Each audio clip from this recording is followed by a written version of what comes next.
The aftermath of the Israeli airstrikes is visible all across Beirut, where streets are lined with piles of rubble and debris. Thick plumes of smoke rose from damaged structures as Israeli strikes continue to pound what Israel thinks are structures linked to Hezbollah. Israeli forces say its operations are aimed at weakening Hezbollah positions across Lebanon. The escalation began after Hezbollah launched missiles and drones into Israel on March 2nd, which came after the US and Israel struck Iran 2 days before, killing their supreme leader Ali Khamenei.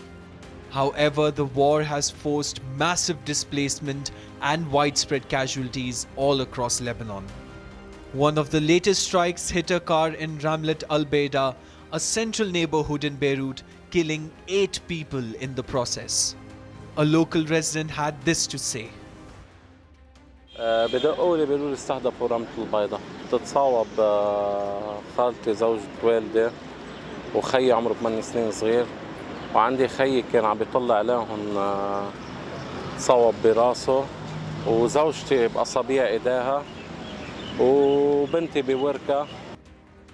Lebanon says that at least 634 people have been killed since the latest round of fighting began, and that more than 759,000 people have now been internally displaced all across Lebanon due to the ongoing war. However, as airstrikes continue to hit parts of Beirut, many are dead and tens of thousands remain displaced, waiting for the violence to end.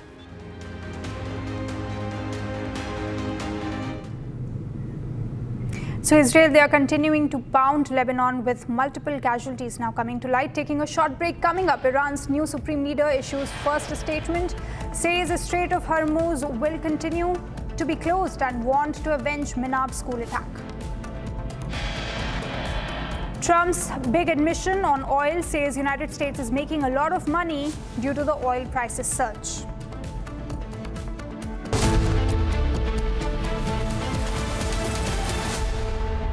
चमकी चाट से क्या बना है? आलू चाट या fruit चाट, स्वाद बनाए चमकी चाट।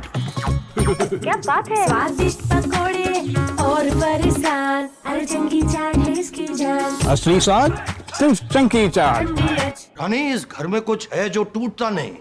ये पिलर कभी नहीं टूटेगा। रुंगटा स्टील टीएमटी से बना। रुंगटा नहीं तो घर स्ट्रॉन्ग नहीं। रुंगटा स्टील टीएमटी बार एकदम सॉलिड। थोड़े में ज्यादा स्वाद, यही तो है इसकी खास बात। वाओ मामा, क्या स्वाद है? अरे मेरे राजा। First we saw the people dying, the killings, and that's continuing, destruction of infrastructure, and now the economic impact. The economic impact will affect everybody across the world.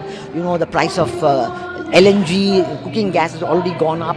So it is a very serious problem. We are all going to suffer. So we all have to work to make sure it ends soon. And I hope that, led by our Prime Minister, etc., we will work on that. ठीक है mandu भेज दे रहा है। ठीक है ना भेज रहा मंडू। अरे आलू से नहीं होगा।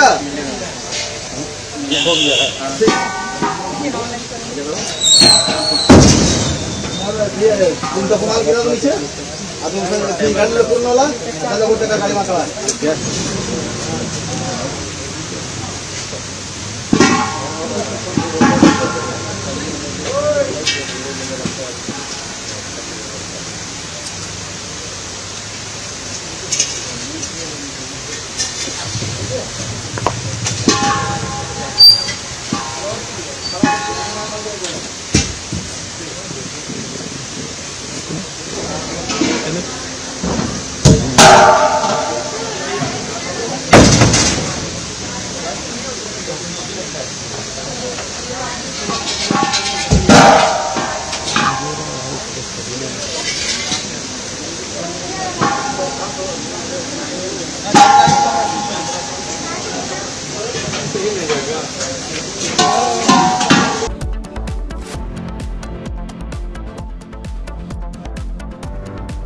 Powered by Century Ply Club Prime.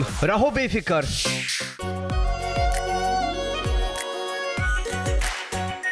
Our pure Shahi Paneer Masala. Delicious, healthy, every day. अरे टेंशन किस बात की? सेंचुरी प्रोवुड का प्रीमियम प्लस है ना, लो एमिशन है, हाई डेंसिटी है, वाटर रेजिस्टेंट भी, टर्माइट एंड बोरो रेजिस्टेंट भी है। यानी ये है जहां नो टेंशन वहां। Premium plus by Century Prowood. प्यास बुझाए, ठंडक लाए, सबको भाए जीरा सिम। MDH का जलजीरा जीरा सिम। जीरा सिम, असली रिफ्रेशिंग, असली स्वाद, असली मजा।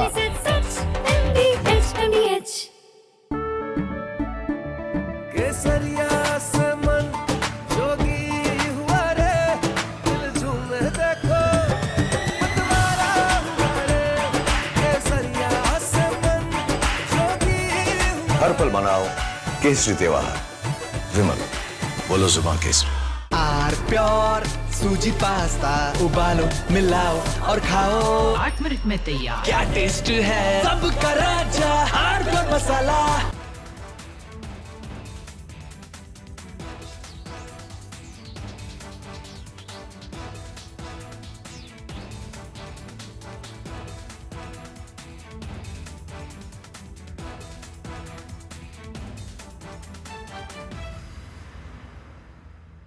First we saw the people dying, the killings, and that's continuing, destruction of infrastructure, and now the economic impact. The economic impact will affect everybody across the world. You know, the price of LNG.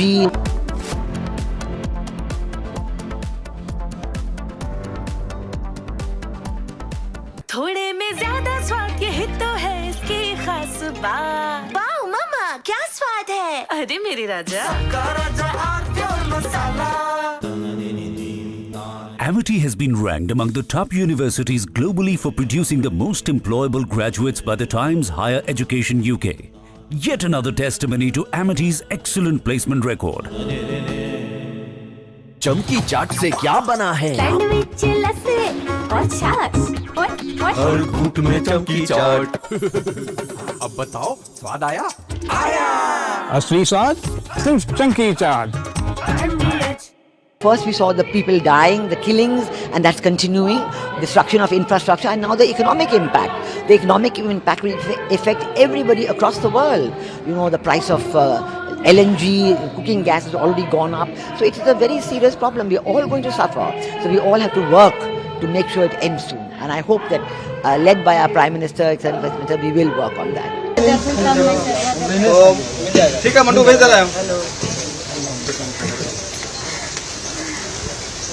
ठीक है ना, भेज रहा मंटू। अरे आलू से नहीं होगा।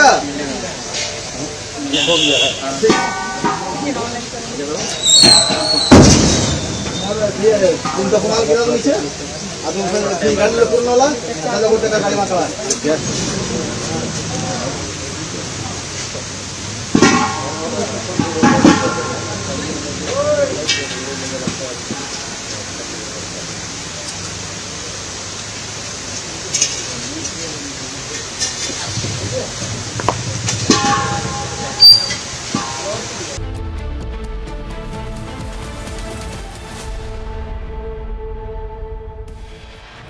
All right, let's take a look at the headlines at this hour. Prime Minister Narendra Modi, to be on 2-day Assam visit, will inaugurate and lay foundation stones of projects worth more than 47,600 crore rupees.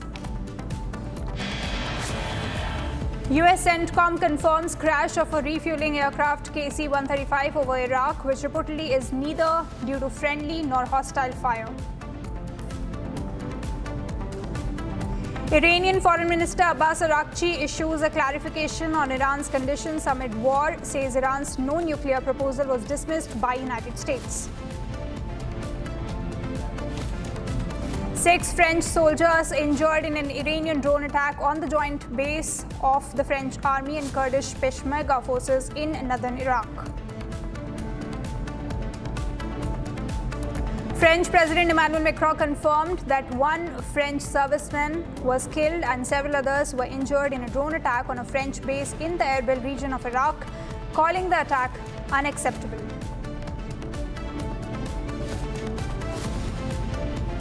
Impeachment notice for CEC Gyanesh Kumar's removal to be tabled in Lok Sabha today. 193 MPs to sign the motion to remove CEC Gyanesh Kumar.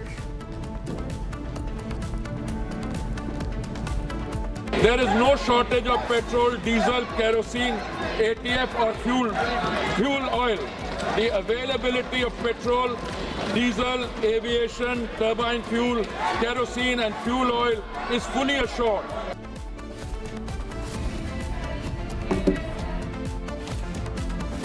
No shortage of petrol, diesel, kerosene or LPG in the country.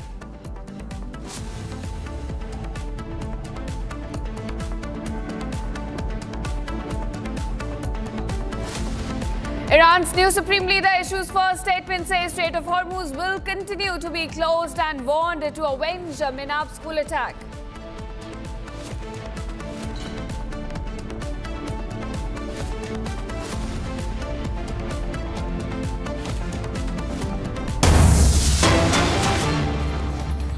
Viewers, we have big breaking news coming in. US President Donald Trump says he believes Iran's newly appointed Supreme Leader Mojtaba Khamenei is still alive, but in some form, despite not being seen publicly since taking office amidst the war with the US. He says, and I quote him here, "I think he probably is alive. I think he's damaged, but I think he's probably alive in some form, you know." This is what Trump told the US media. Iran had thousands of missiles pointed at all of these Middle Eastern countries for the last 4 months. They were going to take over the Middle East. UAE, Qatar, Oman and Saudi Arabia, all these nations were afraid of Iran, and they are not anymore. In fact, he also adds, but they had reason to be afraid, and we have now knocked the hell out of them like no other nation could, and they still have remnants left. Trump said further that there's nothing to be afraid of. They have no navy, and we have sunk all of their ships. He also added, go through the Strait of Hormuz and show some guts. There's nothing to be afraid of.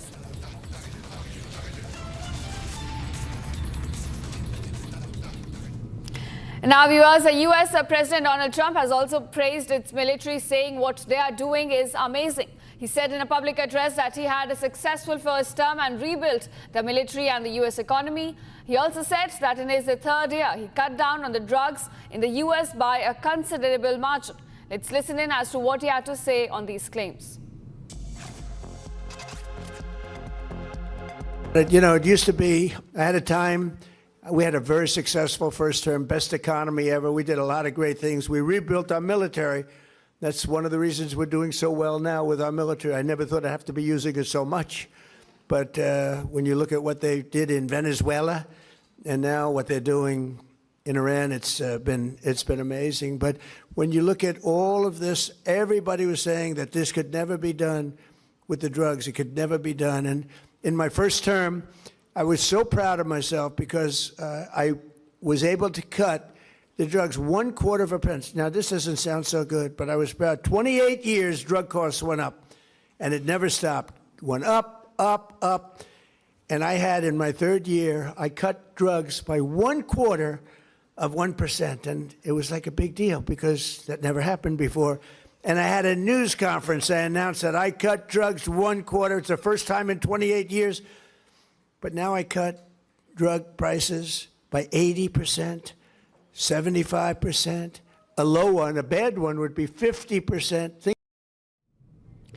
Now, viewers, Indian markets continue to bleed as Khamenei reiterates Hormuz blockade. That's the impact we're looking at on the Indian markets today, as the new Supreme Leader of the country reiterated the blockade on Hormuz, which remains blocked ever since the war started. Now, we're looking at an impact on the Indian markets. They continue their downward trend today as well. In fact, this comes right after the new Supreme Leader of the country reiterated the blockade on Hormuz will in fact continue. We're looking at Nifty down by 200 points and Indian markets slipping up 10% since the beginning of 2026. Now, in fact, we talk about the specific numbers. Nifty is down by 200 points, Sensex 650 points, while the Indian markets are have slipped, in fact, 10% since the beginning of this year. Indian equities have also lost rupees 58 lakh crore. In fact, all of this have taken this year. The loss is larger than the GDP of several countries. We're looking at massive loss in the Indian markets. And now my colleague Pranav joins me to give us more details on this. Pranav, I want to ask you, Iran here has reiterated its blockade on the Strait of Hormuz. We're looking at a cascading effect from the oil prices to the Indian market. How are the markets reacting today?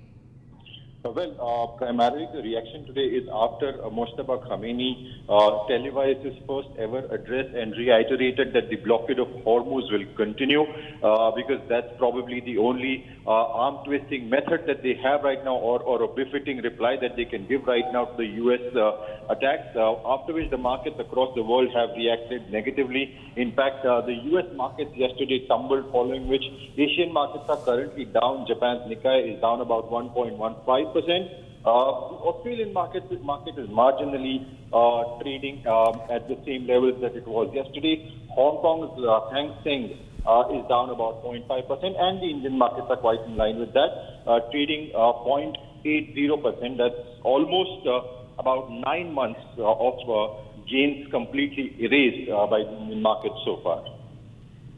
Right, Pranav. Also, if you look at the larger trend, we are given to understand that Indian markets have slipped by 10% since the beginning of this year. So how do you also explain the downward trend at this point? Because the war, in fact, started at the end of February. Well, absolutely. In fact, Indian markets, just to give you a perspective, have been the worst performing markets, the worst performing major markets over the past year, thanks to Trump and tariffs. So the entire of last year, Nifty, in fact, gave a negative return. Now, this year also started on a choppy note because of the uncertainty between US and India trade deal. So the markets were already trading under pressure. Valuations of Indian companies were believed to be higher, and the results, the quarterly results of India Inc. were also not very promising. As a result of which, markets were already down. And what has added a further blow to the market is the US-Iran war. So since January, we are seeing that the Indian equities are down about 10%, and an approximate valuation of about 49 to 50 lakh crore, which is worth the GDP of some countries, has been wiped off from these streets just over the past about 2.5 months. Right, of course. So thank you, Pranav, for joining us and putting these developments into perspective for our viewers. Now we are shifting focus as Rahul Gandhi, Congress leaders continue their protests in the parliament premises over the reports of nationwide shortage of LPG gas cylinders on Thursday. The India bloc leaders have now sought a discussion on the reported shortage of LPG amidst the ongoing conflict in West Asia. Now viewers, the LPG shortage crisis has in fact also hit many other parts of the country. More recently, we have seen restaurants even resorting to switching to induction cooking to keep things running in Madhya Pradesh's Bhopal. Now, all of which begets the question, is the LPG crisis a genuine one or being politicized by the opposition? Let's listen in as to their take on the Iran war as our editor-in-chief Arnab Goswami shreds Rahul's panic-mongering and calls Indians to unite in this crisis. Rahul Gandhi came and did what he does best. He said that everything's going to be finished. According to Rahul Gandhi, ladies and gentlemen, there is widespread panic in the country. And he said that with a sense of personal relish. According to Rahul Gandhi, there is widespread panic across the length and breadth of India today over LPG. Look at the level of exaggeration. Not saying that there is some concern, not saying the government is handling the situation, but according to Rahul Gandhi, ladies and gentlemen, there is widespread panic in the country. And he said then, with a half smile on his face, he said, this is just the beginning. Things are going to get much worse according to Rahul Gandhi. Ladies and gentlemen, let's not forget what Rahul Gandhi said during COVID-19. He said, a Jumla version of the vaccine story will not save lives, actual vaccination will. And then he said, a tsunami is coming. He said, a tsunami is coming. Ladies and gentlemen, there's something fundamentally wrong with this man. He said a tsunami is coming. There'll be 4 waves, 5 waves, 10 waves, tsunami, lots of people will die. What happened? Yes, people died, but our vaccination strategy saved lives. And then this man, Rahul Gandhi, went away and he said nothing. Ladies and gentlemen, Rahul Gandhi even questioned India on Covaxin and the permission given to Bharat Biotech, which eventually became the biggest success story in the country and helped us fight COVID-19. So what he said then and what he said now must be, I need to remind people, because Rahul Gandhi was the one who says now, why are we not prepared for the war? Why are we not able to counter the situation? Why don't we have enough LPG? The problem with Rahul Gandhi is does not understand the fundamental supply chain economics of LPG, but he talks more. But just to give you a sense, a small sense, ladies and gentlemen, of Rahul Gandhi, what he said then and now, because you must hear what he says now. And you must remember what he said then, and then decide what your strategy to fight this will be. अगर हिंदुस्तान ने vaccine strategy नहीं ठीक लगाई, एक बार नहीं अनेक बार लोग मरेंगे। एक वेव नहीं आएगी, 2 वेव नहीं आएगी, 3 वेव नहीं आएगी, 4 वेव नहीं आएगी, आती जाएंगी, क्योंकि वायरस अडैप्ट करता है। The central artery from where 20% of the global oil flows, Strait of Hormuz, has been closed. The pain has just started. And as I said, this is only the beginning. So, ladies and gentlemen, I've shown you what he said then and what he said now. This man has a fundamental problem. Whenever he feels there's a little bit of a crisis coming up, he comes and says, we'll all be over. 1 wave, 2 wave, 3 wave, 4 waves, we'll all be over. Now he's saying LPG will be over. There'll be widespread panic in the country. This man who now says, why are we letting other countries decide what we do with energy, was completely quiet when we bought all the Russian oil. And when we went and defied America, when we said to America, we'll do exactly what we want. We said that then, and we did so now. At that point of time, I want to ask Rahul Gandhi, where was he? No, he was in the United States of America. He went and met Ilhan Omar, who interfered in our democracy, a pro-Pakistani person, an anti-India person. And he went and met people like her, and he said to the West, interfere in Indian democracy. Interfere. Why is the West quiet? Interfere in India. The same man now has the guts to stand up in Parliament and say, why are we letting others decide our diplomacy? But Rahul Gandhi, you were the one who went with a begging bowl across the West saying, help me, interfere in Indian democracy. Democracy is in danger. You went with a begging bowl, Rahul Gandhi, asking the West to drop their coins to help you.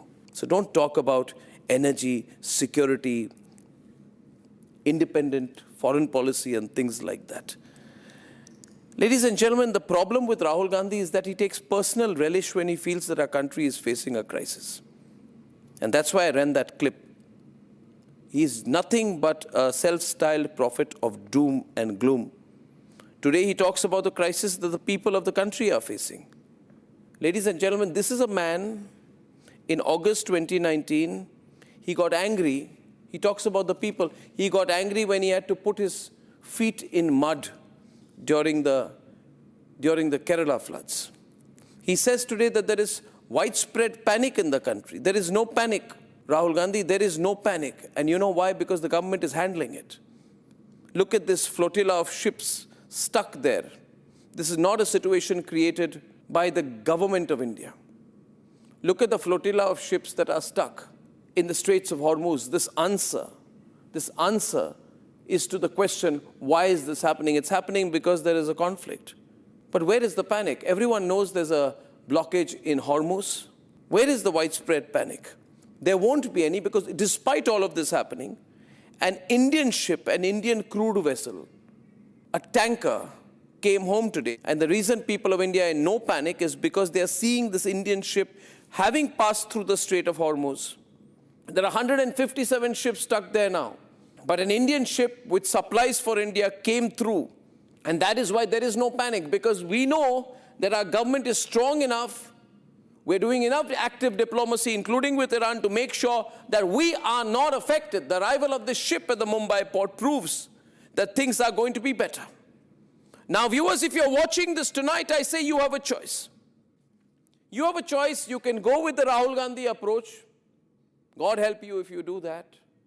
Because here is a man who is similar to Donald Trump, who he loves. This is a man who said the Indian economy is dead. His name is Rahul Gandhi. This is a man who says India is not a nation. That man's name is Rahul Gandhi. This is a man who tried to hurt your sentiment and your confidence during COVID. That man's name is Rahul Gandhi. And that same man says today that there is widespread panic in the country. Things are going to get worse. This is the beginning. I don't even call him an eternal pessimist. I call him an eternal opportunist, Rahul Gandhi. That man's name is Rahul Gandhi. You can go with his approach, ladies and gentlemen. Or you can go with mine. And what is my approach? My approach is that it's not just the people on the ships or the people at sea or the people working in oil companies who are energy warriors, as the government describes them. I say that you are an energy warrior. I am an energy warrior. This is our opportunity for all of us to be energy warriors. What is an energy warrior? An energy warrior is someone like the people who are responding to our campaign here on Republic when we say, don't leave this to the government. Yes, there is a problem, but here is your opportunity to be an energy warrior. So we've been asking people, what can we do to help the government? Trust me, you do not have to be a BJP supporter to participate in my campaign. You can be with any party, Aam Aadmi Party, you can be a leftist, you can be anyone, you can be from the Congress also. But all you can do is say, yes, our country is facing a problem. We fought it together during COVID, and we came out of it, and we came strong. So I asked people, how can you be an energy warrior? And these are individual stories that I have got, I want to share. Amit Tiwari writes to Republic from Kanpur, he says, our family now cooks meals together instead of reheating again and again to save LPG. I would say to Amit, thank you so much. Thank you so much. You make us so proud. And then we have, I think this is Kavita Joshi, right? She says, we always use a pressure cooker. She writes to us from Ranchi. So food cooks faster and uses less gas. It's a small step, Kavita ji, but it makes a big difference. Imagine that step into hundreds of millions of Indians. Then we have Manoj Kumar.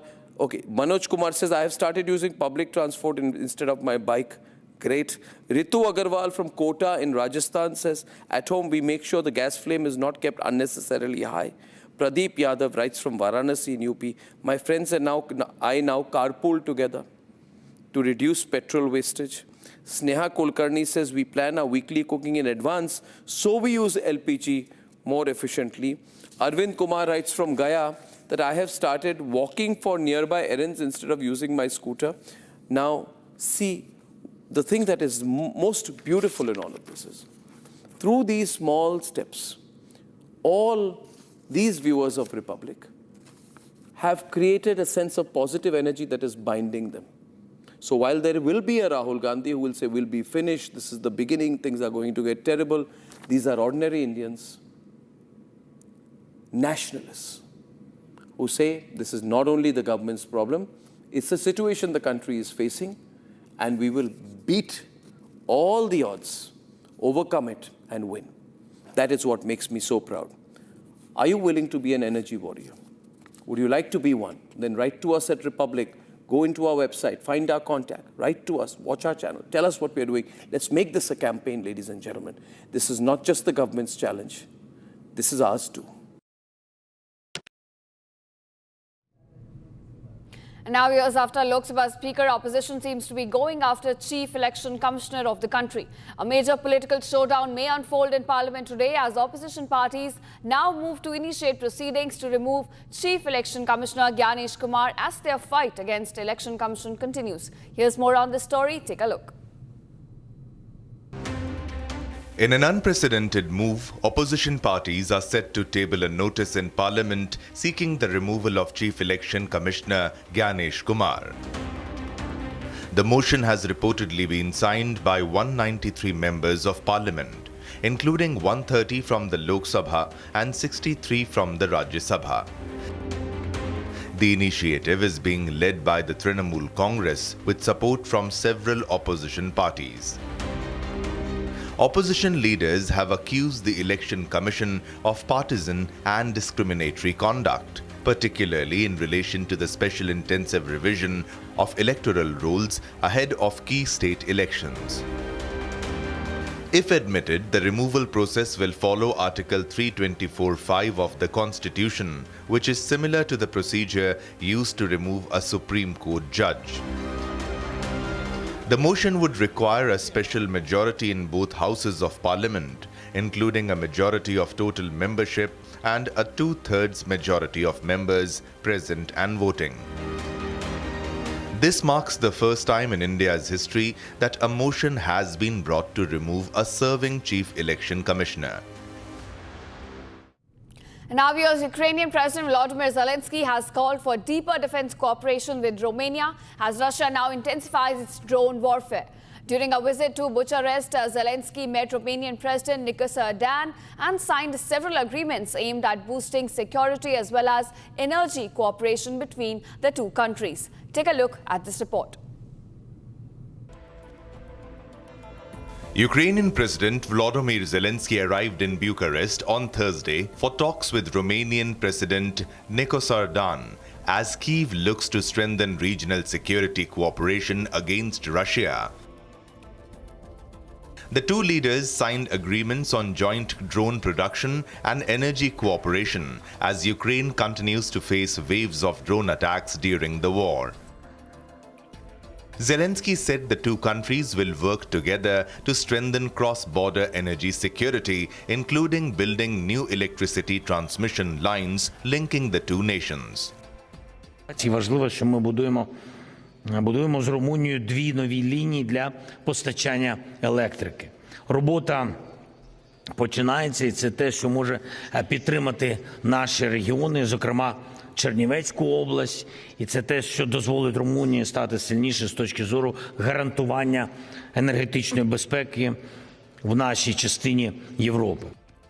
The Ukrainian leader also warned that the traditional air defense systems alone may not be enough to counter the growing threat from Iranian-designed Shahid drones used by Russia.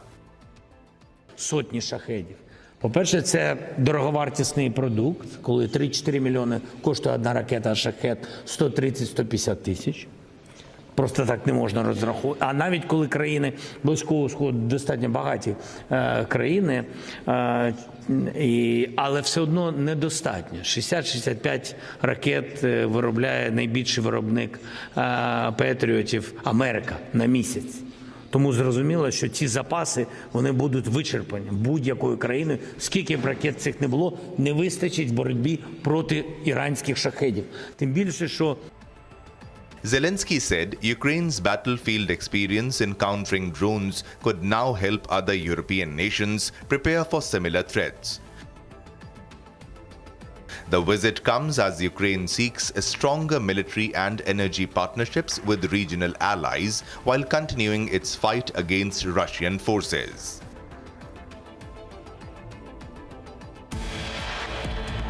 Now, viewers, coming up after a short commercial break, Prime Minister Modi to be on a two-day visit to Assam, will inaugurate and lay foundation stones of projects worth more than 47,000 crores.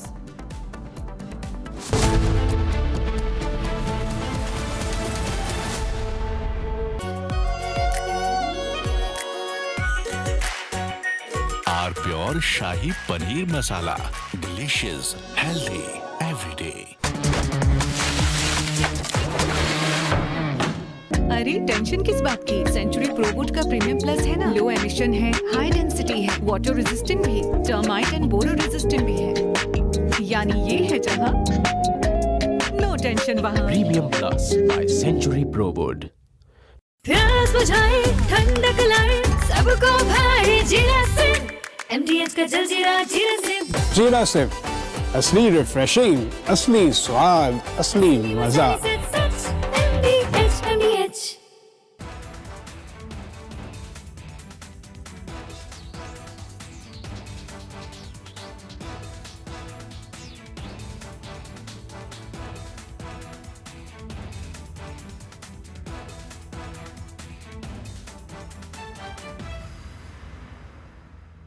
First we saw the people dying, the killings, and that's continuing, destruction of infrastructure, and now the economic impact. The economic impact will affect everybody across the world. You know, the price of LNG, cooking gas has already gone up. So it is a very serious problem. We're all going to suffer. So we all have to work to make sure it ends soon. And I hope that, led by our Prime Minister, etc., we will work on that. ठीक है mandu भेज दे रहा है ठीक है ना भेज रहा मंडू अरे अनुसरी होगा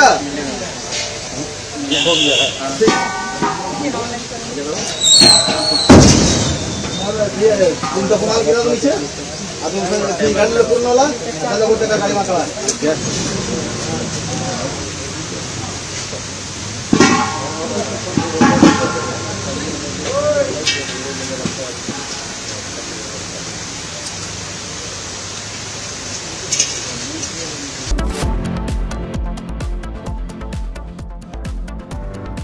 Powered by Century Ply Club Prime. रहो बेफिक्र। चमकी चाट से क्या बना है? सैंडविच लस्सी और छाछ हर घूंट में चमकी चाट ड्राई फ्रूट और दही बड़े चमकी चाट से स्वाद बढ़े असली स्वाद सिर्फ चमकी चाट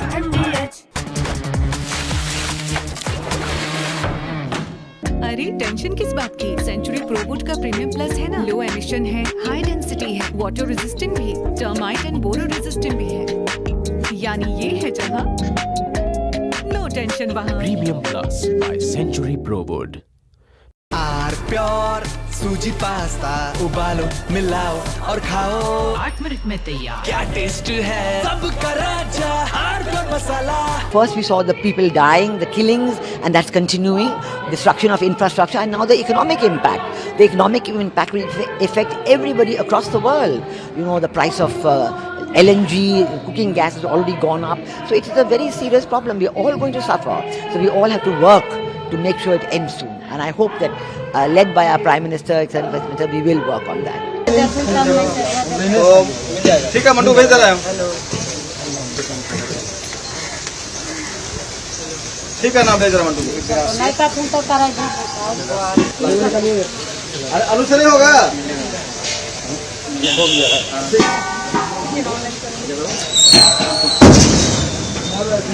तुमचा कुणाला केला नीचे अजून गाडीला पूर्ण होला त्याला कुठे का गाडी मागवा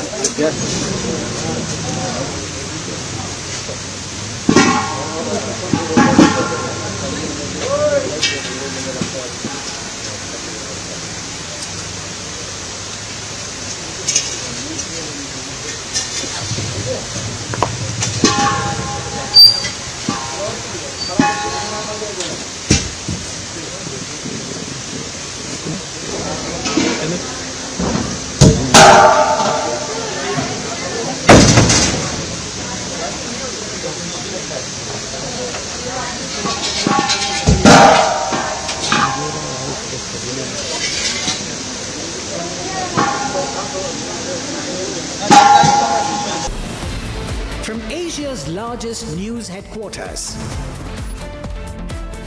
setting the agenda for Bharat.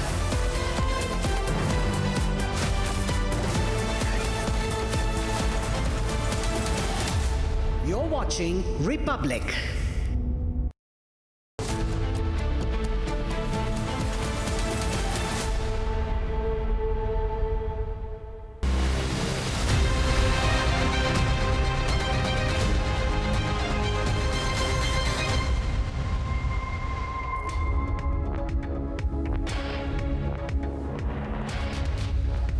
A very warm welcome, viewers. You're watching the Republic TV. This is Shivam Dutt Mehta, and the top focus will be on the West Asian conflict because the US CENTCOM has now confirmed the falling down, the crash of one of its refueling aircraft. Now, there are also reports that somebody actually fired at that aircraft. We'll get you all the details of that story and a lot more. But first up, let's have a look at the top headlines of the hour.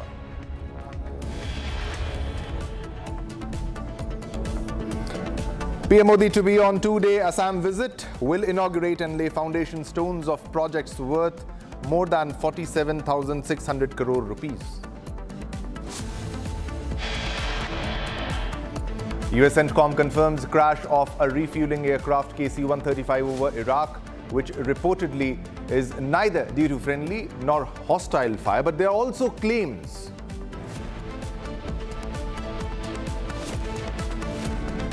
Iranian Foreign Minister Araqi issues a clarification on Iran's conditions amidst war, says Iran's no nuclear proposal was dismissed by US.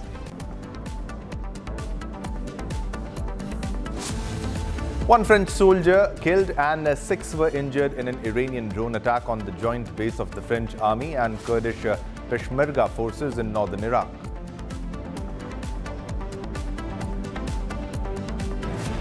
French President Emmanuel Macron confirmed that one French serviceman was killed and several were injured in a drone attack on a French base in the Erbil region of Iraq, calling the attack unacceptable. Impeachment notice for CEC Ganesh Kumar's removal to be tabled in the Lok Sabha today. 193 MPs signed the motion to remove CEC Ganesh Kumar. There is no shortage of petrol, diesel, kerosene, ATF or fuel oil. The availability of petrol, diesel, aviation, turbine fuel, kerosene and fuel oil is fully assured. Union Minister Hardeep Singh Puri addresses LPG crisis amid supply fears, says no shortage of petrol, diesel, kerosene or LPG in the country. Iran's new supreme leader issues first statement, says Strait of Hormuz will continue to be closed and warned to avenge Minab's coup attack.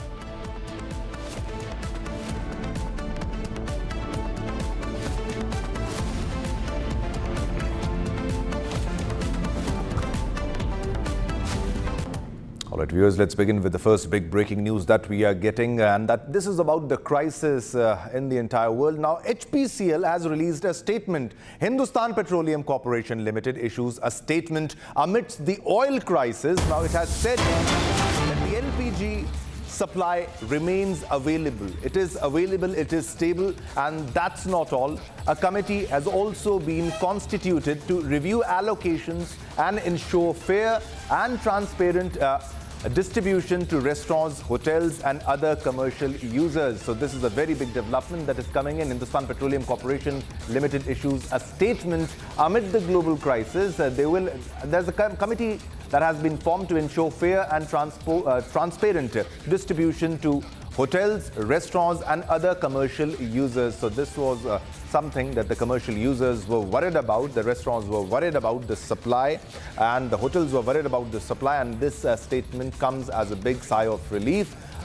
This comes from the HPCL, the Hindustan Petroleum Corporation Limited, who has issued a statement, amidst the ongoing global oil crisis where India is better placed. Now, it clearly mentions that LPG supply remains available, the supply is stable, and that's not all. A committee has also been constituted to review the allocations. The committee will review the allocations that where the LPG will be allocated, and it will ensure fair and transparent distribution to the restaurants, the hotels and other commercial users. So big sigh of relief, a big statement from HPCL. They are constantly monitoring the situation also, and a committee has been formed. The committee will be reviewing the allocations. The allocations will be monitored and a fair distribution will be happening, and it will ensure fair distribution to hotels, to restaurants and other commercial users. A big statement by the HPCL. A committee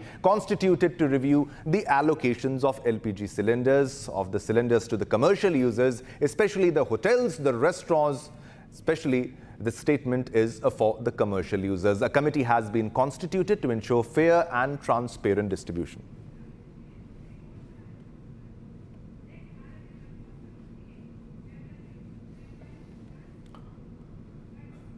All right, viewers, so this statement was from HPCL that we have enough available LPG cylinders, and a committee has been constituted to ensure fair and transparent distribution to all the commercial users, whether it be hotels or restaurants or other commercial users. Now, let's move on and get you all the top stories, top national stories in Bharat in 1 minute.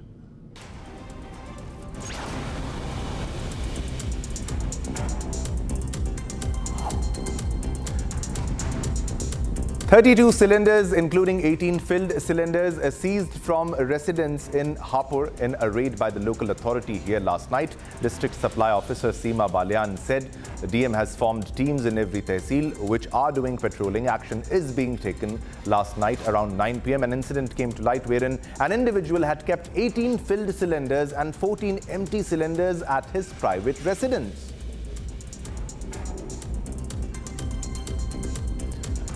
An explosion occurred last night in the chemical mixing room of the Sri Kaleswari Fireworks Private Limited, located in Saminathan near Shivakashi. No casualties were reported. Now, Shivakashi Fire and Rescue Services personnel rushed to the spot and swiftly brought the fire under control.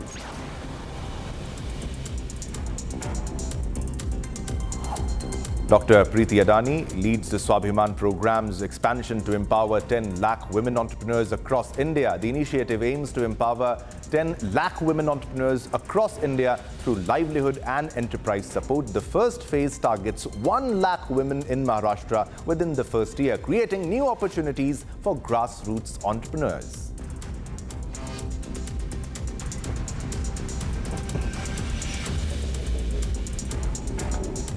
All right, viewers, now let's move on to another top story. Now, a major political showdown may unfold in Parliament today as opposition parties move to initiate proceedings to remove the Chief Election Commissioner, that is the Ganesh Kumar. Here's a full report on everything we know so far. In an unprecedented move, opposition parties are set to table a notice in Parliament seeking the removal of Chief Election Commissioner Ganesh Kumar. The motion has reportedly been signed by 193 members of Parliament, including 130 from the Lok Sabha and 63 from the Rajya Sabha. The initiative is being led by the Trinamool Congress with support from several opposition parties. Opposition leaders have accused the Election Commission of partisan and discriminatory conduct, particularly in relation to the special intensive revision of electoral rolls ahead of key state elections. If admitted, the removal process will follow Article 324(5) of the Constitution, which is similar to the procedure used to remove a Supreme Court judge. The motion would require a special majority in both houses of Parliament, including a majority of total membership and a 2/3 majority of members present and voting. This marks the first time in India's history that a motion has been brought to remove a serving Chief Election Commissioner. All right, viewers, let's get you a big breaking news that is coming in right now at this moment. And this is from the West Asia conflict, the war that is ongoing. And these, as per reports, now blasts have been heard and smoke seen over central Dubai. So Dubai has been struck. Dubai Media Office has confirmed the same, stating that the competent authorities have confirmed that a minor incident resulting from the fall of shrapnel due to an air interception is being handled on the facade of one of the buildings in central Dubai with no injuries recorded. No injuries recorded.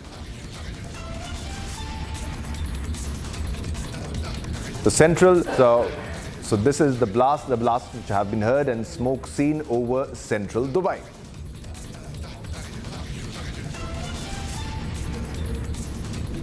All viewers, let's move on to another top story. Now, US President Donald Trump has praised its military, saying what they are doing is amazing. He said in a public address that he had a successful first term and rebuilt the military and the US economy. He also said that in his third year, he cut down on drugs in the US by a considerable margin. Let's listen into what he had to say.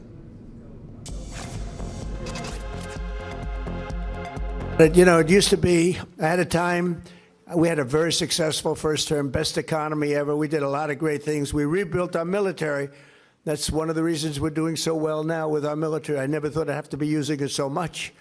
But when you look at what they did in Venezuela and now what they're doing in Iran, it's been amazing. But when you look at all of this, everybody was saying that this could never be done with the drugs. It could never be done. And in my first term, I was so proud of myself because I was able to cut the drugs 1/4%. Now, this doesn't sound so good, but I was about 28 years, drug costs went up, and it never stopped. Went up, up, up. And I had, in my third year, I cut drugs by 1/4%. And it was like a big deal because that never happened before. And I had a news conference. I announced that I cut drugs 1/4. It's the first time in 28 years. But now I cut drug prices by 80%. 75%, a low one, a bad one would be 50%. All right, viewers, let's move on to another top story. Now, a debate in Parliament on the LPG situation turned chaotic after Leader of Opposition Rahul Gandhi raised issues unrelated to the subject, prompting intervention from the Speaker, and later protest occurred by opposition MPs in Lok Sabha. During Hardeep Singh Puri's statement protests, now let's have a detailed look.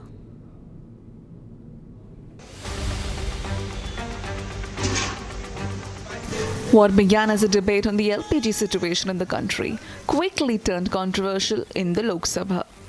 Leader of Opposition Rahul Gandhi, while speaking on the issue of oil and gas supplies, shifted his remarks to allegations involving Epstein files and Petroleum Minister Hardeep Singh Puri. We have a gentleman sitting here who is the oil minister. He himself has said that he is a friend of Mr. Epstein. Sir, I'm talking about oil national. I'm talking about economic security, sir. Sir, here I have a document which shows that his daughter has received money from George Soros. The Speaker soon intervened, saying Gandhi was not speaking on the scheduled motion regarding the LPG crisis and curtailed his speech. The move triggered uproar in the House, with opposition MPs raising slogans and some entering the well of the Lok Sabha in protest. Responding later in the debate, Petroleum Minister Hardeep Singh Puri defended the government's handling of the energy situation amid the Middle East conflict. Honorable Speaker Sahab, this is not the moment for rumor mongering or fake narratives. India is navigating the most severe global energy disruption in recorded history. Crude supply is flowing, gas is prioritized for homes and farms, LPG production has been stepped up by 28%. Consumer prices are held far below what makes markets and regional competitors and dictate. Schools are open. Petrol is on the forecourt. Every citizen, regardless of political affiliation, has a stake in that. India must stand united behind the energy warriors, behind the institution managing the crisis, and behind the national interest. Puri assured the Parliament that India faces no shortage of petrol, diesel, kerosene or aviation fuel, adding that the government has diversified crude imports and strengthened supply chains. Alternate fuel options are being activated to ease pressure on LPG and gas channels. Kerosene is being made available through retail outlets and PDS channels, and fuel oil is being made available for industrial and commercial consumers. The minister also said alternative fuel options like kerosene are being made available to ensure uninterrupted supply as the government continues to monitor the situation closely.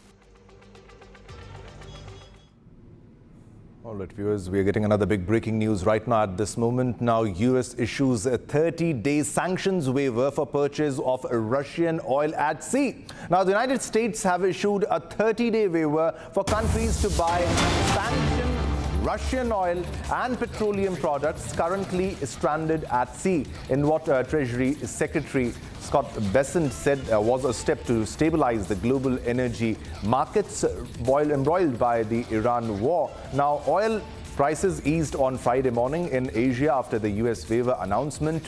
Now, the move was the latest attempt by President Donald Trump's administration to tame energy prices after the US and Israeli strikes on Iran and the subsequent response by Tehran widened regional tensions and paralyzed shipping through the Strait of Hormuz, now disrupting vital Middle East oil and gas flows and sending energy prices higher. So this is a 30-day waiver. This is the latest development, a waiver as part of a US effort to tame the oil price hike. Now, this will be a big relief for all the countries. Now, US issues a sanctions waiver on Russian oil purchase. So the Russian oil that is stranded at sea will be allowed to be sold, can be purchased.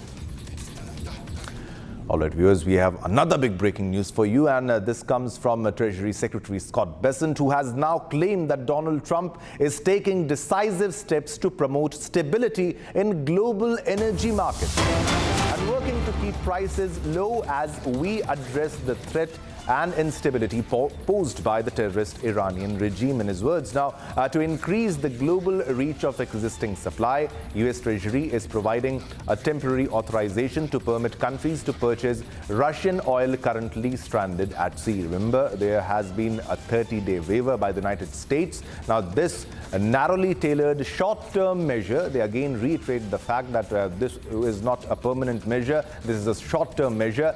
This applies only to oil already in transit and will not provide significant financial benefit to the Russian government, which derives the majority of its energy revenue from taxes assessed at the point of extraction. Now, President Trump's pro-energy policies have driven U.S. oil and gas, as per him, oil and gas production to record levels, contributing to lower fuel prices for hard-working Americans. The temporary increase in oil prices is a short-term and temporary disruption that will result in a massive benefit to our nation and economy in the long run. So this comes as another big statement, U.S. Treasury Secretary's big statement on the Russian oil, Trump promoting stability in energy market, and also on the waiver that has been given to all the countries that they can purchase the oil, the Russian oil that is stranded at sea. And also he reiterated the U.S. stance that this will not give a big financial benefit to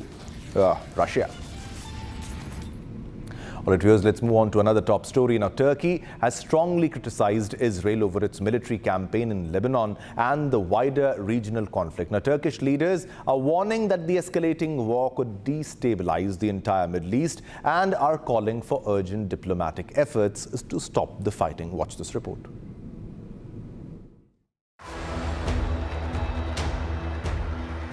Turkey has sharply condemned Israel's military operations in Lebanon, warning that the escalating violence risks pushing the region into a wider conflict. Speaking in Ankara, Turkish Foreign Minister Hakan Fidan accused Israel of pursuing expansionist policies and warned that continued bombardment could push Lebanon toward collapse. Lebanon has been drawn deeper into the conflict after Hezbollah launched attacks on Israel, triggering Israeli airstrikes and ground operations along the border. Fidan also warned that the US-Iran war is already destabilizing the region, stressing that Iran's territorial integrity should not be targeted. Meanwhile, Turkish President Erdogan called for urgent diplomacy to prevent the conflict from spiraling further. Sorunların masada çözülme imkan ve ihtimali varken yanlış hesaplar, yanlış değerlendirmeler ve elbette gözünü kan bürümüş bir şebekenin kışkırtmaları neticesinde bölgemiz yeniden kan ve barut kokusuyla kaplandı. Erdogan said the war must be halted before it triggers a wider regional crisis. Bu savaş büyümeden, bölgeyi tamamen ateşe atmadan durdurulmalıdır. Şayet diplomasiye şans tanınırsa bunu başarmak pekala mümkündür. Yeniden masaya ve müzakereye dönülmesi, yeniden diplomasinin devreye alınması için girişimlerimizi sabırla sürdürüyoruz. Turkey says it will continue diplomatic efforts to bring the parties back to the negotiating table as fears grow that the conflict could engulf the wider Middle East.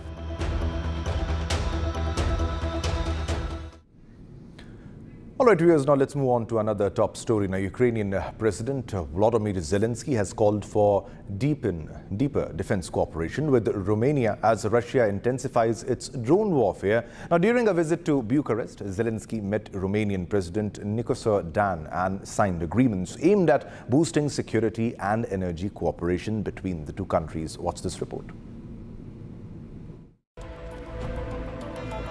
Ukrainian President Volodymyr Zelensky arrived in Bucharest on Thursday for talks with Romanian President Nicos Ardan as Kyiv looks to strengthen regional security cooperation against Russia. The two leaders signed agreements on joint drone production and energy cooperation as Ukraine continues to face waves of drone attacks during the war. Zelensky said the two countries will work together to strengthen cross-border energy security, including building new electricity transmission lines linking the two nations. Важливо, що ми будуємо з Румунією дві нові лінії для постачання електрики. Робота починається, і це те, що може підтримати наші регіони, зокрема Чернівецьку область, і це те, що дозволить Румунії стати сильніше з точки зору гарантування енергетичної безпеки в нашій частині Європи. The Ukrainian leader also warned that the traditional air defense systems alone may not be enough to counter the growing threat from Iranian-designed Shahid drones used by Russia. Сотні шахедів. По-перше, це дороговартісний продукт, коли 3-4 мільйони коштує одна ракета «Шахед» 130-150 тисяч. Просто так не можна розраховувати. А навіть коли країни Близького Сходу достатньо багаті країни, але все одно недостатньо. 60-65 ракет виробляє найбільший виробник Петріотів Америка на місяць. Тому зрозуміло, що ці запаси, вони будуть вичерпані будь-якою країною. Скільки б ракет цих не було, не вистачить в боротьбі проти іранських шахедів. Тим більше, що Zelensky said Ukraine's battlefield experience in countering drones could now help other European nations prepare for similar threats. The visit comes as Ukraine seeks stronger military and energy partnerships with regional allies while continuing its fight against Russian forces.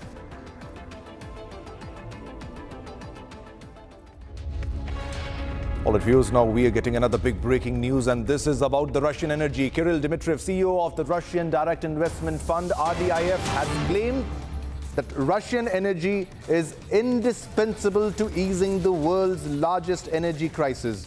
Now, he also mentioned that EU bureaucrats will soon be forced to recognize this reality, acknowledge their strategic blunders and atone. So this is a statement from Russia, from the CEO of Russian Direct Investment Fund, the RDIF, that is Kirill Dmitriev, who has said that Russian energy is indispensable to easing the world's largest energy crisis. Now, EU bureaucrats will soon be forced to recognize this reality, acknowledge their strategic blunders and atone. Now, remember, the US has also given a 30-day waiver to buy the Russian oil that is already stranded at the sea. And the US claimed that this will not give any great financial benefit to the Russian economy. Now, this statement now comes from Russia. All right, viewers, now let's move on to another big story of today. Now, a major political showdown may unfold in Parliament today as opposition parties move to initiate proceedings to remove the Chief Election Commissioner, that is Ganesh Kumar. Here's a full report on everything we know so far. In an unprecedented move, opposition parties are set to table a notice in Parliament seeking the removal of Chief Election Commissioner Ganesh Kumar. The motion has reportedly been signed by 193 members of Parliament, including 130 from the Lok Sabha and 63 from the Rajya Sabha.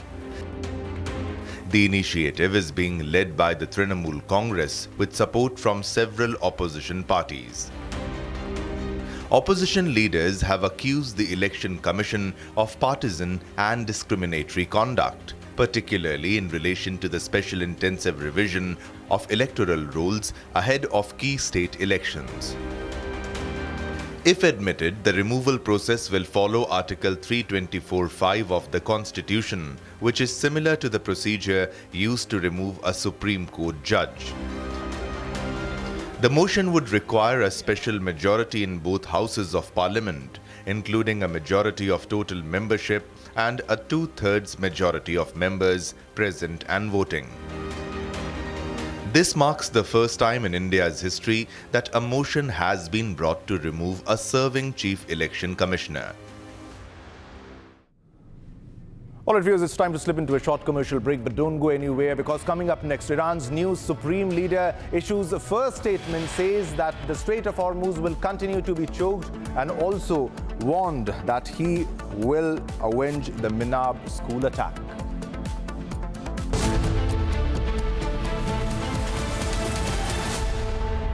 थोड़े में ज्यादा स्वाद ये तो है इसकी खास बात। वाओ मामा क्या स्वाद है? अरे मेरे राजा राजा आर्थिक मसाला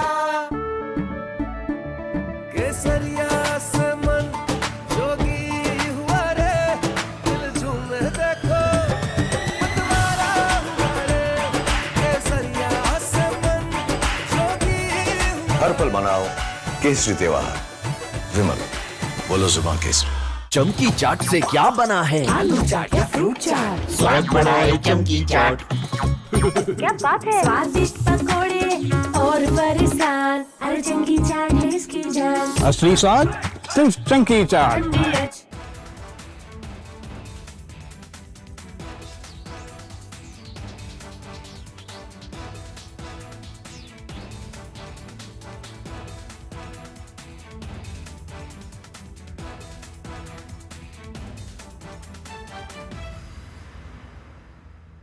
First, we saw the people dying, the killings, and that's continuing, destruction of infrastructure, and now the economic impact. The economic impact will affect everybody across the world. You know, the price of LNG, cooking gas has already gone up. So it is a very serious problem. We are all going to suffer. So we all have to work to make sure it ends soon. And I hope that, led by our Prime Minister, Executive Minister, we will work on that. ठीक है mandu भेज दे रहा है। ठीक है ना भेज रहा मंडू।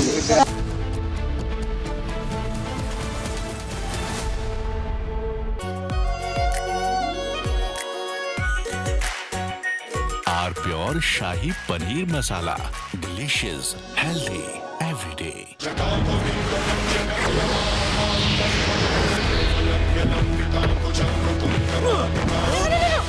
मेरी चिमनी टूट जाएगी। What are you doing?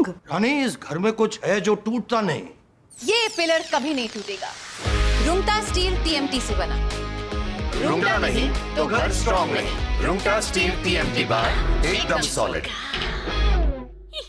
Are pure सूजी पास्ता उबालो मिलाओ और खाओ 8 मिनट में तैयार। क्या टेस्ट है सबका राजा R pure masala. First, we saw the people dying, the killings, and that's continuing, destruction of infrastructure, and now the economic impact. The economic impact will affect everybody across the world. You know, the price of LNG, cooking gas has already gone up. So it is a very serious problem. We are all going to suffer. So we all have to work to make sure it ends soon. And I hope that, led by our Prime Minister, Executive Minister, we will work on that.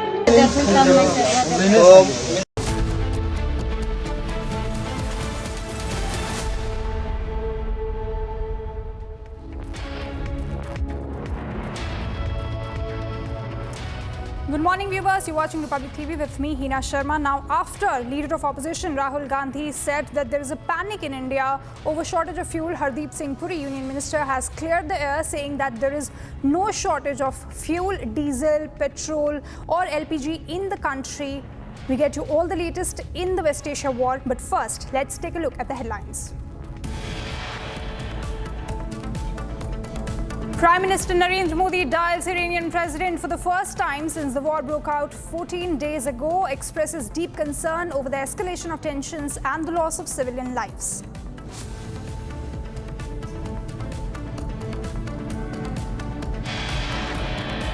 US CENTCOM confirms crash of a refueling aircraft KC-135 over Iraq, which reportedly is neither due to friendly nor hostile fire. Iranian Foreign Minister Abbas Araghchi issues a clarification on Iran's conditions amid war, says Iran's no nuclear proposal was dismissed by United States.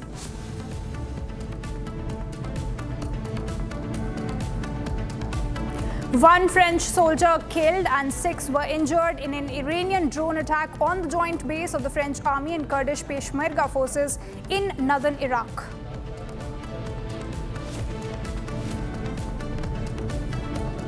Impeachment notice for CEC Gyanesh Kumar's removal to be tabled in Lok Sabha today. 193 MPs to sign the motion to remove CEC Gyanesh Kumar. Sensex sinks 550 points and Nifty opens below 23,500 as the war in Iran continues to affect stock markets across the globe due to concerns over energy and oil.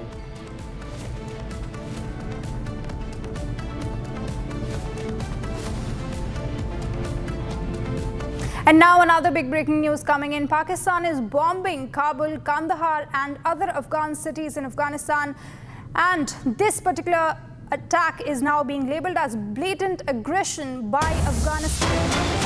Afghanistan spokesperson in a statement said that this is in continuation to the pattern of previous aggressions by Pakistan and the crimes carried out by Pakistan.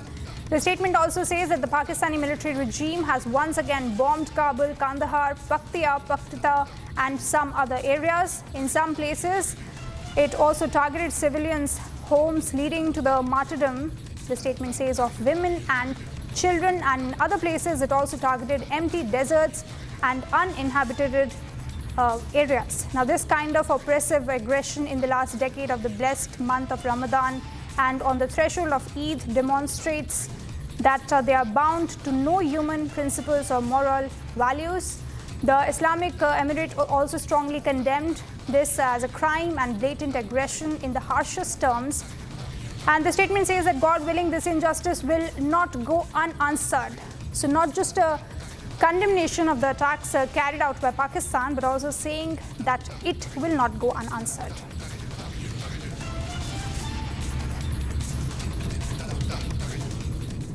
Now, a major political showdown may unfold in Parliament today as opposition parties move to initiate proceedings to remove Chief Election Commissioner Gyanesh Kumar. Here is a full report on it. In an unprecedented move, opposition parties are set to table a notice in Parliament seeking the removal of Chief Election Commissioner Gyanesh Kumar. The motion has reportedly been signed by 193 members of Parliament, including 130 from the Lok Sabha and 63 from the Rajya Sabha. The initiative is being led by the Trinamool Congress with support from several opposition parties. Opposition leaders have accused the Election Commission of partisan and discriminatory conduct, particularly in relation to the special intensive revision of electoral rolls ahead of key state elections. If admitted, the removal process will follow Article 324(5) of the Constitution, which is similar to the procedure used to remove a Supreme Court judge. The motion would require a special majority in both houses of Parliament, including a majority of total membership and a 2/3 majority of members present and voting. This marks the first time in India's history that a motion has been brought to remove a serving Chief Election Commissioner. Now, as Rahul Gandhi, Congress leaders continued their protests in the Parliament premises over the reports of a nationwide shortage of LPG gas cylinders. On Thursday, the India bloc leaders sought a discussion on the reported shortage of LPG amid the ongoing conflict in West Asia. Now, the LPG shortage crisis has in fact also hit many parts of the country. Most recently, restaurants have even resorted to switching to induction cooking to keep things running in Madhya Pradesh's Bhopal. Now, all of which begs the question, in fact, is the LPG crisis genuine or being politicized by the opposition parties? Let's listen in to a take on the Iran war as our editor-in-chief, Arnab Goswami, shreds Rahul Gandhi's panic-mongering, calling Indians to unite in crisis. Take a look. Rahul Gandhi came and did what he does best. He said that everything's going to be finished. According to Rahul Gandhi, ladies and gentlemen, there is widespread panic in the country. And he said that with a sense of personal relish. According to Rahul Gandhi, there is widespread panic across the length and breadth of India today over LPG. Look at the level of exaggeration. Not saying that there is some concern, not saying the government is handling the situation, but according to Rahul Gandhi, ladies and gentlemen, there is widespread panic in the country. And he said then, with a half smile on his face, he said, this is just the beginning. Things are going to get much worse, according to Rahul Gandhi. Ladies and gentlemen, let's not forget what Rahul Gandhi said during COVID-19. He said, a Jumla version of the vaccine story will not save lives, actual vaccination will. And then he said, a tsunami is coming. He said, a tsunami is coming. Ladies and gentlemen, there's something fundamentally wrong with this man. He said, a tsunami is coming. There'll be 4 waves, 5 waves, 10 waves, tsunami, lots of people will die. What happened? Yes, people died, but our vaccination strategy saved lives. And then this man, Rahul Gandhi, went away and he said nothing. Ladies and gentlemen, Rahul Gandhi even questioned India on Covaxin and the permission given to Bharat Biotech, which eventually became the biggest success story in the country and helped us fight COVID-19.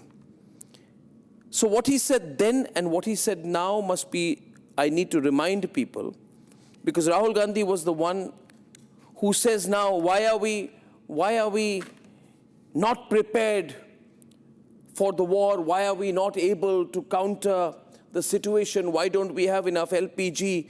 The problem with Rahul Gandhi is does not understand the fundamental supply chain economics of LPG, but he talks more. But just to give you a sense, a small sense, ladies and gentlemen, of Rahul Gandhi, what he said then and now, because you must hear what he says now.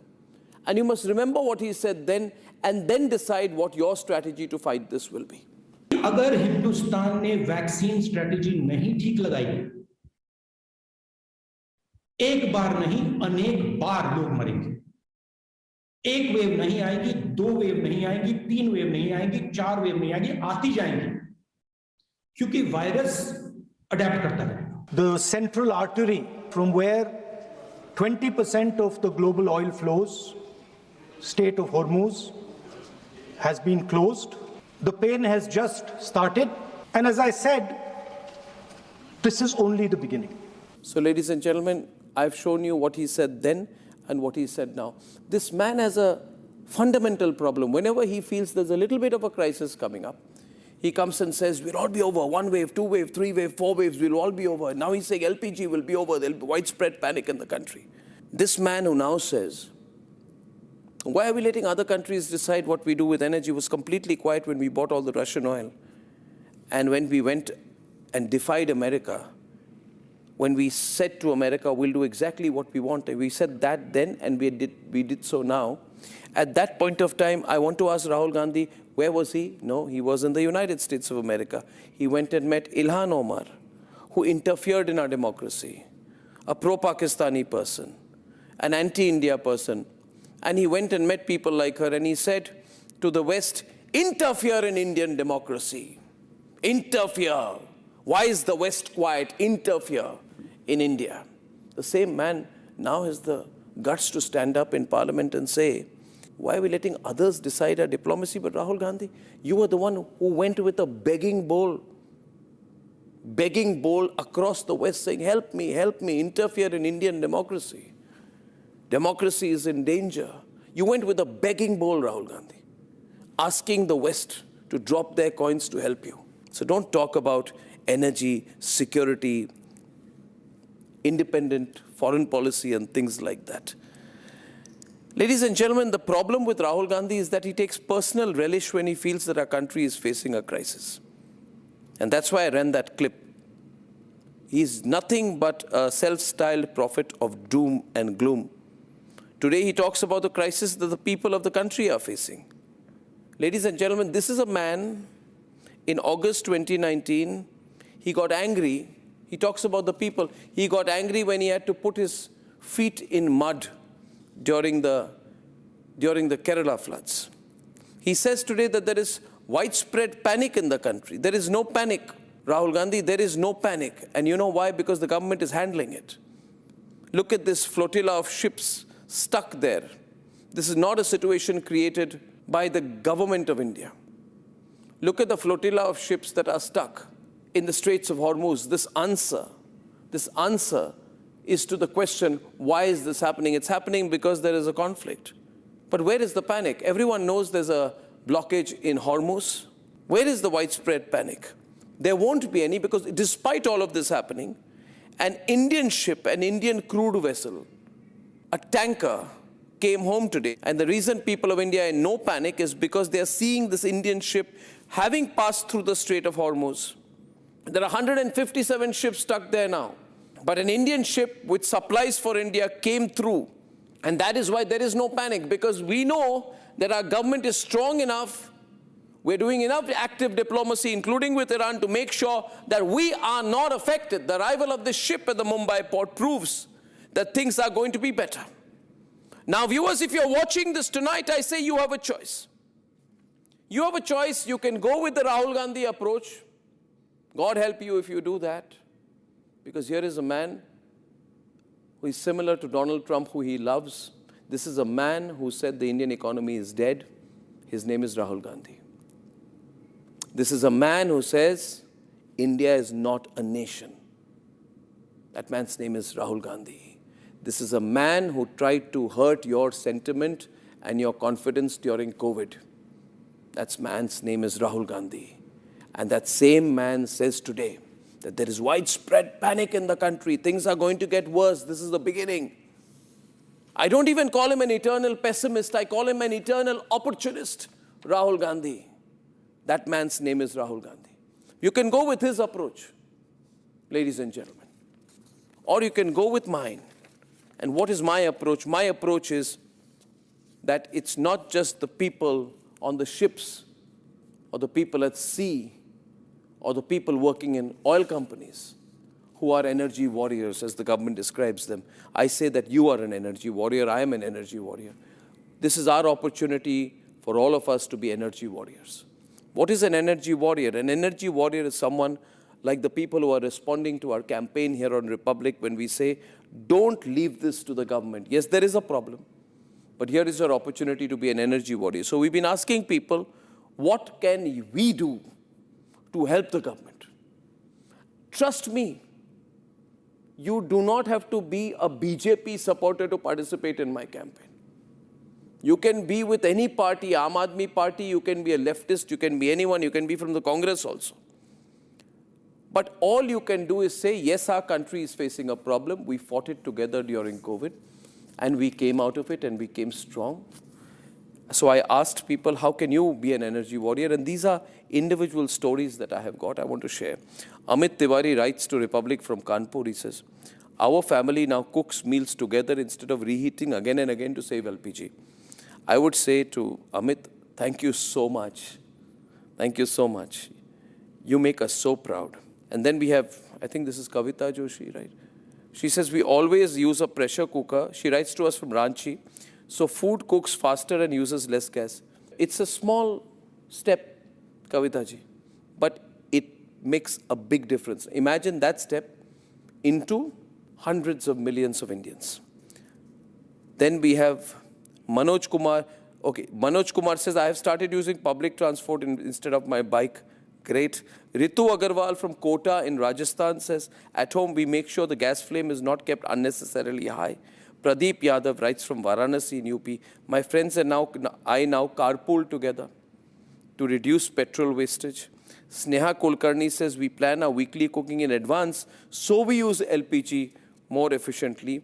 Arvind Kumar writes from Gaya that I have started walking for nearby errands instead of using my scooter. Now, see, the thing that is most beautiful in all of this is, through these small steps, all these viewers of Republic have created a sense of positive energy that is binding them. So while there will be a Rahul Gandhi who will say, we'll be finished, this is the beginning, things are going to get terrible, these are ordinary Indians, nationalists, who say this is not only the government's problem, it's a situation the country is facing, and we will beat all the odds overcome it, and win. That is what makes me so proud. Are you willing to be an energy warrior? Would you like to be one? Then write to us at Republic. Go into our website, find our contact, write to us, watch our channel, tell us what we're doing. Let's make this a campaign, ladies and gentlemen. This is not just the government's challenge. This is ours too. Now moving on, US President Donald Trump has praised its military, saying what they're doing is amazing. He said in a public address, in fact, Donald Trump continued to talk about the military, saying what they're doing is amazing. He also talked about the military's strength, saying that the military is going to take out Iran completely, Iranian regime, in fact, and said that the military had a successful first term and rebuilt the military and the US economy.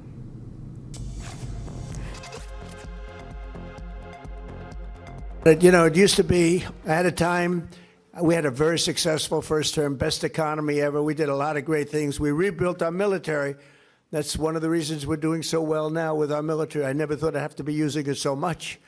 But when you look at what they did in Venezuela and now what they're doing in Iran, it's been amazing. But when you look at all of this, everybody was saying that this could never be done with the drugs. It could never be done. And in my first term, I was so proud of myself because I was able to cut the drugs 1/4 of a pence. Now, this doesn't sound so good, but I was proud. 28 years, drug costs went up, and it never stopped. Went up, up, up. And I had, in my third year, I cut drugs by 1/4 of 1%. And it was like a big deal because that never happened before. And I had a news conference. I announced that I cut drugs 1/4. It's the first time in 28 years. But now I cut drug prices by 80%, 75%. A low one, a bad one, would be 50%.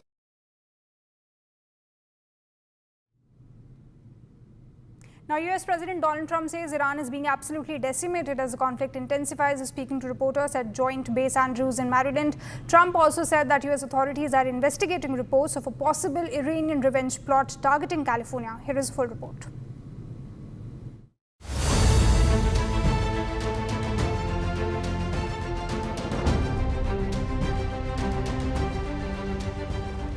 As West Asia war escalates, US President Donald Trump said that Iran was being absolutely decimated as the US war effort intensified. And we have very good news on the war front, namely they are absolutely being destroyed. Iran is being absolutely decimated. That's all I can say. President Donald Trump hinted that the US could look closely at the Strait of Hormuz amid threats by IRGC to block oil shipments if attacks continue. It's being investigated, but you have a lot of things happening, and all we can do is take them as they come. And the war itself is being prosecuted as well as anybody has ever seen, and this is other countries telling me too. Big countries, powerful countries, they said they've never seen anything like it. And they also agree with what I'm doing. They say it's an evil country, and it's been for 47 years that way. Trump also claimed that authorities are monitoring suspected Iranian sleeper cells inside the United States. I have been, and a lot of people came in through Biden with this stupid open border. But we know where most of them are. We've got our eye on all of them, I think. The president also criticized former President Joe Biden's border policies, suggesting individuals may have entered the country during that period.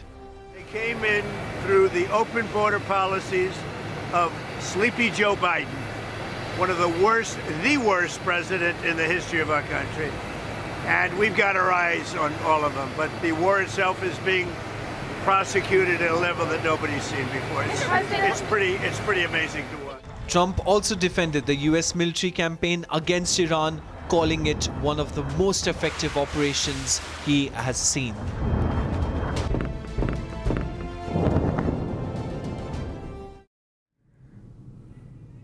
Now, questions are mounting over the condition of Iran's newly appointed supreme leader, Ayatollah Mujtaba Khamenei. Iranian media reports claim that he may have been injured during the initial US-Israeli strikes that killed his father and former Supreme Leader Ayatollah Ali Khamenei. While Tehran has released a written statement attributed to Mujtaba, there have been no public appearances, photographs or videos of him since taking office. The lack of visibility has sparked speculation over his health and who is currently directing Iran's leadership, even as officials insist that the new Supreme Leader remains safe. Take a look. Iranian media claims that Mujtaba was injured due to the strikes on Iran by Israel and US. No photographs or videos of the newly installed Supreme Leader have been released yet. The strikes were deadly enough to claim the life of the former Supreme Leader. And initial reports claim that Mujtaba had survived the strikes. But now the Iranian media claims that Mujtaba was also injured in the strikes. The lack of public appearances raises questions about who is actually directing Iran's government. Iranian media also claim that Mujtaba sustained injuries to his legs on the first day of US-Israeli military operations against Iran. Reports say that there were concerns that Mujtaba could become a target if he were to make any public announcements. On the other hand, the son of Iranian president stated that Mujtaba Khamenei was safe and sound. While Mujtaba released his first statement today, this begs the question: is the new supreme leader hiding in safety, or is Mujtaba actually injured?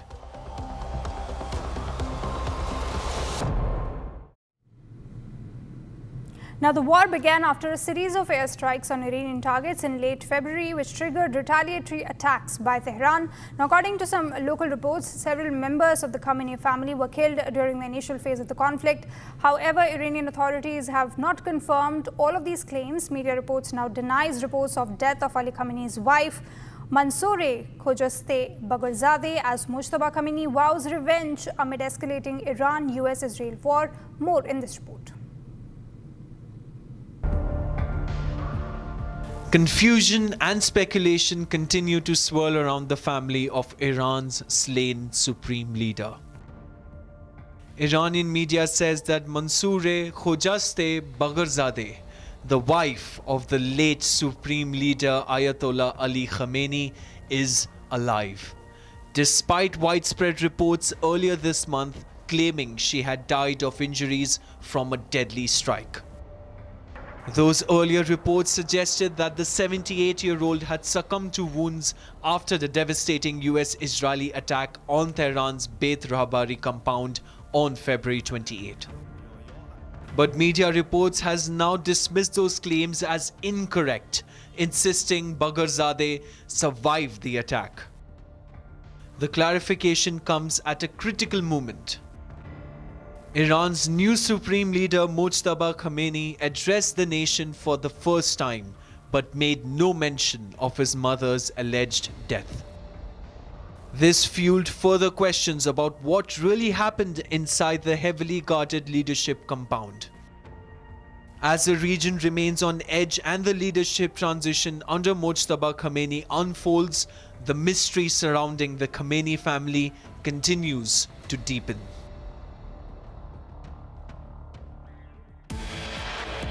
All right, taking a short break. Coming up, US CENTCOM confirms crash of a refueling aircraft KC-135 over Iraq, which reportedly is neither due to friendly or hostile fire. Iranian Foreign Minister Abbas Araghchi issues a clarification of Iran's conditions amid war, says Iran's no nuclear proposal was dismissed by United States.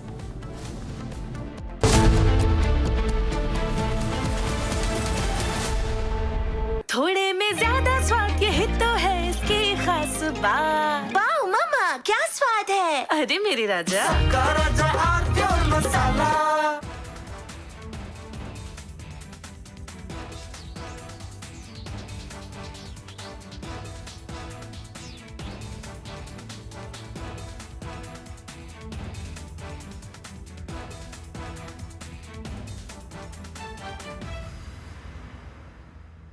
प्यास बुझाए ठंडक लाए सबको भाई जिलासन MDH का जलजीरा जीरा SIP जीरा SIP असली रिफ्रेशिंग, असली स्वाद, असली मजा।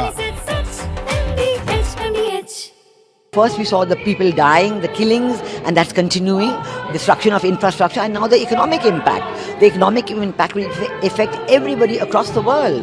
You know, the price of LNG, cooking gas has already gone up. So it is a very serious problem. We're all going to suffer. So we all have to work to make sure it ends soon. And I hope that, led by our Prime Minister, etc., we will work on that. ठीक है mandu भेज रहा है। ठीक है ना भेज रहा मंडू। नहीं तो फोन तो करा अरे अनुसरी होगा।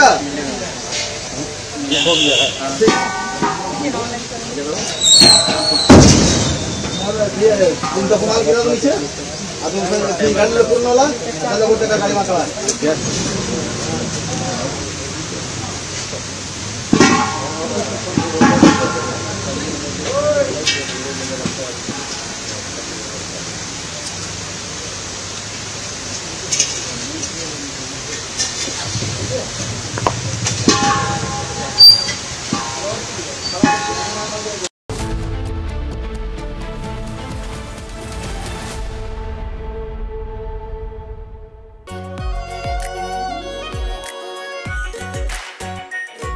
Pure shahi paneer masala, delicious, healthy everyday.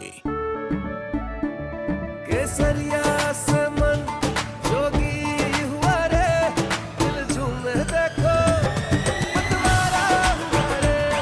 केसरिया से मन जोगी हुआ। हर पल मनाओ केसरी त्योहार, विमल बोलो जुबान केसरी। चमकी चाट से क्या बना है? सैंडविच, लस्सी और छाछ और हर घूंट में चमकी चाट। अब बताओ स्वाद आया? आया। असली स्वाद सिर्फ चमकी चाट। First we saw the people dying, the killings, and that's continuing, destruction of infrastructure, and now the economic impact. The economic impact will affect everybody across the world. You know, the price of LNG, cooking gas has already gone up. So it is a very serious problem. We're all going to suffer.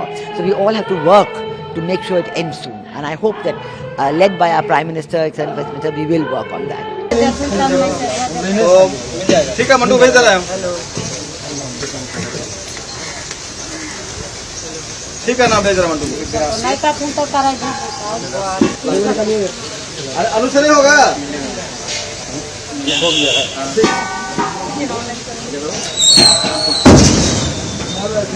तुम तो कमाल किया तो नीचे। अब तुम गाड़ी ले पूर्ण वाला, ना लोगों का गाड़ी मार रहा है।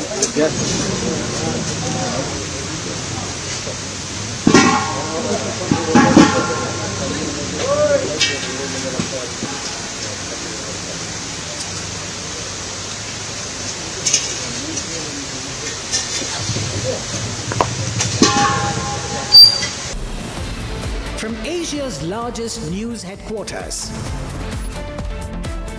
setting the agenda for Bharat.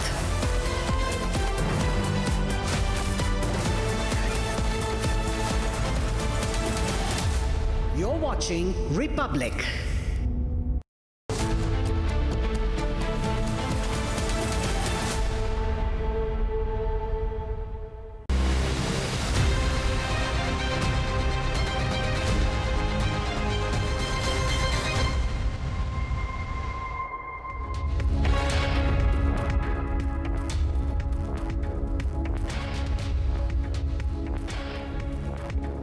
A very warm welcome, viewers. You're watching the Republic TV. This is Shivam Dutt Mehta, and the top focus in this bulletin will be one, the West Asian conflict, because Mujtaba Khamenei has made an address where he claimed that the Strait of Hormuz will remain blocked, and also he will take the revenge of the attack that was on the school. And also another top focus, it's a national story, the biggest story, and it's about the oil crisis. The government has made it pretty clear that there is no lack of fuel amid speculations of fuel shortages. So these are the two major stories of this bulletin. We'll get you all the other top headlines. Also, let's have a look at the top headlines of this hour.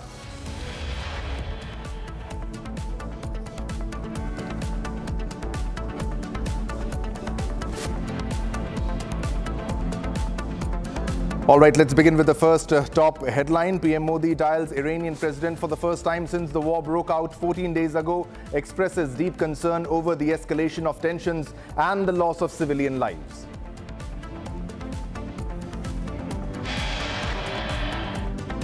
US CENTCOM confirms crash of a refueling aircraft KC-135 over Iraq, which reportedly is neither due to friendly nor hostile fire.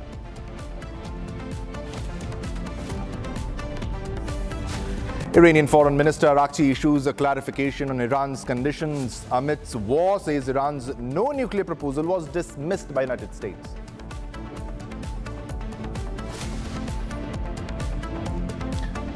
And also, one French soldier killed and 6 were injured in an Iranian drone attack on the joint base of the French army and Kurdish Peshmerga forces in northern Iraq.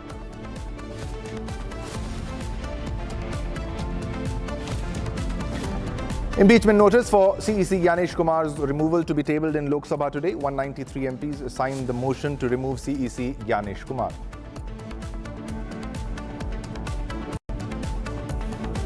Sensex sinks 550 points and Nifty opens below to 23,500 as the war in Iran continues to affect stock markets across the globe due to concerns over energy and oil.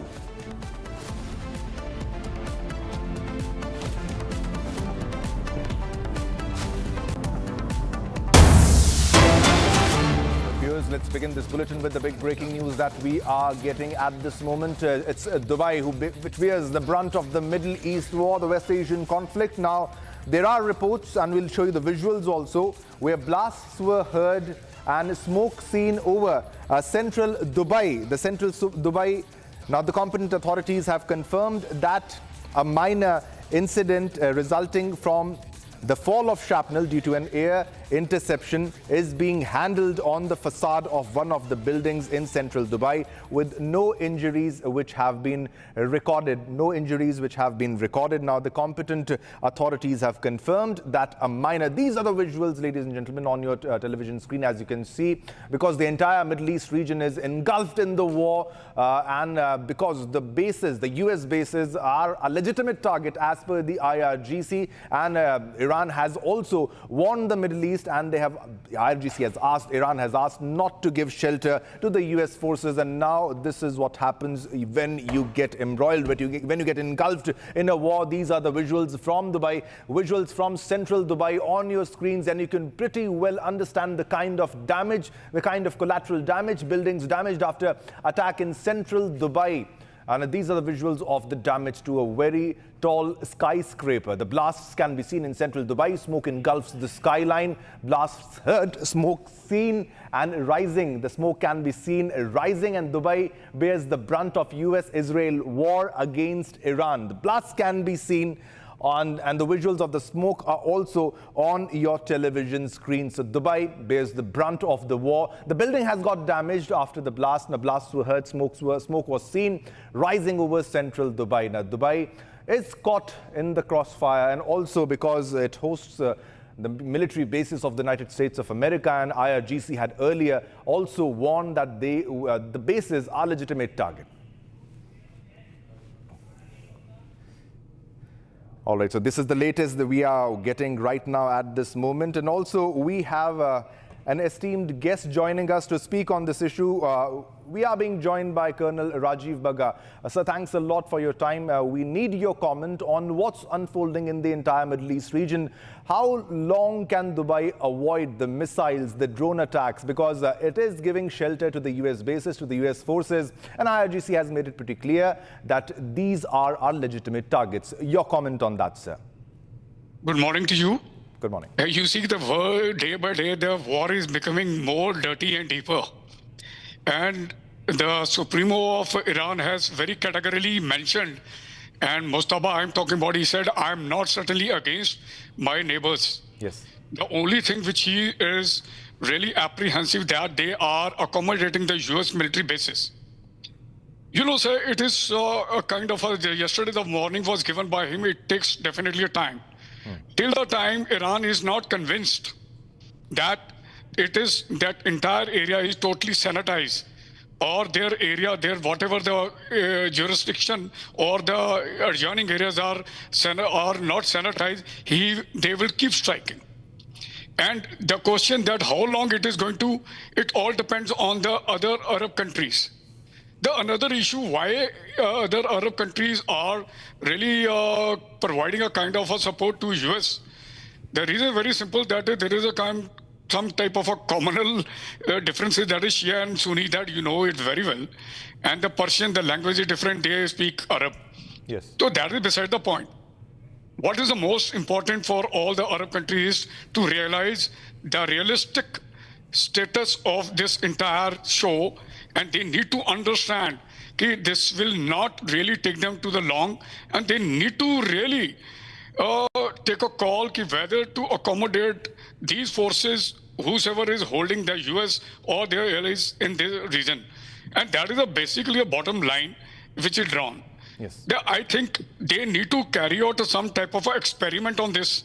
In case they stop such type of activities or accommodating US forces in their region, I think that things will certainly improve a little bit. Definitely. So, Colonel Bagga, if you can also describe the visuals that you are able to see. So, what happens during a missile interception? When a missile is intercepted, are there chances of collateral damage also to an extent where buildings get damaged to this level? Because the MOD of Saudi Arabia, the Ministry of Defense, they claim that we have intercepted this drone or we have intercepted that drone. But what about the collateral damage? And also, the US bases, the soldiers were removed from the bases. They were sheltered in hotels, in tall skyscrapers, and that was one of the reasons that Iran struck those hotels also. How long can Dubai avoid that, and how much of collateral damage will it be taking in the near future, sir?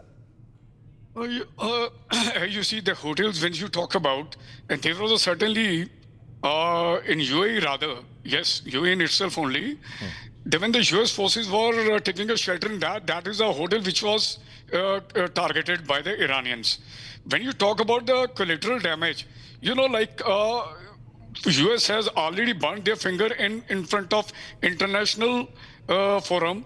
That is when they have struck that particular school, which were sharing that common wall with the IRGC headquarters. At this juncture, Iran will be absolutely very cautious. They will not do any type of such action which buy them a kind of unpopularity in the entire region. So if they are causing a damage to any hotel or any such structure, that is definitely need to be understood. There must be some kind of US forces which must be holding there. And let me remind you, everybody is having a kind of a human intelligence there, and certainly satellite based also. And if they are firing or they are doing any kind of attack in these regions, that means they have got a total concrete input about it. All right, sir, stay with us. We'll get another big breaking news also, because this happens when you intercept a missile and there is always a chance of collateral damage. We have another big breaking news coming in. Now, this is a very big development over the US aircraft crash. Now, the Iran-backed Iraqi group have claimed responsibility for downing US military aircraft. The Islamic Resistance in Iraq, an umbrella group of Iran-backed armed factions, claimed the responsibility for downing a US military refueling aircraft. Now, we first broke the news, ladies and gentlemen, and there was a response from the CENTCOM also, and they said we are very well aware of the crash that occurred. There were two military aircrafts and one of them landed safely. The other, unfortunately, it crashed, and it did not come under a military fire, a crossfire or something, under friendly or hostile fire. Now, that was the claim by them. But this is a very big update. Now, US earlier, which have claimed that it was not because of some hostile fire. Now, this is a big development where a group is claiming that they had shot down the KC-135 aircraft in defense of countries' sovereignty and the airspace. A big development here. We have Colonel Bagga is with us for a comment on this issue. Colonel Bagga, there was a statement by the CENTCOM. The CENTCOM, as per CENTCOM, they said that neither it was a friendly fire, neither was it a hostile fire. Now we have a group which is claiming that we have shot down. And is America, as of now, hiding something? Is it lying? They don't want the media to know that their refueling aircraft has been shot down by a militia, by a group. Your comments, sir? US all the time always had a kind of a hidden agenda that we all are aware. Certainly, I'm not against US forces, but wherever they are gone, they have got some kind of a haze, and they have created the haze in front of the entire world. As far as this aircraft is concerned, let me tell you, whenever any aircraft is getting refueled in the mid-air, and specifically in this particular case, C-135, which is a kind of a very bulky aircraft, and it also projects as a huge target. And specifically, they are vulnerable when they are carrying out the refueling. But I want your comment on how difficult or how easy is to take down an aircraft of such a size, because if it's flying in the air, there must be some sort of precautions the United States Air Force is following when it goes on air. How easy or how difficult is to take down a refueling aircraft of this level? Is it an easy target? That's why it was chosen by the militia, the group.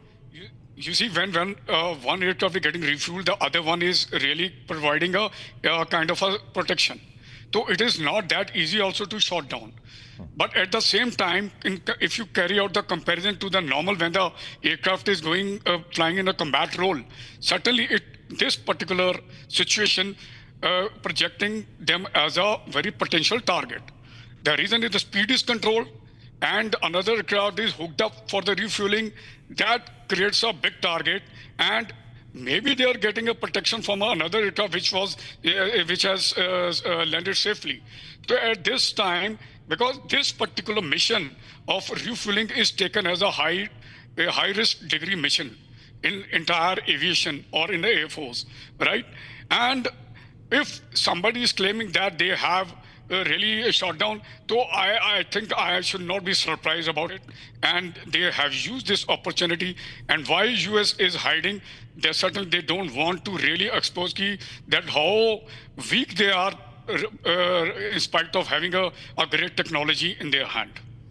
All right, sir, if you can also share the details and your insight on the cost of the war. Isn't this war becoming too expensive for the United States of America? And the United States of America was already in a very critical situation when Donald Trump came in. He was talking about giving more employment, more jobs, but not about wars and body bags and aircrafts being taken down, sir.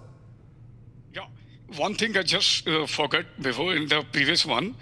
You know, whenever such aircraft's refueling is carried out, I've come to your second question. Yeah, sure. When the refueling carrying out, that means that there is some type of a plans to carry out deep interdiction by the Air Force. Okay. That means it gives the indication that whatever the bases US having in the Arab countries are really in a partial kind of a state to use. Okay, that is another thing. And third thing is that US now has started realizing that it is not that easy to go for the ground war. They have to use their Air Force. And when they are using the Air Force, the cost of the war is definitely going to go up. And the calculations which was carried out by the White House and Donald Trump, I think it has really gone for a 6. All right. Thanks a lot, Colonel Rajiv Bagga, for the details and your insight on what's unfolding in the West Asian region. Now, this is a very big claim by an Iraqi group which has claimed the responsibility for downing the U.S. refueling aircraft. A very big claim by Iraqi group because the U.S. CENTCOM had earlier claimed that it did not get caught in a friendly fire or hostile fire. All right, viewers, let's move on to another top story. Fresh Israeli strikes have once again rocked the Lebanese capital Beirut as the conflict spreading across West Asia continues to intensify. Now, Israeli forces say they are targeting positions linked to Hezbollah, with raids and airstrikes reported across multiple parts of Lebanon. Now, entire neighborhoods have now been reduced to rubble, ladies and gentlemen, with hundreds killed and hundreds of thousands displaced as civilians flee the chaos. Here's more on the story in this special report.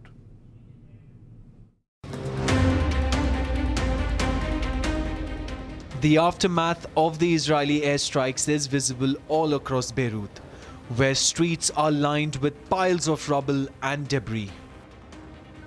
Thick plumes of smoke rose from damaged structures as Israeli strikes continue to pound what Israel thinks are structures linked to Hezbollah. Israeli forces say its operations are aimed at weakening Hezbollah positions across Lebanon. The escalation began after Hezbollah launched missiles and drones into Israel on March 2nd, which came after the US and Israel struck Iran 2 days before, killing their supreme leader Ali Khamenei. However, the war has forced massive displacement and widespread casualties all across Lebanon. One of the latest strikes hit a car in Ramlet al-Baida, a central neighborhood in Beirut, killing 8 people in the process. A local resident had this to say.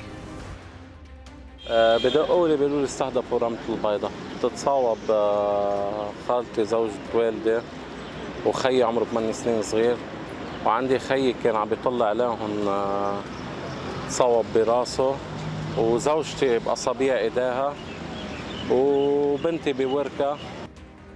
Lebanon says that at least 634 people have been killed since the latest round of fighting began, and that more than 759,000 people have now been internally displaced all across Lebanon due to the ongoing war. However, as airstrikes continue to hit parts of Beirut, many are dead and tens of thousands remain displaced, waiting for the violence to end.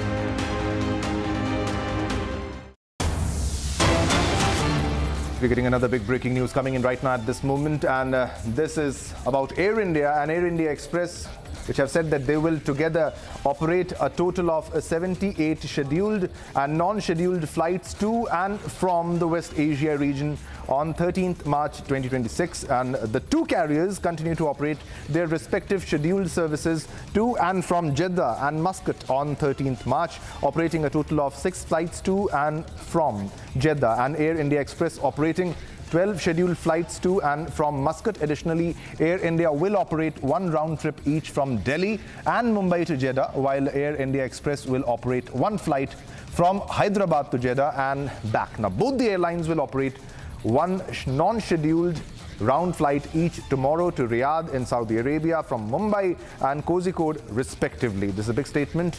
Now, Air India Express will also operate its scheduled services to Muscat, including 1 round trip each from Delhi, Kannur, Kochi, Kozhikode, Mumbai and Thiruvananthapuram.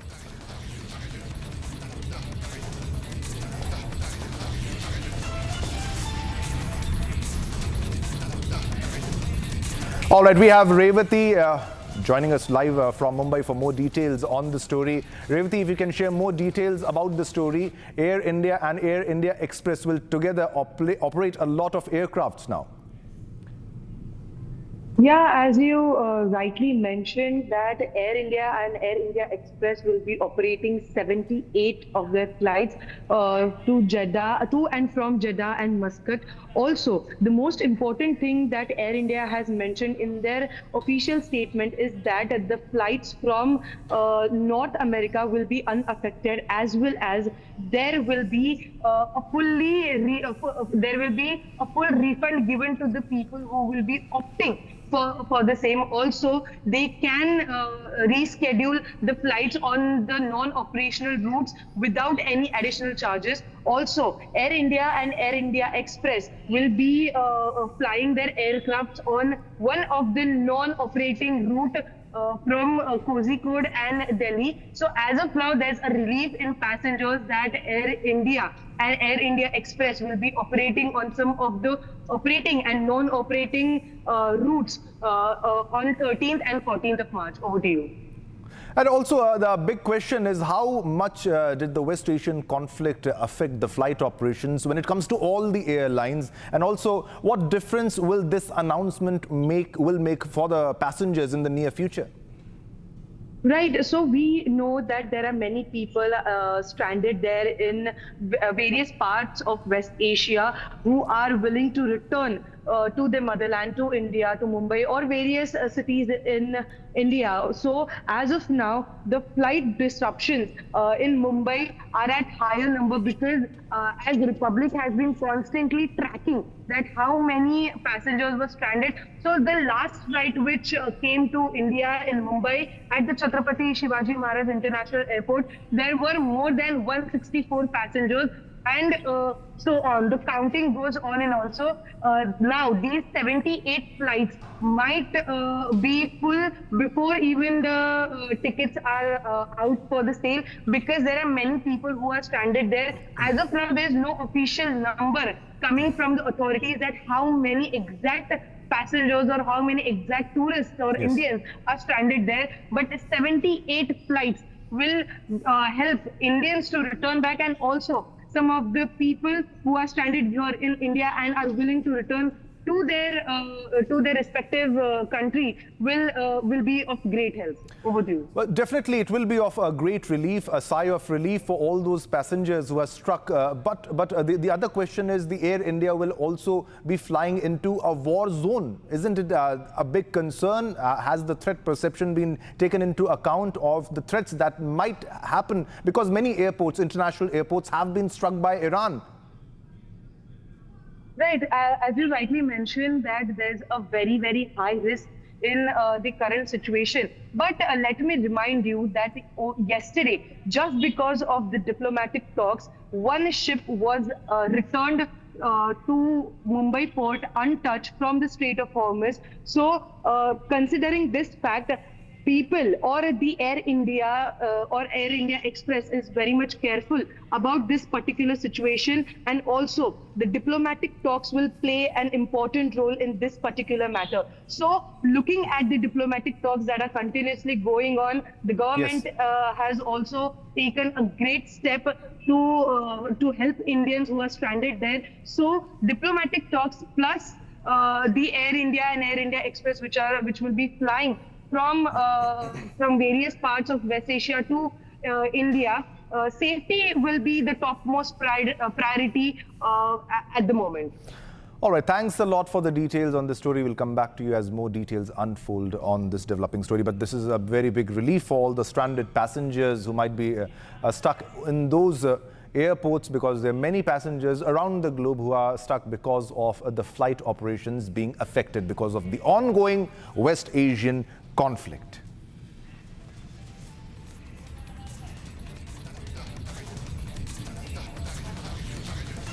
All right, viewers, now let's move on to another top story. Now, Turkey has strongly criticized Israel over its military campaign in Lebanon. And Turkey has strongly criticized Israel over its military campaign over the Lebanon, because time and again, many times Lebanon has been attacked, and Turkey has said that wider regional conflict will have implication. Turkish leaders are warning that the escalating war could destabilize the entire Middle East and are calling for urgent diplomatic efforts to stop the fighting. Watch this report.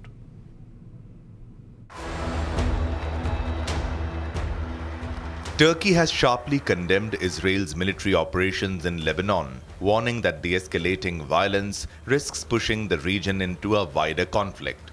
Speaking in Ankara, Turkish Foreign Minister Hakan Fidan accused Israel of pursuing expansionist policies and warned that continued bombardment could push Lebanon toward collapse. Lebanon has been drawn deeper into the conflict after Hezbollah launched attacks on Israel, triggering Israeli airstrikes and ground operations along the border. Fidan also warned that the US-Iran war is already destabilizing the region, stressing that Iran's territorial integrity should not be targeted. Meanwhile, Turkish President Erdogan called for urgent diplomacy to prevent the conflict from spiraling further. Sorunların masada çözülme imkan ve ihtimali varken yanlış hesaplar, yanlış değerlendirmeler ve elbette gözünü kan bürümüş bir şebekenin kışkırtmaları neticesinde bölgemiz yeniden kan ve barut kokusuyla kaplandı. Erdogan said that the war must be halted before it triggers a wider regional crisis.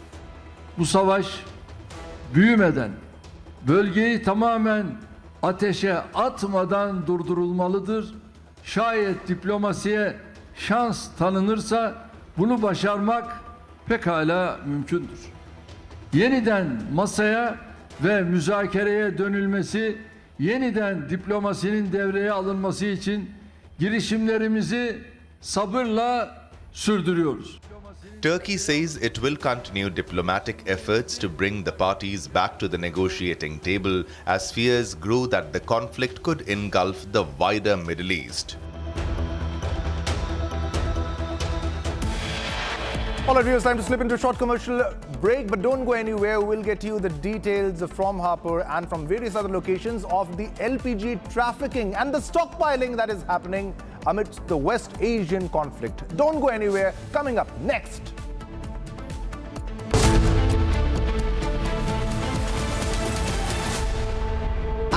Pure सूजी pasta उबालो मिलाओ और खाओ 8 minute में तैयार। क्या taste है सबका राजा हार्डकोर मसाला।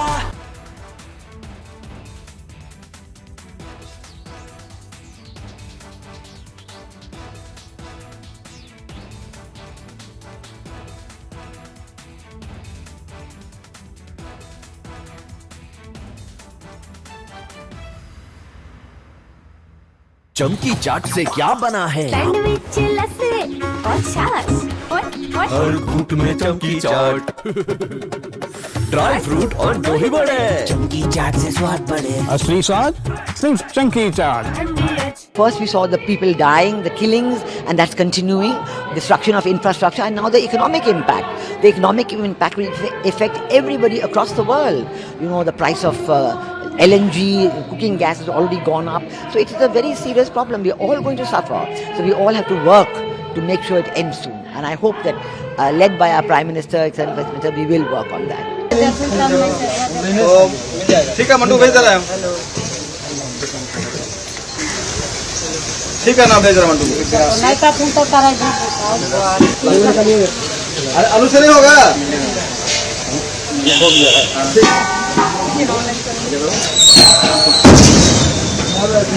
उनका कमाल करा नीचे अब फिर गाड़ी में पूर्ण वाला दादा को टका गाड़ी मारता है।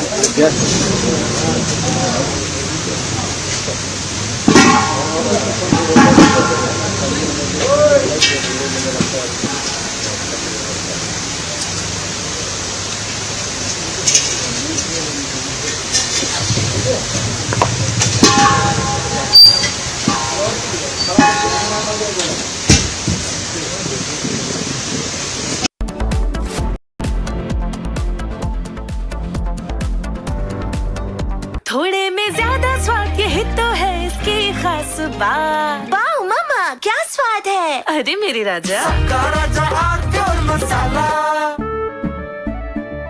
केसरिया से मन जोगी हुआ रे दिल झूमे देखो मतवारा हुआ रे केसरिया से मन जोगी हुआ। हर पल मनाओ केसरी त्योहार विमल बोलो जुबान केसरी। प्यास बुझाए ठंडक लाए सबको भाए जीरा से MTH का जल जीरा जीरा से।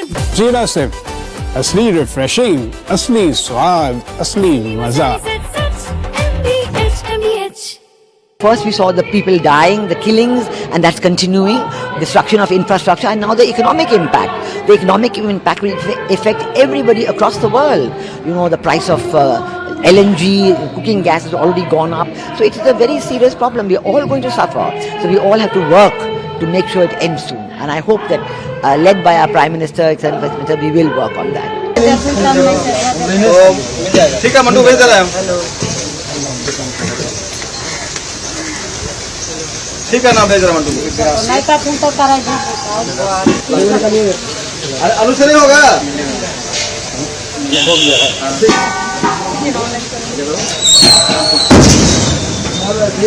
उनका कमाल करा नीचे अब फिर गाड़ी में पूर्ण वाला दादा को टका गाड़ी मारता है।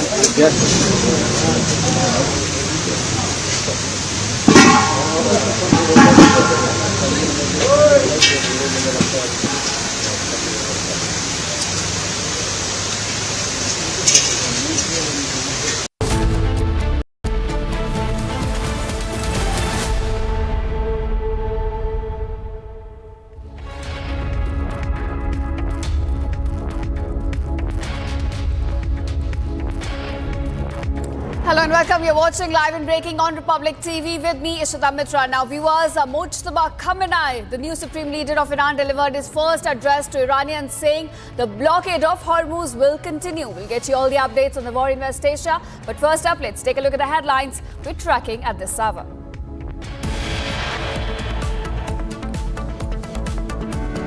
Prime Minister Modi dials Iranian president for the first time since the war broke out 14 days ago, expresses a deep concern over the escalation of tensions and loss of civilian lives.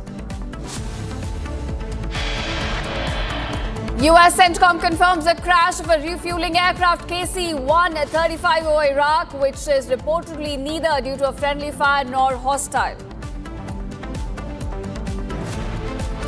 Iranian Foreign Minister Araqi issues a clarification on Iran's conditions amidst war, says Iran's no nuclear proposal was dismissed by the US. One killed and 6 others injured in an Iranian drone attack on a joint base of French army and Kurdish forces in northern Iraq.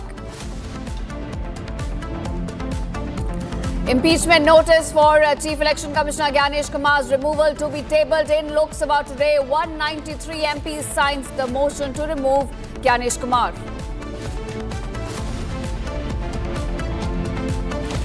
Sensex sinks 550 points and Nifty opens below 23,500 as the war in Iran continues to affect stock markets across the globe.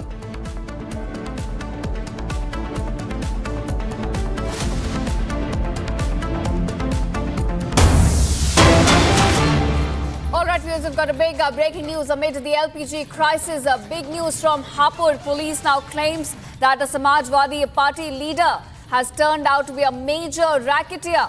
About 55 filled cylinders were recovered from his home in Hapur, and the impact of CM Yogi's directive to take a strict action against black marketing and hoarding amid the LPG crisis. Now, the public here, viewers, is grappling with the crisis while Samajwadi Party is spreading chaos in the state through hoarding.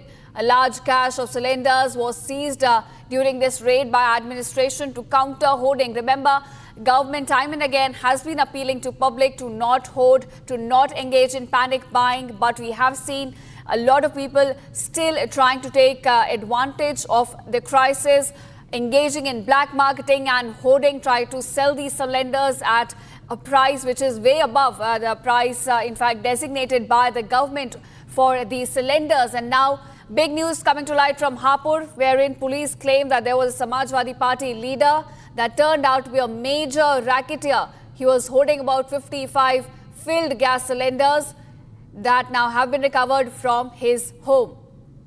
In fact, viewers, we've also had a ground report from this.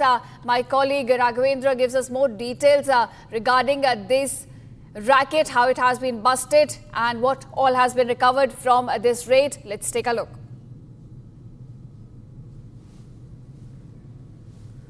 All right, viewers, we'll get back to the ground report later, but that's the breaking news coming in at this hour when we talk about this big raid that has exposed the hoarding of cylinders at the house of a Samajwadi Party leader. Now we've got the ground report. Let's take a look.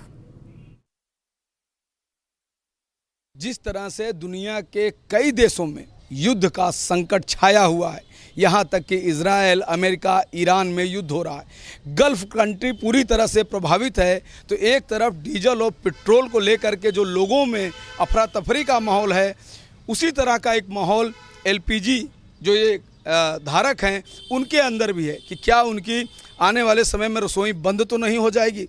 सरकार कह रही है कि किसी तरह की कोई दिक्कत नहीं है, एजेंसी अगर मनमानी करे तो वहाँ पर पुलिस हो, उन लोगों के ऊपर एफआईआर हो अगर जो लोग ग्राहकों को गैस सिलेंडर उपलब्ध नहीं करा पा रहे हैं। लेकिन हम आपको कुछ हकीकत दिखाते हैं, चूँकि मैं ग्राउंड जीरो पर हूँ और एक भारत जो गैस है उसकी जो एक एजेंसी है वहाँ पर पहुँचा हूँ, और आप स्थिति देखिए कि इनके मन में कहीं न कहीं कोई बात तो है, कोई दिक्कत तो है, या सिर्फ शंका है या कोई दिक्कत है, या ये कई दिनों से परेशान हैं। जो आप देखिए सुबह से उठकर आए हैं यहाँ पर, देखिए एक लंबी एक कतार सिलेंडर्स की है और अपने अपने ही सिलेंडर्स पर ये लोग बैठे हुए हैं।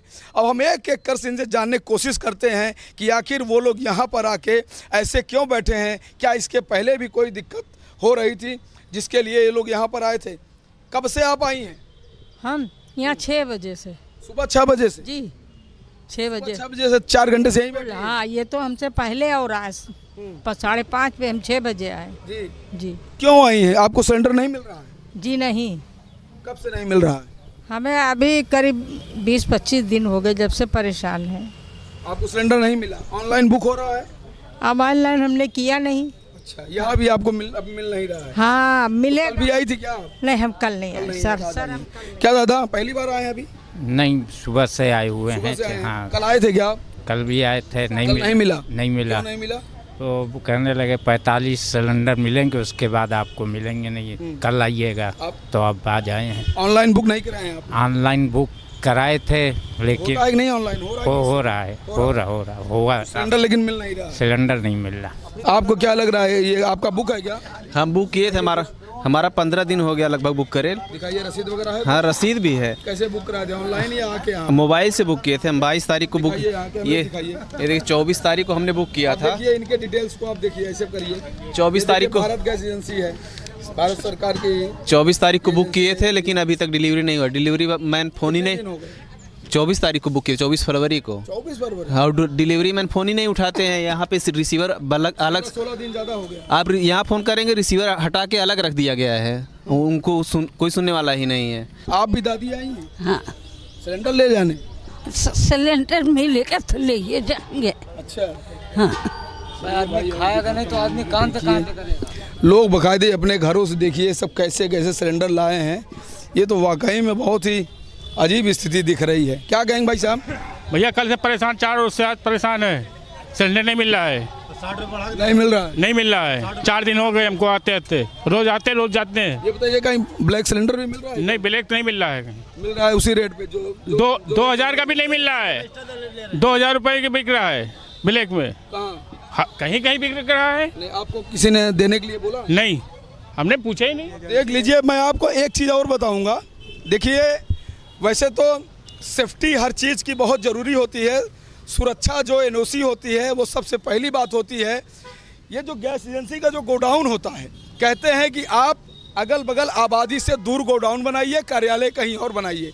लेकिन यहाँ हमको एक चीज़ ये दिख रही है कि आप देखिए बड़ी बड़ी बसें, ये बड़ी बड़ी बसें भी यहीं पे खड़ी हैं और यहीं पे अभी लोड भी आएगा। जो लोगों को 40-50 जो सिलेंडर मिलेगा वो भी आएगा।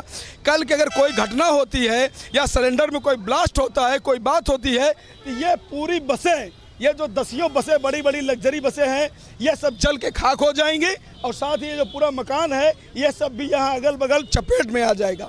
तो शासन प्रशासन को चाहिए कि ये जो गैस है, सिलेंडर है, जो भरे हुए लोड यहाँ पे अभी आएंगे, इनको और इन बसों में दूरी बनानी चाहिए। और क्या कोई घटना हो जाएगा तब आप आँख खोलेंगे। तो इसलिए कार्यालय, बुकिंग की जो एजेंसी होता है, जो ऑफिस होता है, उसको ज़रूर आप आबादी के बीच में सड़कों पर रख सकते हैं, लेकिन जो गोडाउन है उसको आप इन सब चीज़ों से दूर रखिए। अब सोचिए, बसों के बीच में सैकड़ों सिलेंडर, सैकड़ों जो गैस के सिलेंडर हैं वो इन्हीं बसों के बीच में लोग खड़े हुए हैं। कल की कोई घटना हो जाती है तो यहाँ बहुत बड़ा हादसा हो सकता है। और सबसे बड़ा जो हादसा तो यही है कि लोग कह रहे हैं हमारे घरों में चूल्हे नहीं जल रहे हैं, हम लोग खड़े हैं, आधे लोग कल लौट गए थे। आज भी उम्मीद है 40, 45, 50 मैक्सिमम ये लोग देंगे। उसके बाद जितने भी लोग आएंगे वो लौट जाएंगे। तो कहीं ना कहीं सरकार जो दावे कर रही है, चाहे वो केंद्र सरकार हो, राज्य सरकार, कि हम एक्शन लेंगे, हम FIR करेंगे, हम सख्ती बरतेंगे, लेकिन हकीकत यह है कि लोगों में एक डर है, एक शंका है, जिसको लेकर सब भागे आए हैं और इनके घरों में चूल्हे जलने की समस्या आन पड़ी है। घर में लोग भूखे प्यासे बैठे हैं। अगर गैस सिलेंडर मिलेगा तो घर में जाकर ये लोग खाना बनाएंगे तो परिवार का कहीं न कहीं तब जाके परिवार आगे बढ़ेगा, अपने दिनचर्या में आगे जाएगा।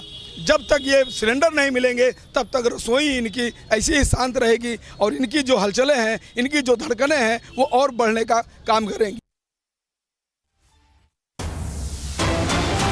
All right, viewers, we're tracking the LPG situation all across the country. Moving north, long queues were now seen in Kishtwar due to OTP delays while getting LPG. Kishtwar has stock of over 1,200 cylinders, which is to last for 5 to 6 days, but OTP delays are now being faced by customers in the district, which has led to, in fact, long lines. Now, those are the visuals of long queues outside the gas stations. This is where people are standing since morning to get their cylinders. Now, Kishtwar, in fact, has a stock of about 1,200 cylinders, but due to the delays in the customers are getting their OTPs, we're looking at more and more long queues outside the stations. Now, viewers, let's give you a more ground analysis. My two colleagues, Gursimran joining us from Jammu and Raghavendra from Lucknow. Thank you to both of you.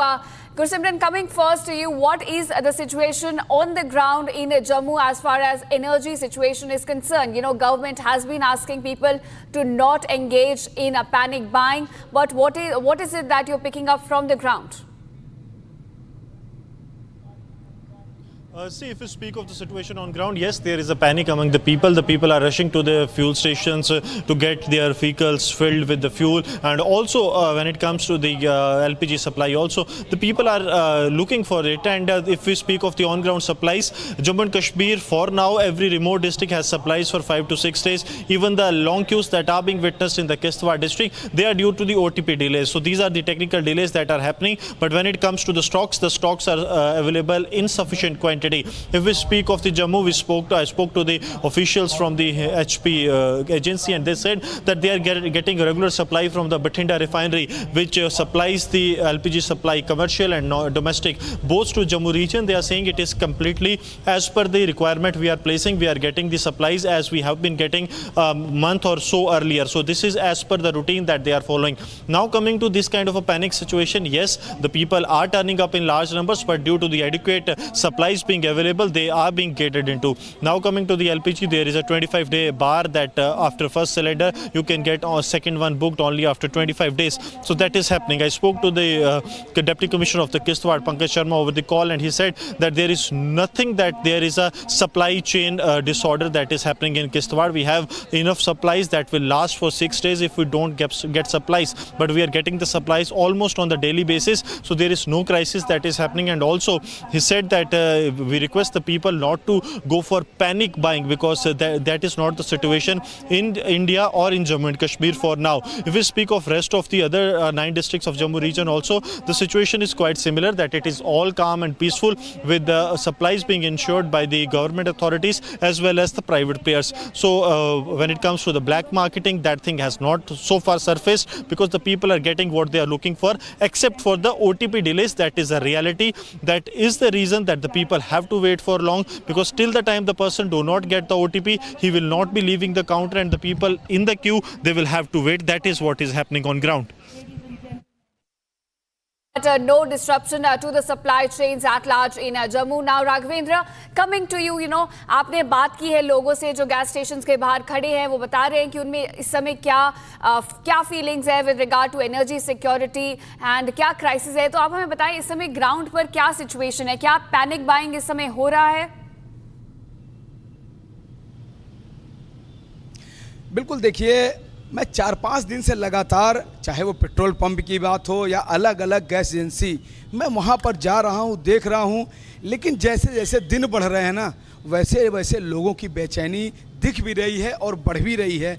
और यह हकीकत जो मैं ground zero पर गया था वो मुझे दिखा, क्योंकि 15 दिन पहले ये सिचुएशंस नहीं थी. लोग ऑनलाइन गैस बुक करते थे, लोगों के घरों में सिलेंडर्स पहुँच जाते थे, या जिनको खुद एजेंसी आना था उनको भी उपलब्ध हो जाता था. लेकिन ये स्थिति है ऐसी दिखी, और ये कल भी दिखा, परसों भी दिखा, आज भी दिखा है कि लोग वहाँ भारी संख्या में जा रहे हैं.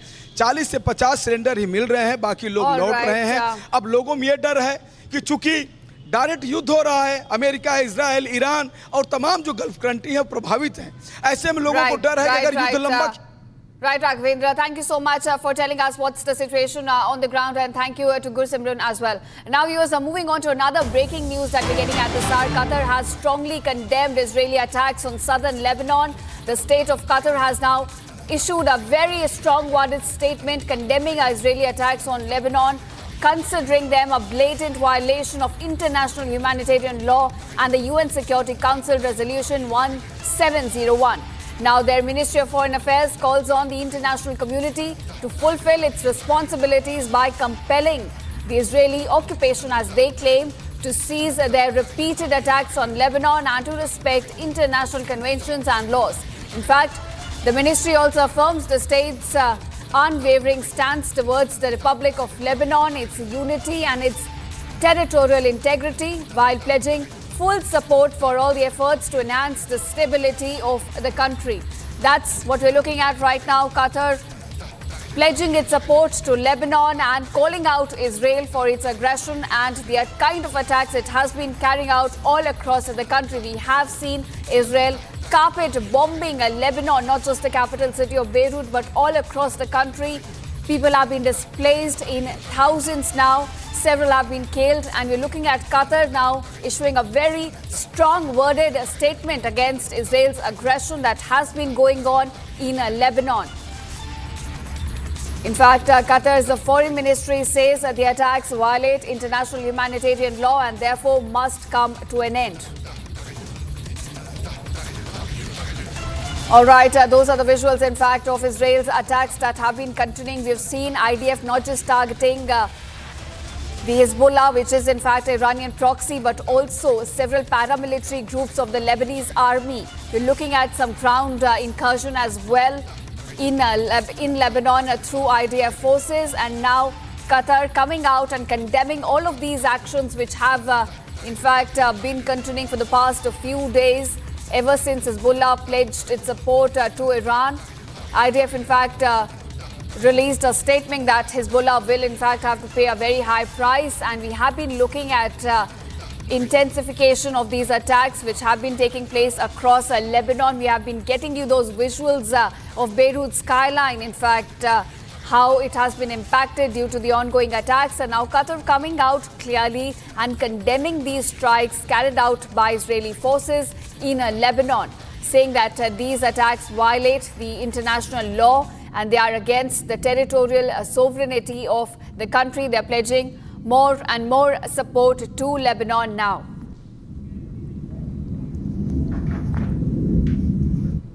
And now, viewers, questions are mounting over the condition of Iran's newly appointed Supreme Leader, Ayatollah Mujtaba Khamenei. Now, Iranian media reports claim that he may have been injured during the initial US-Israeli strikes that killed his father and former Supreme Leader, Ali Khamenei. While Tehran has released a written statement attributed to Mujtaba, saying that there have been no public appearances, photographs or videos of him since taking office.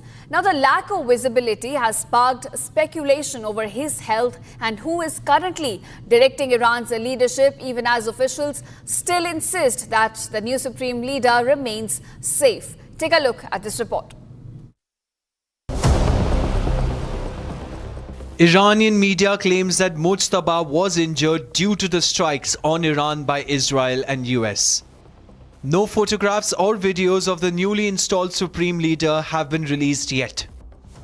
The strikes were deadly enough to claim the life of the former supreme leader.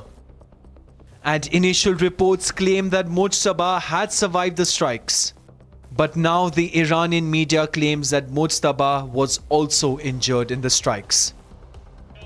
The lack of public appearances raises questions about who is actually directing Iran's government. Iranian media also claim that Mujtaba sustained injuries to his legs on the first day of US-Israeli military operations against Iran.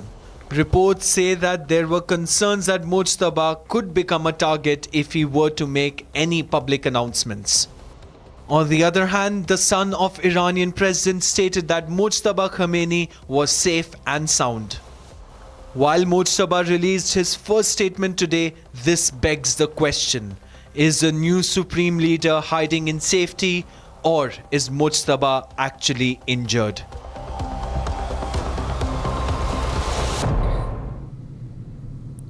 And now, viewers, the war began after a series of airstrikes on Iranian targets in late February, which triggered retaliatory attacks by Tehran. Now, according to some local reports, several members of the Khamenei family were killed during the initial phase of this conflict. However, Iranian authorities have not confirmed all of these claims. Media reports now denies reports of the death of Ali Khamenei's wife, In fact, as his son Mujtaba Khamenei now vows revenge amid the escalating conflict. More in this report. Confusion and speculation continue to swirl around the family of Iran's slain supreme leader. Iranian media says that Mansoor-e Khojaste Bagharzadeh, the wife of the late supreme leader Ayatollah Ali Khamenei, is alive, despite widespread reports earlier this month claiming she had died of injuries from a deadly strike. Those earlier reports suggested that the 78-year-old had succumbed to wounds after the devastating US-Israeli attack on Tehran's Beit Rahbari compound on February 28. But media reports has now dismissed those claims as incorrect, insisting Bagharzadeh survived the attack.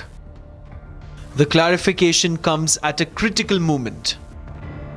Iran's new supreme leader Mujtaba Khamenei addressed the nation for the first time, but made no mention of his mother's alleged death.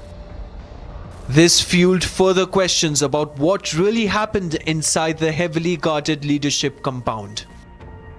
As the region remains on edge and the leadership transition under Mujtaba Khamenei unfolds, the mystery surrounding the Khamenei family continues to deepen.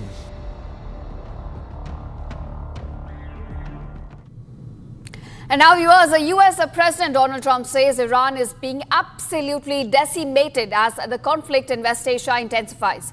Speaking to reporters at a joint base in Maryland, Trump also said that US officials are now investigating reports of a possible Iranian revenge plot targeting California. Here's more on this. Take a look.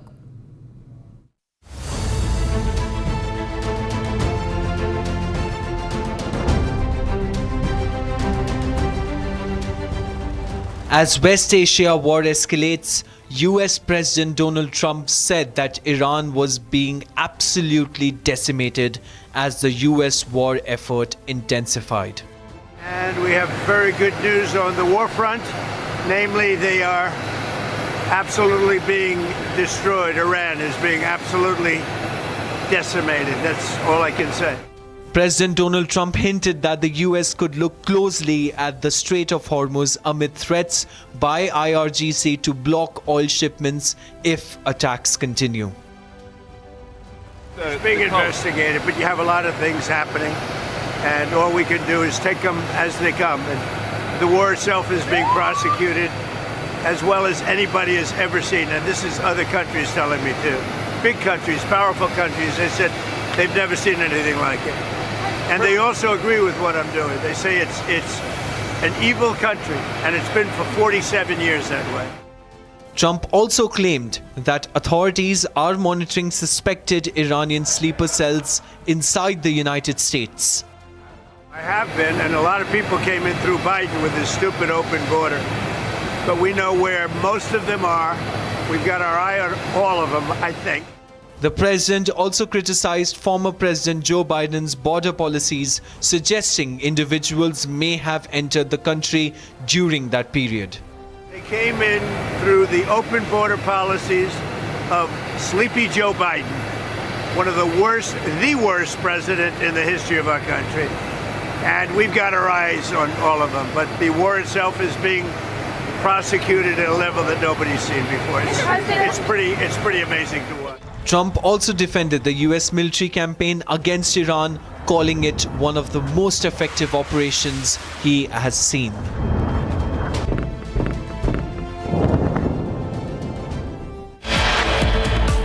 All right, viewers, coming up after a short commercial break, after US CENTCOM claims that KC-135 crashed in Iraq due to accident, latest reports have now emerged in which Iraqi separatists have now claimed that it shot it down.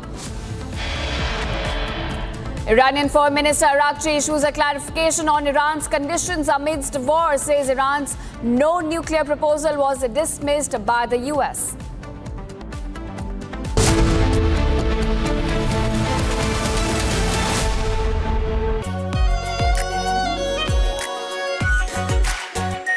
Our Pure Shahi Paneer Masala. Delicious, healthy every day. Honey, इस घर में कुछ है जो टूटता नहीं। ये pillar कभी नहीं टूटेगा। रुंगटा स्टील TMT से बना। रुंगटा नहीं तो घर स्ट्रॉन्ग नहीं। रुंगटा स्टील TMT बार एकदम सॉलिड। आर प्योर सूजी पास्ता उबालो मिलाओ और खाओ 8 मिनट में तैयार। क्या टेस्ट है सबका राजा R pure masala.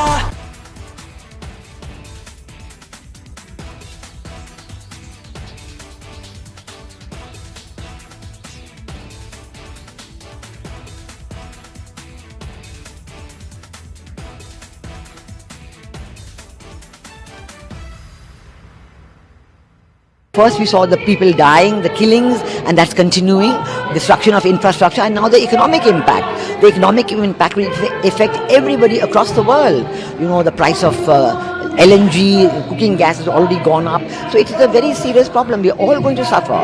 So we all have to work to make sure it ends soon. And I hope that, led by our Prime Minister, etc., we will work on that. ठीक है mandu, भेज दे रहे हैं।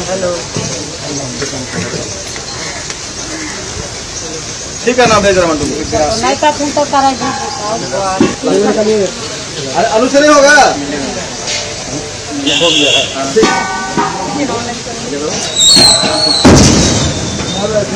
तुम तो कमाल गिरा दो नीचे। अब तुम गाड़ी में पूर्ण वाला, ना लोगों का गाड़ी मार रहा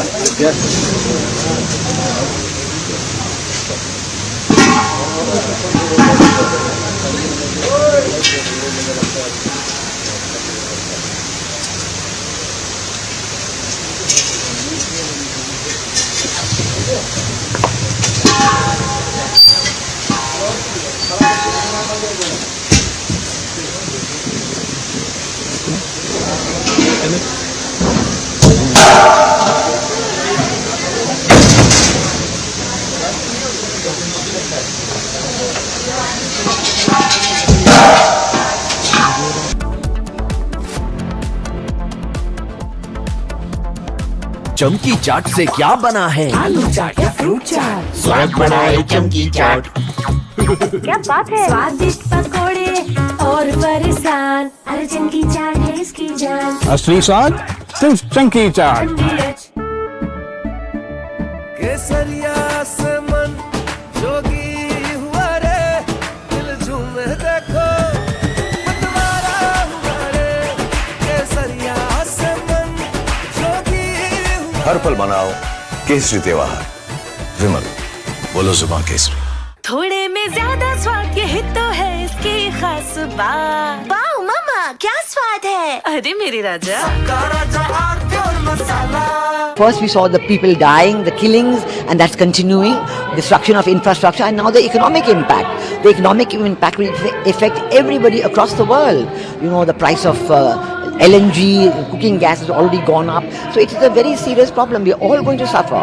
So we all have to work to make sure it ends soon. And I hope that, led by our Prime Minister, etc., we will work on that. ठीक है मंडू, भेज दे रहे हैं। ठीक है ना, भेज रहा मंडू। अरे आलू से नहीं होगा।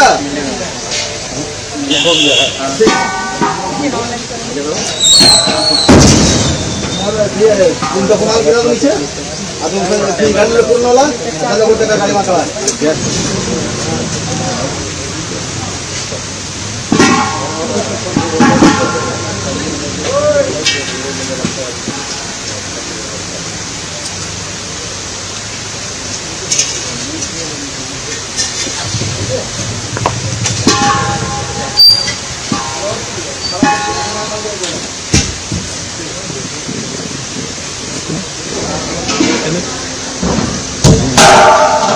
War is over, and it will be, because Trump is now trying to find an exit, and he's saying the war will end soon because he has no more targets left. When this war ends, remember, this was not the most inhuman war. This was the most unethical war. This was target practice. And who are the targets? Innocent people, civilians, non-combatants, school children. And if it is a war between leaders, we ask those leaders, why are you killing innocent people on all sides? The Western media has never failed the world as much as it has done now. All these leaders are such cowards that they want to make it a war among the people. People are being deliberately killed. And don't think that Iran is only a victim. Why did Iran strike the Dubai airport? What were the Iranians trying to do? Take revenge? Hear me, people of America. It's not the people of Iran who are fighting Donald Trump. It's the people of America who are standing up to Donald Trump. If they are not now, maybe they will.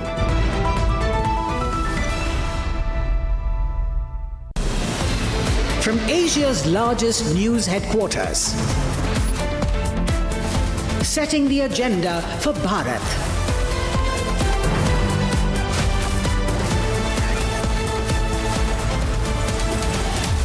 You're watching Republic.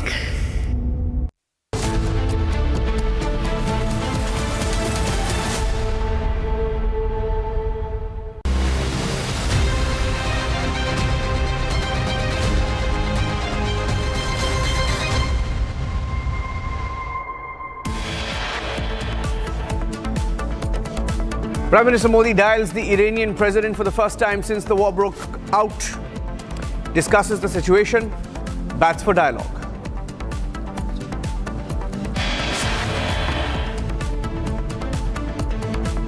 A US refueler downed over Iraq. America refuses to admit that it was struck down by enemy fire.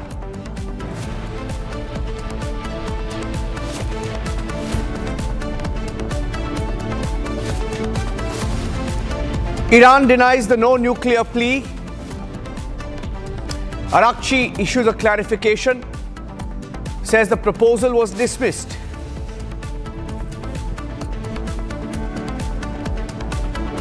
French soldier killed 6 others injured in an Iranian drone attack on a joint base of the French army in northern Iraq.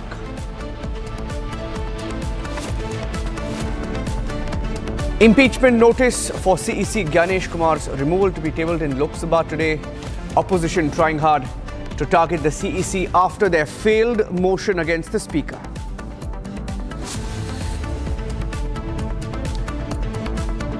Sensex tanks further this morning. Markets are down, roughly hovering around the 75,300 mark.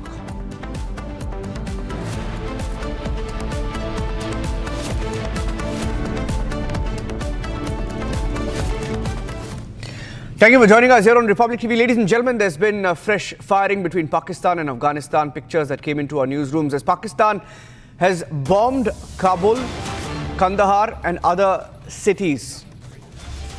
Afghanistan has retaliated. Afghanistan has also launched a drone strike.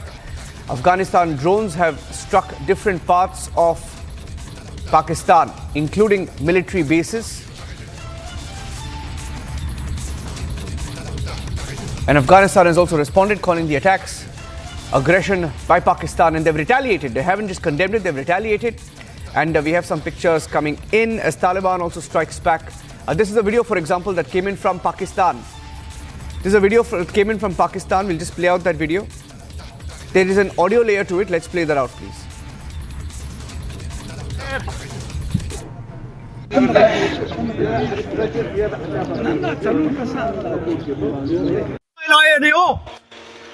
ये देखिए, ये सामने missile आ रहा है, ये cantt के करीब missile जा रहा है और ये हिट होने वाला है। ये अल्लाह खैर, अल्लाह खैर। और ये बिल्कुल ये दूसरा धमाका भी हो गया है।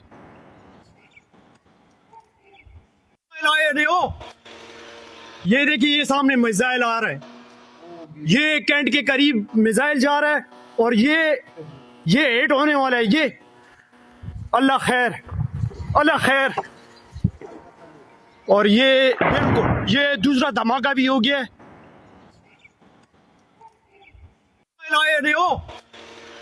ये देखिए, ये सामने मिसाइल आ रहा है, ये कैंट के करीब मिसाइल जा रहा है और ये हिट होने वाला है। ये अल्लाह खैर, Let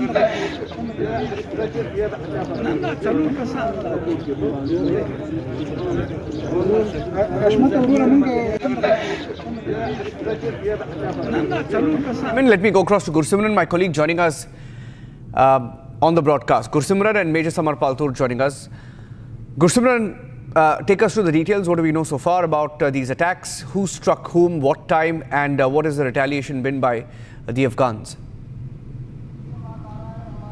Niranjan, what has come from the Ministry of Defense of Afghanistan that it was early this morning that the strikes have taken place. It was in the Kabul, it was in the Kandahar, it was also in the Paktia and also the Paktika province of Afghanistan that was struck by the Pakistan in the strikes. It was early morning air strikes. Not only it was that one of the areas where the fuel of Calm Airlines, which is a local airline operator of Afghanistan, that was kept, but also that was a supply chain for the UN missions also that has been hit by the Pakistan. It was in the civilian areas but has been targeted by Pakistan. In Khost province, a civilian family was targeted in which women and children, 4 of a family have been killed. Also the strikes have taken place in the inhabitant area, which clearly shows that the Pakistan is only bombarding with complete disregard to the human life, and also the way the children, the women and the minors were targeted clearly shows that the Pakistan did not have any accurate information, and that is what the MOD of the Afghanistan in their statement has also said,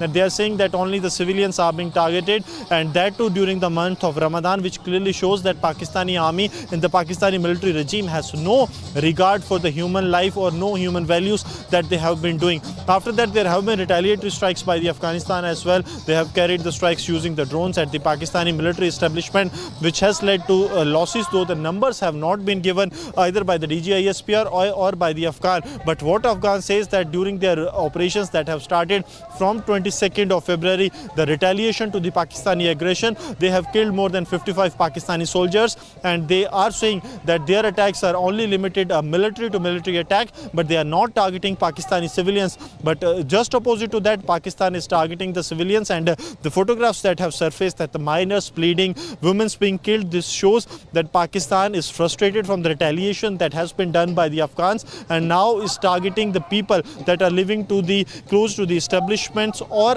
key assets of Afghanistan. Okay, Major Samar Paltur is joining us live. Major Tur, how do you see this development in the line of what is happening in the neighborhood? Can't hear you? Okay, I'll just try and fix that. I'll try and fix that. Can we please fix that audio, please, while we try and fix that line? I want to go back to Gursimran. Gursimran, Pakistan's airspace has been used by the US to launch strikes on Iran. We know that they've used it a couple of times in the last few days, we are told.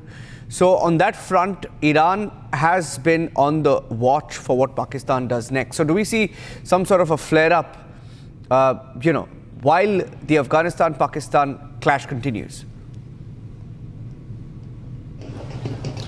See, Niranjan, when it comes to using of the Pakistani airspace by the United States, that has been on for last several decades, because in the Western world, it is known that Pakistan can sell off anything for money, and that is what Pakistan has been doing. Now coming to this very incident, the way during the recent strikes, it is said that the Pakistani airspace was used. So that is also seen as a threat by the Afghans also, because the statements that have come from the President Trump regarding the Bargham Air Base, it is very clear that the Afghans also feel that if US is operating from their backyard, it is going to threaten them also, and that is why we have seen that this escalation along the Durand line, which was keeping a lull for roughly 6 months post the strikes that have taken place in 2025, it has once again escalating, and now the level of escalation is so much that it's been more than 20 days, and it is an unending cycle that has begun. First, it was the Pakistan targeting the civilians in the Kabul, Kandahar, and also in the Khost province, Nangarhar province. It was 21st and 22nd of February. Then we saw the retaliatory strikes after a week-long time, roughly 5 days after that. It was the Kabul that struck back on Pakistan, and a large-scale damage was done to Pakistan, not only in the hinterland area, but the forwards of the Pakistan suffered a major casualty, because their several posts were also captured by the Afghan defense forces. Now then we saw Pakistan again hitting back at Afghanistan, and today also Pakistan tried to target their key assets, including their supply for their air operations. That was also hit, after which now Afghanistan is hitting at the key installations of the Pakistani security forces. So this unending cycle is continuing because Afghanistan also knows that if US is operating from their backyard, they have an imminent threat to them. Okay, stay with me, Major Samar Patul. Hope you can hear me now. Can you hear me? Okay. Yes. Great. So, how do you see the situation evolve with the entire border now hot for Pakistan, with Afghanistan, with Iran, and with India? Niranjan, I think this is a very critical area, and Taliban will not leave any stone unturned when it comes to anybody helping the American forces. And the Taliban is very well aware that once the Americans have a foothold in Jacobabad, and there were 3 other air bases that Pakistan has offered. So if Pakistan has offered this to the Americans, and Americans have a good air support here, so eventually the American aircrafts will eventually with time target the Afghan locations as well. So I think it is imperative for the Taliban to move in now and up the momentum of their attacks on the Pakistanis, because Pakistan has been compromised. Be it all the terrorist tanzeems, be it the Americans, Pakistanis have no say left. They are now just fighting for survival. And this target that they've hit, this fort that is there. So this fort is basically a logistical base. And it is basically, there's a place called Parachinar. Then there's a place called Sada Khyber and Kuram Agency. So all these are along this area where this fort is located. This fort is the logistical hub. If this fort is targeted and is probably destroyed, then perhaps there is going to be a very large void at the border of Afghanistan and Pakistan military forces. So this is a key location which has been struck, precisely been struck with drones, and these are those drones which are provided by China. So just look at the diplomatic chaos in this area that, since 2021, there is a company of China called Blowfish, which has been providing its kamikaze drones to the Taliban on one condition, that Taliban does not allow terrorism to creep into China beyond the Chinese borders. And now this is exactly the arsenal and the equipment that the Afghans are using against the Pakistanis. And moreover, I fail to understand the Pakistan strategy that, if you are going in to bomb their country by air and without much intelligence, it is the women and children which are being killed, or probably the targets are homes which are actually vacant. So it doesn't make sense why they are violating the airspace of a sovereign country. They are instigating Taliban. It is not going to die down. And the key strong element of Taliban is they prolong wars. They prolong wars so much that the internal foundation and structure of the warring country becomes so weak, they are not able to sustain economically, and their supply lines are hampered, their coordination is affected. This is exactly the blueprint what they did with USSR, what they did with the Americans. Now it is the Pakistanis' turn. So I think it is wise that Pakistan sits down and talk. It stops this gimmick of going to war with Afghanistan. I don't know what they want to achieve, or probably this is a deceptive war so that they want to avoid sending their troops to the ISF in Gaza. They don't want to send their troops to Saudi Arabia that they had promised in large numbers. So to get away from all that, this is a war which is basically a deceptive war, which is not letting them, go by the promises with their Arab counterparts and with President Trump. So either ways, Pakistan is at the losing end, and with the war with Iran and the Americans, the Pakistanis oil industry has taken a hit. It's almost decimated, and the prices are very high. There are issues of electricity now, and high bills, high inflation rates. So it's almost in an implosion mode. It's difficult for them to sustain. It depends for how long, until when. Niranjan. Coming in from Kohat, apparently, we're just hearing that this is from Kohat, Pakistan. And in Kohat, the Pakistani base, we are told, the Pakistani military base has been hit. How is the Taliban and the Afghan Afghan forces. How are they getting these drones? They seem to be carrying out these precise strikes. Major Tur. Niranjan, as I mentioned earlier, there is a company of the Chinese called Blowfish. So if you go and check this company's credentials out, so Blowfish company is a Chinese firm which has been providing the Taliban these kamikaze drones and with these guidance system drones which have in-depth strike capability, and they have zero error. So wherever you feed the coordinates, it's exactly going to go there and hit. They can cover up to hundreds of kilometers. They fly low. And so this is what the Chinese have been providing the Taliban since 2021. And perhaps now that the Taliban is already well trained, and it is the Taliban now which is using these drones against the Pakistanis. So I think it was a gamble that Pakistan took, how it betrayed and derailed the CPEC project, how it drifted away from the Chinese and offered all its rare earth minerals and gemstones to President Trump was a sign of betrayal to the Chinese. And probably Chinese knew this in the making. They knew that Asim Munir had very close relations with the Americans. His families holding the overseas passport of America. They have their properties there. And that is one of the major reasons why the inclination towards America is more by Asim Munir. Despite the political diaspora of Pakistan wanting to incline towards China, it is Asim Munir which has been pushing the political arena towards the Americans, which is actually not going in their favor. And perhaps that is why they are getting isolated in this war against the Taliban. And other than that, Niranjan, isn't it Pakistan which created Jaish-e-Mohammed, Lashkar-e-Taiba, then Jaish-e-Adal? In fact, one more thing is come into the forefront is that Asim Munir has very good relations with the Khomeini family. And he's a Shia. That is what they're saying, that Asim Munir is a Shia. His inclination towards Iran is more. So that is one of the major reasons that this country has been playing both sides. Their reliability and dependability is a very big question mark, whether this country, Pakistan, and its leadership should be trusted at all or not. So this is exactly how Pakistan is getting isolated, and it is a dead end. It's a dead well. You keep pouring in the money, and all it is going to do is it's going to suck out all the money. There is going to be nothing that is going to go back in return. They are buying $1 billion worth of private jets, which is actually an elite escape plan for the rich and famous and the politicians of Pakistan when the government topples and crumbles.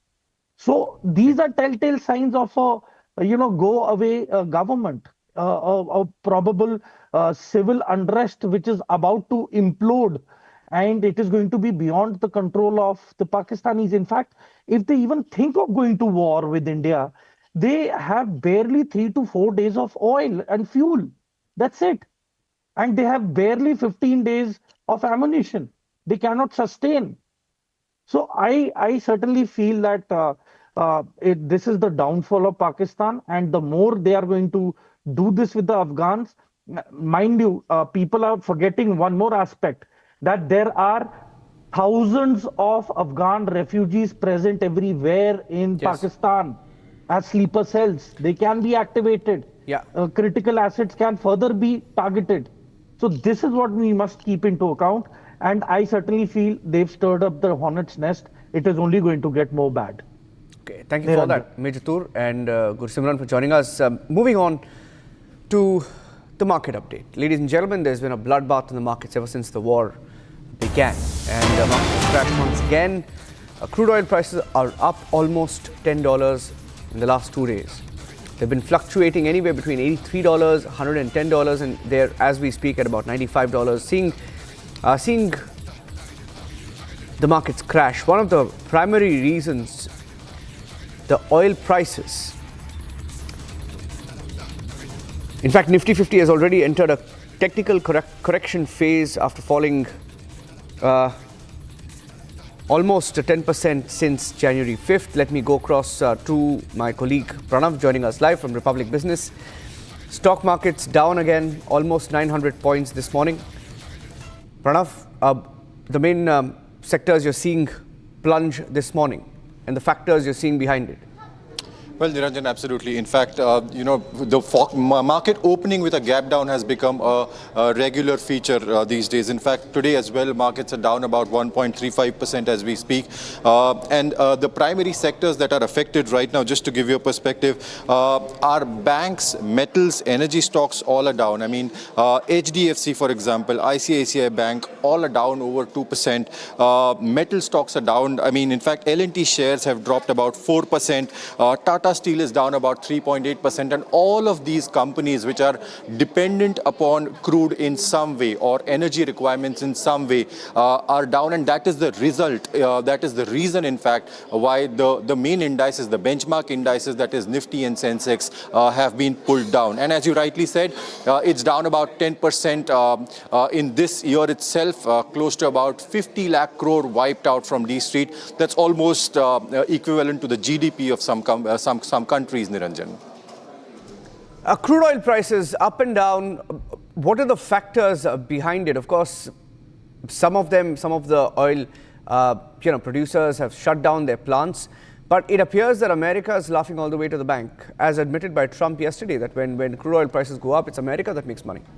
Well, absolutely. In fact, just yesterday he said that America stands to gain because it is the largest exporter of oil, and when oil prices rise, US stands to gain. But then he said that the larger motive, he claims, is the Iranian regime that has been on the target of the US. But I have the oil chart in front of me on the West Texas Intermediate, which is actually US's main trading exchange for oil, and currently oil is trading at about $95.68 dollars per barrel. So it's been hovering around $100 per barrel. Remember, it also touched about $120 per barrel. And yesterday, in fact, an Iranian official said that we would want to see a day when oil actually touches $200 a barrel. So that is, these statements, the uncertainty, the statements by a newly elected Iranian Supremo, who said that, Gulf of Strait of Hormuz remains the main choke point. So it's just creating a lot of uncertainty over the Strait of Hormuz and supply of oil across the strait, and that's the reason we are seeing oil prices fluctuating and under pressure. Thank you for that, Pranav, for joining us with those inputs. We'll keep a close track on the markets and the crude oil prices. They go up and down. Let's move on now and get you some more news coming in from the war zone. Oil crossing in some markets over $100 per barrel, crude and Brent. And US Asian markets, even our Sensex has fallen this morning.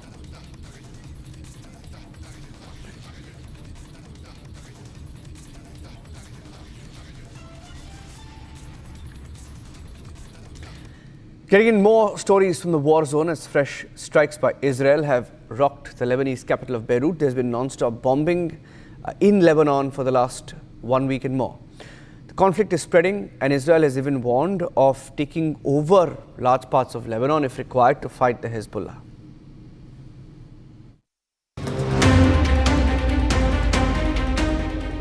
The aftermath of the Israeli airstrikes is visible all across Beirut, where streets are lined with piles of rubble and debris. Thick plumes of smoke rose from damaged structures as Israeli strikes continue to pound what Israel thinks are structures linked to Hezbollah. Israeli forces say its operations are aimed at weakening Hezbollah positions across Lebanon. The escalation began after Hezbollah launched missiles and drones into Israel on March 2nd. Which came after the US and Israel struck Iran 2 days before, killing their supreme leader Ali Khamenei. However, the war has forced massive displacement and widespread casualties all across Lebanon. One of the latest strikes hit a car in Ramlet al-Baida, a central neighborhood in Beirut, killing 8 people in the process. A local resident had this to say. بدقوا لي بيقولوا لي استهدفوا رملة البيضاء تتصاوب خالتي زوجة والدي وخيي عمره 8 سنين صغير وعندي خيي كان عم بيطلع عليهم اتصوب براسه وزوجتي بأصابع إيديها وبنتي بوركة. Lebanon says that at least 634 people have been killed since the latest round of fighting began, and that more than 759,000 people have now been internally displaced all across Lebanon due to the ongoing war. However, as airstrikes continue to hit parts of Beirut, many are dead and tens of thousands remain displaced, waiting for the violence to end.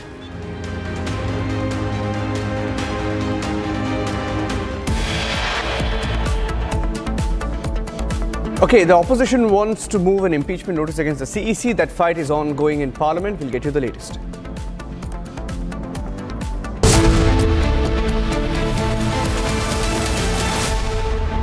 चमकी चाट से क्या बना है? आलू चाट या fruit चाट, स्वाद बनाए चमकी चाट। क्या बात है? स्वादिष्ट पकोड़े और फरसान, अरे चमकी चाट है इसकी जान। असली स्वाद सिर्फ चमकी चाट। Amity has been ranked among the top universities globally for producing the most employable graduates by the Times Higher Education UK. Yet another testimony to Amity's excellent placement record. थोड़े में ज्यादा स्वाद, यही तो है इसकी खास बात। वाओ मामा, क्या स्वाद है? अरे मेरे राजा, मसाला।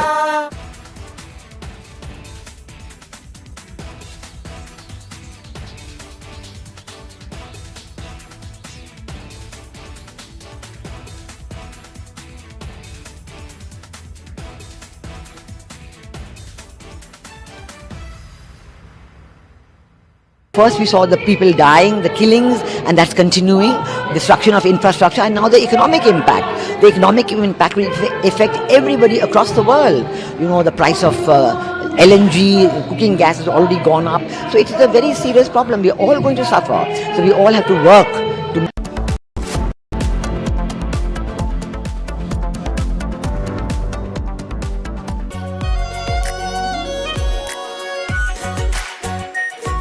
Pure Shahi Paneer Masala. Delicious, healthy, every day.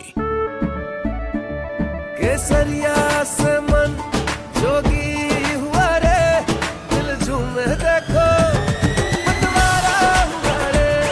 केसरिया से मन जोगी हुआ। हर पल मनाओ केसरी त्योहार। विमल, बोलो जुबान केसरी। प्यास बुझाए, ठंडक लाए, सबको भाए जीरा से। MTH का जलजीरा जीरा से। जीरा से असली रिफ्रेशिंग, असली स्वाद, असली मजा। First we saw the people dying, the killings, and that's continuing, destruction of infrastructure, and now the economic impact. The economic impact will affect everybody across the world. You know, the price of LNG, cooking gas has already gone up. So it is a very serious problem. We are all going to suffer. So we all have to work to make sure it ends soon. And I hope that, led by our Prime Minister, etc., we will work on that. ठीक है mandu, भेज दे रहे हैं। ठीक है ना, भेज रहे हैं मंडू। नहीं तो फोन तो करा जी। अरे आलू से नहीं होगा।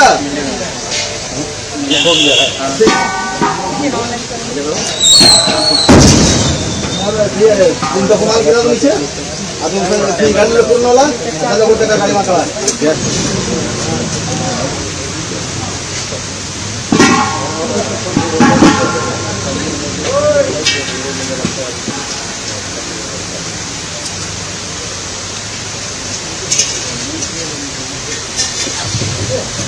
This war is over and will be, because Trump is now trying to find an exit, and he's saying the war will end soon because he has no more targets left. When this war ends, remember, this was not the most inhuman war. This was the most unethical war. This was target practice.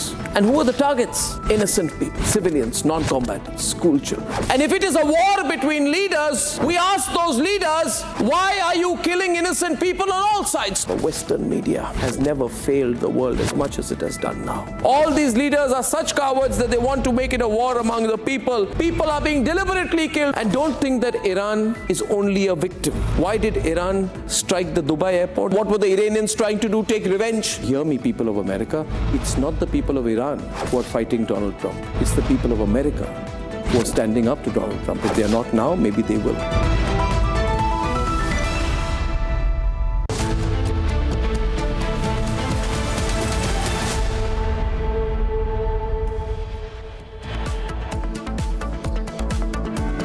PM Modi dials Iranian president for the first time since the war broke out 14 days ago, expresses a deep concern over the escalation of tensions and the loss of civilian lives.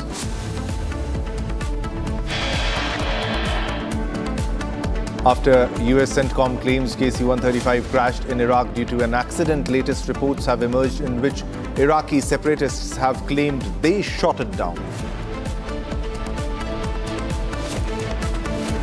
Iranian Foreign Minister Araqchi issues a clarification on Iran's conditions amidst war, says Iran's no nuclear proposal was dismissed by United States.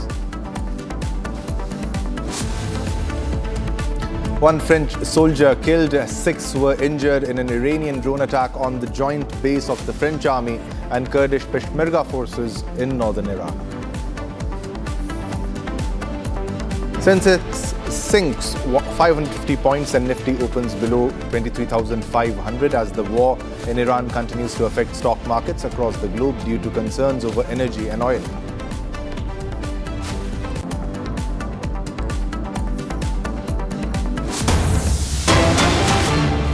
All right, viewers, we're getting another big breaking news coming in right now at this moment, and Qatar has strongly condemned the Israeli attacks on southern Lebanon.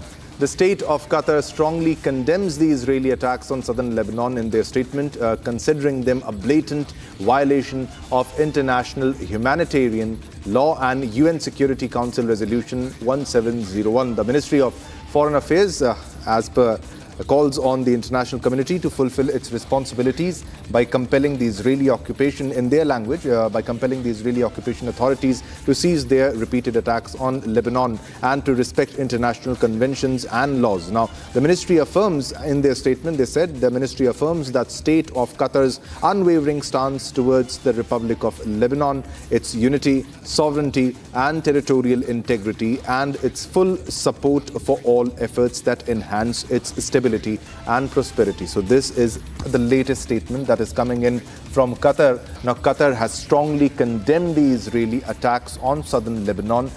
In their language, they have said in the wordings, the state of Qatar strongly condemns the Israeli attacks on southern Lebanon, considering them a blatant violation of international humanitarian law and UN Security Council Resolution 1701. There have been many attacks in Lebanon because the Israeli Air Force, IDF, is targeting the Hezbollah terrorists in that location. And now this condemnation comes from Qatar amidst the Israeli attacks on southern Lebanon. So as per Qatar, the attack violates the law, international laws, and they have saying that that it violates the law. It's a blatant violation of international humanitarian law and UN Security Council Resolution 1701. Now the Ministry of Foreign Affairs have calls on the international community to fulfill its responsibilities by compelling the Israeli occupation authorities to cease their repeated attacks on Lebanon and to respect international conventions and laws. All right, viewers, now going to another big breaking news that we are getting right now at this moment. Now, there have been multiple claims over the downed US aircraft, the KC-135, which earlier there was a claim by US CENTCOM that it crashed not because of some fire by the hostiles or by friendly fire, but there has now been another claim that it has been shot down by a militia group, by a separatist group, and now Iran-backed groups claim responsibility for the attack. They said that we have shot down the refueling aircraft successfully. Now, this was the statement that has come in this latest statement that has come. Now, the Islamic resistance in Iraq clarified, made a statement, confirmed the downing of the US KC-135 aircraft in western Iraq. The statement asserts that the attack was conducted with suitable suitable weapons as an act of defense against the violation of Iraqi skies and sovereignty by occupying forces. Now, it completely differs from the United States US CENTCOM statement, where they said that there were two refueling aircrafts. One went down and the other landed safely. There was a crew of around 5 members who was in that aircraft while it crashed. Rescue operations are still ongoing. While they were claiming that it did not fall down, it did not crash because of some hostile fire or some friendly fire. But now, after that, a claim has come from the Islamic resistance in Iraq, where they have given a statement. They have confirmed the downing of the US KC-135 aircraft in western Iraq. Now, the statement asserts that the attack was conducted with suitable weapons as an act of defense against the violation of the Iraqi skies and sovereignty by the occupying forces. Now, this is a very big claim, and this comes as a very big development. And if it's true, then it's a very big loss for the United States of America, which claims that it was not shot down. But it's a very big claim from the Islamic resistance in Iraq that they were successful in shooting the big aircraft, this big aircraft down. It was a refueling aircraft, and this was shot down over Iraq, in western Iraq. This was a US KC-135 aircraft, and as per their statement, they said that the attack was conducted with apt weaponry, suitable weapons that were needed, and this was done as an act of defense against the violation of Iraqi skies and sovereignty by the occupying forces. Now let's move on to another big breaking news that we are getting right now at this moment, and this is about Dubai. Now, Dubai bears the brunt of the Middle East war. A building got damaged after attack in central Dubai. Now, the entire Middle East is caught in the crossfire, and they are intercepting drones and missiles. And this is the latest that we are getting. The blasts were heard, smoke was seen over central Dubai. They were intercepting the drones, the missiles, and this is the latest that we are getting. We'll also show you the video. This is the video of the chaos, the mayhem in Dubai, the latest visuals of the chaos, and also the damage that was done to the building. You'll also see those visuals also when the damage was done to the building because of the interception or the fire. And these are the blasts heard, smoke seen, which can be seen rising over central Dubai. So Dubai also got engulfed in the war because IRGC had earlier claimed that all the US military assets are a legitimate target in the entire region, and they are striking the US military assets across the Middle Eastern region. And this is how Dubai got caught in the entire war, in the West Asian conflict. The entire Middle East is caught in the West Asian conflict.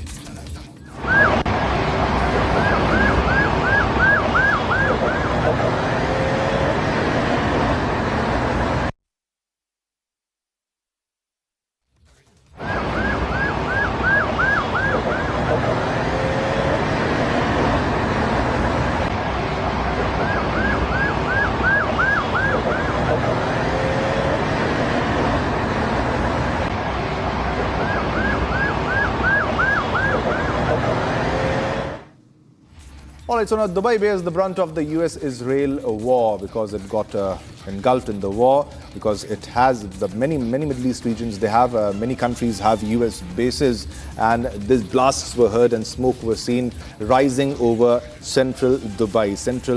A building got damaged after an attack in central Dubai because the IRGC is targeting many spots, many places, especially the US military bases that it claims that they are a legitimate target. And now, as you can see on your screens, these are the visuals of the Dubai building, which was hit by debris from the attack, as per the latest that we are fetching from the media office also. And a building in central Dubai was hit by debris from an intercepted missile attack. The government media office said this today on Friday, and after blasts shook the Middle East financial hub. Now, Dubai's media office confirmed that a building had been struck. The United Arab Emirates air defenses intercepted many drones for the data. As to quote the data, there have been more than 1,500 Iranian drones and nearly 300 missiles during the Middle East war. So there have been many interceptions in the entire war, but Dubai is also engulfed in this war. All right, we have a guest with us. We have retired Major General Shashi Asthana with us to speak on this issue. General Asthana, what will be your comment? What will be your first take on how Dubai is getting caught in the entire crossfire? It is claiming that it is intercepting missiles which are being fired by Iran. But what about the damage, and how long can Dubai continue to do it? See, Iranian aim while targeting Dubai is to impose a very heavy cost on Trump administration and on Israeli administration. That is the strategic aim. And with that, they also want to prove a point that, okay, you can keep talking about Abraham Accord and I2U2 and things like that, but the fact is that they cannot defend you and they cannot provide the kind of air defense which you require. So there is a vulnerability which is being exposed. There is a vulnerability of the defense kind of agreements which these people have been having, and there is a cost to pay if you engage with the United States. Now, what has happened is one of the aims of Iranis are that to prove to the all the neighboring countries that your giving bases to United States is actually not helping you, because at the time of need they have other priorities. And just to give you an example, put things in context, when it comes to the distribution of air defense resources, Americans have distributed in a manner that first they have to protect their aircraft carriers and ships, then they have to protect their bases, then they have to protect Israel. So by the time it came to UAE and others, they were hardly left with any kind of resources to protect them. And that is the level of priority. So they wanted to expose that, please understand that you are not an ally in a manner that as Israel is. And therefore, we have no quarrels with you. We are not engaging you directly, and we have no animosity with you. But then the fact is, if we are being fired and if we are being downed in every aspect, economically, militarily, etc., then we will take everybody along, and we will also target anybody who is helping our adversary, that is America. So this is the messaging which is going on. Yes. And the capabilities are also there in a manner that you gave out as to how many missiles have been fired and things like that. Now let me also, as a military analyst, I must analyze that to say that, see, Iran doesn't have the unlimited quota of missiles. Yeah. So what is going to happen is but they will even initially if not fire. Unlimited, sir, it has a very large quota of missiles, and will the Middle Eastern countries be able to continue for that long? Because Khamenei has made it very clear, Mujtaba Khamenei has made it clear that you are not our target. Our targets are the US bases, and you should immediately remove those bases and they should be shut down. Has the message been received by the other Middle Eastern countries as of now, amidst the conflict that is ongoing right now? Because the US also knows how to cash upon the Shia and Sunni conflict of the nations that are in the entire Middle East region. It's also about the dominance. Who is the main leader of the entire Gulf countries, Middle East, sir? Certainly, this message is being delivered, and it's not only being delivered by talk, it is being delivered by action, by targeting. That action is speaking for itself.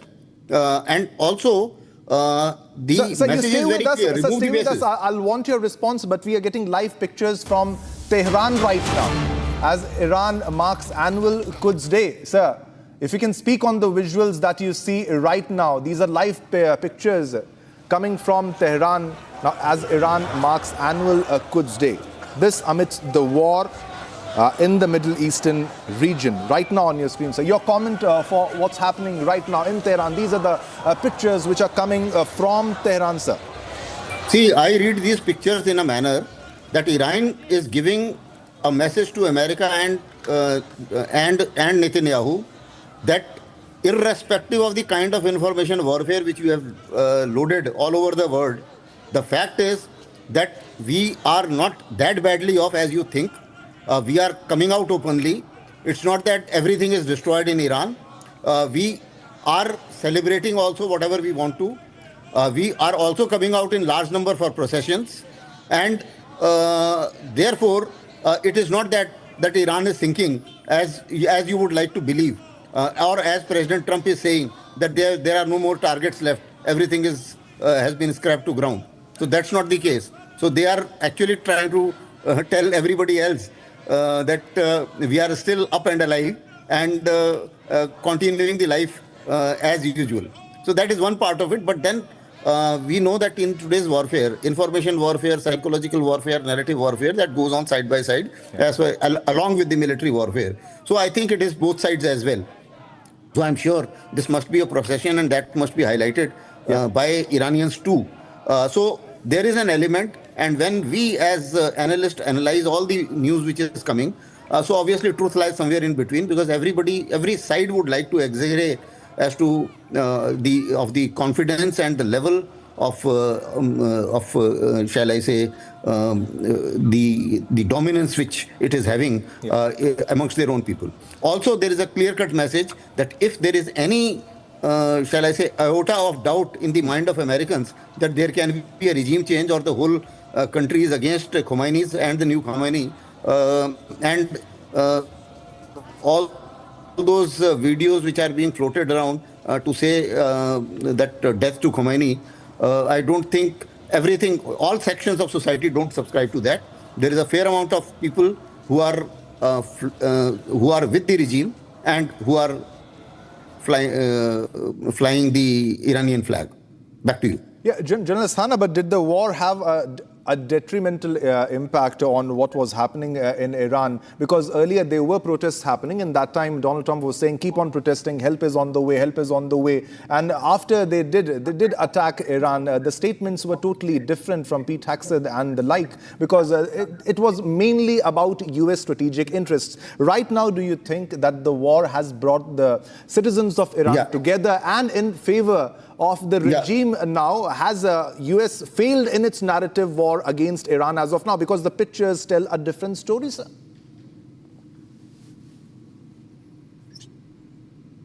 Sir, absolutely. You are a very good question and very appropriately read, for the simple reason. See, there was anger against Khomeini because of economic reasons, and also a certain tightness which the regime was showing towards their public and also ladies. So there was anger, there is no doubt about it. But then the problem is, the anger against Khomeini was of a particular level, and as where US has miscalculated is that their hatred towards US and Israel is even more than that anger. Yes. So that is why when when the strikes took place, and when incidents like the girls' school being targeted and more than 150 girls being killed, and finally, irrespective of what the US may say, but then the fact is it was Tomahawk missile. Yeah. So after that, I think the public opinion is to stand with the regime, and their hatred towards US and Israel is no less than the anger towards the regime at that point of time. Now, I think after these strikes, a fair amount of concentration towards or alienation, or shall I say, support to the regime is quite visible, and they are now rallying around their leader and also the new leader, Mujtaba. Yeah, and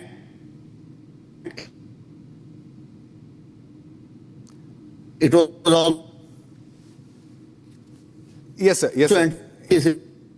Yeah, we are having a bit of network issues with the audio and video. But these are the live pictures, live visuals also on the screen. General Asthana, these are the live visuals which we are showing of the march that is happening, a long march as seen in Iran. It's a long Friday march live from Tehran as the war rages on. The people are together, people of Tehran are marching together, and this is Al-Quds Day, and it's an annual event held on the last Friday of the Islamic holy month of Ramadan to express solidarity with the Palestinian people and oppose Israeli control of Jerusalem. So there's a lot of messaging that is going on, General Asthana, on the television screen, as you can see. How long do you think America would be able to continue this war? And also the statements that are coming from Donald Trump and the US senators that they are going to make a ton of money, a lot of money. So was this always about money and about oil? All right, so stay with us. We have another big breaking news, ladies and gentlemen. We'll go to that big breaking news and go for a comment later. Now, and this comes from the IDF. Israel now says that the IDF has just begun a wide-scale wave of strikes targeting infrastructure of the Iranian regime across Tehran. Now, this is a very big development that is coming in from the IDF, from the Israeli Defense Forces, and the visuals tell the story. Israel now says that the IDF has just begun a wide-scale wave of strikes targeting the infrastructure of, in their words, of the Iranian terror regime across Tehran. Now, we have shown you the various pictures of the bombardments being done by the Israeli Air Force, by the Israeli Defense Forces, and they also post the pictures and they show proof of their attack and what their targets are. Now, Israel has said, the IDF has said that they have just begun a wide-scale wave of strikes targeting the infrastructure of the Iranian terror regime. They want to completely annihilate the Iranian regime. Many strikes being conducted by the Israeli Defense Forces. War is raging on, and they are bombing Beirut, they are bombing Tehran, they are fighting a war against Hezbollah in Lebanon, they are fighting against the Iranian regime in Tehran. While Iran is not ready to back down, it's warning that it will take revenge from the United States of America, from Israel. You can see people going for a long march on the annual Al-Quds Day, and these are the visuals, and this is a big statement coming from IDF. They have said they've begun wide-scale wave of strikes in Iran. All right, we have another big breaking news coming in right now at this moment. Now, Iranian missiles were spotted over Iraq. A big breaking news: Iranian missiles were spotted over Iraq as they flew towards al-Rashrash, Elyat in occupied Palestine. Now, this is a very big development happening in the war. Now, missiles flew over Iraq. Now, entire Middle East, ladies and gentlemen, is caught in this war that is raging on, and no Middle Eastern country is safe as of now. The Iranian missiles were spotted, and as you can see, the visuals, exclusive visuals, first on Republic Visuals, as you can see on your television screen, they were seen over Iraq as they flew toward al-Rashrash, Eilat in Palestine, over Palestine. Now, this is the Iranian claim, and the visuals tell the story. The Iranian missiles were spotted over Iraq. Now, entire Middle East is caught in the war, and missiles flew toward Eilat in Palestine, over Palestine. Now, they call it occupied Palestine, and this is the war that is happening right now. Iranian missiles are spotted over Iraq. First visuals, first on Republic.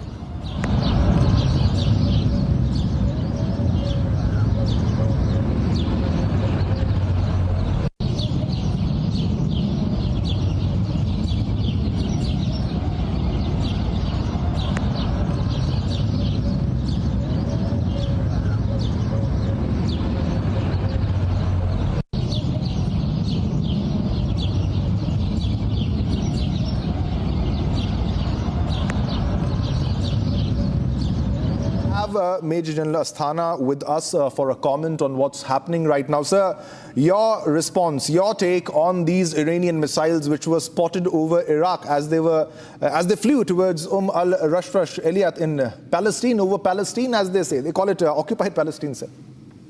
Yeah, certainly. In fact, this is the fresh wave of these two visuals which you just showed. This is basically continuation of the standoff attack, and both sides are engaging each other because obviously they can't engage with the ground troops, neither Israel nor Iran. So obviously both of them are launching standoff attacks on each other. They are intensifying each other because nobody wants to back down as well. You asked a related question before that, how long is it going to go on? You see, what has happened is that both sides, their aims have become impractical. For example, US says Iran must surrender unconditionally, and I should have a say in selecting their leader. It is impractical. I don't think Iran will ever agree to that. From Iranian side, they say that America should pay reparation. America should give us our credentials and respect our sovereignty, integrity, and all that. And also, they should remove all the bases from here. And so these are certain and revenge, of course. The new leader has also worked it out. And just imagine this new leader, he has lost his father, mother, wife, and children in the same strike. So you can imagine his level of vengeance, and you can also imagine he being a soldier earlier in the IRGC too. So you can see his level of motivation to take revenge. So under these circumstances, it is going to go on because now it is not up to one party to stop it. We are a little short of time, Major Lasthana, a little short of time, but thanks a lot for your insight and your in-depth analysis of what is happening in the Middle East region. Thanks a lot, sir. Okay, welcome.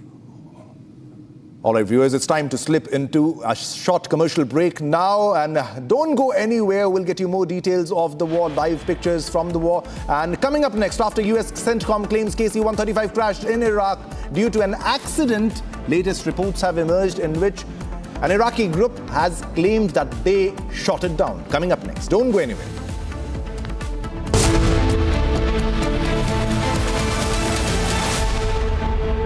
चमकी चाट से क्या बना है? Sandwich लस्सी और छाछ हर घूंट में चमकी चाट, ड्राई फ्रूट और दही बड़े। चमकी चाट से स्वाद बढ़े। असली स्वाद सिर्फ चमकी चाट। Amity has been ranked among the top universities globally for producing the most employable graduates by the Times Higher Education UK. Yet another testimony to Amity's excellent placement record. Pure सूजी पास्ता उबालो मिलाओ और खाओ 8 minute में तैयार। क्या taste है सबका राजा हार्डकोर मसाला।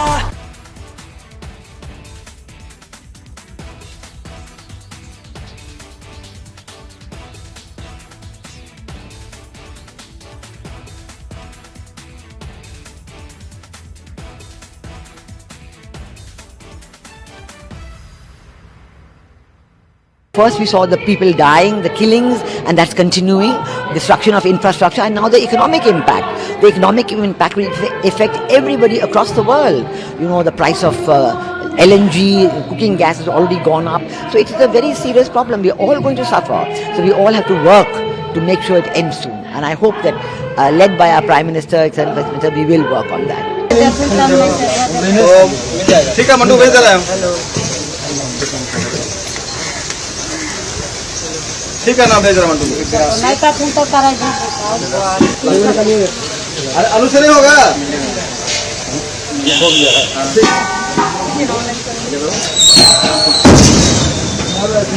तुम तो कमाल किया नीचे। अब तुम फिर गाड़ी में पूर्ण वाला, चलो गोटे का गाड़ी मारता है।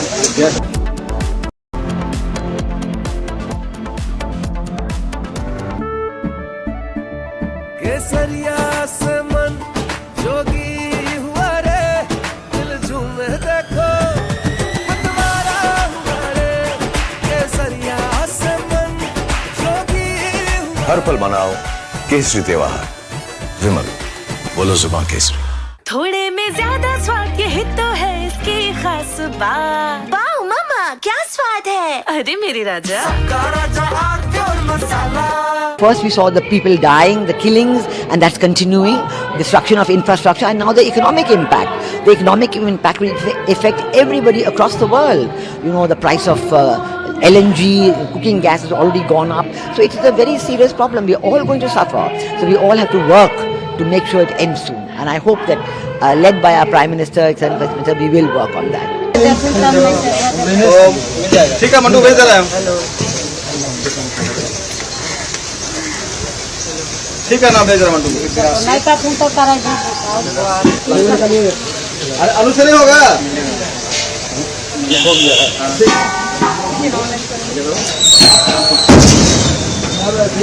तुम तो कमाल किया नीचे।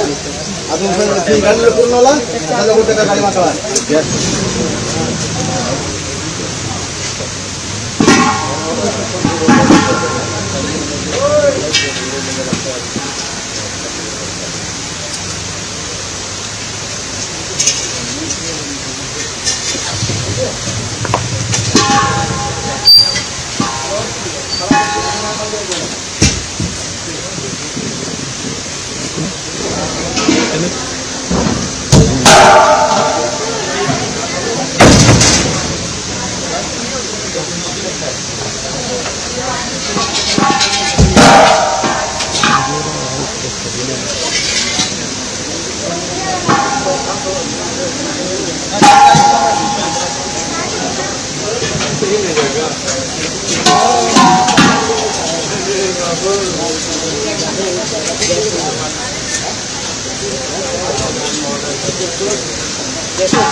From Asia's largest news headquarters, setting the agenda for Bharat.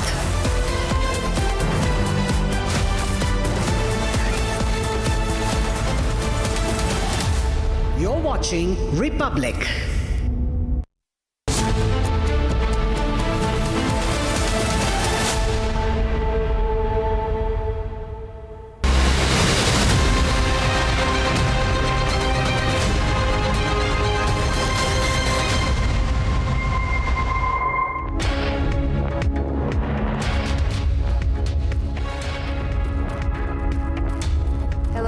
Welcome. You're watching Republic TV. I'm Gesu Bharadwaj, and Iran's second supreme leader, Mojtaba Khamenei, has addressed the nation. We're getting you all the details on that, and also the fact that the US has been saying that Iran is losing the war, when in the middle of this war, Iran is deciding which country now gets its energy delivered. Getting you all that and a lot more, but first here's a check on your headlines for the hour. Take a look.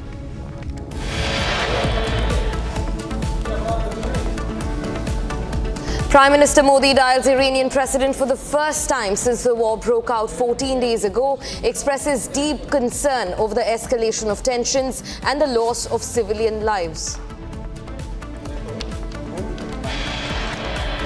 After US CENTCOM claims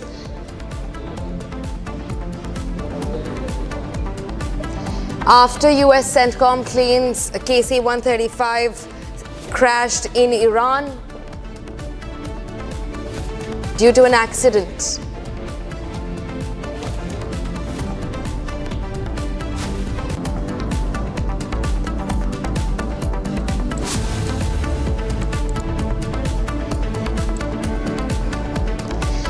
Iranian Foreign Minister Araqchi issues a clarification on Iran's conditions amid the war, says Iran's no nuclear proposal was dismissed by the US. One French soldier killed and 6 were injured in an Iranian drone strike on the joint base of the French army and Kurdish Peshmerga forces in northern Iraq.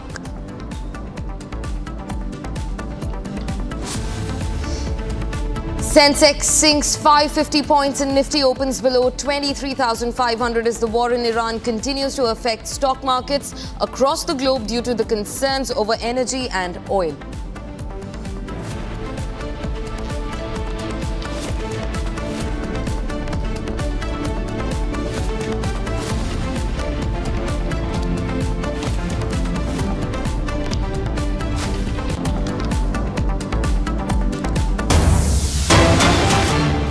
Viewers, we're getting in a fresh breaking development. Now, External Affairs Jaishankar has spoken to his Iranian counterpart Araqchi over the ongoing turbulences inside West Asia. Now, this was the fourth call between Iran and India's foreign ministers since the war began. Now, remember, this comes at the feet of Prime Minister Modi also dialing Iranian President Pezeshkian for the first time since the inception of this war.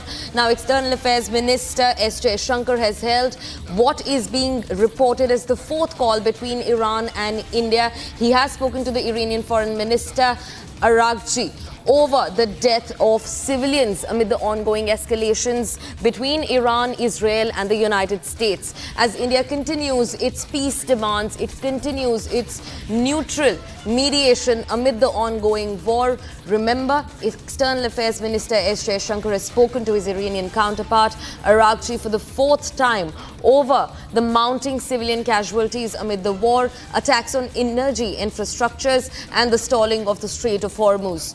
Now remember, this also comes as Prime Minister Modi spoke to Iranian President Pezeshkian for the first time since the war broke out at least 14 days ago. And now the External Affairs Minister S. Jaishankar held what is being reported as the fourth phone call with Iranian Foreign Minister Araqchi. Now also remember, the External Affairs Minister also condoled the death of Ayatollah Ali Khamenei after the war broke out between Iran, Israel and the United States. And now India's mediation efforts continue to make the rounds as External Affairs Ministry gets in touch with the Iranian counterparts over the ongoing destability in the West Asian region.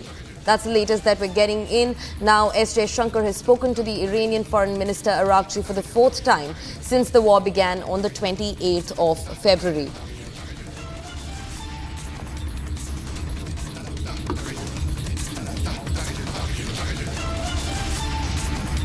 In fact, we're also being joined by Group Captain Augustine Vinod, who is a former Indian Air Force pilot, to speak to us about the mounting escalations in West Asia.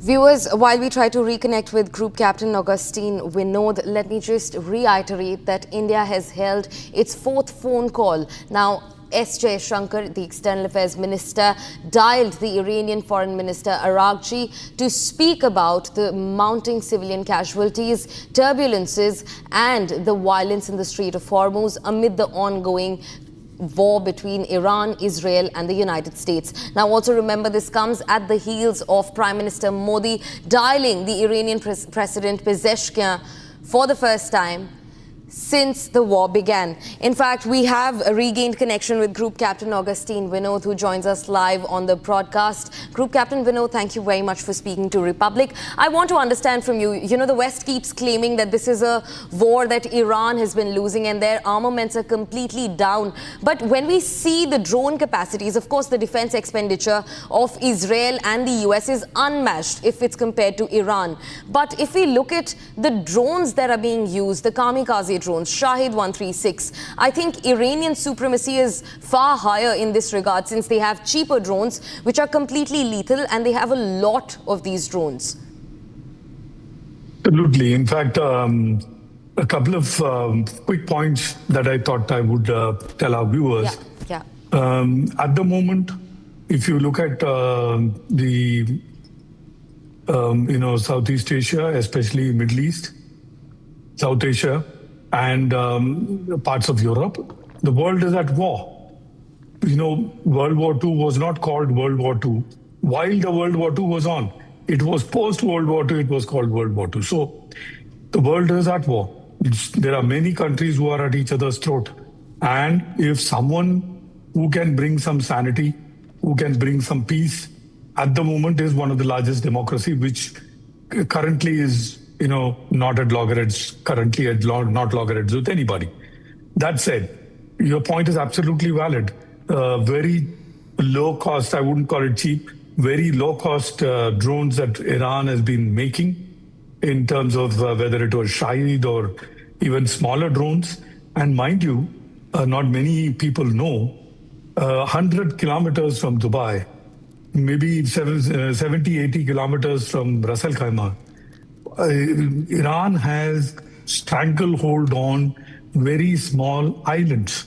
These islands are called the Siri, the Tom, the Greater Tom, the Lesser Tom. All of it has much smaller runway, and all of it visually, as I can see, underground facility where these drones are stored. Not now. It has probably been stored months in advance. They anticipated this kind of attack from US, and their game plan was very, very clear. Yeah. As we can see it on the screen, the conventional air force of Iran may be down and out, maybe, but their sub-conventional or unconventional air force, which is in form of drones, they are absolutely there.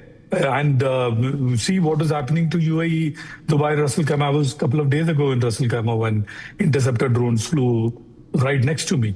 So things are not tickety-boo in Middle East. Middle East is facing the brunt.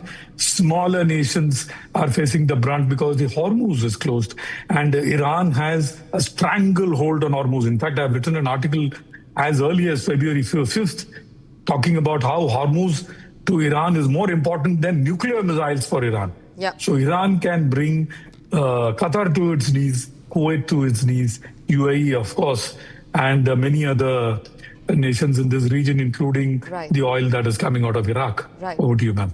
Group Captain Vinod, thank you for bringing this situation to round for us. In fact, I also want to understand from you, do you think that at the beginning of this war, solely based on the military might or the expenditure that US and Israel have been making in their defense sectors, do you think that these two countries in partnership highly underestimated the damage that Iran can cause? Because while the West on one hand continues to claim that Iran is losing the war, it is actually Tehran that is deciding which country gets energy because of their volatile hold on the Strait of Hormuz. So, absolutely. In fact, two things were made very clear to Iran, and Iran made it very clear to the belligerents of Iran, is that nobody is going to clamp down from their stated position.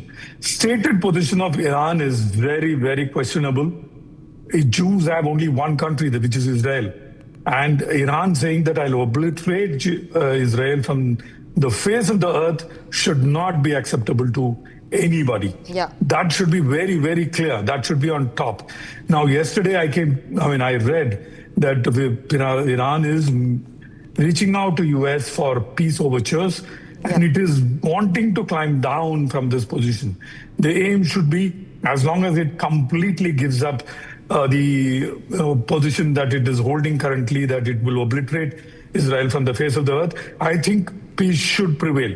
If peace does not prevail in less than 15-20 days, I'm telling you, poor in non-oil producing nations like Philippines, South Korea, Indonesia, Malaysia, Cambodia, Laos, India, they will be the ones who will be on the receiving end because we will be devoid of gas and oil. Yeah. This is going to spiral out of control. People will die of hunger.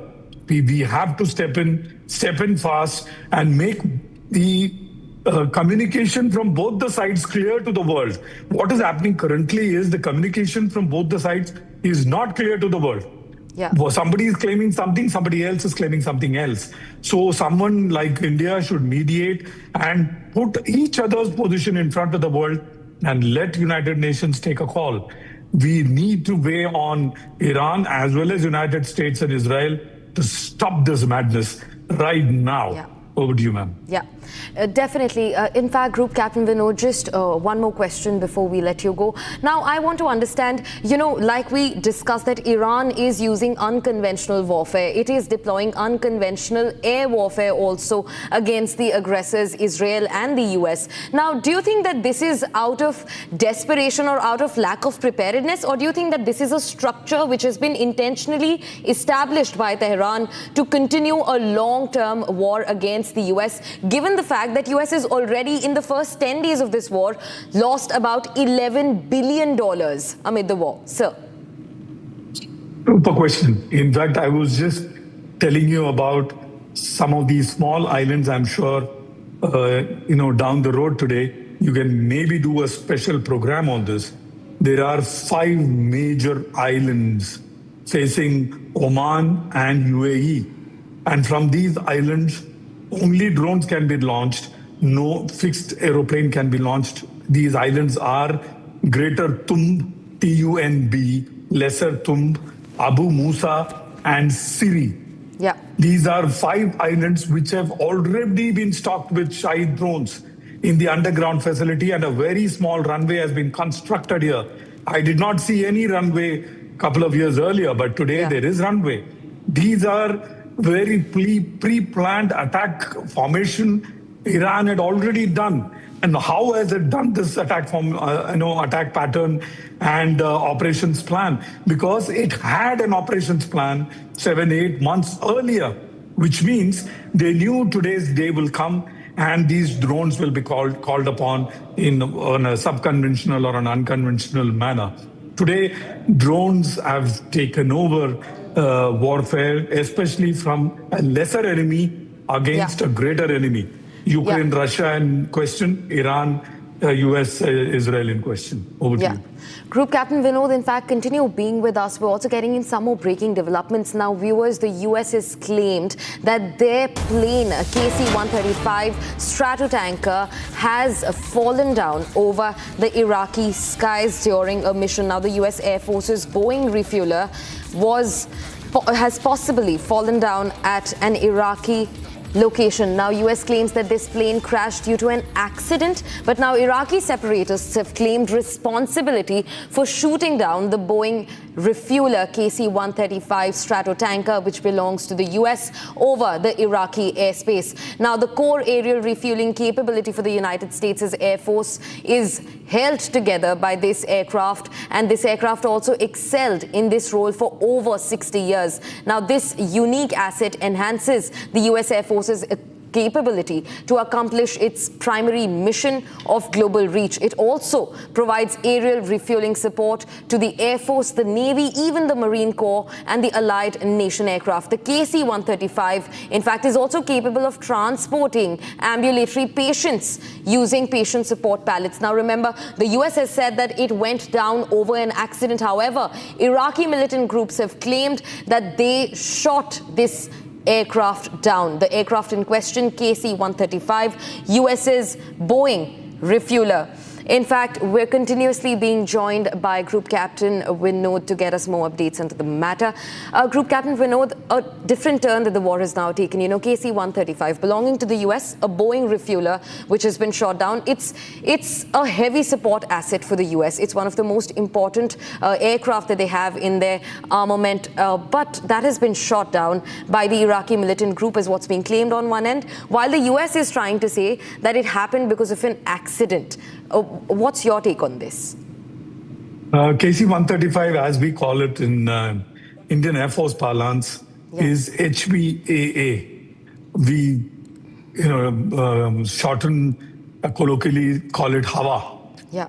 HBAA stands for High Value Aerial Asset. Yeah. KC-135 tanker or an aerial refueler or an AWACS or an AEW&C. These are high-value aerial assets. We also call it the force multiplier. Yeah. How does it multiply the force? Let's understand that in 30 seconds. Yes. Aeroplanes like F-16, F-18, F-15s, even F-22s, F-35s, they can take off from mainland United States of America, refuel en route the Iran airspace, and attack Iran and go back and land in mainland America.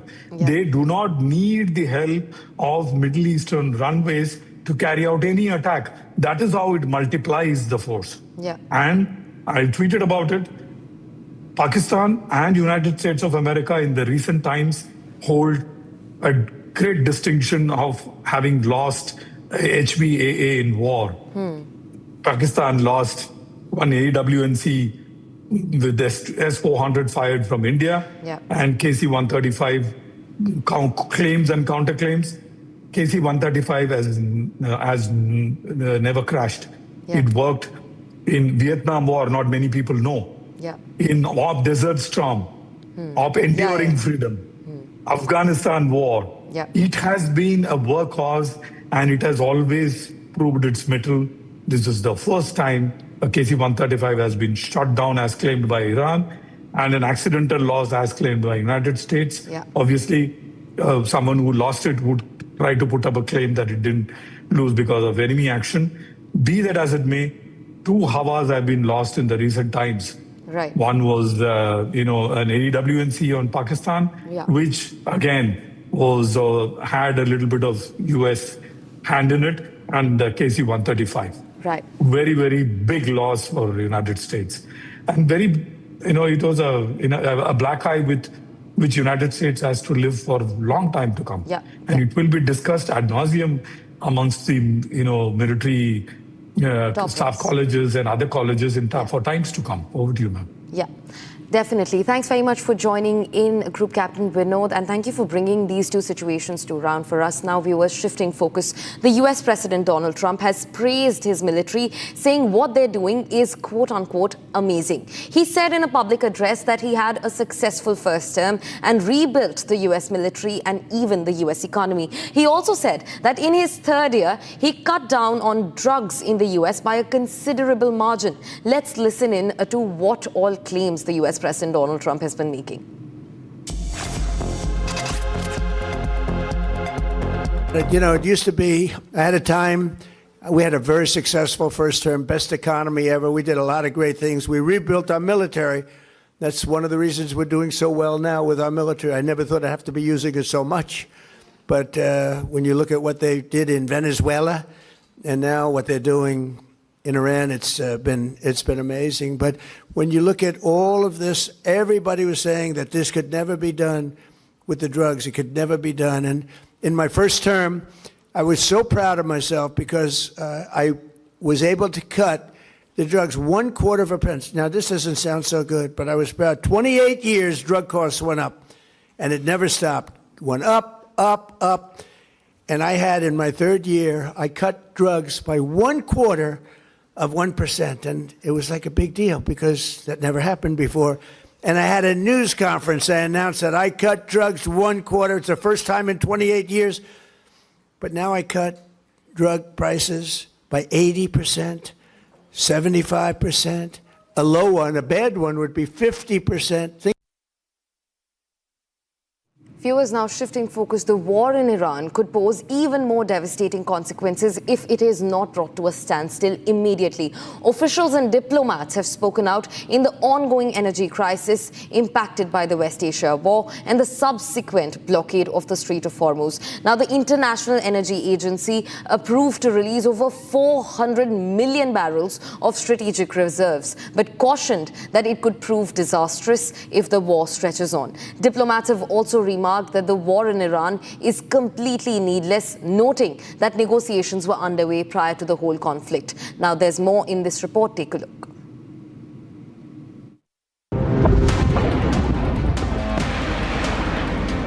The war in Iran has thrown the world into a global energy crisis. Crude prices are at a record high and turned markets volatile. The International Energy Agency has approved to release 400 million barrels of strategic reserves of oil.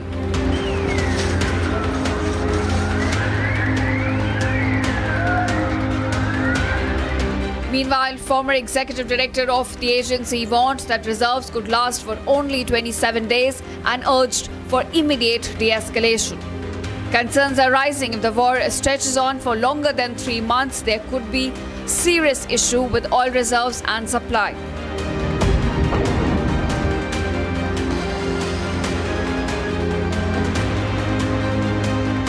So if this war continues beyond 27 days, the impact will be lost. So IEA should think about the next stage. So the extension of the disruption is the issue.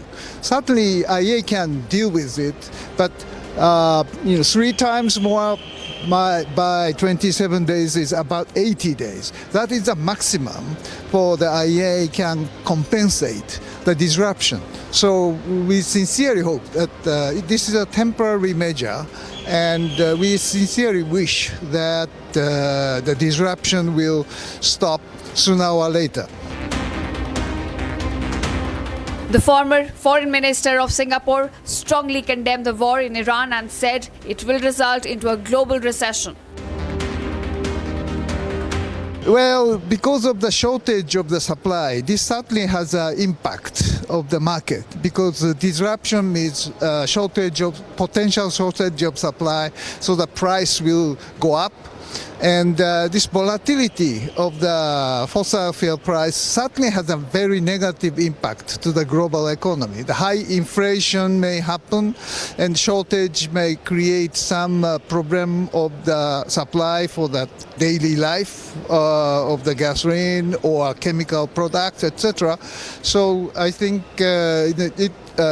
this shortage should be contained as short as possible. He noted that negotiations were going on between the US and Iran, and the war broke out all of a sudden. That is the reason why IEA, by releasing the stockpile, we will have some, let's say, buffer time for the stabilization comes back. Meanwhile, former Indian ambassador Kanwal Sibal decried the ongoing war as completely needless, saying history has shown the region is resilient. The Americans and Mr. Trump and the Israelis, they should answer this question. Why did they start this war? Totally needless. Totally needless. Taking on a country like Iran after having experienced how their earlier interventions in this region failed miserably and left behind more chaos and instability and economic dislocation and terrorism and sectarian strife. And then taking on a country like Iran and thinking nothing of this will happen, no lessons learned from the past.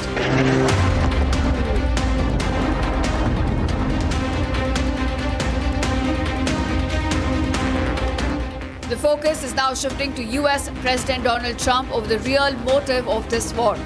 As the Iranian regime remains unchanged, the cost of war has surged to billions of dollars and thousands have been killed in the strikes.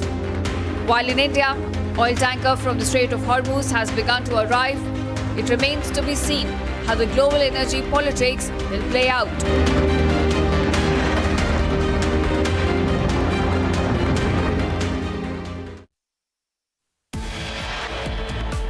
Viewers, that's all that we could wrap in this edition of the News Bulletin. But on the other side, Iran is now marking its Quds Day celebration. Now remember, this is an annual event that is held on the last Friday of Ramadan to express solidarity with Palestinians and oppose Israel. We're getting you all the fresh visuals from the large rally that's happening in Tehran right after this short break.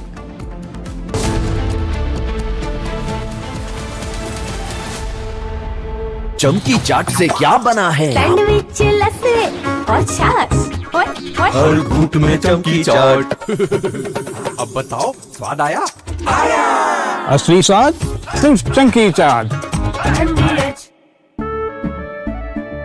केसरिया से मन जोगी हुआ रे, दिल झूमे देखो मतवारा हुआ रे, केसरिया से मन जोगी हुआ। हर पल मनाओ केसरी त्योहार। विमल, बोलो जुबान Kesari.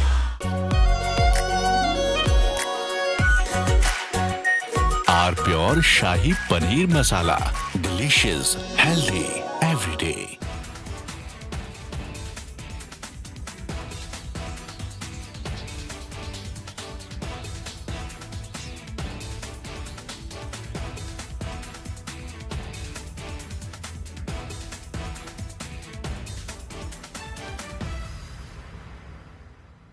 First we saw the people dying, the killings, and that's continuing, destruction of infrastructure, and now the economic impact. The economic impact will affect everybody across the world.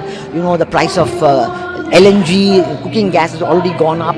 So it is a very serious problem. We're all going to suffer. So we all have to work to make sure it ends soon. And I hope that, led by our Prime Minister, etc., we will work on that. ठीक है mandu भेज रहा है ठीक है ना भेज रहा मंडू नहीं तो तुम तो करेगा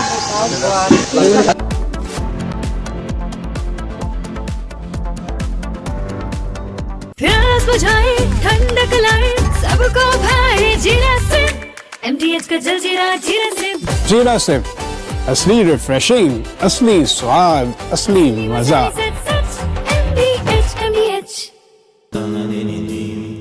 Amity has been ranked among the top universities globally for producing the most employable graduates by the Times Higher Education UK. Yet another testimony to Amity's excellent placement record. R pure सूजी pasta उबालो मिलाओ और खाओ 8 minute में तैयार। क्या taste है सबका राजा R pure masala. First we saw the people dying, the killings, and that's continuing, destruction of infrastructure, and now the economic impact. The economic impact will affect everybody across the world. You know, the price of LNG, cooking gas has already gone up. So it is a very serious problem. We're all going to suffer. So we all have to work to make sure it ends soon. And I hope that, led by our Prime Minister, etc., we will work on that. ठीक है mandu भेज रहा है ठीक है ना भेज रहा मंडू नहीं तो तुम तो करेगा आलू से नहीं होगा हो गया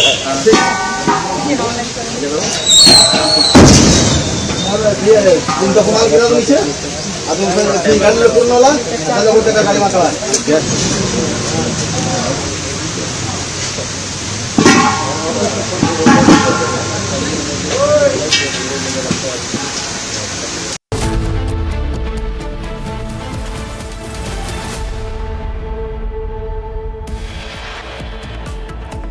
Prime Minister Modi dials Iranian president for the first time since the war broke out 14 days ago, expresses a deep concern over the escalation of tensions and loss of civilian lives. After US CENTCOM claimed the KC-135 crashed in Iraq due to an accident, latest reports have now emerged in which Iraqi militant groups claim shooting down the US aircraft. Iranian Foreign Minister Araqchi issues a clarification for Iran's conditions amidst a war, says Iran's no nuclear proposal was dismissed by the US. At least one French soldier killed and 6 others injured in an Iranian drone attack on the joint base of French army and Kurdish forces in northern Iraq. Sensex and Nifty plunges as war in Iran continues after stock markets across the globe now suffer.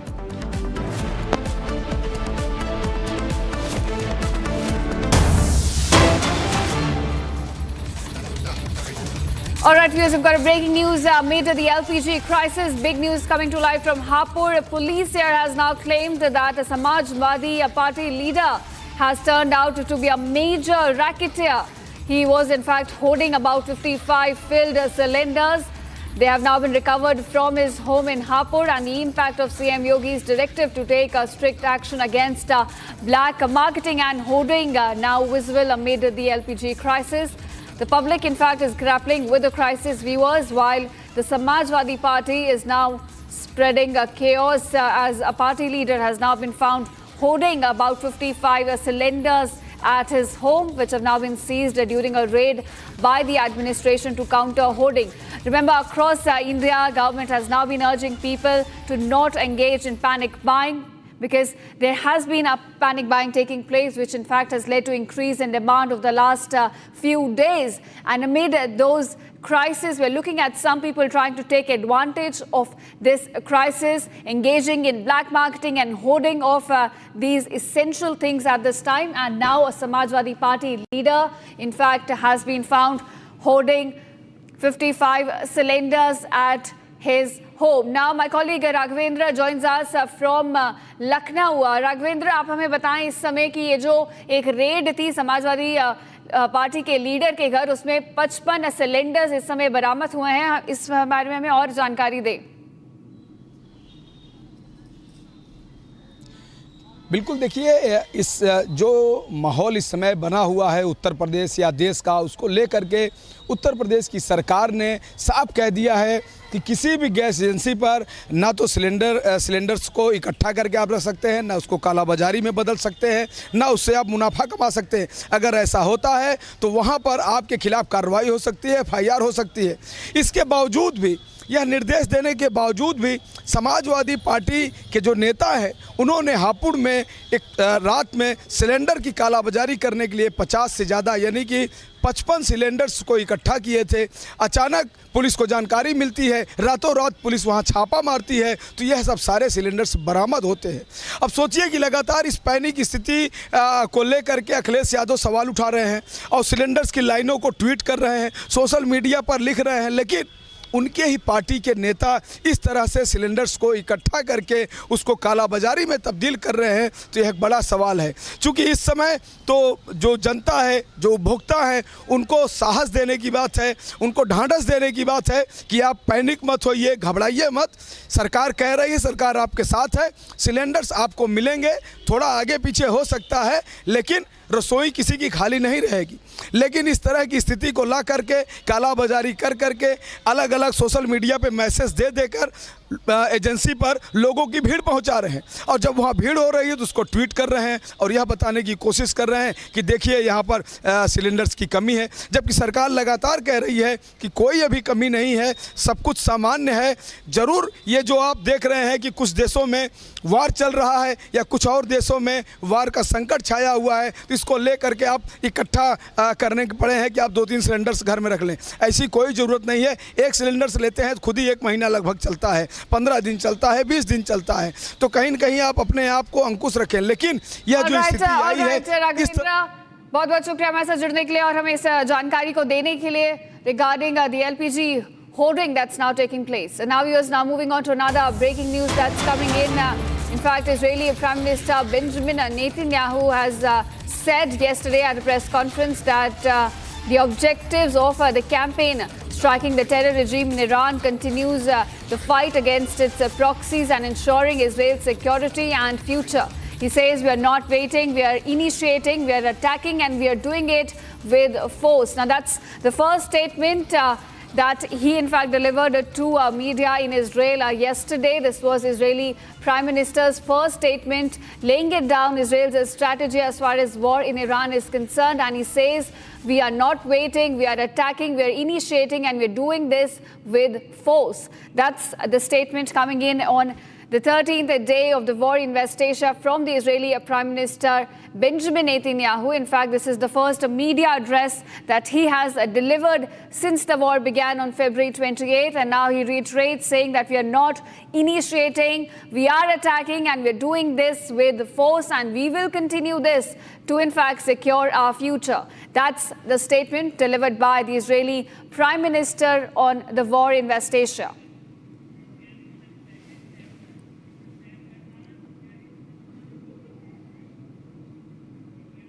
Now, viewers, further, Israeli Prime Minister Benjamin Netanyahu has also claimed major gains in the ongoing war against Iran. In his first media address since the war began, he said that Israeli strikes have killed a senior Iranian nuclear scientist and severely weakened Iran's military leadership. He also warned Iran's top leadership while appealing directly to the Iranian people to come out and overthrow their government. Here's the report. Take a look.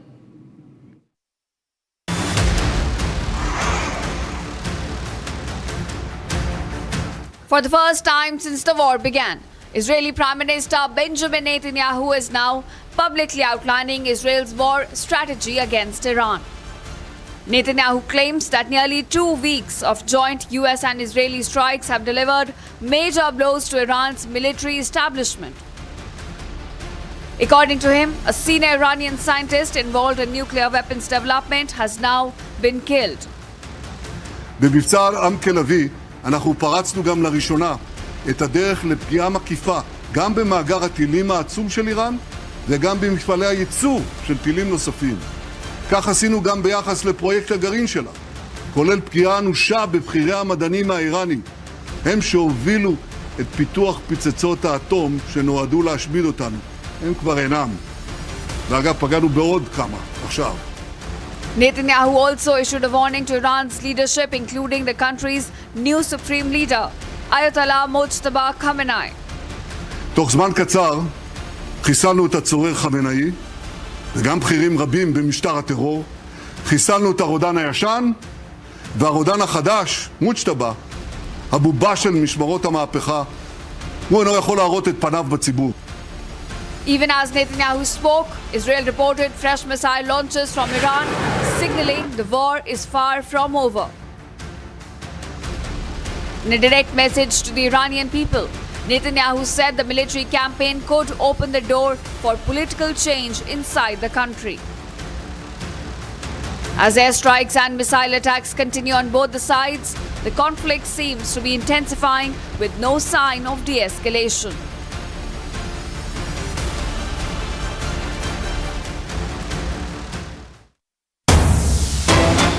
All right, viewers, now shifting focus to tensions erupting between Pakistan and Afghanistan. Cross-firing has been reported between the two neighbors. Pakistan here has bombed Kabul, Kandahar and other Afghan cities, condemned as a blatant aggression by Afghanistan.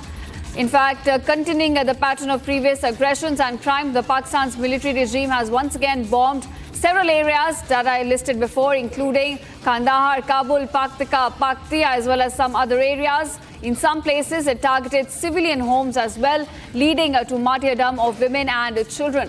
And in other places, it targeted empty deserts as well as uninhabited areas.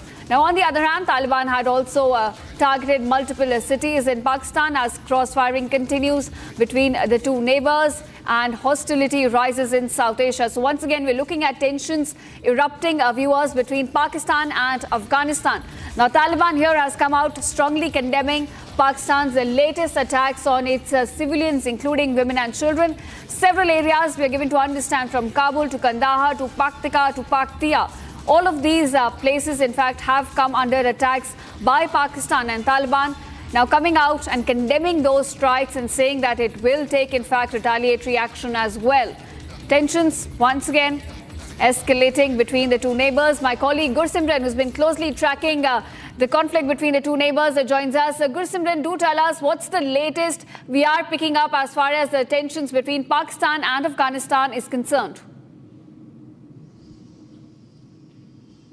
Now the Ministry of Defence of the Afghan Defence Forces has come out with a statement and have also released a video in which it can be seen they launching a drone attack on the Pakistan installation.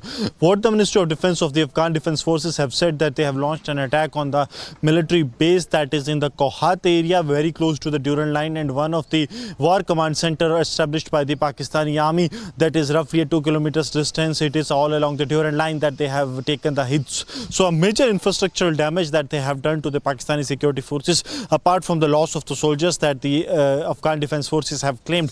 This comes in a retaliation to the Pakistan's early morning strikes that they have done in the Kabul, Kandahar, Paktia and Paktika provinces, in which not only the fuel locations, the fuel storage capacity centers of the aviation fuel that is used by the Qam airline as well as by the United Nations for their operations in Afghanistan, that has been hit, but also it was the civilians that have been targeted in the Khost province, in which a woman along with her children, total of 4 casualties to a single family was recorded, and it was purely in the habitant area, the civilian area, that Pakistan did a strike. Apart from this, what MOD Afghanistan has said that Pakistan is now targeting the areas that are having only civilians and no infrastructure of the military, which clearly means Pakistan wants to inflict the civilian casualties, but they have no human values. That is what the Afghanistan Ministry of Defence have alleged, and now they are carrying out the retaliatory strikes. That is also shown in the video that has been released by the Ministry of Defence of the Afghan Defence Forces, that how they are targeting the Pakistani infrastructure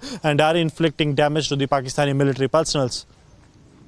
Right, Gursimran, we're getting some more developments regarding these strikes. So do continue to stay with us. I'll come back to you. Now, viewers, according to the Ministry of Defence of Afghanistan, they say that the strikes in Kohat military fort were struck while the War Command Centre along with the Durand line, located approximately just 2 kilometers from the fort, along with the Office of Forts Commander, was also precisely targeted. So here we've got some more details about Afghanistan and the targets they have hit inside Pakistan. So as Gursimran was also telling us, that Taliban is now retaliating to the morning strikes conducted by Pakistan. They have struck Kohat military fort inside Pakistan and the War Command Centre along the Durand line as well. Gursimran, coming back to you, you were just giving us more details about the targets that Taliban has struck inside the Pakistan. I want to ask you, it looks like while Taliban is now targeting the military infrastructure, Pakistan here is going for the civilian targets.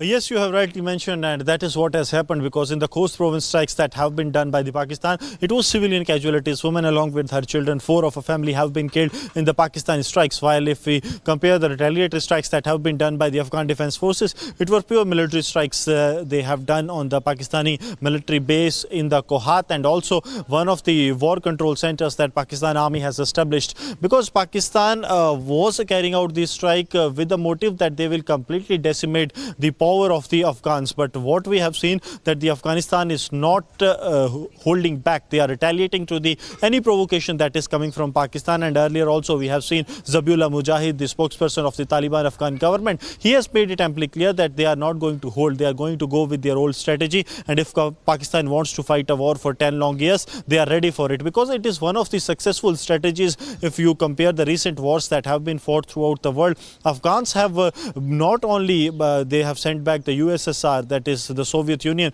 but have also managed to send back United States, one of the biggest military powers in the world. So they have their successful strategy that they are going to go for the prolonged wars, and they have also said that they are ready for the same if Pakistan wants to do same to happen, and they will be striking back at any provocation that will be done by the Pakistan that is a challenge to the sovereignty of Afghan. Right. Gursimran, also, not just in terms of the military hostilities that we're now witnessing, but people-to-people ties have also seen a complete breakdown. We have seen earlier there were anti-Islamabad protests in Kabul, and now also the public sentiment against Pakistan is rising given how they're attacking civilians in Afghanistan. Yes, that's very true, and we have seen not only this, what the result, the TTP is the result of the Pakistani atrocities on the people that are the tribal people, actually the people, the Pashto people that live on this side, that is on the Pakistani side also.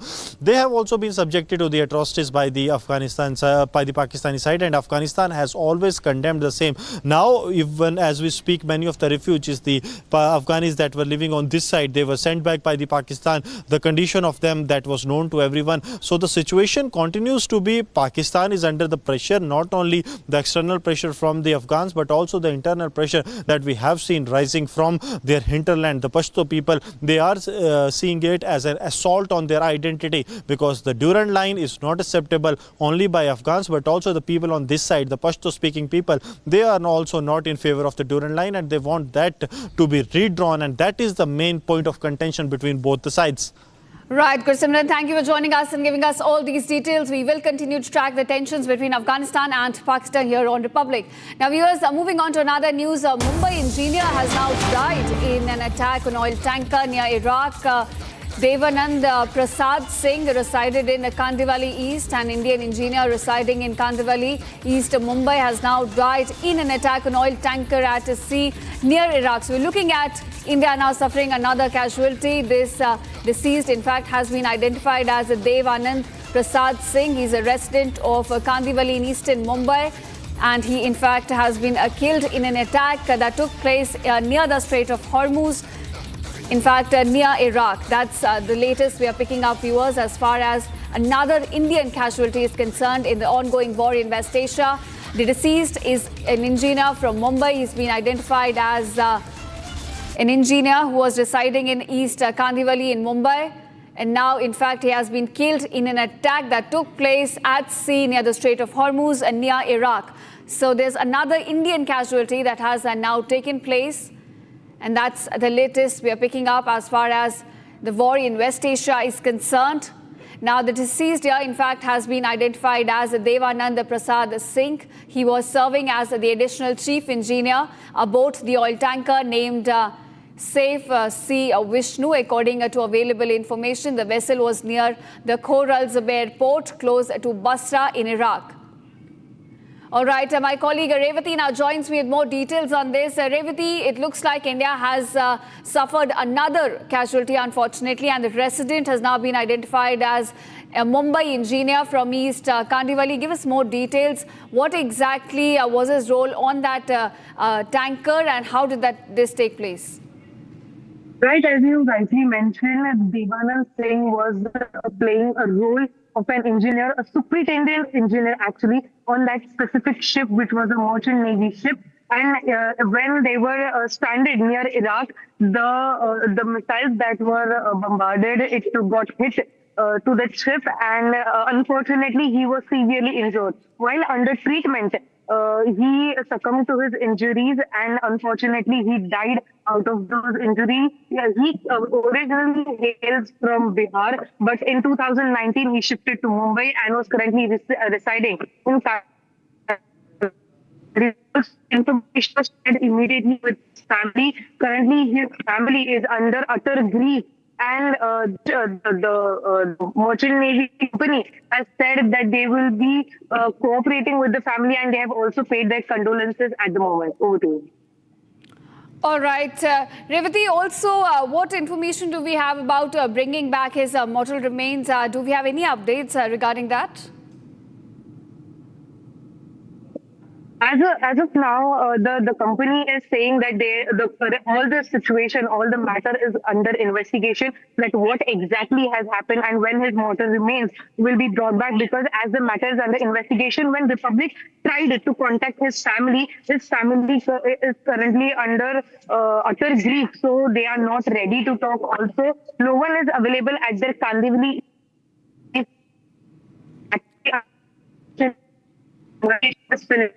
his remains will be brought towards Kandivali.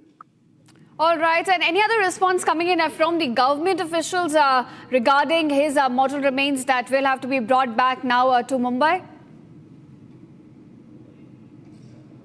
Right, as you rightly mentioned, the company which he works for, which belong to a Merchant Navy company of Mumbai, is also investigating, and also the government officials are investigating the matter. So now, once the investigation of the matter is underway, more details are actually awaited, that what exactly happened there, how did the bombing happen. So once the details are out, then only. Right, of course. Thank you, Revati, for joining us and giving us all those details. Another Indian casualty now taking place in the war in West Asia. Now, viewers, shifting focus, US President Donald Trump has praised its military, saying what they are doing is amazing. He said in a public address that he had a successful first term and rebuilt the military and the US economy. He also says that in his third year, he cut down on drugs in the US by a considerable margin. Now, let's listen in to what the claims has been made by the US President. You know, it used to be, at a time, we had a very successful first term, best economy ever. We did a lot of great things. We rebuilt our military. That's one of the reasons we're doing so well now with our military. I never thought I'd have to be using it so much. But when you look at what they did in Venezuela and now what they're doing in Iran, it's been amazing. But when you look at all of this, everybody was saying that this could never be done with the drugs. It could never be done. And in my first term, I was so proud of myself because I was able to cut the drugs 1/4 of a pence. Now, this doesn't sound so good, but I was proud. 28 years, drug costs went up, and it never stopped. Went up, up, up. And I had, in my third year, I cut drugs by 1/4 of 1%. And it was like a big deal because that never happened before. And I had a news conference. I announced that I cut drugs 1/4. It's the first time in 28 years. But now I cut drug prices by 80%, 75%. A low one, a bad one, would be 50%. And now, viewers, fresh Israeli strikes have once again rocked the Lebanese capital Beirut as the conflict, now spreading across West Asia, continues to intensify. Now, Israeli forces say they are targeting positions which are linked to Hezbollah, with raids and airstrikes reported across multiple parts of Lebanon. Now, entire neighborhoods have been reduced to rubble, with hundreds killed and thousands displaced as civilians continue to flee the chaos. Here's a detailed report. Take a look.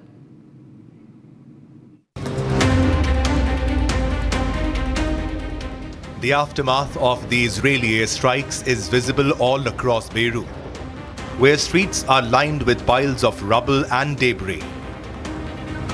Thick plumes of smoke rose from damaged structures as Israeli strikes continue to pound what Israel thinks are structures linked to Hezbollah.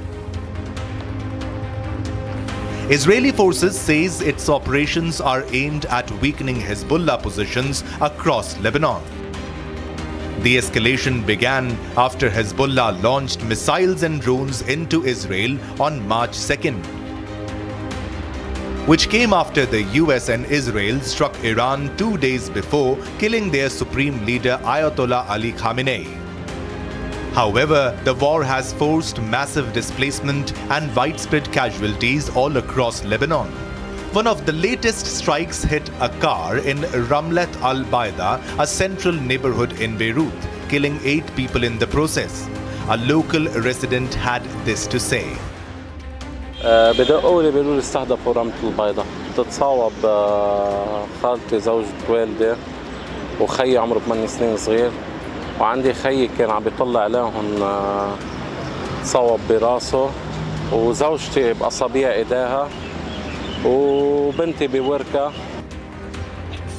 Lebanon says that at least 634 people have been killed since the latest round of fighting began, and that more than 759,000 people have now been internally displaced all across Lebanon due to the ongoing war.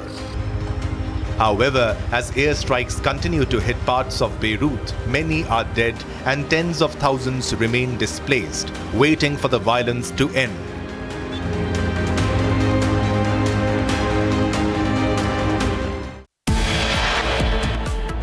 All right, viewers, coming up on the other side, one French soldier killed and 6 others injured in an Iranian drone attack on the joint base of French army and Kurdish forces.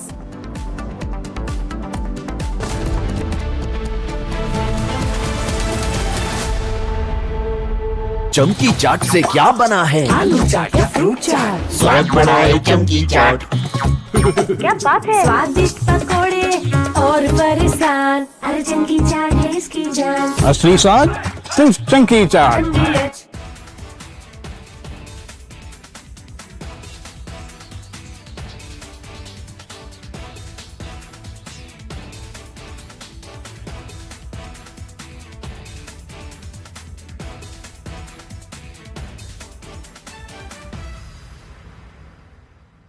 थोड़े में ज्यादा स्वाद, यही तो है इसकी खास बात। वाओ मामा, क्या स्वाद है? अरे मेरे राजा। First we saw the people dying, the killings, and that's continuing, destruction of infrastructure, and now the economic impact. The economic impact will affect everybody across the world. You know, the price of LNG, cooking gas has already gone up. So it is a very serious problem. We're all going to suffer. So we all have to work to make sure it ends soon. And I hope that, led by our Prime Minister, etc., we will work on that. ठीक है mandu, भेज दे रहे हैं। ठीक है ना, भेज रहे हैं मंडू। आलू से नहीं होगा?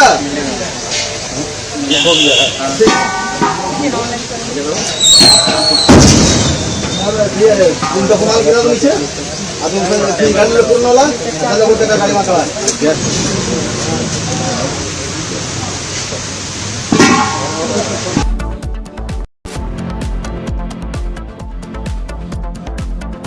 चमकी चाट से क्या बना है? सैंडविच, लस्सी और छाछ। हर घूंट में चमकी चाट। ड्राई फ्रूट और दही बड़े। चमकी चाट से स्वाद बढ़े। असली स्वाद सिर्फ चंकी चाट। केसरिया से मन जोगी हुआ रे, दिल झूमे देखो मतवारा हुआ रे। केसरिया से मन जोगी हुआ। हर पल मनाओ केसरी त्योहार। विमल, बोलो जुबान Kesari.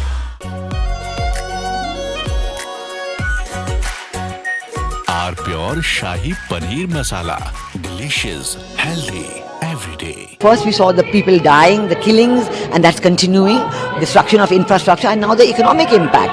The economic impact will affect everybody across the world. You know, the price of LNG, cooking gas has already gone up. So it is a very serious problem. We're all going to suffer.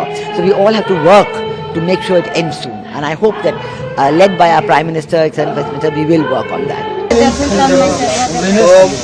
ठीक है mandu, भेज दे रहे हैं। ठीक है ना, भेज रहे हैं मंडू। आलू से नहीं होगा?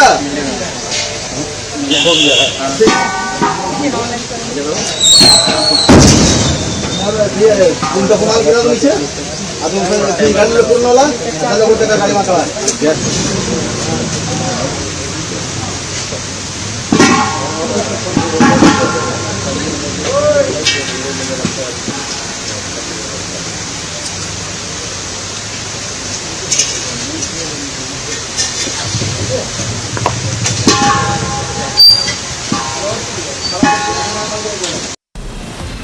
From Asia's largest news headquarters, setting the agenda for Bharat.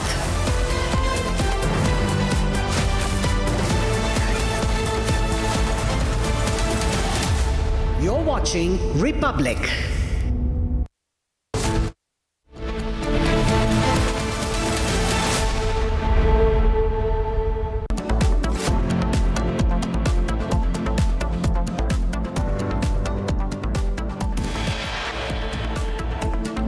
Prime Minister Modi dials Iranian president for the first time since the war broke out, expresses a deep concern over the escalation of tensions and loss of civilian lives.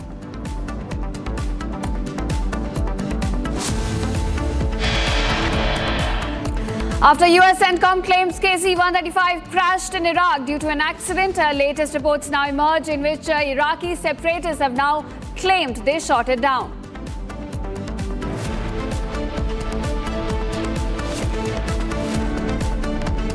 Iranian Foreign Minister Araqi issues a clarification on Iran's conditions amidst a war, says Iran's no nuclear proposal was dismissed by the US.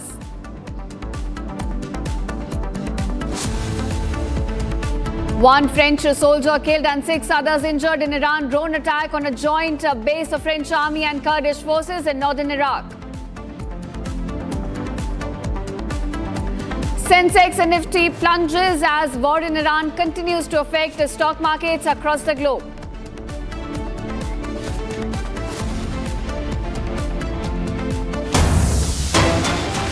All right, viewers, the top focus at this hour. TMC here has now submitted an impeachment motion against Chief Election Commissioner Gyanish Kumar in both the houses of Parliament, with about 193 MPs signing the impeachment motion. Now, the war between the opposition and the Election Commission now intensifying, with the opposition, in fact, now submitting an impeachment motion. TMC here has submitted the impeachment notice against the Chief Election Commissioner Gyanish Kumar.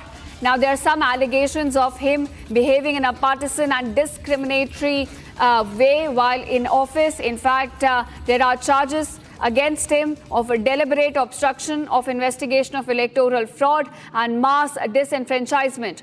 Opposition parties are now accusing the Chief Election Commissioner Gyanish Kumar of aiding the ruling party, Bharatiya Janata Party, on several occasions, specifically in connection with the ongoing SIR in several states, especially West Bengal. We have seen already Mamata Banerjee and the entire opposition coming out strongly against the SIR process, specifically TMC in West Bengal. And now an impeachment motion, in fact, has been submitted against the Chief Election Commissioner. Now, my colleague Harsha joins me with more details on this. Harsha, it seems TMC has now submitted the motion, the impeachment motion against the Chief Election Commissioner Gyanish Kumar, so taking up their fight with the Election Commission a notch higher. Yes, you rightly pointed out. Now, the impeachment notice against CC Gyanish Kumar has been submitted by the opposition party leaders. TMC was the one who actually went for it and seek the support from all the opposition party leaders. Jairam Ramesh took the lead in the Congress party to make it signed from all the opposition leaders of Congress from the Rajya Sabha and from the Lok Sabha. But let me tell you, Samajwadi Party, RJD Party, RSP, the left parties, Congress Party, each and every opposition party leaders have signed the notice of the impeachment to the TMC leaders. Shatabdi Roy was leading the signature process from the side of the TMC party, and this was going on since Monday. Since Monday, they stated that they will bring impeachment against Gyanish Kumar for the wrongful deletion in the SIR process, and how there's a conspiracy of deletion of almost 1.2 crore voters. This Mamata Banerjee has been stating, and today the impeachment notice against CC has been submitted by the TMC party leaders, not only in the Lok Sabha but in Rajya Sabha as well. They want to bring the impeachment against the CC in both houses of the parliament. 193 signatures they've already got. They are planning to get at least 200 signatures, but with 193 signatures, the copy of notice has been submitted in both the houses. To all our viewers, to understand the rules and protocol of the parliament, let me tell you that in this session only, only, for the notice to be brought in this session, there needs to be 15 days time. And if they have submitted the notice today, they at least have 19 days time still in their hand for the impeachment notice to be taken up in both the floor of the House, Lok Sabha and Raj Sabha. Now it is the prerogative of the chairman of both the houses, Speaker in Lok Sabha and the Chairman and Raj Sabha, whether impeachment motion will be taken up in both the houses or not. But yes, they have plenty of time to take up this issue in this session of the parliament, which also Mamata Banerjee wants, because once the elections are announced, she wants that SIR should, because of the SIR, the elections in West Bengal should be postponed and the impeachment should be brought against the CEC for the wrongful deletion of the voters in the SIR process in West Bengal. So we are likely expecting that in this session only, if TMC requests the speaker in the BAC Business Advisory Committee, that might be the impeachment would be taken in this session only, but it's the prerogative again of the speaker. The notice, which was the first rule to bring the impeachment, the notice has already been submitted today with the 193 signatures. Back to you. Right. Harsha, you say there's ample amount of time for the opposition for these motions to be taken up in both the House of Parliament. What about the numbers that we talk about? Do they have numbers in their favor? And what kind of numbers are required for a motion like this to be passed? So the rule says you need 1/4 number. The rule says even if you have 50 signatures in the notice, you can bring the impeachment and no confidence as well. In the case of Speaker, we saw there were more than 50 signatures. And in the case of for the impeachment, they have also more than 50 signatures. They were targeting 200 signatures, the maximum signatures from the side of opposition party. But they have at least 193 signatures. 50 is the minimum what they need to bring the impeachment notice and to stand for impeachment notice to submit to the Secretary General of both the houses, Lok Sabha and Raj Sabha. They have more than this 50, so impeachment notice could be brought in both the houses of the parliament. But when it will be brought, under which rule it will be brought, and when the chairman will allow this impeachment to be brought, this only the speaker will decide. But TMC wants that in this session only the impeachment should be brought. Therefore, in the proper time span, in the proper time gap of the 15 days, they have already submitted the impeachment notice today against the Chief Election Commissioner Ganesh Kumar. Back to you. Right, of course, Sasha. So we'll have to see how this fight between the opposition and the Election Commission pans out and whether or not the motions will in fact be taken up. Thank you so much for joining us and giving us those details. And now we are shifting focus. The war in Iran could pose even more devastating consequences if it's not stopped immediately. Officials and diplomats have spoken out in the ongoing energy crisis impacted by the West Asia war and the subsequent blockade of the Strait of Hormuz. The International Energy Agency has now approved to release 400 million barrels of strategic reserves, but cautioned that it could prove disastrous if the war stretches on.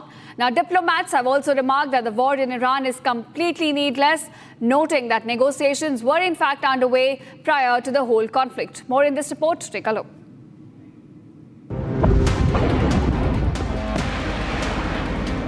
The war in Iran has thrown the world into a global energy crisis. Crude prices are at a record high and turned markets volatile.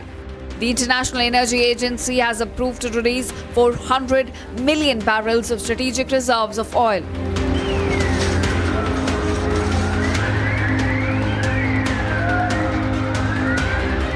Meanwhile, former executive director of the agency warned that reserves could last for only 27 days and urged for immediate de-escalation. Concerns are rising if the war stretches on for longer than 3 months. There could be serious issue with oil reserves and supply.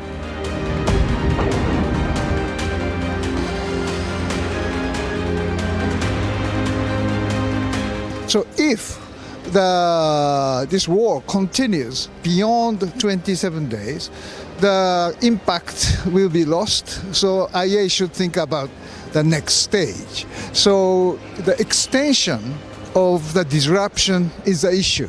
Certainly IA can deal with it, but 3 times more by 27 days is about 80 days. That is the maximum for the IA can compensate the disruption. So we sincerely hope that this is a temporary measure, and we sincerely wish that the disruption will stop sooner or later. The former foreign minister of Singapore strongly condemned the war in Iran and said it will result into a global recession. Well, because of the shortage of the supply, this certainly has an impact of the market because the disruption is potential shortage of supply, so the price will go up. And this volatility of the fossil fuel price certainly has a very negative impact to the global economy. The high inflation may happen and shortage may create some problem of the supply for the daily life of the gasoline or chemical products, etc. So I think this shortage should be contained as short as possible. He noted that negotiations were going on between the US and Iran and the war broke out all of a sudden. That is the reason why IEA, by releasing the stockpile, we will have some, let's say, buffer time for the stabilization comes back. Meanwhile, former Indian ambassador Kanwal Sibal decried the ongoing war as completely needless, saying history has shown the region is resilient. The Americans and Mr. Trump and the Israelis, they should answer this question. Why did they start this war? Totally needless, taking on a country like Iran after having experienced how their earlier interventions in this region failed miserably and left behind more chaos and instability and economic dislocation and terrorism and sectarian strife. And then taking on a country like Iran and thinking nothing of this will happen, no lessons learned from the past.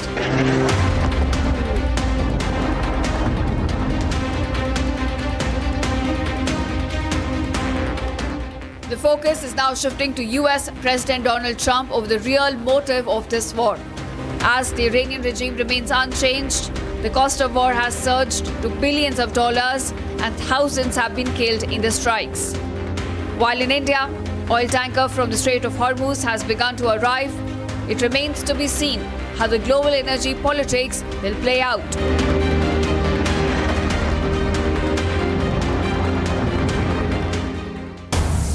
Coming in from the war zone now, the IDF says it has completed the waves of strikes on Hezbollah infrastructure. The IDF says, and I quote, yesterday the IDF completed dozens of waves of strikes on infrastructure belonging to Hezbollah. Okay, we are cutting across live to Parliament where Nirmala Sitharaman is speaking right now. आप कृपया अपनी जगह चले जाइए। आप जिस मुद्दा पे बात कर रहे हैं एलपीजी में, वित्त मंत्री जी एलपीजी के बारे में बात कर रहे हैं, आप सुनना नहीं चाहते, उसी बात के बारे में बात आप सिर्फ डिस्टर्ब करने के लिए आए हैं, सुनने के लिए नहीं आए। वित्त मंत्री जी खड़े होकर बोल रहे हैं, उसी बात पे चर्चा चल रही है, आप सुनना। ये क्या जिम्मेदारी है आपकी? ये क्या जिम्मेदारी है आपकी? आप एलपीजी के नारे लगा रहे हैं, वित्त मंत्री जी एलपीजी के बारे में बोल रहे हैं, आप सुनना नहीं चाहते हैं। आप बैठिएगा प्लीज, आप कृपया आप अपने जगह पे जाके बैठिए, सुनिए मैडम प्लीज। सो ऐसे परिस्थिति में सरकार के साथ देते हुए जो भी विदेश से जो भी दिक्कत आ रही है, हम सब पार्टी के रूपरेखा से उबर कर ऊपर आकर के देश के हित में साथ रह करके जनता को उम्मीद जताने वाले बात करना आवश्यक है। और प्रधानमंत्री मोदी जी इसमें पूरे अपने ताकत लगा करके इस देश में नागरिक को कोई आपत्ति ना हो इसके लिए इतना मेहनत कर रहे हैं, मगर हमारे विपक्ष तो वेल में आकर के चिल्लाना ही उनका एक काम ऐसे समझ कर रह रहे हैं। देश का दुर्गत पोजीशन दुर्भाग्य है, मैं इससे ज्यादा क्या बोलूं। सर, ये जो इकोनॉमिक स्टेबलाइजेशन फंड है, ये I am proposing this to be partly met out of existing appropriation and partly through additional allocation.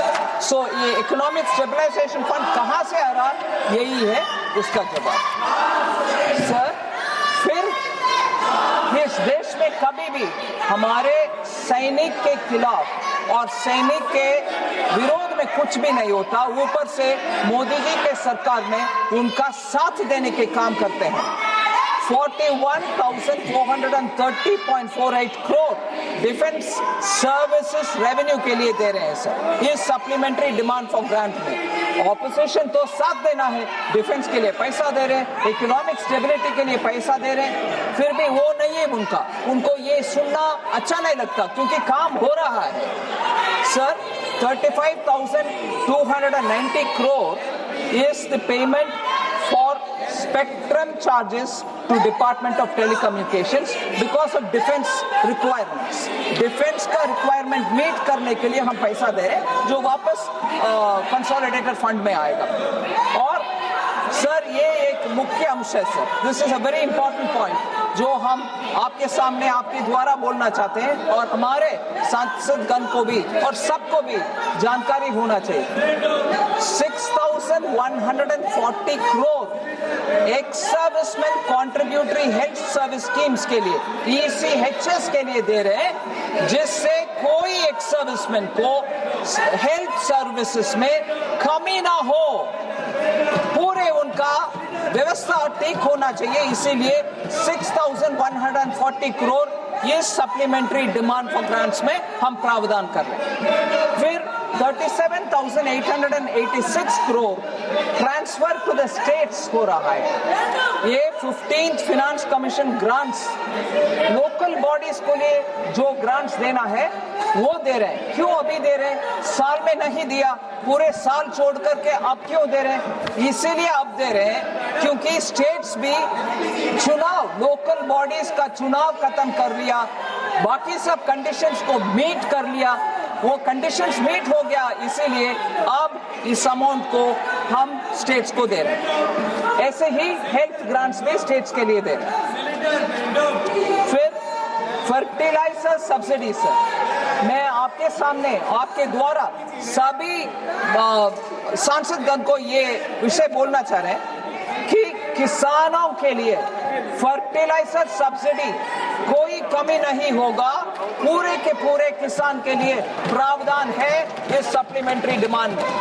19,230 crores for Now we shift our focus back to the war zone. The IDF says it has completed the waves of strikes on the Hezbollah infrastructure in Lebanon. In fact, it says that yesterday the IDF completed dozens of waves of strikes on infrastructure belonging to the Hezbollah terrorist organization in Beirut, in Bekaa, and additional areas in southern Lebanon. In fact, in Beirut, assets of the Al-Qard Al-Hassan Association, it says, and other significant financial assets of the Hezbollah terrorist organization were struck across Lebanon.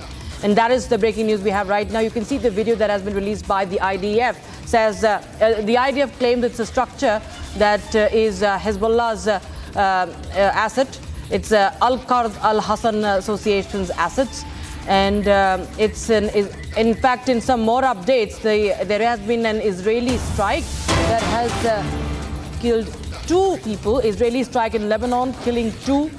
And Israel said it was targeting an Islamic group official that in that strike, which has led to the death of 2 people. Who are they? We do not know. Reports from Lebanon tell us about the strike on an apartment that has killed 2 people.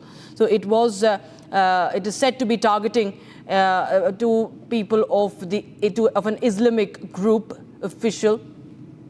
Could be part of, could be linked to the Iranian regime. We do not know yet, but there has been a lot of escalation as far as the Lebanon strikes are concerned. The strikes by Israeli defense forces inside Lebanon is concerned.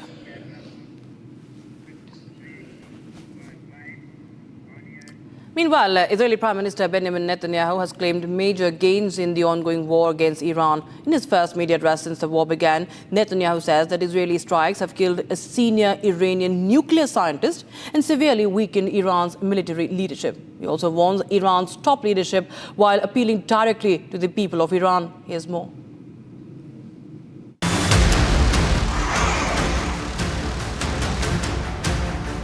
For the first time since the war began, Israeli Prime Minister Benjamin Netanyahu is now publicly outlining Israel's war strategy against Iran. Netanyahu claims that nearly 2 weeks of joint US and Israeli strikes have delivered major blows to Iran's military establishment.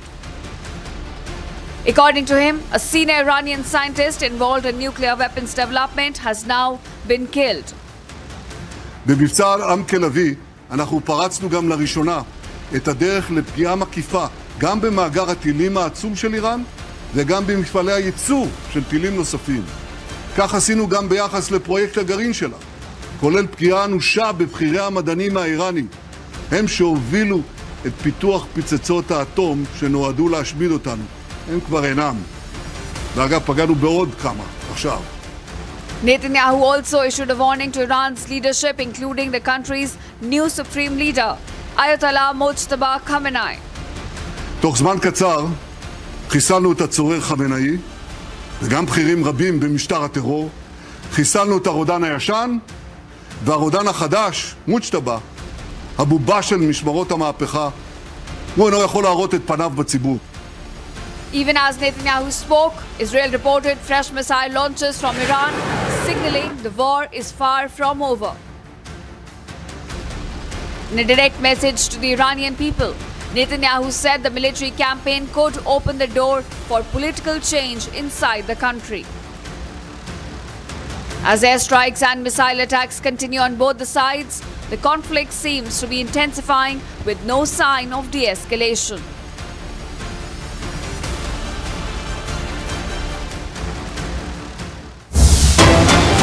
There's a breaking news coming in right now. Afghanistan government has released a video of conducting a drone strike in Pakistan, and it claims that it targeted Pakistani troops in Kohat cantonment. Afghanistan drone strike conducted in Kohat, Khyber Pakhtunkhwa, and Afghanistan claimed that it destroyed Pakistani's military fortress. And that's a big escalation, of course, coming in as Afghanistan continues to pound key military infrastructure inside Pakistan. And this is the Kohat cantonment. Afghanistan strikes come in response to Pakistan's attack on Kabul and Kandahar, and Afghanistan conducting a strike against Pakistani infrastructure, military infrastructure. Gursimran Singh joins us live on a broadcast for more. Gursimran, this is a big development. Afghanistan is claiming to have struck the Kohat cantonment now, and it has also released a video.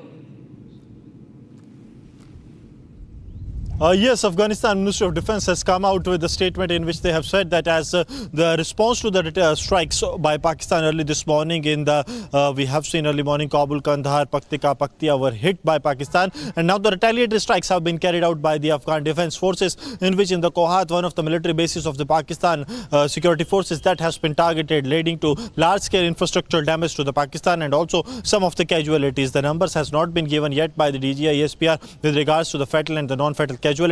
Apart from this, also one of the War Command Control Center of the Pakistani Army that was roughly at a distance of 2 kilometers from this very military base in Kohat, that has also been hit in a drone strike that has been carried out by the Afghan Defense Forces. So Afghan are continuing in their retaliatory strikes. They have already warned Pakistan that if Pakistan wants the war to continue for 10 long years, they are ready for it. And for the long-term wars, Afghan have a saga of history, because they have ensured that the USSR leaves the Afghanistan in the long-term war. Even the United States left Afghanistan after a long war with Taliban. So they are trained for it. But now the kind of retaliatory strikes that they are carrying out, it clearly shows that they have lots of ammunition with them, and the precise strike that they are carrying out, it is showing that they are getting the pinpoint precision input with regards to the Pakistani military locations, and the hard strikes that they are having is leading to the fatal casualties to the Pakistani security forces. More than 55 Pakistani soldiers have been killed in the strikes in last 20 days that have been carried out by the Afghan Defense Forces, starting from the incident that took place on 21st and 22nd of February when Pakistan carried out the strikes inside the territory of Afghan, and taking that as threat to their sovereignty. Pakistan's military targets were hit by the Afghans as retaliatory strikes that they have launched then. Right. Many thanks, Gursimran Singh, for joining us with details on that development coming in from Pakistan. Meanwhile, the Ministry of Defense of Afghanistan has said that during these strikes, the Kohat military fortress was struck, while the War Command Center along the Durand Line that is located approximately 2 kilometers from the fort, along with the office of the fort's commanders, was also precisely targeted.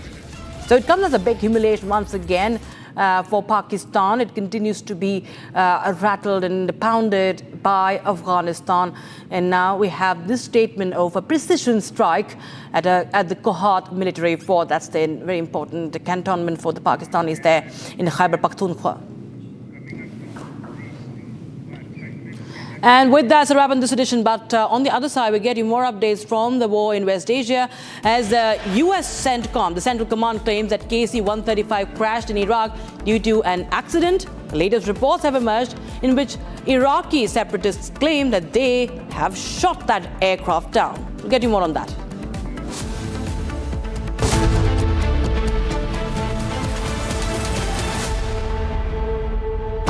Pure सूजी pasta उबालो मिलाओ और खाओ 8 minute में तैयार। क्या taste है सबका राजा hardcore masala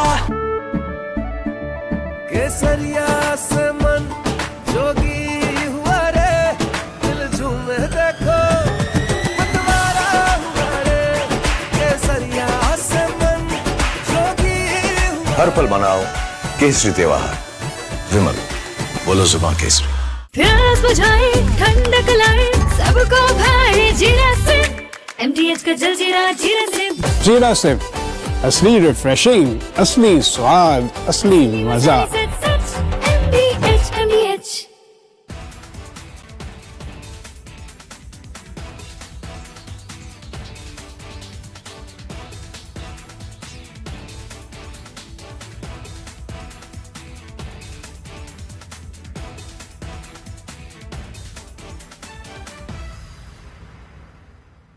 First we saw the people dying, the killings, and that's continuing, destruction of infrastructure, and now the economic impact. The economic impact will affect everybody across the world. You know, the price of LNG, cooking gas has already gone up. So it is a very serious problem. We are all going to suffer. So we all have to work to make sure it ends soon. And I hope that, led by our Prime Minister, etc., we will work on that. ठीक है mandu भेज दे रहे हैं ठीक है ना भेज रहा मंडू आलू से नहीं होगा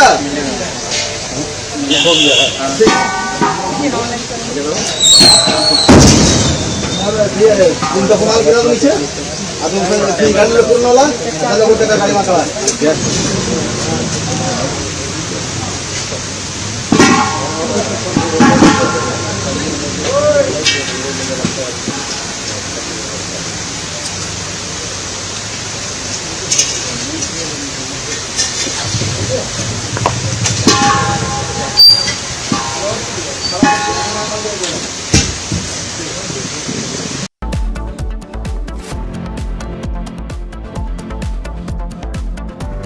चमकी चाट से क्या बना है? सैंडविच लस्सी और छाछ हर घूंट में चमकी चाट। अब बताओ स्वाद आया? असली स्वाद सिर्फ चमकी चाट। Amity has been ranked among the top universities globally for producing the most employable graduates by the Times Higher Education UK. Yet another testimony to Amity's excellent placement record. थोड़े में ज्यादा स्वाद यही तो है इसकी खास बात। वाओ मामा क्या स्वाद है? अरे मेरे राजा। First we saw the people dying, the killings, and that's continuing, destruction of infrastructure, and now the economic impact. The economic impact will affect everybody across the world. You know, the price of LNG, cooking gas has already gone up. So it is a very serious problem. We are all going to suffer. So we all have to work to make sure it ends soon. And I hope that, led by our Prime Minister, etc., we will work on that. ठीक है mandu भेज दे रहे हैं ठीक है ना भेज रहा मंडू आलू से नहीं होगा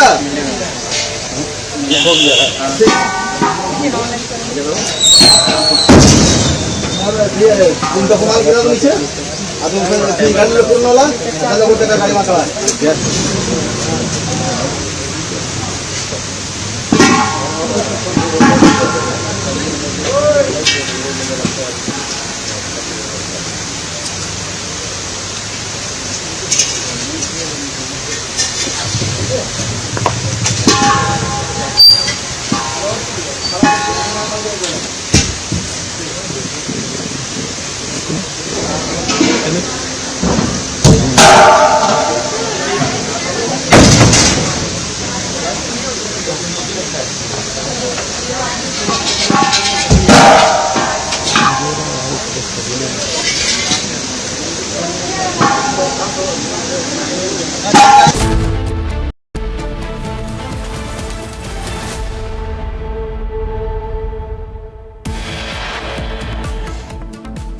External Affairs Minister S. Jaishankar speaks to Iranian Foreign Minister Abbas Araghchi for the fourth time since the war began. Araghchi briefs the External Affairs Minister on the ongoing developments of the war.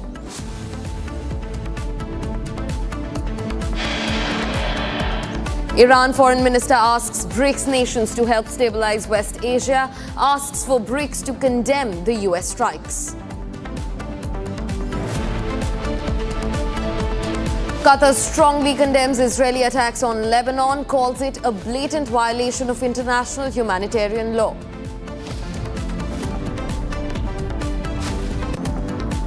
Dubai hit with drones in another strike, smoke seen over central Dubai.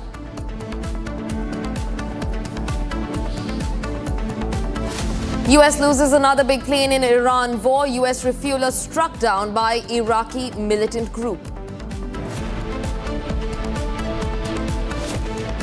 Mumbai engineer killed in attack on oil tanker near Iraq. Republic speaks to the Indian sailors stranded at the Strait of Hormuz, urges immediate government intervention. Sensex sinks 550 points and Nifty opens below 23,500 as the war in Iran continues to affect stock markets across the globe due to concerns over energy and oil. Across India, people seen hoarding LPG, creating panic and creating LPG shortage in the country. What a pathetic scene.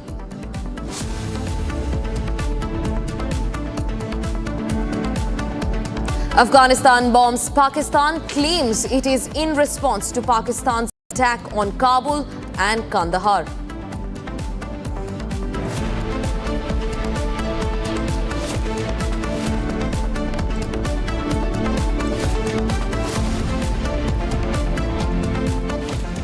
Viewers, now quickly shifting focus to Tehran, where explosions have been heard during the Quds Day march that is ongoing. Now, during the last day of Ramadan, during the last Friday of Ramadan, in fact, Quds Day celebrations take place in Tehran, inside Iran. Now, remember, this is a protest which is pro-Palestinian in nature, and it is against Israeli aggression that's ongoing in the Gaza Strip.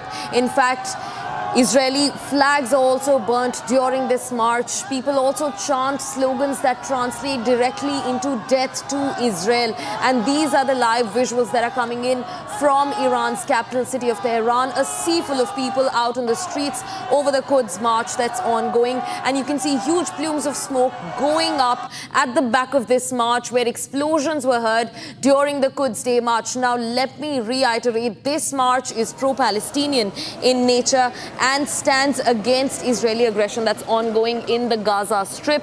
In fact, people also end up burning Israeli flags and sloganeering death to Israel amid marches as such. In fact, various cities like London have now banned the Quds Day march amid the ongoing West Asia tensions. These are the live visuals that we're getting in from Tehran.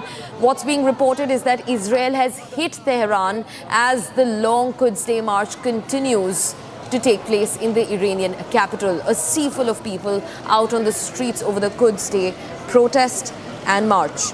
Now, Iranians have taken part in this protest marking the annual Al-Quds Day, which is also called the Jerusalem Day. And this comes on the last Friday of Ramadan. Now, amid the US-Israeli conflict with Iran in Tehran, these are the scenes that are unfolding. And in fact, explosions have also been heard in Tehran as the march continues. A huge sea of people out in the streets for the Quds Day celebration, the Quds Day march in Iran. In fact, remember, this is it is an Iran-initiated, state-sponsored protest that is held on the last Friday of Ramadan, and it expresses solidarity with Palestinians and opposes Israel. In fact, this was established in 1979 by Ayatollah Khamenei. It also features massive state-sanctioned rallies across Iran, often involving anti-Israel, anti-US rhetorics. And in fact, in 2022 also, viewers, there was a display of the Iranian military hardware as part of the Quds Day march. And now, even as Israel, Iran and the United States continue to war in West Asia, Iran has still managed to mark its annual state-sponsored Quds Day protest. These are the live visuals that we're getting in from Tehran. In fact, the catch of this time's Quds Day protest is the fact that Israeli munitions have hit Tehran as the protests are ongoing. However, we do not see any change in the rhetoric on the streets. People continue to march even as attacks are being rained down.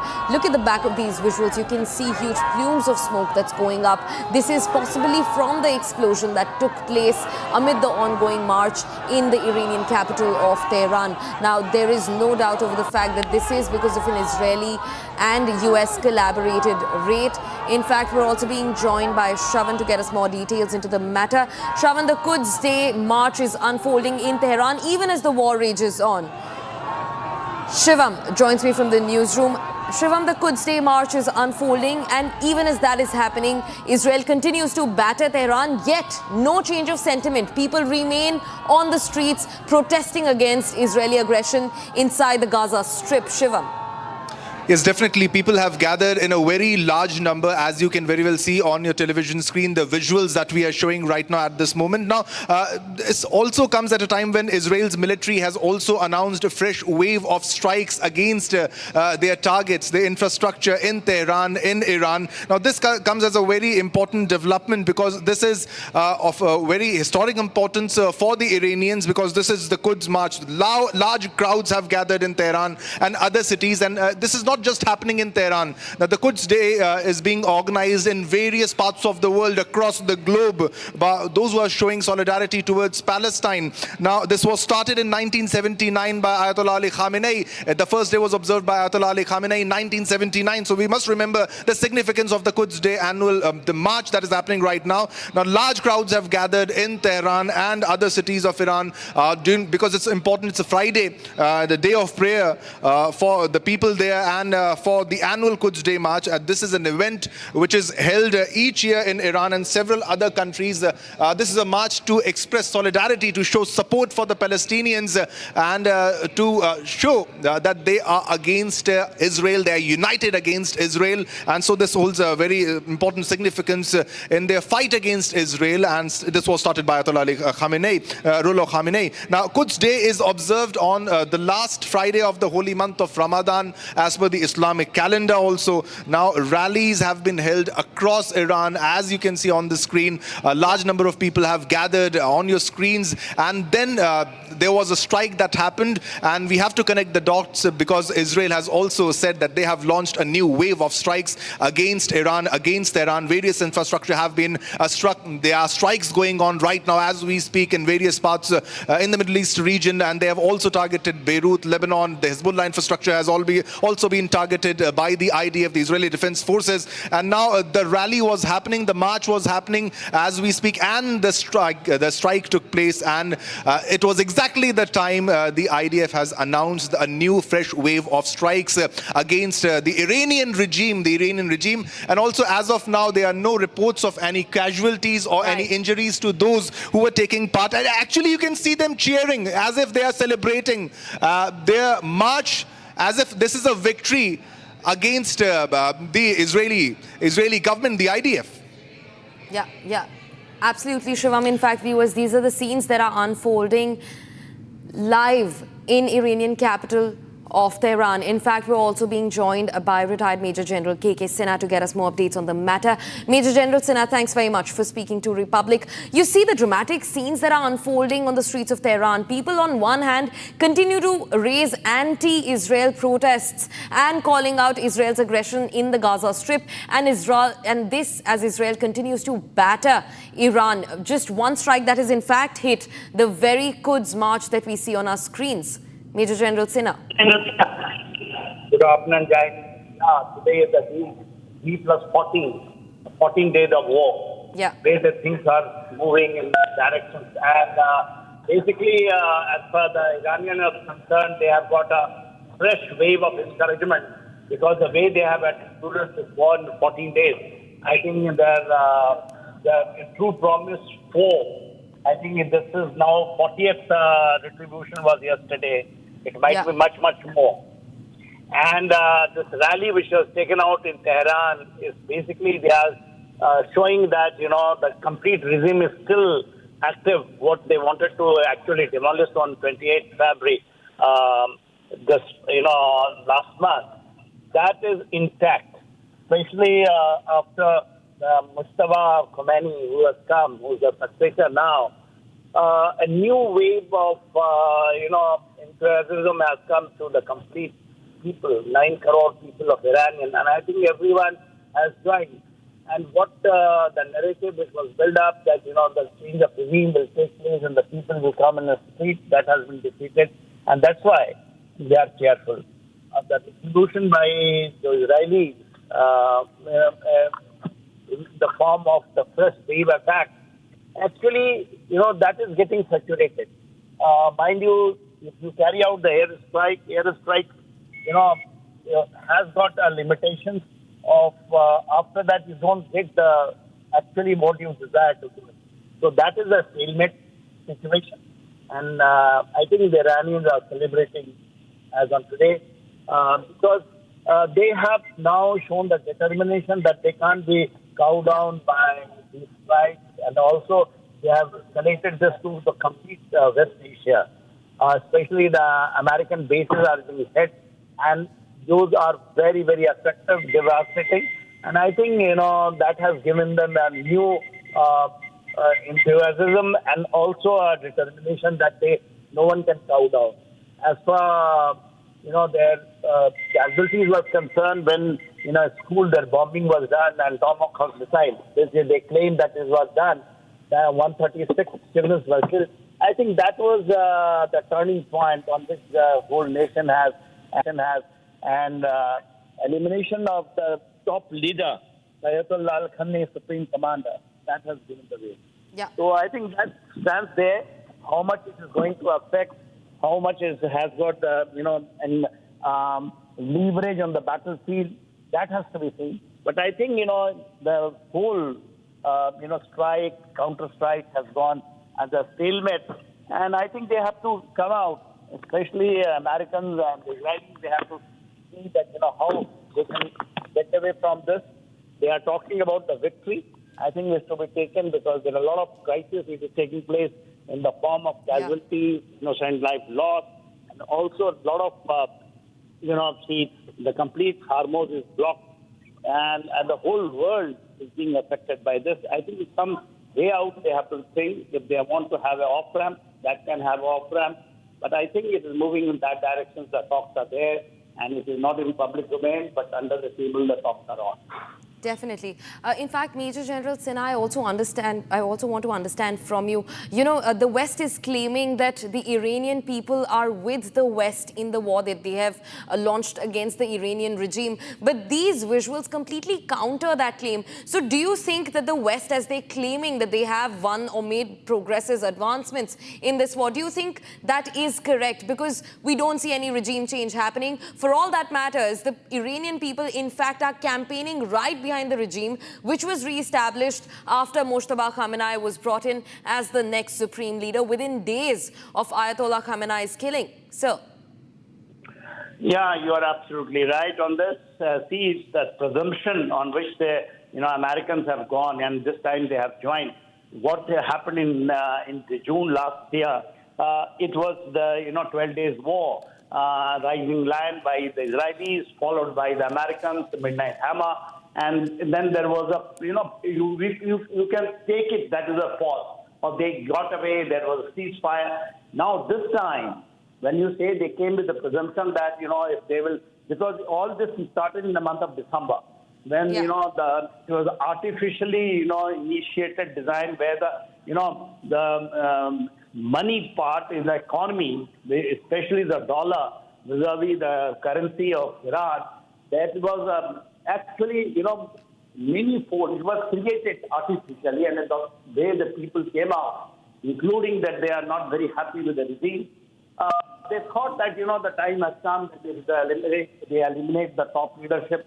Probably the people will come out and then we will topple the government, the regime, and they will be able to achieve the aim what they wanted to do it. But that doesn't happen because the way this has been carried out, eliminating the Supreme Commander along with the 48 top-ranking people of the of the regime. I think people have understood that it can't be this is not the way they wanted to have. There are problems, internal problems which can lead to a civil war. And if they thought that they will initiate and the people will join and they will come out in the street and IRGC and budget forces, they will not able to take on. But the things have not gone that way. And that because the people are very, very nationalist over there. It has gone, absolutely in opposite way. I think the 9 crore people are now with the regime because their national identity has been hit very badly. Yeah. In fact, sir, just one more question before we end the conversation. I also want to know, we've been seeing that the defense expenditure when it comes to Israel and US is much, much higher than it is in Iran. However, Iran has strategically used the Strait of Hormuz, and now Iran gets to decide which country on the globe is going to get its energy. And the European Union countries, US and Israel are definitely not a part of that list. So do you think that this is a desperate move because the Iranian military is weak, or is this a strategic one to be long-standing in the war that doesn't see a resolve? Sir. See, in a conflict, there is a proverb which generally we in military we think everything is fair in war. Everything is fair. You go, there is a collateral damage. What you are talking about, the Strait of Hormuz, basically, economically they want to do it because Strait of Hormuz, when you say the Persian Gulf, there are 19, the American bases are there. They have been given by all the countries, starting from, if you say, from Kuwait down up to Oman. They have got a lot of bases. It has been given by the Arabian states. So if they have given, they have to do something. They have to choke this. I think it is a part of their design. They have not done it earlier. It is not that the Persian Gulf has been closed first time. It has happened earlier also, even from 53, 54. If you take it, when there was Arabian embargo on the oil, that time also it was closed. But this time it is 100%. That time it was 10 to 15% effect was there. So they have used it as a strategically strategic weapon. They may not have the intention to keep it all the time. They have got to demand that all the military bases of Americans should move out from there. Americans don't have anything to do with business over here to have a military bases. So I think that is very genuine. You can't do it. It started, just after the Second World War and going on before First World War. Iranian oil was under, basically the British control. So it is the same thing. Petrodollar came. So there is a design by the West that they wanted to defeat it, and this time they have read it wrongly. See, as far as Iran is concerned, they have also a lot of mistakes they do, like axis of resistance, terrorism. That is, but the point is there, if they are being used, their oil, their resources are used against them, sanction of 4 decades. That is, and in the garb of that, they can't make nuclear, they can't go for use nuclear for the peaceful purposes also, like Busra. It is for peaceful purpose. That is also closed. So I think, that is the hegemonic behavior of the West which wants to do it, and in which the people of the, basically the Arabian countries have joined the hand to have in the form of security. See, Iran is not a country which is going to, just dominate in this area. They should be given the space. So they have got legitimate right. However, Iran has to understand that they can't have this fundamentalism. They can't do the terrorism, acts of resistance to, fulfill their desire. And I think, this they have also understood. The time will come, and as India, we have got a lot of stakes in this area, and we are for the right things. And I think, it is going to settle because they have stood. Otherwise, hegemonic behavior by the West could carry on like. Right. Major General Sinha, in fact, also the definition of battle, the traditional battle, has now shifted in the modern warfare. Now global oil has a gatekeeper, that's Iran, in the West Asian tensions. And also the fact that they are using drones, Shahed 136, kamikaze drones, which are produced at much cheaper rates, but are completely lethal. So do you think that the West, along with Israel, somewhere in the beginning of this entire conflict, underestimated Iran's non-conventional and economic warfare capabilities? Was on something. There was some noise in the background. Can I carry on? Yeah. Yes, definitely, sir, definitely. Their presumptions was there, the way they have done it in Venezuela and things like that, there will be not much resistance. But as far as wrong calculations and wrong, assumption, in spite of the caution by the Joint Chief of Staff of American itself, who allowed, the American Donald Trump to do it in Venezuela, he thought it was a very, easy cake because there are two gentlemen, his envoys.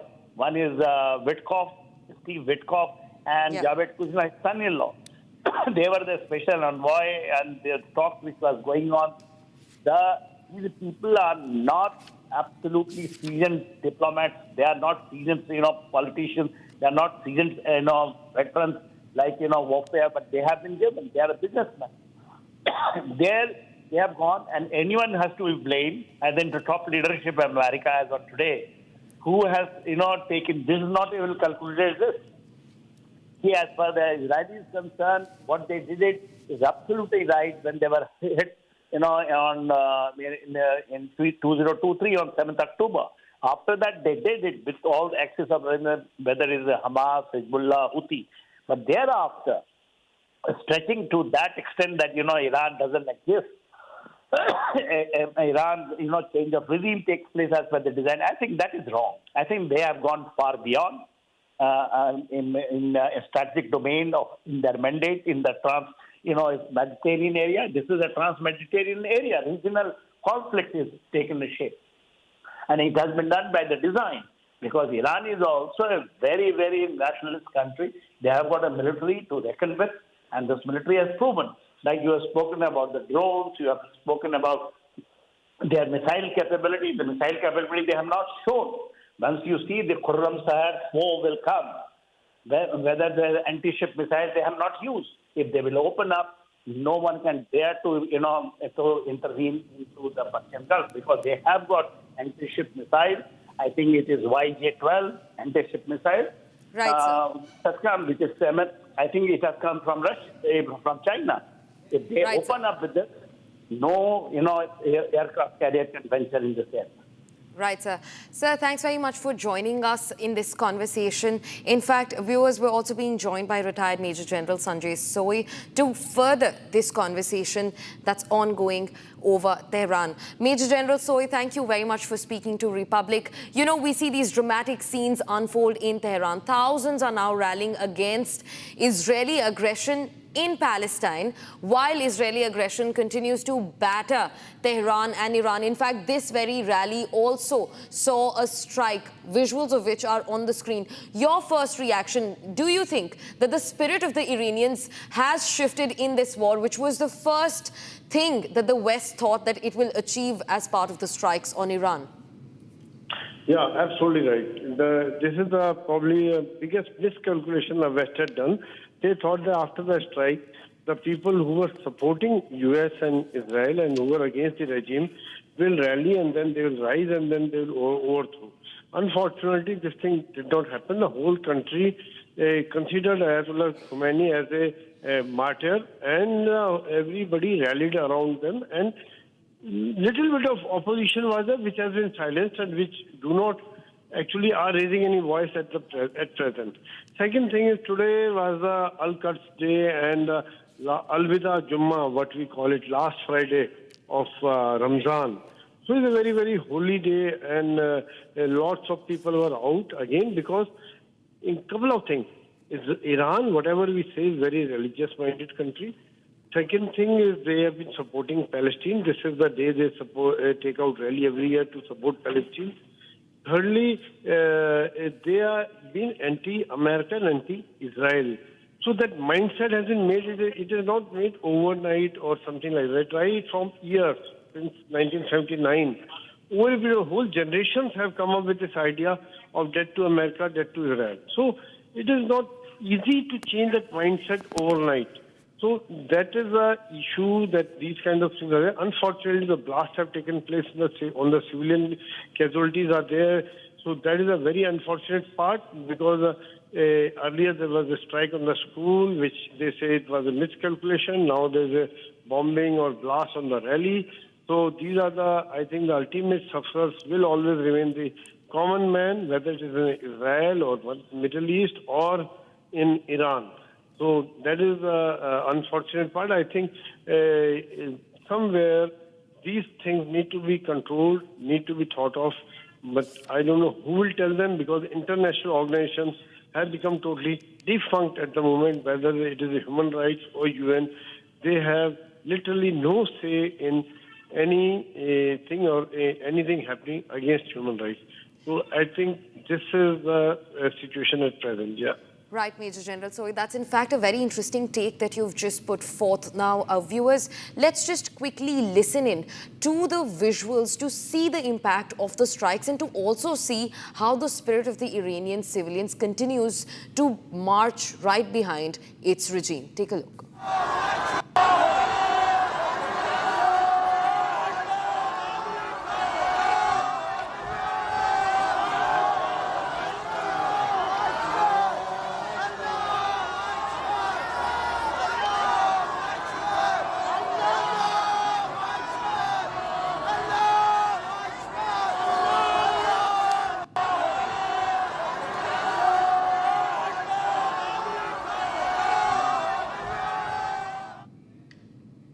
Viewers, for now it's time to slip into a short commercial break, but don't go anywhere. News and updates continue on the other side on Republic TV. I'm Desu Bharadwaj. Explosions were heard in Tehran as the Quds Day march was ongoing. We're getting you all the details right on the other side. Stay tuned.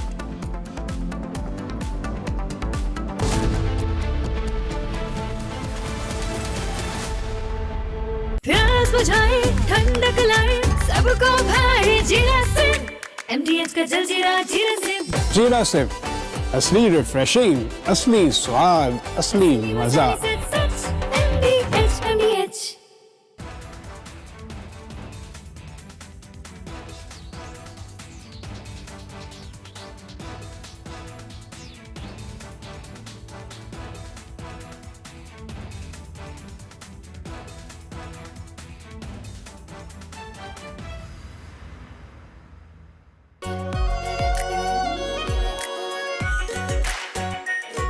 Pure Shahi Paneer Masala.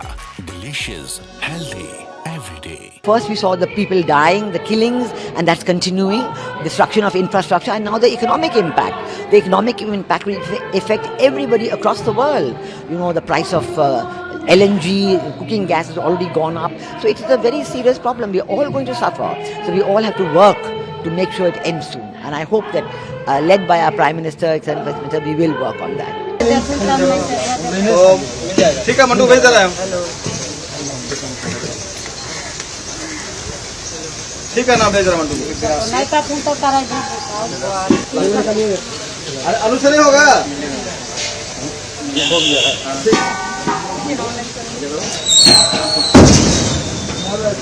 तुम तो कमाल किया नीचे। अब तुम गाड़ी में पूर्ण वाला, दादा को टेका गाड़ी में चला।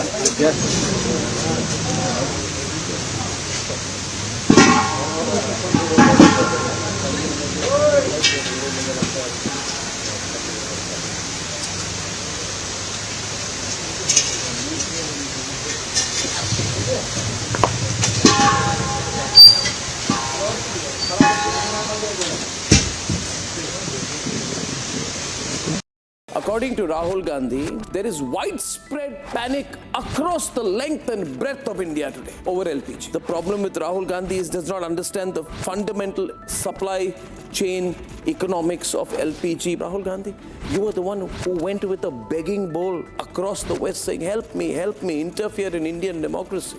So don't talk about energy security.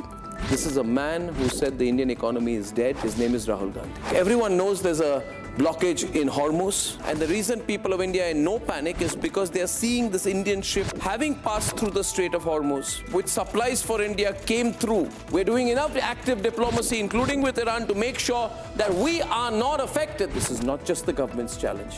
This is ours too.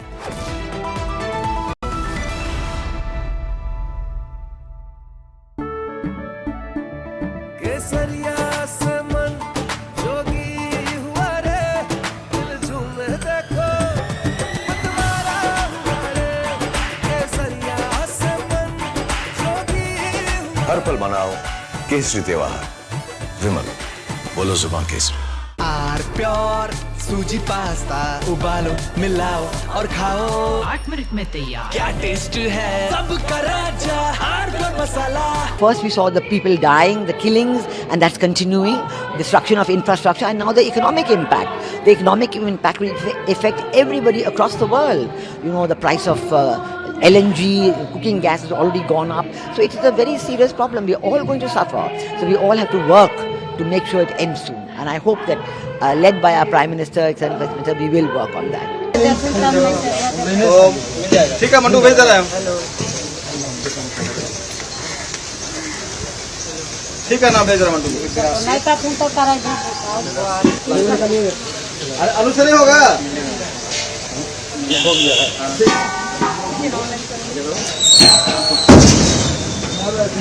तुमचा कुणाल गेला तो नीचे अजून गाडीला पूर्ण होला त्याला गोटे का गाडी मागवा.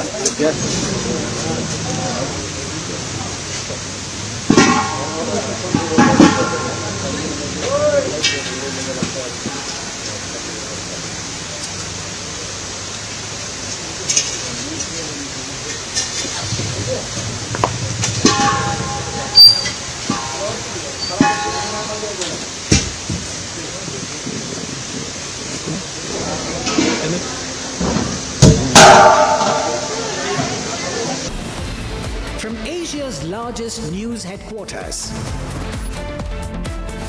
setting the agenda for Bharat.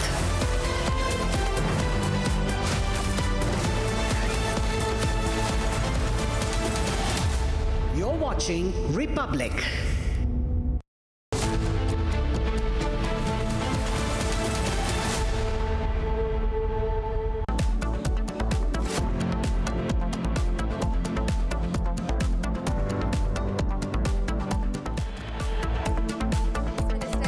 Shankar speaks to Iran Foreign Minister Abbas Araqchi for the 4th time since the war began. Araqchi briefs External Affairs Minister on the ongoing developments of the war.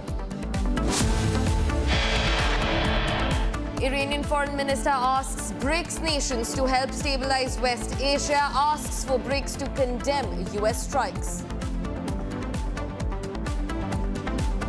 Qatar strongly condemns Israeli attacks on Lebanon, calls it a blatant violation of international humanitarian law.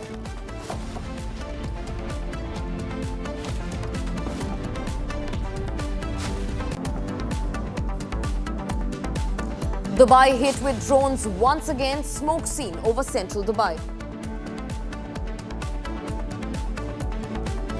US loses another big plane in Iran war. US refueler struck down by Iraqi militant group. Mumbai engineer Devanand Prasad Singh killed in attack on oil tanker near Iraq. Republic speaks to Indian sailors stranded at the Strait of Hormuz, urges immediate government intervention. Sensex sinks 550 points and Nifty opens below 23,500 as the war in Iran continues to affect stock markets across the globe due to concerns over energy and oil. Across India, people seen hoarding LPG, creating panic and creating LPG shortage in the country.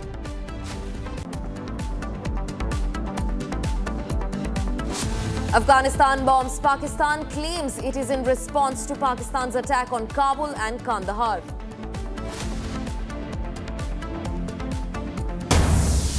Now getting a fresh breaking development from the Quds Valley that's ongoing in the streets of Tehran. Now, Ali Larijani, the Secretary of the National Security Council of Iran, was also reportedly present in the Quds Day march that was taking place in Tehran. In fact, remember, it becomes of key importance because this march also saw an explosion that was dropped by the Israeli Defense Forces. These explosions were heard during the ongoing Quds Day march, and in fact, Ali Larijani, who is the Secretary of the National Security Council of Iran, was also present in the Quds Day march. Also remember, viewers, this march is pro-Palestine in nature and stands against Israeli aggression that's ongoing in the Gaza Strip.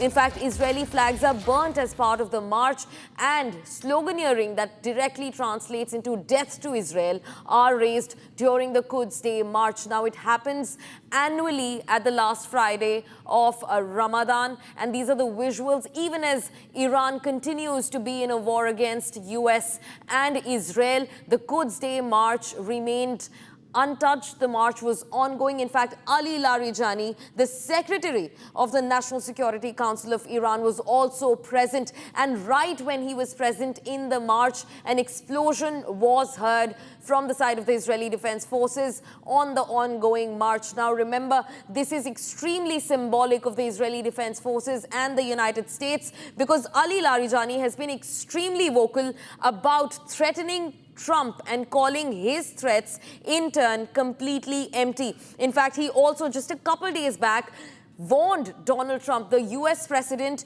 to be careful to not get eliminated himself. Now, this comes at the heels of US and Israel in joint strikes, eliminating the top military and intelligence leadership. In fact, IRGC commanders in Iran, including the now slain Supreme Leader Ayatollah Khamenei. These are the visuals on your screens that are coming in fresh from Tehran. The march continues despite the explosions that were heard. This on your screens is Ali Larijani, one of the key figures in Israel's national security.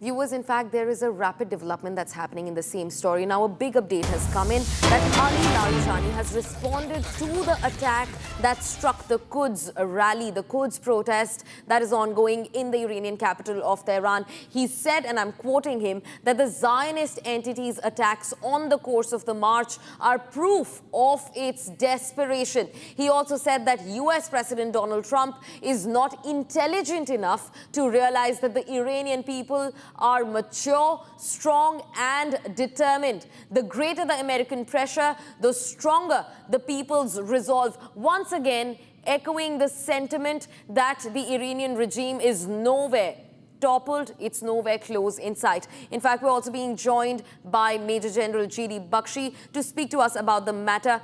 Sir, first things first, Ali Larijani present at a Quds Day march which is completely anti-Israel, and that very march gets struck by the Israeli Defense Forces. Moments later, he comes out with a glaring statement saying that, see, this is the support that the Iranian regime has, and the Iranian people are marching right behind the regime, and it's nowhere close to being toppled. The American narrative stands completely flattened at this point. Sir.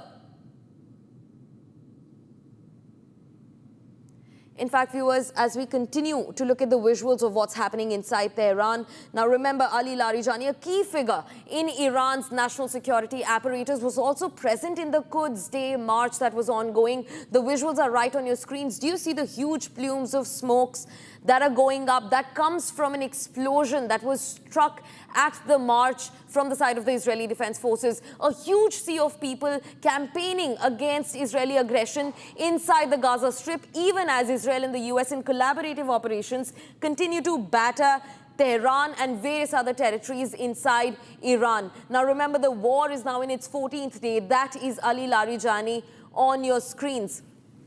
In fact, we're being rejoined by Major General G.D. Bakshi to get us more details on the matter.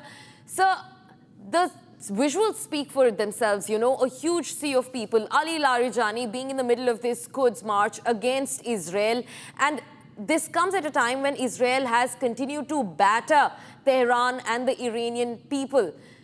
Nowhere in sight do we see a regime change. Forget that, we do not even see people's sentiment budge. The Iranians are very much standing with their regime. Your first take on this, sir. Look, as far as the Iranian regime is concerned, there is no regime change visible for miles over the horizon.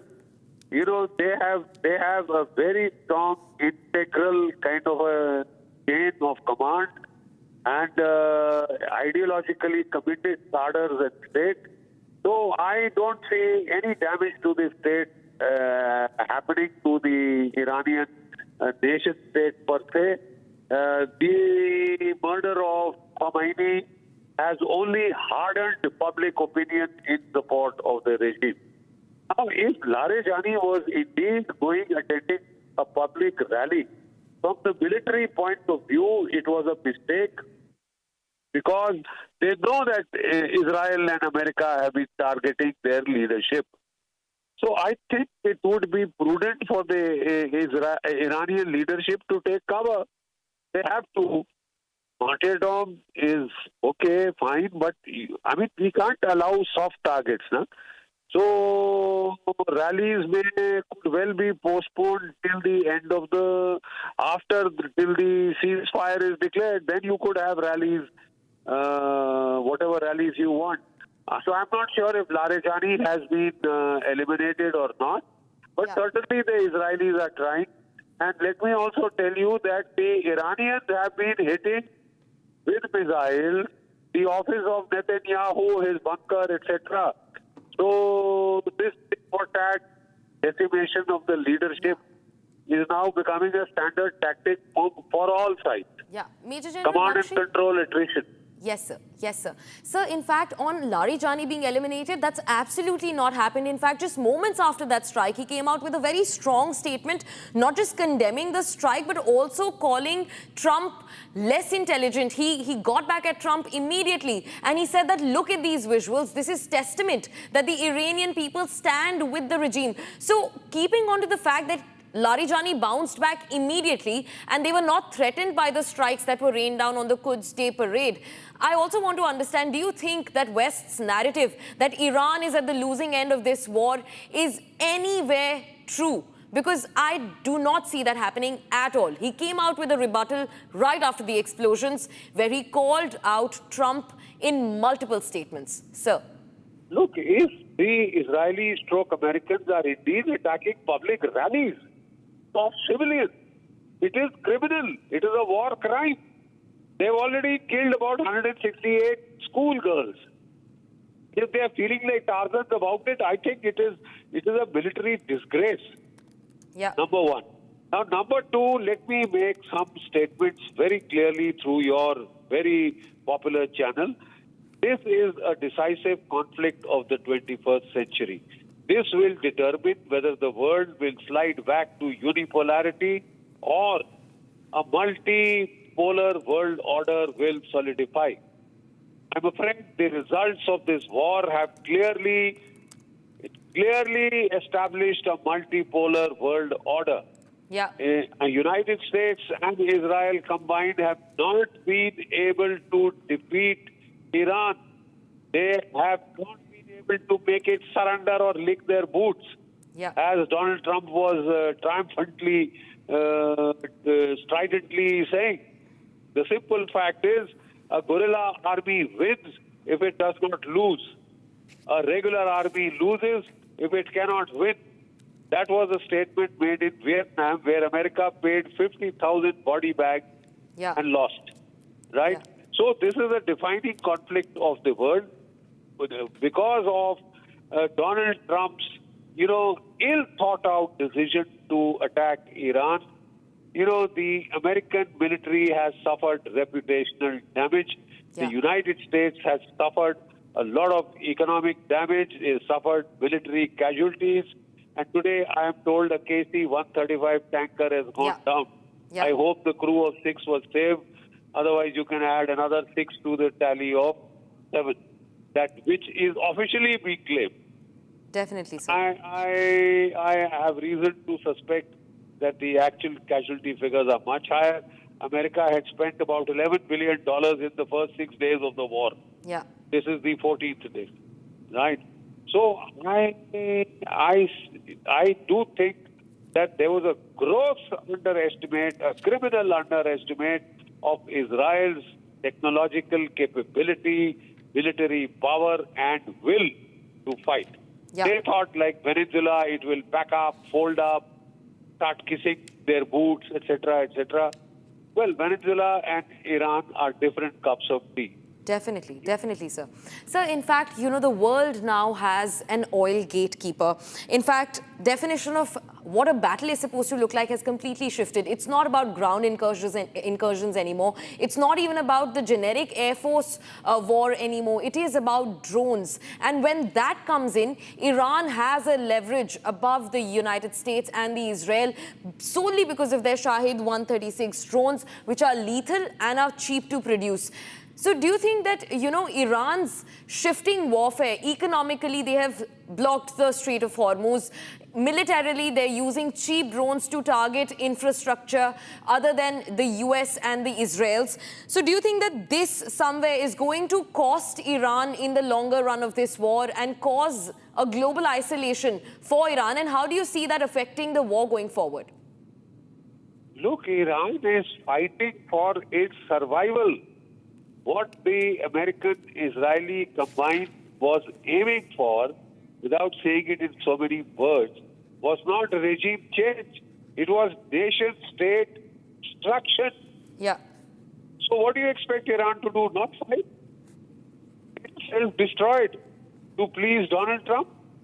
I'm afraid that won't happen. Any country which is, cornered like this will have no option but to fight. But yes, Iran will now have to consider the fact that it cannot get the whole world unified against it. Yeah. Right? There are chances that if you press too hard, this could escalate to the nuclear level. After all, Israel has 200 nuclear bombs. America has 5,000. So, at a point in time, you will have to call it off. Yeah. Iran has done well. I think it would be in their best interest to call it off now. Take a bow, call it off. You survived, that itself is a near miracle, right? Again, keeping in mind what was thrown against you. But the simple fact is that America had initially said, Donald Trump had said, we will open the Gulf of Hormuz, we will escort every tanker through the straits. The American Treasury Secretary has said America cannot cannot open the Gulf of Hormuz. The whole world will have to create an international task force to do that. Right, sir. So why does Iran want to get the whole world united against it? Because at a certain point, we have to watch out for our national interests. 50% of India's oil comes from the Gulf. Yes, sir. 60%. Sir, requesting you to hold your thought there, sir. We're getting in another breaking development. And viewers, another big breaking news comes in from the same Quds rally. In fact, one Iranian civilian has been killed in the Quds Day bombing. Now, remember, the Israeli Defense Forces dropped an explosive. We could see it in the visuals, huge plumes of smoke going up.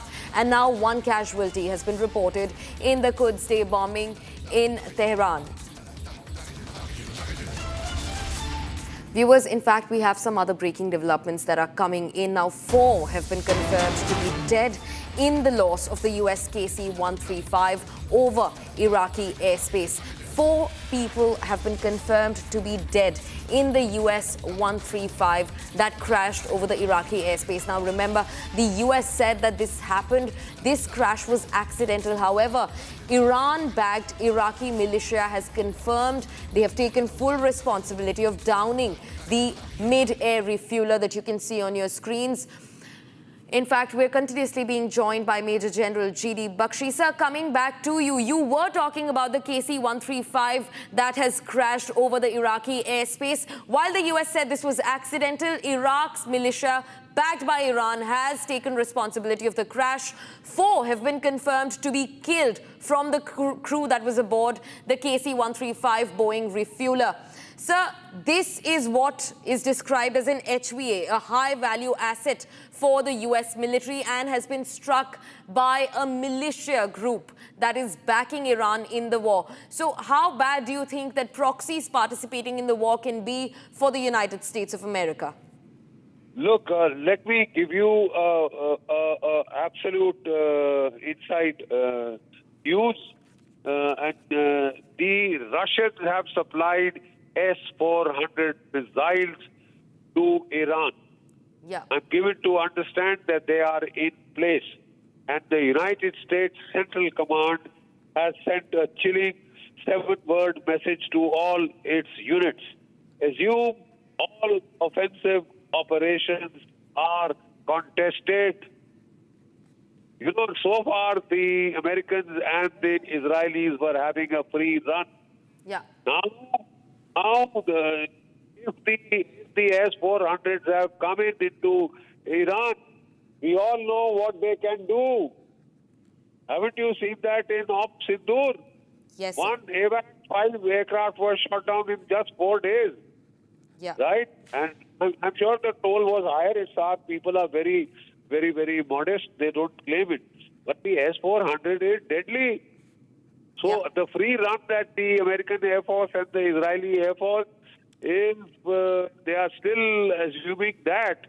I'm afraid that party is over. All the more reason that this stupid war should stop, because and Iran must use logic. Yeah. I know they are deeply hurt, they are deeply emotional, angry, but they'll have to use their head now, because they can't push it to a point where the world seems to think that nothing short of a nuke will stop this war. Yeah. You understand? It is extremely dangerous. You can't push the whole world into a corner. That will go against you. They have inflicted the damage that they had to sort of teach a salutary lesson. Their aim was to deter any further attacks against Iran and repetition of these. I think they have more than made their point. And the rest of the world should also emphasize this to the United States and to Israel. Call it off now, guys. I think we've had enough. Definitely. You had your chance to play games, whatever games you wanted. It has not worked. Please, so give us a break. Definitely. Give us a break. Spare the global economy. Spare your own economies. Right, sir. Sir, in fact, when you're talking about sparing of economies, the US has already lost about $11 billion in the first 10 days of the war, and Iran has managed to stay afloat without having to match even a single dollar of the US. And this is another example. They are not in a conventional air warfare with the US. They know they can't match up, but they are after US's strategic assets, their high-value assets, one of which is KC-135. How do you think this is going to cost US going forward?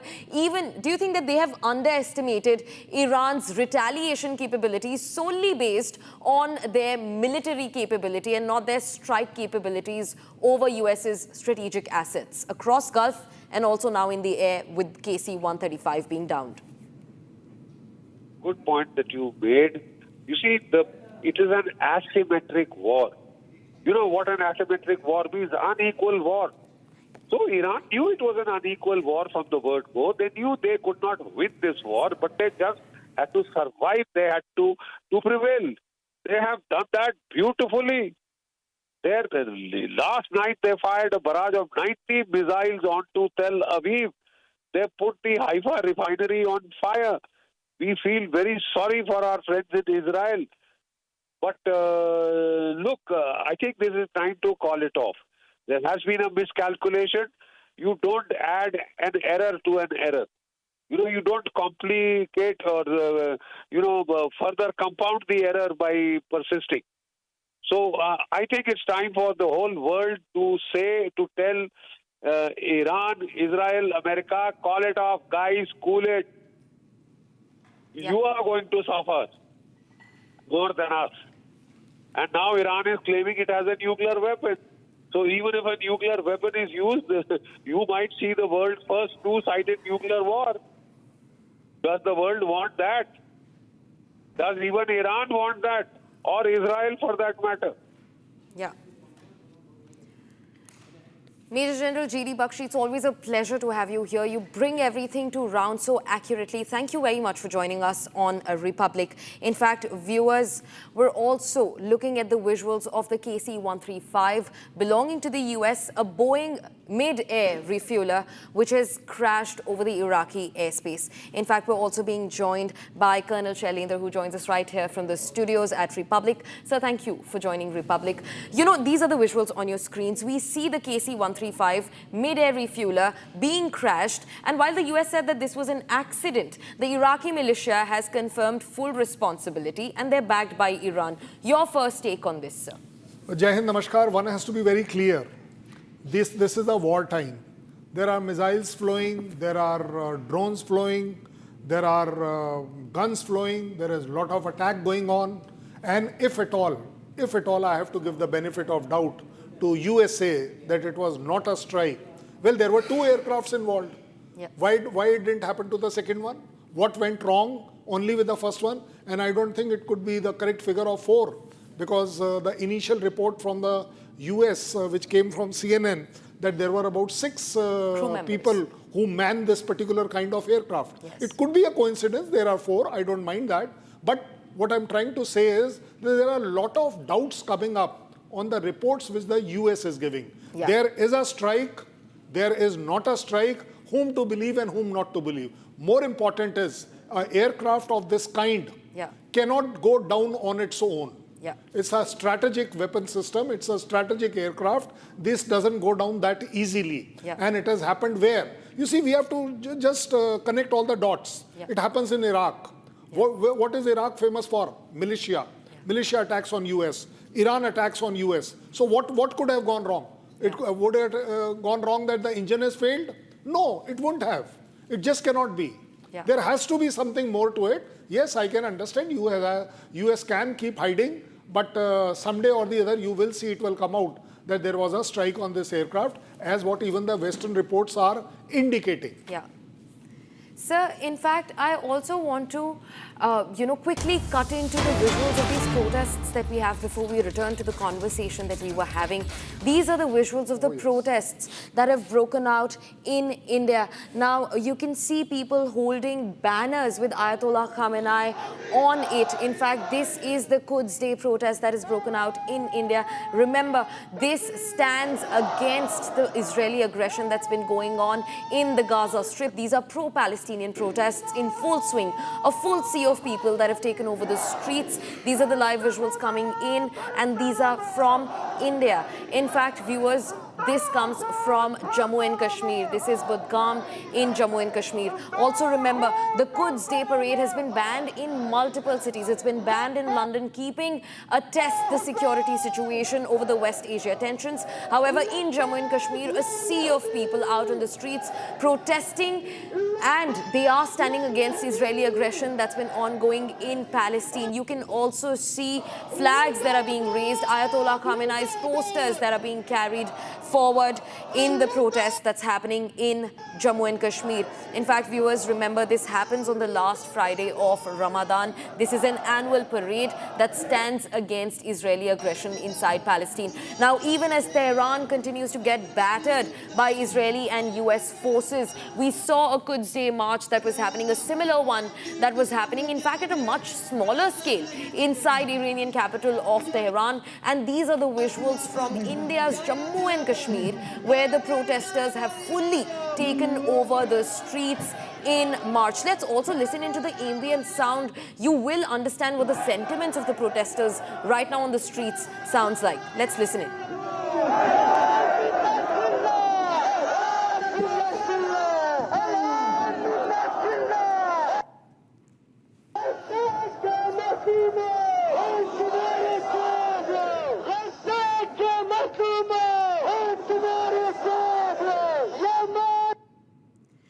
Now Republic continues to get you the first details of the protest, the Quds Day parade that has broken out on the streets of Jammu and Kashmir. In fact, also in Ladakh. These are the visuals that are coming in from Ladakh. We're also being joined by my colleague Zeenat live from Jammu and Kashmir to get us the minute-by-minute live update. Zeenat, what do you see around the Quds Day protest that has been launched in Jammu and Kashmir, also in Ladakh? A huge sea of people out on the streets protesting in favor of Palestine and against Israel. Zeenat. This is nothing new. This is a day which is observed in across Muslim world. You are on this Jamitul Wida, which is the last day or last Friday of Ramzan, the month of holy month of Ramadan, and these kind of processions are usually seen across the country, whether it is Jammu and Kashmir or it is Kargil, Ladakh, where you see the presence of the Shia Muslims. So this is more like to express the solidarity with the Iran or the Palestine, or express the anger what the Israel and America has been doing in America. So Yom Quddus is observed on the last Friday of the Ramadan, and where you see the processions are have taken place, the people carrying the flags of the Iran or expressing their solidarity in many of the protests, or though let me confirm that all these protests remain peaceful in the entire Jammu and Kashmir and also in Ladakh, where people were seen holding the placards, they were holding the portraits of Sayyid Ali Khamenei, the supreme leader of Iran, who was assassinated recently during the US and the Israel strikes. And now we are seeing the ulamas, the religious scholars, the people on the ground and protesting what happened in Iran and expressing solidarity with the people of Syria, Palestine, Iran. So this is a normal procession that takes place every year on this very day, and this day is also known as, apart from Jamitul Wida, it is known as Yom Quddus, where people are just expressing their anger and the oppression that they have, that the people in Iran are witnessing, or in Palestine. So in Kashmir also, as far as the Badgam, which is a belt of, which is also a Shia-dominated belt, there also the people on the ground, they carried a procession where they expressed the solidarity with the kids or those who are facing oppression, obviously in the name by the coming through this Israel and the American strikes. So you see the posters, the placards, and also the bigger portraits that were on display of the supreme leader. Although the protests or the procession in entire Kashmir Valley, be it the Badgam, be it the Magam, be it the Shalimar, or the outskirts of Srinagar, or the Badgam, or in the pockets of Baramulla, or in Gongo of the Pulwama, where these kind of peaceful processes were seen. Yeah, Zeenat, in fact, also speak to us about the security situation. Now, like you said, that this is something that continues happening in Jammu and Kashmir every year. But what makes it different is the fact that Ayatollah Khamenei was eliminated this year. There was huge anger amongst the people in Jammu and Kashmir and Ladakh. The Shia Muslims were fully on the streets. What is the security situation looking like right now? This is the day that is observed across Muslim world on this very day, where you have the Jamitul Wida, and that's the last Friday of the holy month of Ramadan.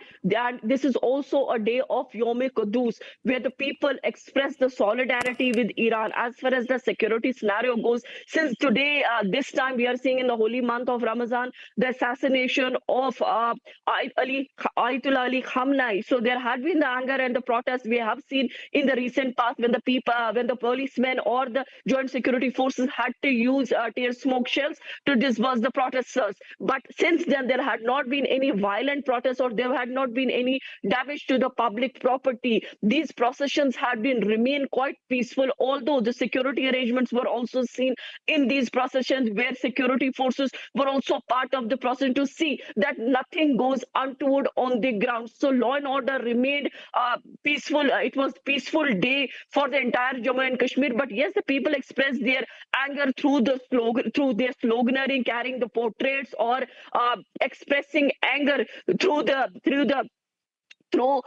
these processions, which remain peaceful.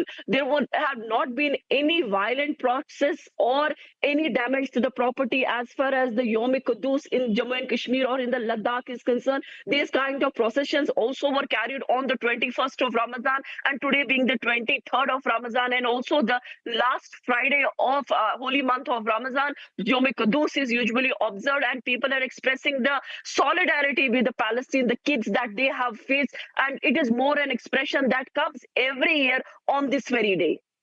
Right. Many thanks, Zeenat, for joining us with those details on that story.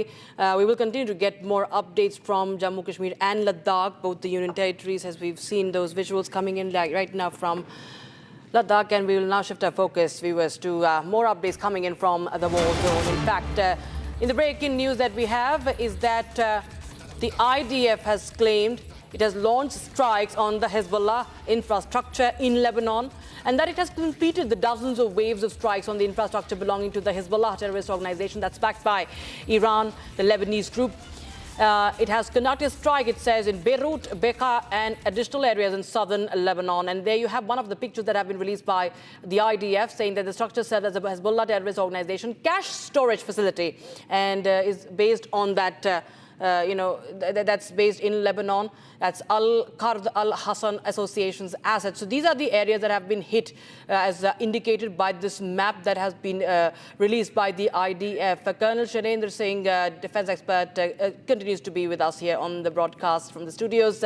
Colonel Singh, well, we've seen that the Hezbollah, has been firing missiles towards the Iranian territory, and now the Israelis have pounded hundreds of such facilities as claimed by them. There has been an unprecedented escalation in Lebanon, if we see. And in the latest, they have also struck a cash storage facility. How do you see this panning out now? Jai Hind, Namaskar. I must tell you one thing very clearly. Israel will take all opportunities to degrade Hezbollah. Anything to do with Hezbollah is against Israel.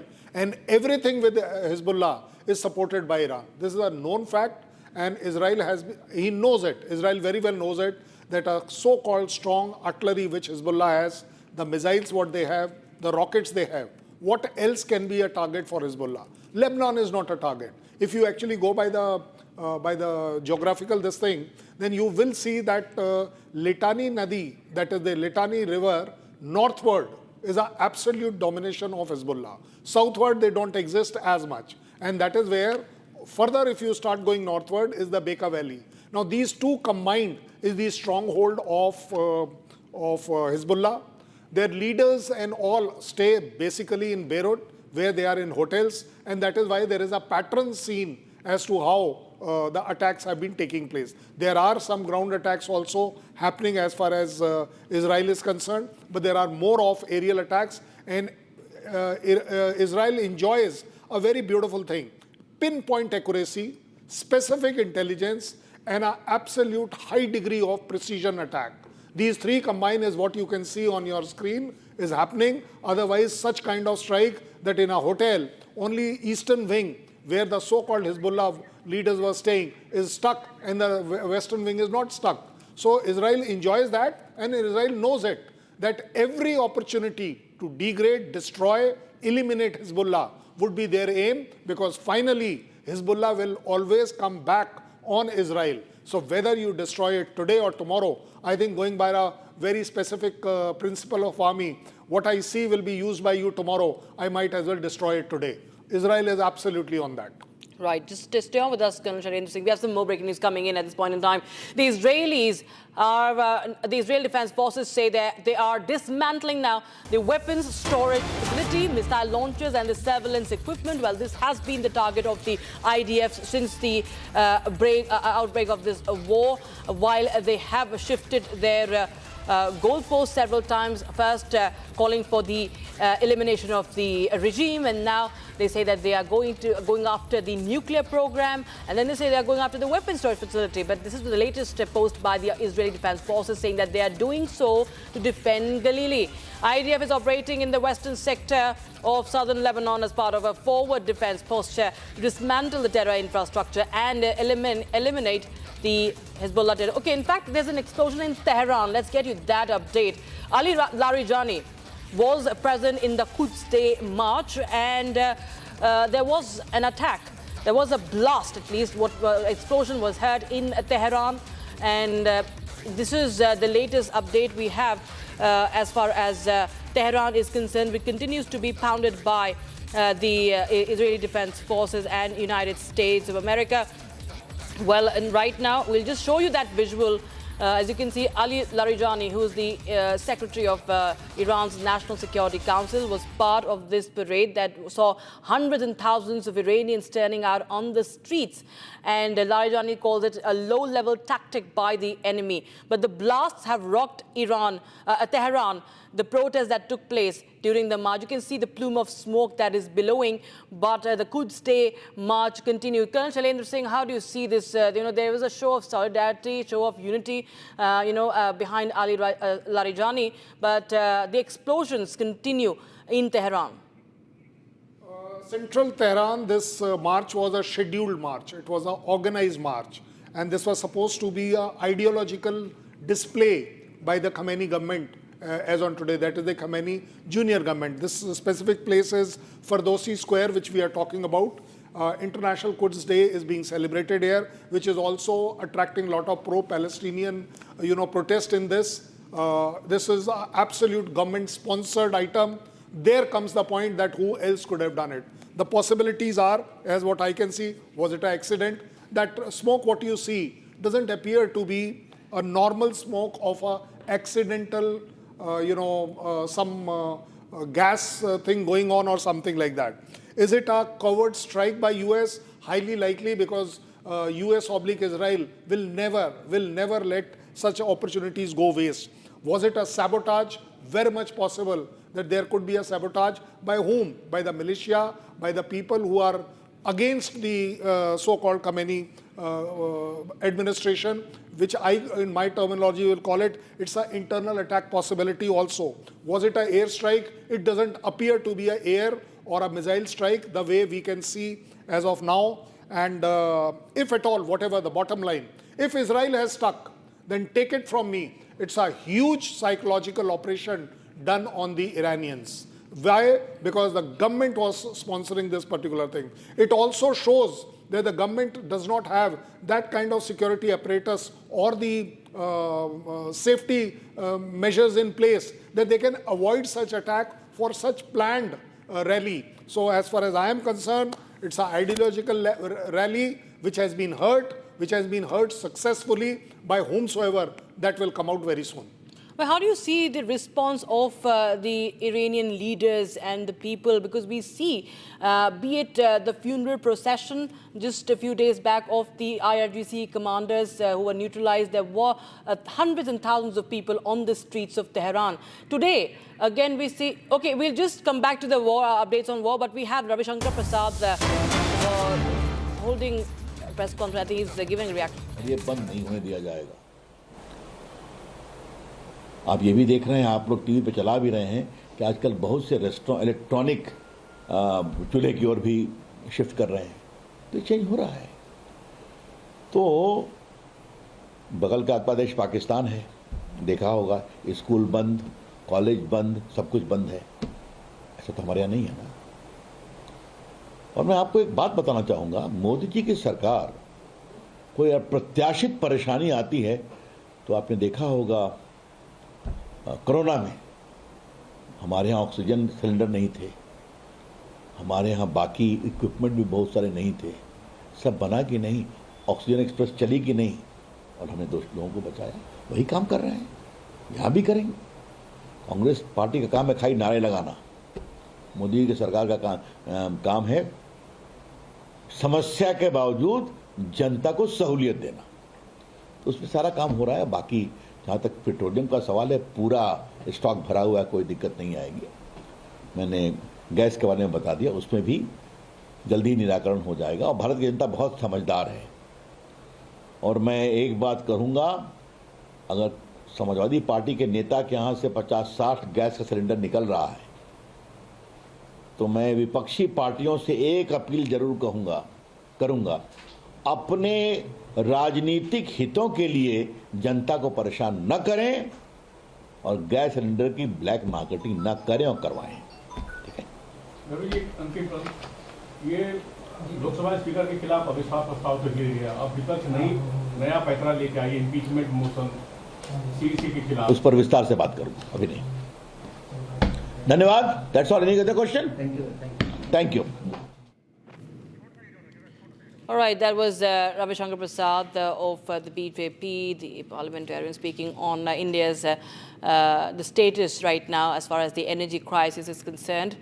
And we'll try and get you more updates from the parliament. BJP assuring that the government is capable of handling the most difficult crisis, and they are doing just that right now amid the struggle for the energy, comparing situation to neighbors like Pakistan, that is struggling massively, assuring that India's situation is far better and Indian government knows how to handle this crisis.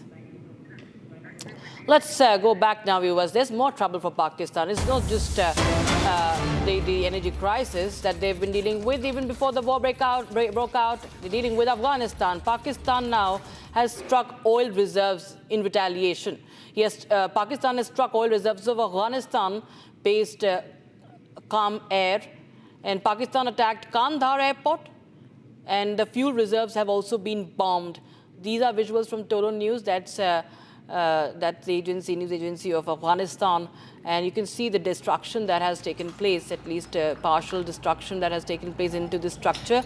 We'll try and ascertain the location of this video that we've received, but the attacks and counter-attacks continue. Afghanistan has, in the latest, attacked one of the cantonments of Pakistan, the Kohat cantonment, and now Pakistan has struck oil reserves of Afghanistan-based Calm Air. So this is an escalation that we see in the Pakistan-Afghanistan war that also is unfolding, especially along the Durand Line. And this is the update we have from Afghanistan. Calm Air reserves stored for Hajj flights, imagine, have been hit by the Islamic Republic of Pakistan. That's where they've hit. They've hit the oil reserves that were stored for flights for Hajj in Saudi Arabia. So imagine, that's the Islamic Republic of Pakistan who tries to behave like some leader of the Islamic world. But this is the war that is seeing these lines which were perhaps never there for Pakistan. Pakistan attacking the Kandahar airport, and all this happening in the month of Ramzan. Calm Air's fuel reserves have been bombed by Pakistan. And Afghanistan today has also struck the Kohat cantonment, the military fortress. So this is an escalation as far as Afghanistan and Pakistan is concerned. And Pakistan continues to pound. Pakistan also has hit back now at the Kandahar airport as well. So it does affect. Afghanistan has accused Pakistan of these air attacks on homes in Kabul and Kandahar. And Afghanistan's Taliban government, in fact, has also accused Pakistan of targeting civilian homes in overnight air attacks that has led to killing. And Pakistan are bombing a fuel depot of private airlines near Kandahar airport. This as per Afghanistan Taliban. It's a private airline, Calm Air, that has been targeted. It's a fuel depot of the private airline of Afghanistan near the Kandahar airport. And this is the escalation, a significant escalation in this war that is that's unfolding right now. And you clearly see that even China's so-called efforts to mediate are bearing no fruits. And the clashes continue. The ground clashes also continue. Pakistani airstrikes also now have begun. And they have resumed this resumed the attacks. And in fact, Taliban spokesperson Zabihullah Mujahid said that the company Calm Air supplies fuel to civilian airlines, as well as to United Nations aircraft as well. Gursimran Singh joins us on the broadcast. Gursimran, this is a massive escalation coming in despite the efforts from Beijing. Now, Afghanistan is accusing Pakistan of carrying out bombings in civilian areas. The fuel depot of a private airline, and this refueling would be used for, for Hajj. Yes, if we speak of the negotiation attempts that have been made by the Beijing by involving both Islamabad and Kabul, they have fallen flat as both Islamabad first launched the strikes. It was in the Kabul, Kandahar as well as in the Paktia and Paktika districts, provinces of Afghanistan, that they have launched the strikes, after which now Afghanistan Defence Forces are carrying out the retaliatory strikes in the Khyber Pakhtunkhwa. Strikes have been carried out in the Khost province, that is very close to the border and Durand line. One of the military bases of Pakistan has been targeted in these strikes by the Afghani drones, while one another war control room that was established close to the Durand line, that has also been targeted by the Afghan Defence Forces. They have used the drones to target these locations, and the Afghan Defence Forces have come out with a statement also in which they have said that the Pakistan has targeted their civilian locations. In Khost province, a family has been killed. 4 of a family have been killed in the Pakistani strikes that have taken place early this morning. And if we speak of the Kabul Kandahar also, there also one of the fuel storage bases for the aviation fuel is kept, not only for the private use but also for the use of the United Nations operations in the region, that have also been struck by the Pakistan. So Pakistan is now targeting the vital installation of the Afghan, while in retaliation military installations of the Pakistani Defence Forces have been targeted by the Afghan Defence Forces in the recent strike that has taken place. And earlier also Zabihullah Mujahid made it amply clear that they are ready for a long-term war. If Pakistan dares to go on for a long war like for 10 years, they are ready for it. So intention is very clear from the Afghan side that they are not going to hold back anything. They are going to give it back to the Pakistan for any provocation. Right. Thank you so much, Gursimran, for joining us with those details. In fact, my colleague Meenakshi spoke to Captain. Okay, we are now going back to the updates in connection with the war in West Asia. My colleague Meenakshi has spoken to Captain Virendra Vishwakarma, who was stranded near the Strait of Hormuz. Now, Captain claims that the situation remains tense with 200 vessels being stranded in Hormuz, urging the Indian government for immediate intervention. Listen in. सीधा strait of Hormuz से जुड़े हैं हमारे साथ captain Virendra Vishwakarma. Sir, Republic TV में आपका स्वागत है। पहले मैं आपसे जानना चाहती हूँ कि आप स्ट्रेट ऑफ हॉर्मुज के आसपास है, अभी वहाँ का क्या सिचुएशन है और आपका वेसल ठीक कौन से जगह में है सर? Thank you for the Republic India. We are हम लोग जस्ट अभी हम लोग मीना साकर के पास खड़े हैं, जो स्टेट ऑफ हॉर्मुज से अराउंड 30 नॉटिकल माइल दूर है। और यहाँ हम लोग सारे शिप जितने भी है वेट कर रहे हैं स्टेट ऑफ हॉर्मुज खुलने का, सो दैट हम लोग ये स्टेट से पास करके अपने इंडिया में हम लोग एलपीजी गैस का जो शॉर्टेज है हम पूरा कर सकें। हाँ सर, कितने क्रू मेंबर्स हैं आपके वेसल में आपके साथ? अभी हमारे पास 33 क्रू मेंबर है, इंक्लूडिंग मुझे। सब इंडियंस हैं और सब इंडिया के डिफरेंट पार्ट से हैं। हाँ जी। अच्छा, क्या दिखने को मिला? आपने मिसाइल स्ट्राइक्स देखा है क्या? आपके सामने अभी क्या दिखने को मिल रहा है? अभी रात को जैसे मैं जब अपने ब्रिज के ऊपर गया था तो मैंने देखा कि कंटिन्यूअसली मतलब ईरान से मिसाइल फायर हो रही थी, और जो अपना दुबई है, दुबई में शारजाह से इंटरसेप्ट लोग ले रहे थे और कंटिन्यूअसली फायरिंग चली रात को अराउंड 7 बजे से लेके 12-1 बजे तक कंटिन्यूस फायरिंग चल रही थी। अच्छा, आपके आंखों के सामने से कंटिन्यू फायरिंग आपने देखा? थोड़ा बताएंगे डिटेल्स में कैसा था सिचुएशन, और आपके क्रू मेंबर अभी क्या डरे हुए हैं?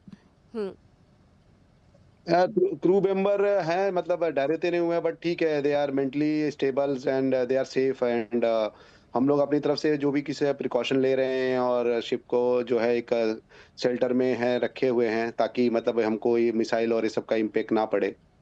अच्छा, कॉन्फ्लिक्ट जोन से अप्रोक्स कितना दूर है आपका अभी वेसल्स? मेरा अभी दूर मतलब लीजिए अगर यूएई से लिया जाए तो हमारा अभी 24 माइल दूर है और हमारा ईरान से भी सेम यही अपना 20 माइल के दूर के करीब पड़े हैं, बीच में खड़े हैं।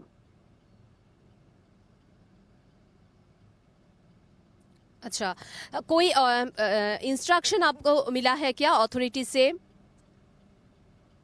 अभी तक इंडियन गवर्नमेंट से हमें अथॉरिटी अभी कुछ मिला नहीं है। हम लोग वेट कर रहे हैं कि इंडियन गवर्नमेंट जल्दी से हमें मतलब ये अपना कॉन्वे पास करे और हम स्टेट ऑफ हॉर्मुज पास करके जल्दी से सेफली निकल जाए। हम अकेले नहीं हैं, हमारे साथ मोर देन 200 शिप्स हैं जो इधर पूरा फंसे हुए हैं गल्फ में एरिया में, जिनको बाहर जाना है। और सब लोग यही प्रे कर रहे हैं कि कोई ना अथॉरिटी हमें स्कॉट करे और हमें यहाँ से निकाले जाए। अच्छा, आप बोल रहे हैं आपके साथ 200 वेसल्स है अभी, आप जिस जोन में हो उस जोन में, वहां पे इंडियंस है? बराबर, जिससे जो हाँ बहुत से शिप पे इंडियंस हैं, मतलब इंडियन फ्लैग वेसल्स भी हैं जिसपे इंडियन क्रू भी बहुत सारे जहाज पे है। जो फॉरेन फ्लैग वेसल्स हैं उनके ऊपर भी इंडियन क्रू बहुत हैं।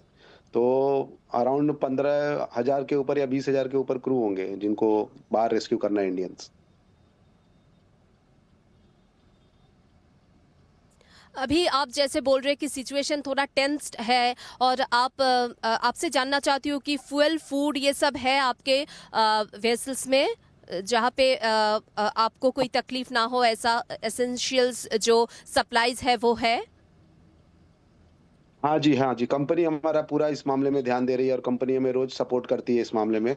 हमको ऑलरेडी कंपनी ने हमको 60 दिन का खाना दे दिया है और हमारे पास पानी भी 40-50 दिन का है। तो इसका हमें कोई इशू नहीं है, कंपनी से हमें फुल सपोर्ट है। कंपनी भी हमें कि हायर अथॉरिटीज और इंडिया में जितने भी मतलब बात किया जा रहा है और उनसे जल्दी से कोई ना कोई प्रॉब्लम का सोल्यूशन निकलेगा और हम निकलेंगे यहाँ से।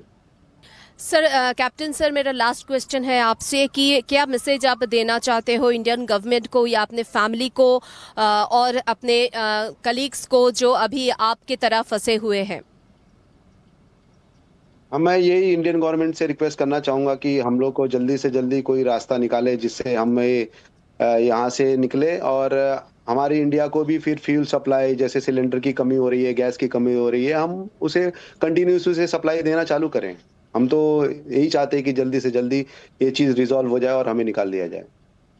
Thank you captain Virendra Vishwakarma हमसे बात करने के लिए, रिपब्लिक टीवी से बात करने के लिए। सीधा स्ट्रेट ऑफ हॉर्मुज से थे कैप्टन वीरेंद्र विश्वकर्मा और उन्होंने बात किया, उन्होंने बताया कि how the situation is near straight of Hormuz और वहाँ पे कैसे मिसाइल स्ट्राइक्स उन लोगों को देखने को मिल रहा है। क्रू मेंबर्स है लेकिन अभी तक वो लोग सेफ है, चाह रहे हैं कि बहुत जल्दी ये सिचुएशन से ओवरकम करके वो इंडिया लौटे। All right, it's time for a very, very short break, viewers. But on the other side, we're going to get you the update on Mumbai engineer, Mr. Devanandan Prasad Singh, who has been killed in an attack on an oil tanker near Iraq. We'll get you more on that. Stay tuned.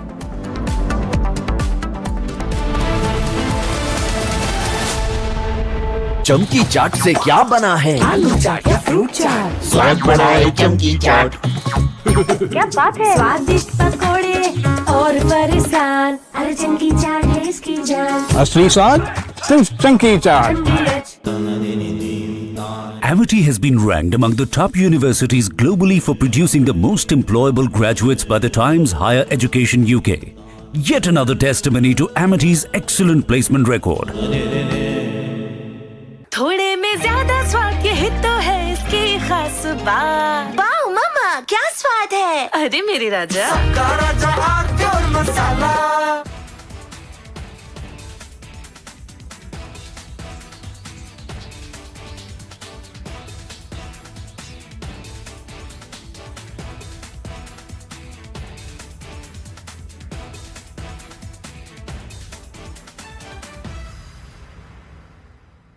First we saw the people dying, the killings, and that's continuing, destruction of infrastructure, and now the economic impact. The economic impact will affect everybody across the world. You know, the price of LNG, cooking gas has already gone up. So it is a very serious problem. We are all going to suffer. So we all have to work to make sure it ends soon. And I hope that, led by our Prime Minister, etc., we will work on that. ठीक है mandu, भेज दे रहे हैं हम। ठीक है ना भेज रहा हूं According to Rahul Gandhi, there is widespread panic across the length and breadth of India today over LPG. The problem with Rahul Gandhi is does not understand the fundamental supply chain economics of LPG. Rahul Gandhi, you were the one who went with a begging bowl across the West saying, help me, interfere in Indian democracy. So don't talk about energy, security.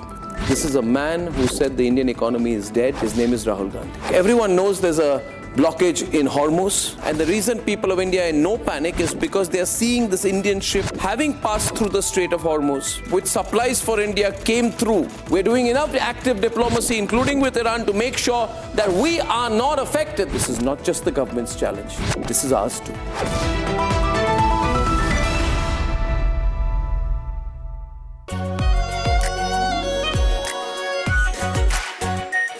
Are pure shahi paneer masala, delicious, healthy everyday. केसरिया से मन जोगी हुआ रे, दिल झूमे देखो मतवारा हुआ रे। केसरिया से मन जोगी हुआ। हर पल मनाओ केसरी त्योहार, विमल बोलो जुबान केसरी। आर प्योर सूजी पास्ता उबालो मिलाओ और खाओ 8 मिनट में तैयार। क्या टेस्ट है सबका राजा R pure masala. First we saw the people dying, the killings, and that's continuing, destruction of infrastructure, and now the economic impact. The economic impact will affect everybody across the world. You know, the price of LNG, cooking gas has already gone up. So it is a very serious problem. We are all going to suffer. So we all have to work to make sure it ends soon. And I hope that led by our Prime Minister, etc., we will work on that. ठीक है mandu भेज रहा है। ठीक है ना भेज रहा मंडू। आलू से नहीं होगा।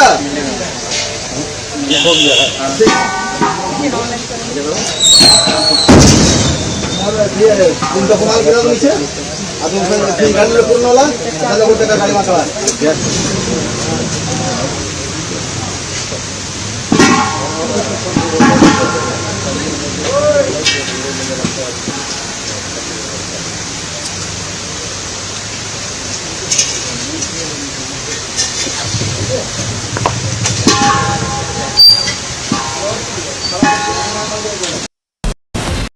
From Asia's largest news headquarters, setting the agenda for Bharat.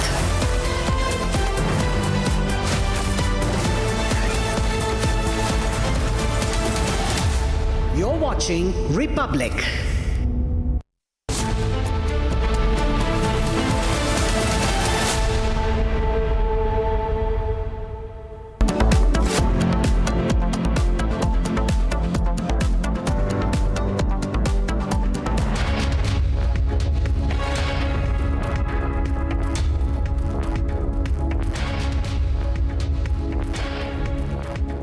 Very good evening, viewers. You're watching Republic TV. I am Rakshita Mishra with you on Live and Breaking. Let's get you all the latest updates coming in as far as the war in West Asia is concerned and the energy crisis that is impacting different countries. What is the status as far as India is concerned and much more. But first, the headlines.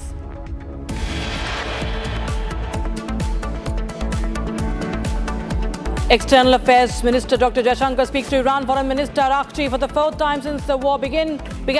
Araqchi briefs Jaishankar on ongoing developments of the war. Iran Foreign Minister asks BRICS nations to help stabilize West Asia, asks for BRICS to condemn US strikes. Qatar strongly condemns Israel's attacks on Lebanon, calls it a blatant violation of international humanitarian law.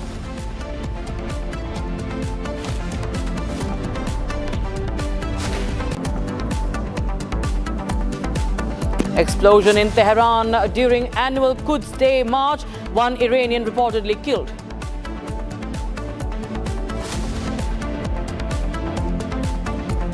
US loses another big aircraft in Iran war. US refueler reportedly struck down by Iraqi militant group. Mumbai's engineer sailor Devanandan Prasad Singh killed in attack on an oil tanker near Iraq.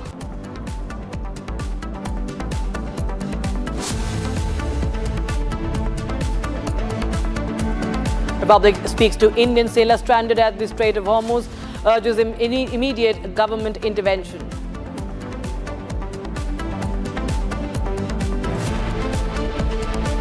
Sensex sinks 550 points and Nifty opens below 23,500 as the war in Iran continues to affect the stock markets across the globe due to concerns of energy and oil.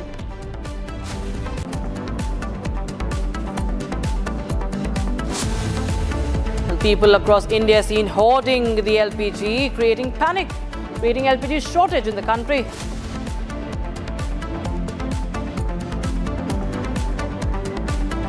Now, Afghanistan bombs Pakistan, claims it is in response to Pakistan's attack on Kabul and Kandahar.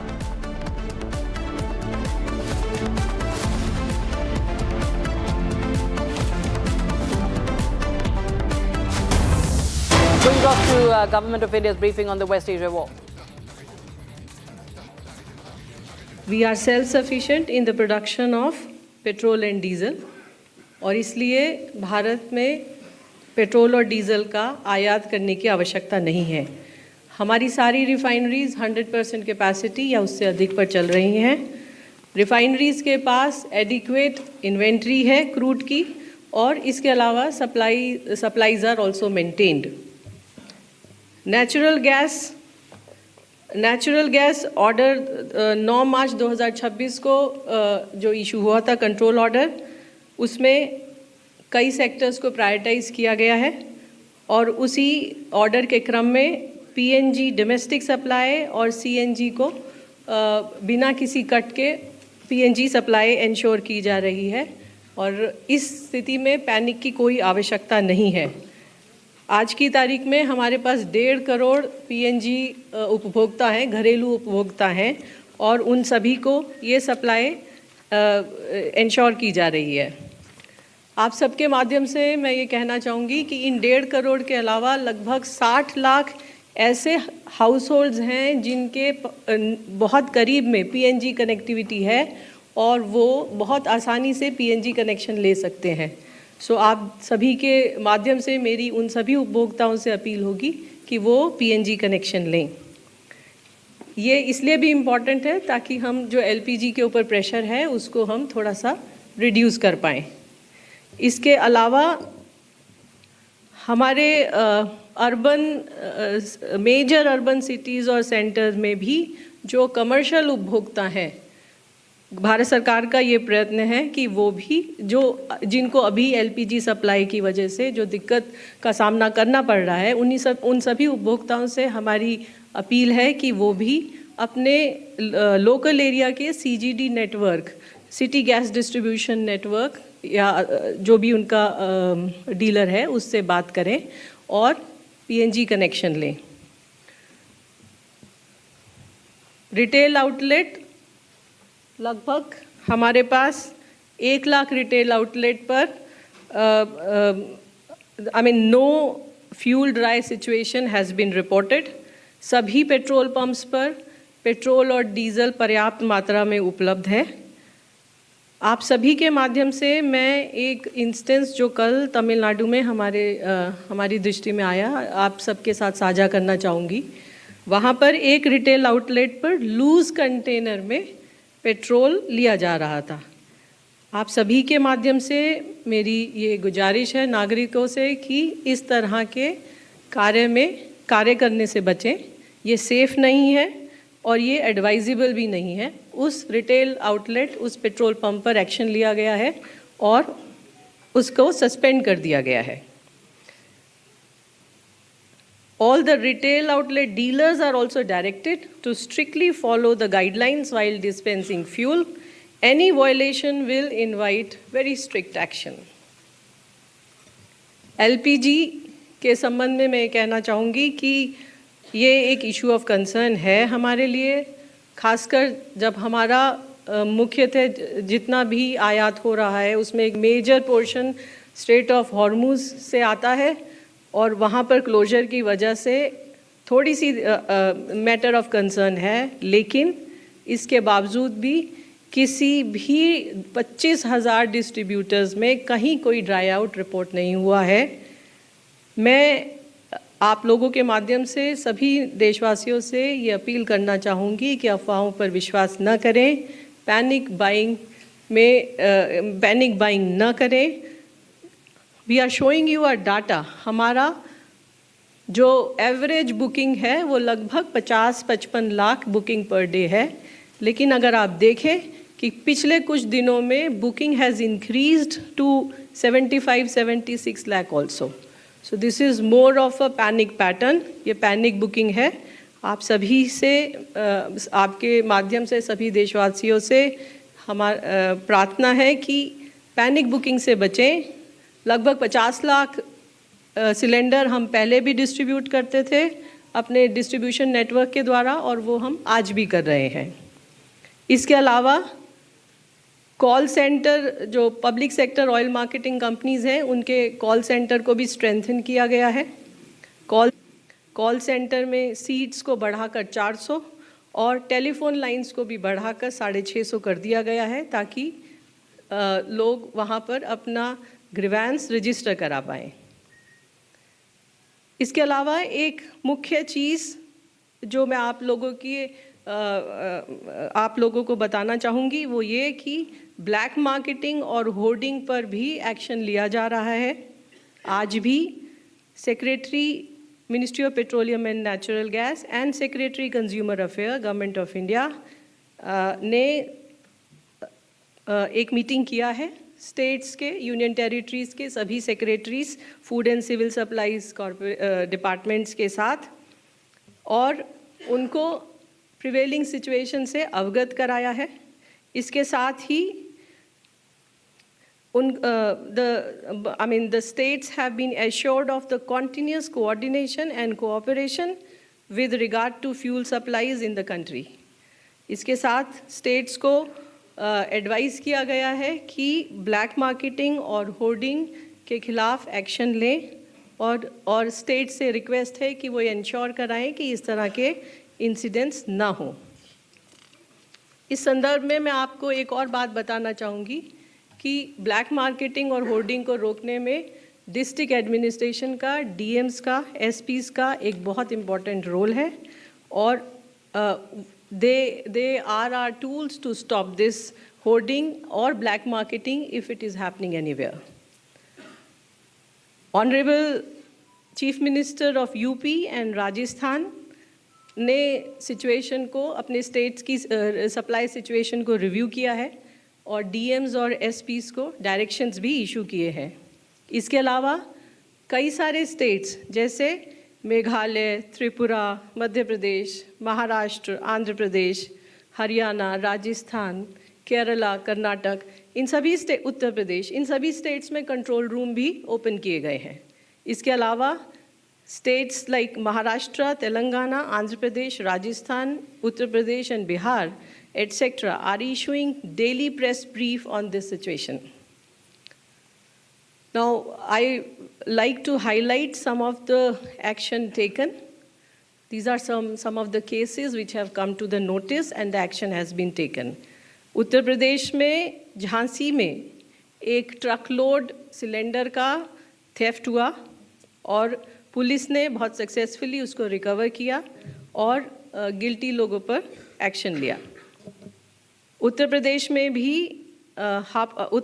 ही हापुड़ में एक घर से cylinder बरामद हुए हैं और वहाँ पर जो कंसर्न डिस्ट्रीब्यूटर था उसका गोडाउन सील किया गया है। कर्नाटका में भी food and civil supplies department के ऑफिसर्स ने रेड की है और इसी तरह जो इलीगली स्टोर्ड सिलेंडर्स थे उनकी रिकवरी की है। इसी तरह मध्य प्रदेश में भी एक्शन लिया गया है। आपके माध्यम से मैं सारे डिस्ट्रीब्यूटर्स को ये कहना चाहूँगी कि हमें कुछ भी ऐसा नहीं करना है जो इलीगल है और जिसके लिए हमें पछताना पड़े। इसके अलावा जो PSU ऑयल मार्केटिंग कंपनीज़ के ऑफिशियल्स हैं उनको भी एक्टिवेट कर दिया गया है सरप्राइज इंस्पेक्शन के लिए, ताकि इस तरह की स्थिति उत्पन्न ना हो। There are certain other measures. In brief, I will just list out before you. Uninterrupted supply to domestic households has been ensured. जो घरेलू हमारे कंज्यूमर हैं, उपभोक्ता हैं, उनको अनइंटरप्टेड सप्लाई एंश्योर की जा रही है. इसी तरह हॉस्पिटल्स और एजुकेशनल इंस्टीट्यूशन को भी एलपीजी की सप्लाई दी जा रही है. Domestic production of LPG has increased by 30% today. हमारी रिफाइनरीज के अंदर 5 मार्च की तुलना में आज 30% अधिक LPG का उत्पादन हो रहा है. कमर्शियल सिलेंडर्स के लिए commercial cylinders have been put at the disposal of state government for priority distribution. Commercial cylinders के लिए state government से request की जा रही है कि वो priority decide करके ensure करें कि ये commercial cylinder consumers तक पहुँचें. इसी तरह additional allocation of 48,000 kiloliters of kerosene has been done, and the states have been requested to identify the locations in the district for the distribution of kerosene. जो regular allocation से अलग से ऊपर 48,000 KL का kerosene का allocation Bharat सरकार ने किया है, उसके संबंध में स्टेट गवर्नमेंट्स और यूनियन टेरिटरीज से रिक्वेस्ट की गई है कि वो डिस्ट्रिक्ट में 1 या 2 जगह आइडेंटिफाई करें जहां पर इसका डिस्ट्रीब्यूशन किया जा सके.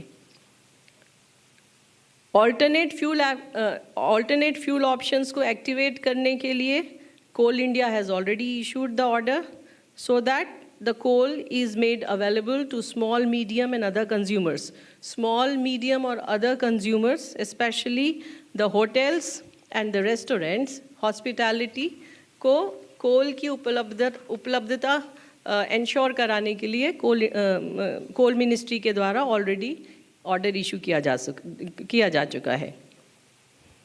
अंत में मेरी आपके द्वारा सभी देशवासियों से अपील है कि घबराएं नहीं, पैनिक बुकिंग से बचें. इसके अलावा एलपीजी डिस्ट्रीब्यूटर के पास जाकर लाइन लगाने की आवश्यकता नहीं है. There is a system of online booking and large number of people, I mean you can see almost 83% of the people have booked the cylinder either through IVRS, SMS, WhatsApp booking or mobile application of the OMCs.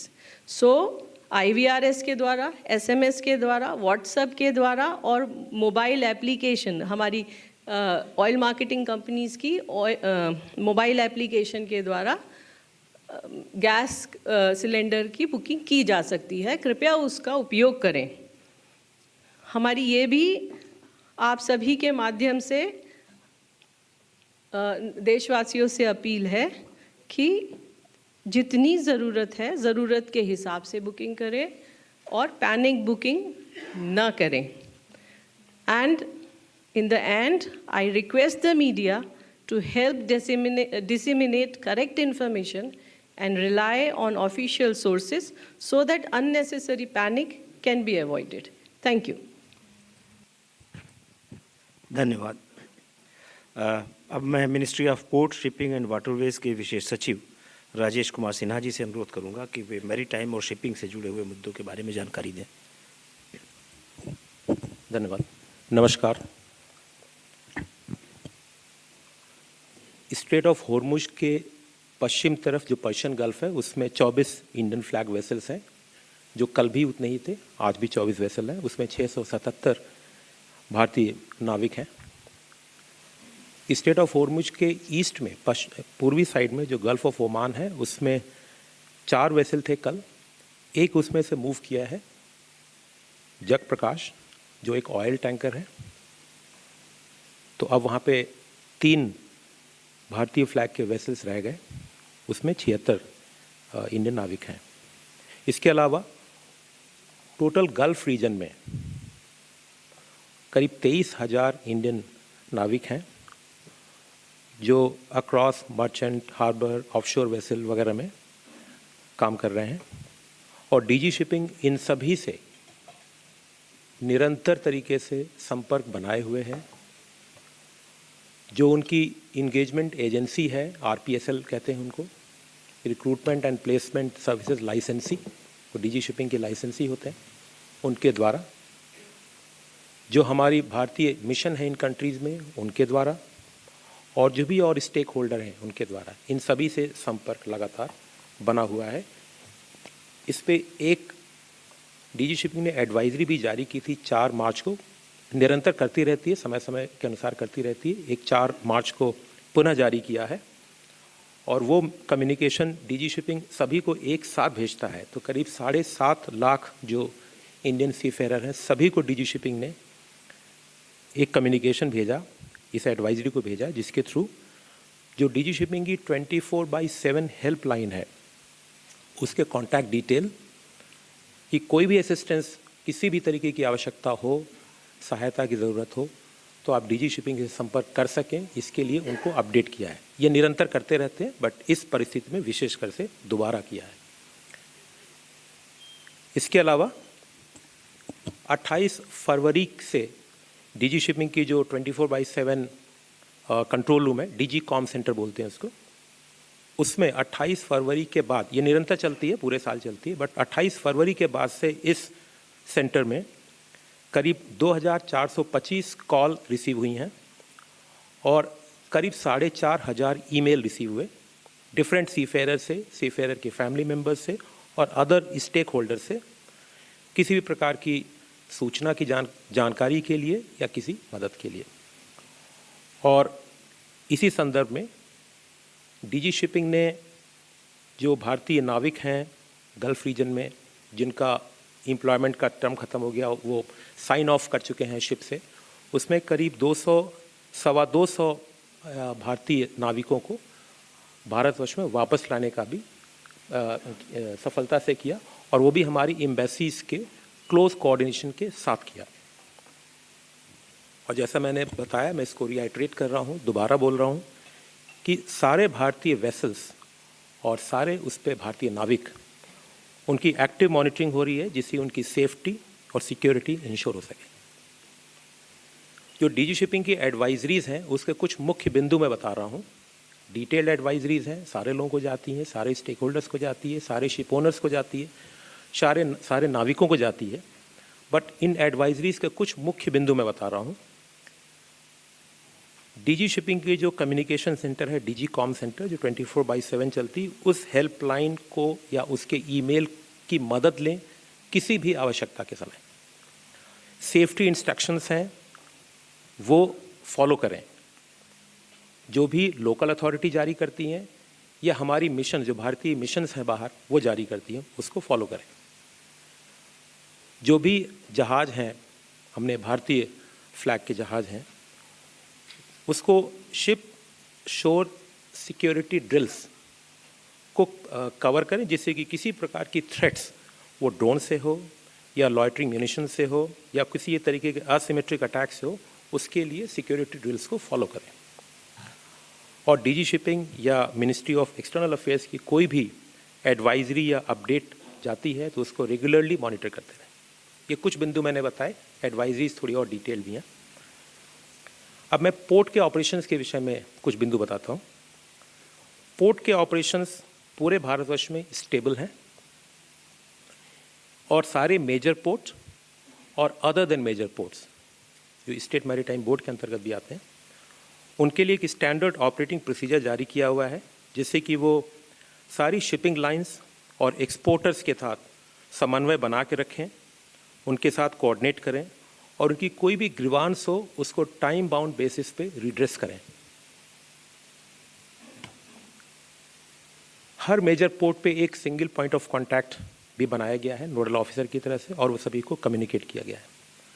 LPG vessels को, LPG career vessels को major ports पे priority berthing दी गई है, और ports have also implemented facilitation measures such as permitting storage of affected Middle East bound cargo as transshipment cargo, allotting additional storage space, ad hoc vessel berthing, prioritizing handling of perishable and returning export cargo, expediting back to town movement in coordination with customs, and enhancing bunkering support wherever feasible. इस crisis जो gulf reason में स्थिति है उसमें unfortunately, जैसा मैंने कल भी बताया था, 3 कैजुअल्टी, भारतीय नाविकों की 3 कैजुअल्टी रिपोर्टेड हैं, 1 नाविक मिसिंग है। इसके अलावा 4 नाविकों को थोड़ी इंजरी हुई थी, लेकिन अब सभी बाहर आ गए, जिनको इंजरी हुई थी सब बाहर आ गए हैं और उनको मेडिकल ट्रीटमेंट दिया जा रहा है। डीजी शिपिंग सारे जो नाविक हैं उनके घरों की, उनकी फैमिली से या उनके नेक्स्ट ऑफ किन से संपर्क में है। कल की ही बात है, हमारे एक बहुत सीनियर अधिकारी डीजी शिपिंग के, वो एक नाविक के जो एमईए ने कल ब्रीफ किया था, उनके घर पे गए, उनके परिवारजनों से मिले भी गए। इंडस्ट्री और स्टेक होल्डर्स से हमारा रेगुलर इंटरेक्शन है, जिससे कि हम जितनी असिस्टेंस हो सके उनको प्रोवाइड कर सकें, अपने मैकेनिज्म के थ्रू, डीजी शिपिंग के थ्रू या पोर्ट्स के through. Authorities, ship managers and recruitment agencies are closely coordinating with Indian embassies and local authorities to ensure safety and render all assistance. Ministry of Ports, Shipping and Waterways, we continue to closely monitor the prevailing maritime situation in the Persian Gulf region, which is continuously evolving. Thank you. Thank you, Rajesh Sinha ji. अब मैं external affairs ministry से additional secretary XP Shri Randhir Jaiswal ji से अनुरोध करता हूं कि वो diplomatic and external affairs के पर्सपेक्टिव से कुछ जानकारी दें। Thank you, sir. We have continued our engagement and conversations with countries in West Asia. जैसा कि आप जानते हैं, कल हमारे प्रधानमंत्री की ईरान के राष्ट्रपति माननीय डॉक्टर मसूद पेज़ेश्कियान से बात हुई। प्रधानमंत्री ने अपनी बातचीत के दौरान हमारी जो प्राथमिकता है भारतीय नागरिकों को लेकर, उनकी सुरक्षा को लेकर, उनके हित को लेकर, इसके बारे में उजागर किया। साथ ही साथ उन्होंने जो महत्व है ऊर्जा और सामग्री के पारगमन का, इसके बारे में भी उन्होंने उल्लेख किया।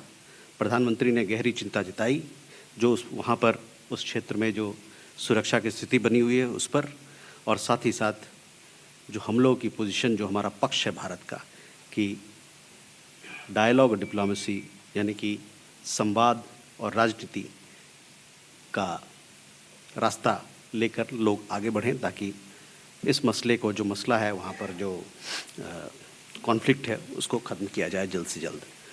आज कल विदेश मंत्री की, ईरान के विदेश मंत्री श्रीमान सैयद अब्बास अरांची जी से बात हुई और दोनों विदेश मंत्रियों के बीच में द्विपक्षीय वार्ताओं मुद्दों पर और साथ ही साथ ब्रिक्स के मुद्दों पर बातचीत हुई। We at the Ministry of External Affairs, I had told you that we have established a MEA control room which is functioning at speed. This was established on 4th of March, and till date we have received 900 phone calls and 200 emails. We've also observed that the number of queries, emails, telephone calls and emails have progressively come down, which means that people are less concerned about their families in the Gulf region. Obviously, because several of them, the transit passengers, stranded people, they have come back to India. As and when we receive queries in the control room, we do real-time hand-holding for people here. We patch them up with our mission and see to it that both sides have started talking so that the issue at hand can be resolved. Over and above, I would like to add that from Iran, we have had in the last few days, including today, 170 Indian nationals have crossed through the land border into Armenia. Several of them have come back to India, and others would be coming back to India over the next few days, taking commercial flight options that are available from Armenia to India. So that is what I had to report. हमारे साथ external affairs से ही additional secretary gulf Shri असीम महाजन जी हैं। मैं उनसे अनुरोध करूंगा कि वे gulf reason से संबंधित कुछ जानकारी हम सबको दें। Good afternoon. The Ministry of External Affairs continues to closely monitor the evolving situation in West Asia and the Gulf region. जैसे कि मैंने कल भी कहा था कि मैं दोहराना चाहूँगा कि पश्चिम एशिया और खाड़ी के क्षेत्र में रहने वाले और कार्य करने वाले लगभग 1 करोड़ भारतीय नागरिकों की सलामती, सुरक्षा और हिफाजत हमारे लिए सर्वोच्च प्राथमिकता है। और हमारे मिशन भी नियमित रूप से जारी की जा रही एडवाइज़रों में अन्य बातों के साथ साथ भारतीय नागरिकों के लिए और सहायता हेल्पलाइंस के बारे में, उड़ानों की उपलब्धता, हम उनकी कौंसलर सर्विसेज और मिशनों और कौंसलों द्वारा स्थापित बाकी समन्वय तंत्र की जानकारी भी दी जा रही है। विदेश मंत्रालय ने एक विशेष नियंत्रण कक्ष स्थापित किया है, जैसे कि अभी बताया गया है, और सभी आवश्यकता जानकारी यहाँ से भी प्रदान की जा रही है। हम राज्य सरकारों के साथ भी लगातार संपर्क बनाए हुए हैं। यूनियन टेरिटरीज़ के साथ भी हमारा संपर्क लगातार, सबके साथ हमने मैकेनिज़्म सेटअप किया है जिसमें हम लगातार उनको हेल्पलाइंस पे, बाकी उनसे इंफॉर्मेशन शेयरिंग के लिए संपर्क बनाए हुए हैं। हमारे जो इस दूतावास और उन्होंने भी केंद्र समस्त क्षेत्र में भारतीय समुदाय को जानकारी प्रदान करने और सहायता प्रदान करने के लिए 24 घंटे काम करने वाली हेल्पलाइंस और वो भी स्थापित करी गई हैं।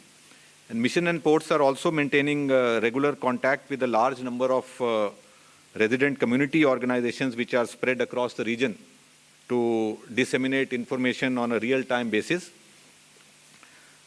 Let me update you on the latest flight and airspace situation in the region. Since February 28th, around 150,000 Indian nationals have returned to India. In UAE, regular non-scheduled commercial operations are operating from various airports and availability of flights have improved. Flights are available for travel. From Qatar, in the last few days, about 2,900 Indians have returned to India on Qatar Airways flights. Some have come via Saudi Arabia also. And 1 or 2 flights are expected of Qatar Airways daily to come to India in the next few days. In Saudi Arabia, the airspace continues to remain open. From Riyadh, yesterday, Air India Express and Indigo have started flight operations. And regular flights are also available from Jeddah, Medina and Dammam. In Bahrain, Gulf Air has started operations from Dammam in Saudi Arabia, and flights are coming to Delhi, Mumbai and Kochi. So far, more than 1,000 Indian nationals have used these flights to return to India. And in Kuwait, since the airspace is shut, the Kuwait-based Jazeera Airways is operating from AQI airport of Saudi Arabia, and it is also expected that they will start flights to India soon from this airport. In Iraq, the airspace is closed, but we are facilitating travel of Indians from Saudi Arabia. I wish to share with all of you an incident which has happened in Sohar city in Muscat today. There was an attack, and in this incident, 2 Indian nationals have died. We express our deepest condolences to their families. Of the 11 injured, 10 are Indians. Out of them, 5 have been discharged after receiving treatment, and 5 others are receiving treatment in local hospitals. None of them are reported to have serious injuries. Our mission is in close touch with the concerned company and local authorities and is rendering all assistance. Finally, an update on Safe Sea Vishnu, which came under attack on the 9th of March 11 near Basra in Iraq. The 15 crew members have been safely evacuated and are currently lodged in a hotel in Basra. Efforts are also underway to transport the mortal remains of the deceased Indian national and for safe repatriation of the 15 rescued seafarers. Our mission team is in Basra and is rendering all assistance. Thank you. धन्यवाद। हमारे साथ सूचना और प्रसारण मंत्रालय से संयुक्त सचिव सेंथिल राजन जी हैं। सेंथिल राजन, आप मीडिया और उससे रिलेटेड कुछ पब्लिक इन्फॉर्मेशन के इश्यूज़ पे ब्रीफ करें। धन्यवाद sir. Good afternoon, everyone. We just want to say that as per the media reports, there's a lot of information coming in that state governments have started acting against hoarders and black marketing. A lot of reports have come in and channels are also showing it. But as Madam had mentioned, I think We appeal to the public to book their LPG cylinders on the official websites and through IVRS calls, SMS booking, WhatsApp booking, and mobile applications of the oil marketing companies. So these all online tools are available for them to book, and they can book their cylinders as per their convenience. And apart from that, it is also requested that they should also be very careful. There are reports coming in that there are digital scammers who are attempting to use this occasion and trying to putting out fake, misleading advertisements on the digital media. So we ask all citizens to be beware of such digital scammers and only go to the official websites of the oil marketing companies for booking their cylinders. Thank you, sir. Thank you. Now we will take the questions. So 142. Sapna here from CNBC TV 18. We just want to ask the MEA basically that if some detail or some more granularity can be given to the conversation that the Prime Minister Modi had with his Iranian counterpart, because there have been reports coming that our Prime Minister sought safe passage from Iran President, which has been shot down. If you could clarify. Thank you. So two things here. One, of course, that we have, or the PIB has given a detailed readout of the discussion that happened between our Prime Minister and the President of Iran. As also, I would urge you to look at our MEA fact check and PIB fact check to get more updates on what are the developments. 4 number left, front mein. Hi, I'm Rajesh Roy from Bloomberg News. One question to the MEA. As Mr. Rajesh Sinha said, one oil tanker of India has moved. Does it indicate some sort of an arrangement we have got on safe passage? Number one. Number two, the question is to Ms. Sujata Sharma ji. Possible to get some figure on how much India has managed to buy Russian oil ever since it got exemption from the US? And now that the window has been extended to the rest of the world, what is the quantity that we are looking at? Because China is buying very aggressively. The first part, let me reply the first part. Second part, नहीं, ये जो आपको मैंने बताया जो oil tank का जग प्रकाश जो है ये हॉर्मुज के ईस्ट में था, so it doesn't have to cross the Hormuz to go side. It is actually lying on the east. और ये इंडिया नहीं आ रहा है, ये अफ्रीकन किसी कंट्री में it is carrying gasoline वगैरह कुछ एयर गैस वगैरह लेके जा रहा है. It is going to Africa. Yeah, going to Africa. But Indian flag vessel. Regarding your question, I don't have the figures right now. I will come back to you. Rajesh, to your question, I had dealt with it yesterday in a press briefing, so I would refer you to refer to my remarks that I made there. Right side, 104. Sir, thank you for letting me ask a question. I'm Thwesh from Economic Times. Sir, my question is regarding stranded containers in India. Do we have an estimate of how many containers are currently stranded at the ports that were supposed to be bound for the Middle East? And second question is, there are some concerns raised by exporters that despite the advisories issued by DG Shipping, the prices that the shipping lines are charging are much higher than before. So is there any action that can be expected? These numbers I currently do not have in my hand, but we can share it with you. Secondly, about the advisories जो जारी हुई हैं, DG Shipping ने advisory जारी की है. The point which you raised about the prices being charged, DG Shipping has issued an advisory a few days ago on this. Center 789.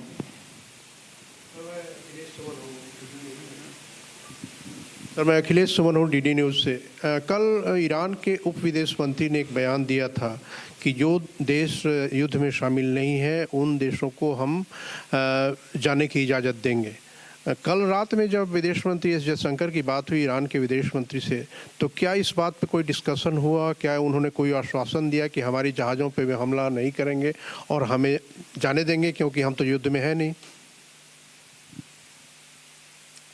जैसा कि मैंने बताया आपको, हमारे विदेश मंत्री की उनके विदेश मंत्री ईरान के विदेश मंत्री से कल रात बात हुई थी और उसके बारे में दोनों देशों के बीच में, दोनों नेताओं के बीच में, दोनों विदेश मंत्री के बीच में द्विपक्षीय वार्ताओं पर बातचीत हुई और साथ ही साथ ब्रिक्स के मुद्दे पर भी बातचीत हुई। 22. 22. Sir, I am Deepak from Times of India. I have two questions. One for Mr. Sinha. Today there was a tweet by Kandla Port saying that they are getting ready to accommodate almost like 48 ships in next 72 hours. And I know that Shipping Secretary has already directed to all ports, major ports, to be ready for ships that's coming back. So any status on how many ships are coming back to the major ports? And one thing to ma'am, from the Petroleum Ministry, I think this LNG supply to fertilizer plants have been cut down by 30%. So is there any report with you how many plants are under maintenance or...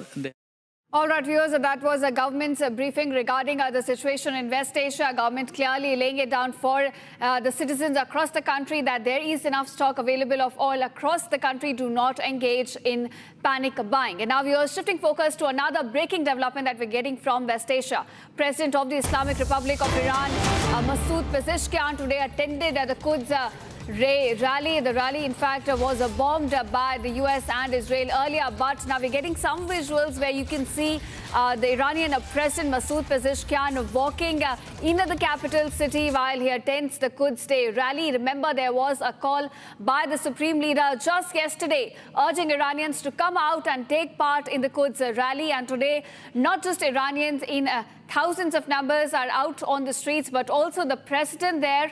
And this visual itself speaks of volumes. President out on the streets also assuring the citizens of Iran who are now at war with Israel and the US. And these are those visuals on your screen showing you how President is engaging with the citizens on the street, walking freely, It speaks of volumes to try and give assurance to the citizens of Iran who are now facing a war with Iran, with, in fact, the US and Israel. You can see the president there. He's also clicking pictures with the citizens on the streets. He's engaging with them. So, also sending a signal that Iran stands united, all is well. And despite the attacks coming all across the country from the US and Israeli side, President here, Masood Pezeshkian, trying to send a signal to all the countrymen that this is a moment where we need to stand united and where, in fact, we are doing great, So this is exactly in contrast to what Donald Trump has been saying all along, that Iran's Navy, Air Force, all have been decimated. They are about to surrender.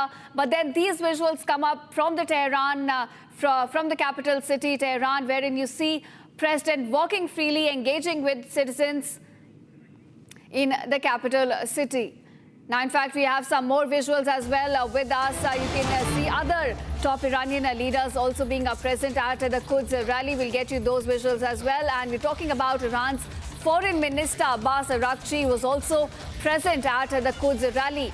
Now, viewers, again reiterating that there was a call by the newly elected Supreme Leader just yesterday, wherein he urged all the citizens across Iran to come and take part in Quds rally. And now we're looking at not just citizens coming together, but also the top leadership of the country on the streets while the country still remains at war with the US and Israel.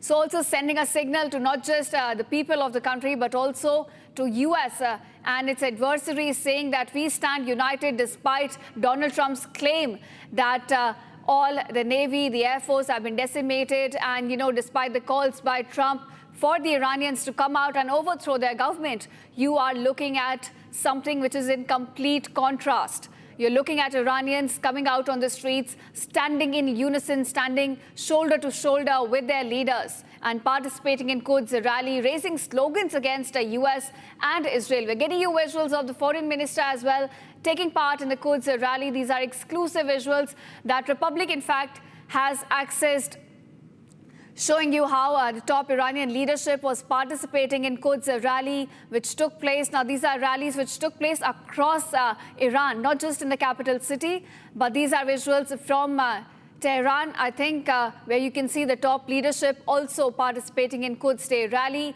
These rallies, you can see people are coming together, raising slogans against US and Israel, denouncing their actions in this war. And the top leadership also coming out on the streets. There have been warnings issued by the Israel that there is no life insurance that has been issued to the top leadership. But in contrast to that, they're showing that they're not afraid. They're coming out on the streets, and these are some visuals that speak volumes. As you see, a top Iranian leadership now coming out on the streets with hundreds and hundreds gathered to participate in Quds Day rally. It falls on the last Friday of Ramadan, and you can see how people are coming together to raise their voice against the aggression that their country is facing.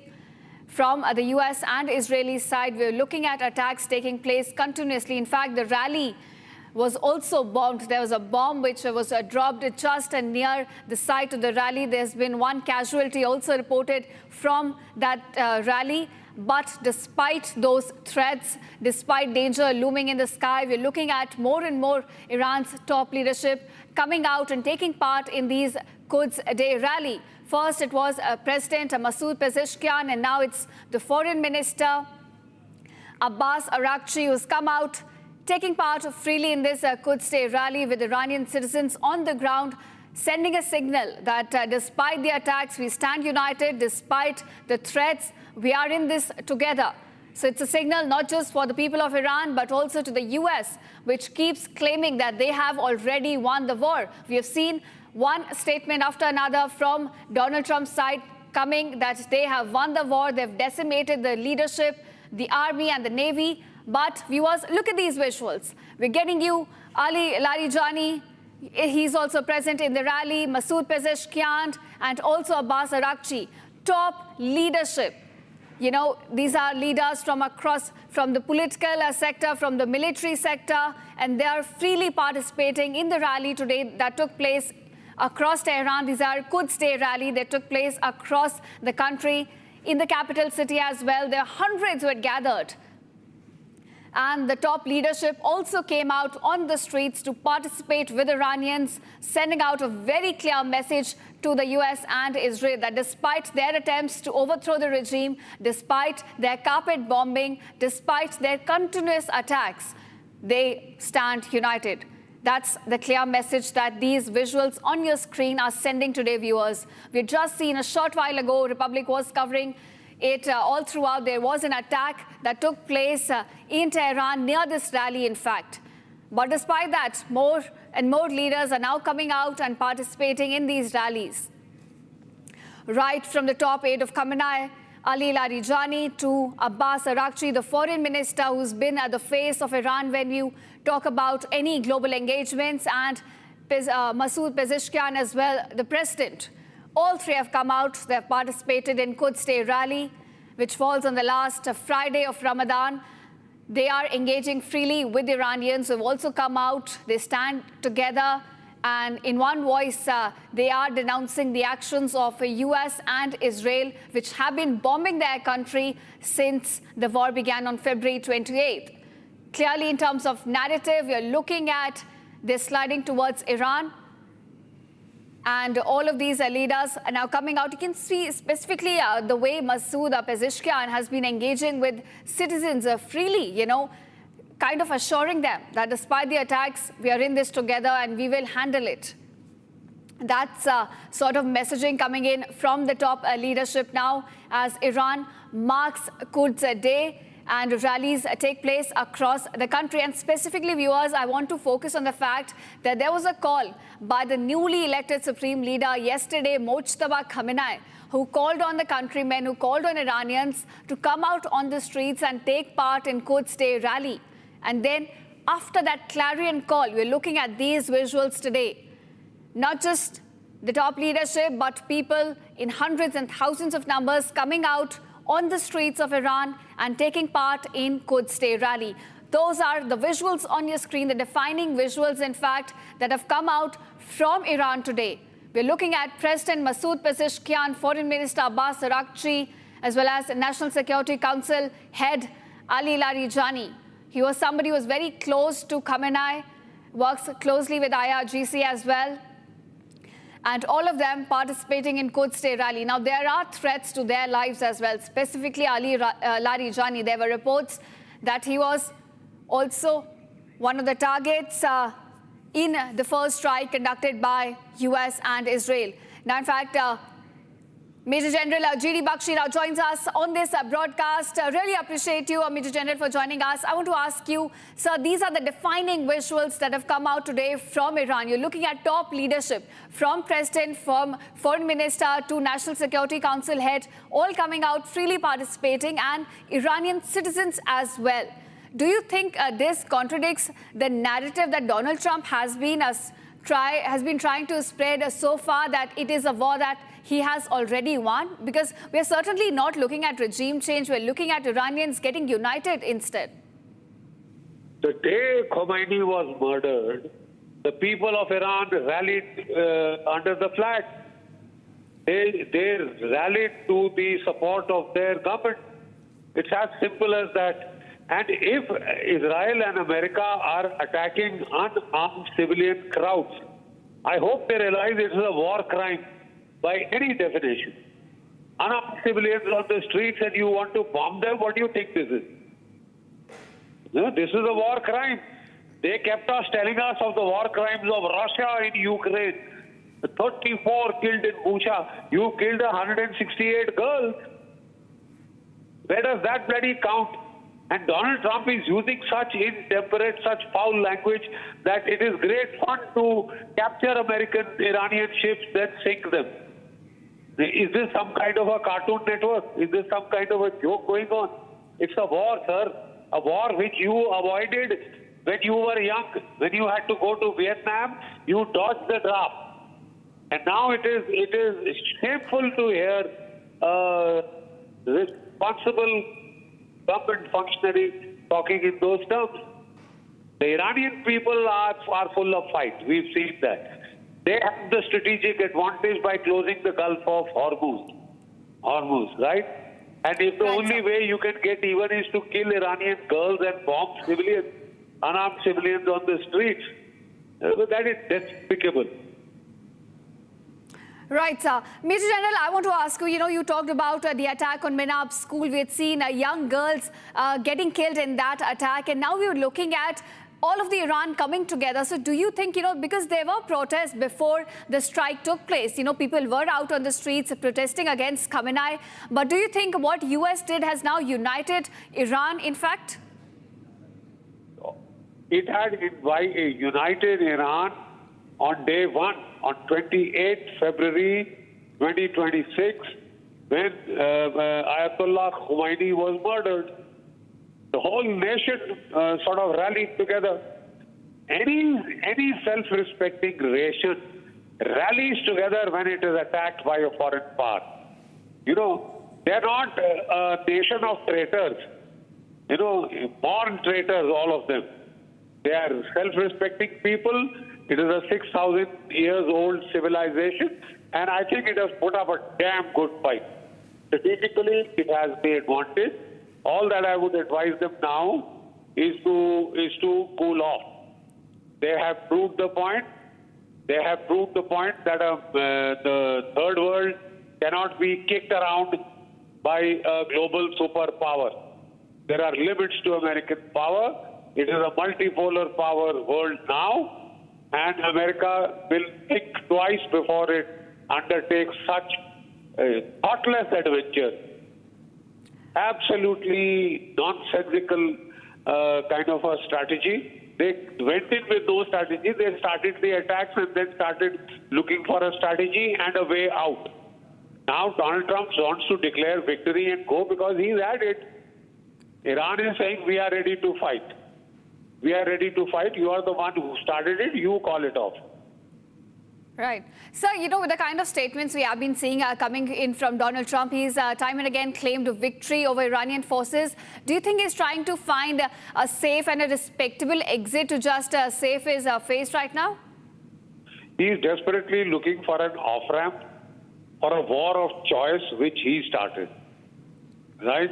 It was ill thought through. It was ill-advised. It was a gross underestimation of Iranian military capabilities and stamina and will to fight. Gross underestimation, which has cost them very dear. Now, one of the things I like to say about this attack on the rallies is, yesterday the news was there on YouTube that that Russia had supplied S-400 missiles.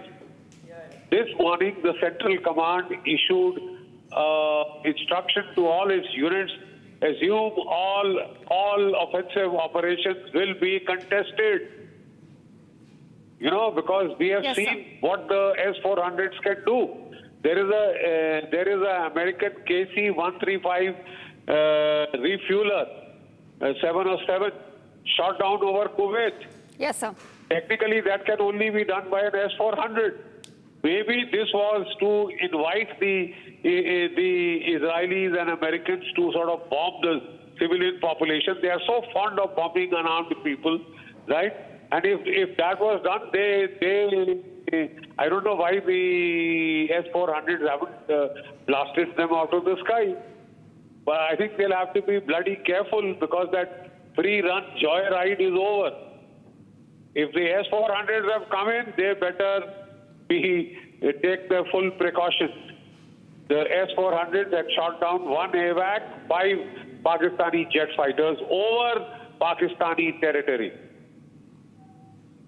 Right, sir. Sir, I really appreciate your analysis. Thank you, Major General, for joining us and putting these developments into perspective for our viewers. Now, viewers, that's all we could pack in this edition of Live in Breaking. Thank you so much for watching. And coming up on the other side, people across India are seen hoarding LPG, creating panic and inducing a shortage in the country. What a pathetic scene.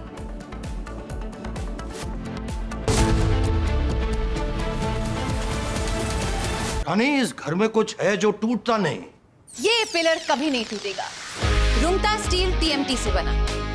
Rungta नहीं तो घर strong नहीं। Rungta steel TMT bar एकदम solid.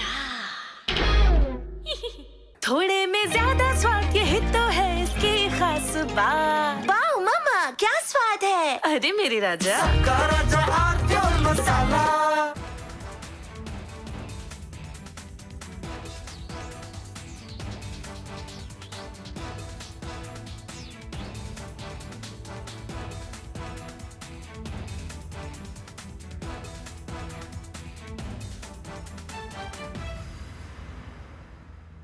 First we saw the people dying, the killings, and that's continuing, destruction of infrastructure, and now the economic impact. The economic impact will affect everybody across the world.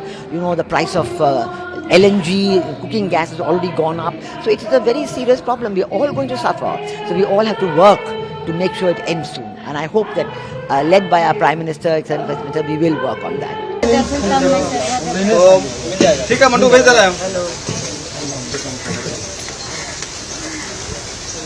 ठीक है ना, भेज रहा mandu. अनुसरण होगा।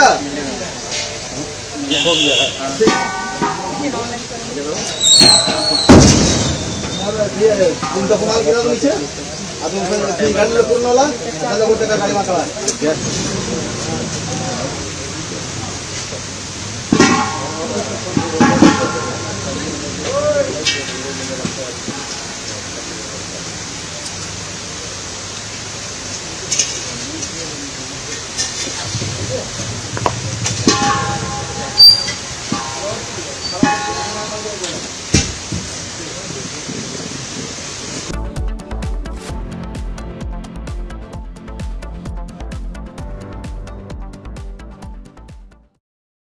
चमकी चाट से क्या बना है? सैंडविच, लस्सी और छाछ और हर घूंट में चमकी चाट।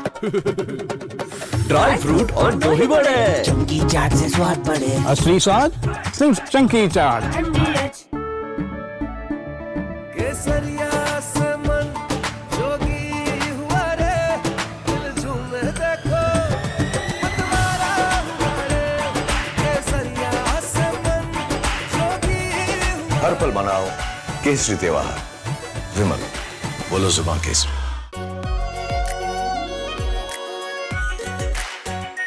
Are pure shahi paneer masala, delicious, healthy every day. First we saw the people dying, the killings, and that's continuing, destruction of infrastructure, and now the economic impact. The economic impact will affect everybody across the world. You know, the price of LNG, cooking gas has already gone up. So it is a very serious problem. We are all going to suffer. So we all have to work to make sure it ends soon. And I hope that, led by our Prime Minister, Excellent First Minister, we will work on that. ठीक है mandu भेज दे रहे हैं ठीक है ना भेज रहे हैं मंडू अनुसार नहीं होगा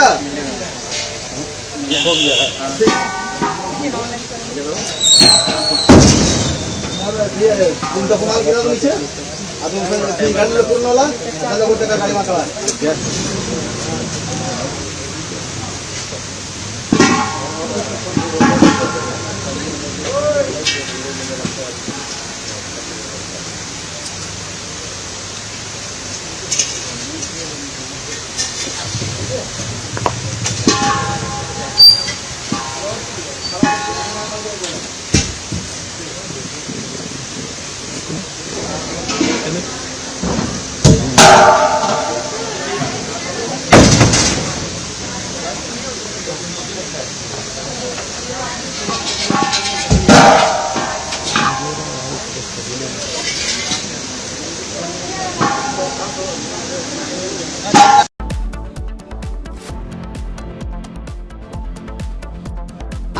प्योर सूजी पास्ता उबालो मिलाओ और खाओ 8 मिनट में तैयार। क्या टेस्ट है सबका राजा हार्डकोर मसाला केसरिया से मन जोगी हुआ रे दिल झूमे देखो तुम्हारा हुआ रे केसरिया से मन जोगी हर पल बनाओ केसरी त्योहार विमल बोलो जुबान केसरी प्यास बुझाए ठंडक लाए सबको भाई जीरा से MDH का जलजीरा जीरा से जीरा से असली रिफ्रेशिंग, असली स्वाद, असली मजा। MDH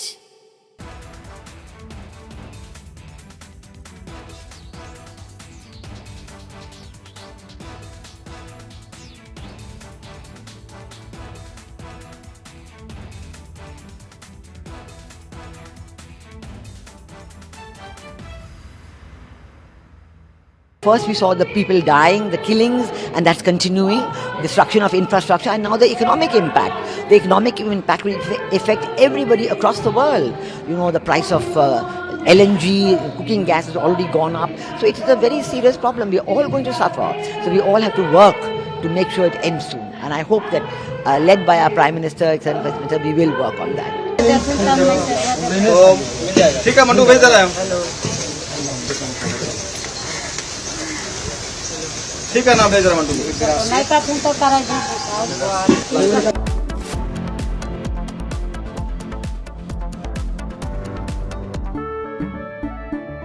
केसरिया से मन जोगी हुआ रे दिल झूमे देखो तुम्हारा हुआ रे केसरिया से मन जोगी हर पल बनाओ केसरी त्योहार विमल बोलो जुबान केसरी थोड़े में ज्यादा स्वाद यही तो है इसकी खास बात। वाओ मामा क्या स्वाद है। अरे मेरे राजा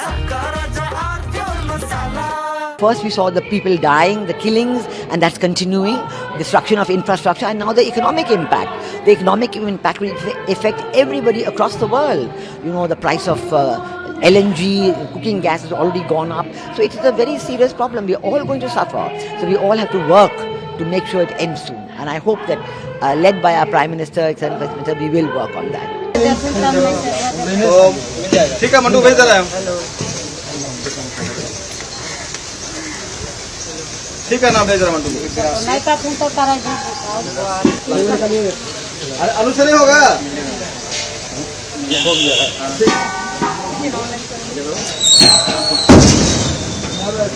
तुमचा कुणाल केला नीचे अजून गाडीला पूर्ण होला त्याला गोटे का गाडी मागला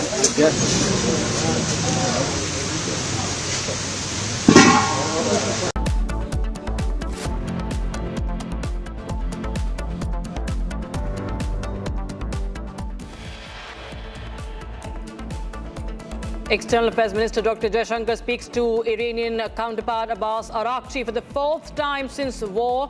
Araghchi briefs Jaishankar on the ongoing developments.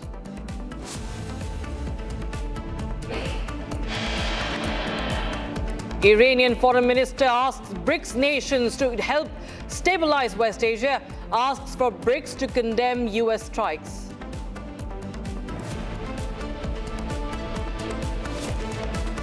Qatar strongly condemns Israel's attacks on Lebanon, calls it a blatant violation of international humanitarian law.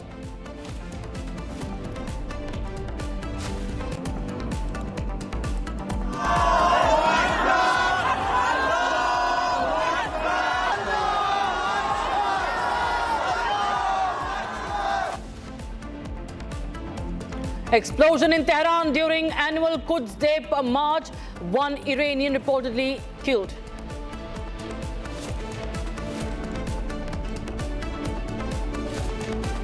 US loses another big aircraft in Iran war. US refueler struck down by Iraqi militant group. Mumbai's engineer and sailor Devanandan Prasad Singh killed in attack on an oil tanker near Iraq. Republic speaks to Indian sailor stranded at the Strait of Hormuz, urges immediate government intervention.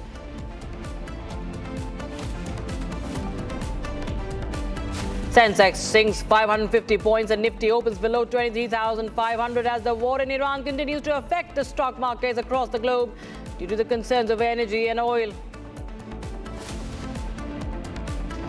People across India seen hoarding LPG that's triggering panic shortage in the country.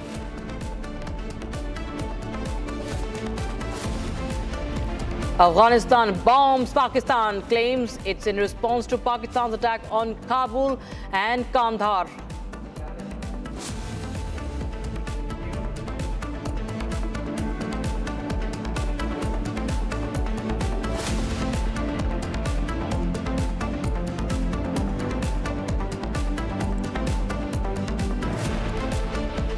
All right, very warm welcome viewers. You're watching Live Breaking. I'm Rakshita Mishra with you. Getting in more visuals from Iran right now as we speak.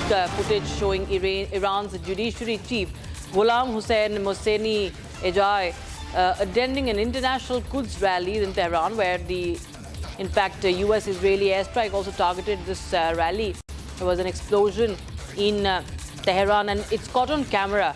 While the judiciary chief was giving an interview, there's an explosion that could be heard. Listen in.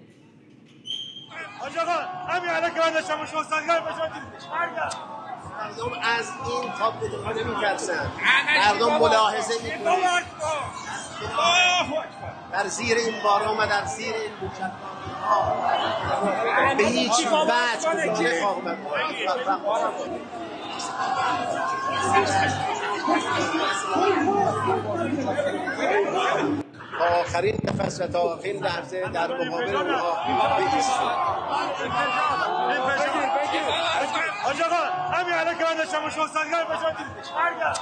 مردم از این تاپ بدونها نمی‌ترسن. مردم ملاحظه می‌کنند. در زیر این باران و در زیر این موشک‌ها به هیچ وجه نخواهم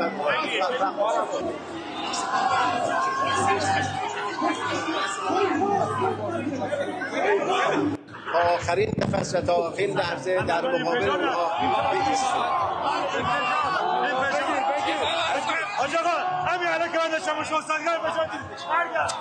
مردم از این تاپ بدونها نمی‌ترسن. مردم ملاحظه می‌کنند. در زیر این باران و در زیر این موشک‌ها به هیچ وجه نخواهم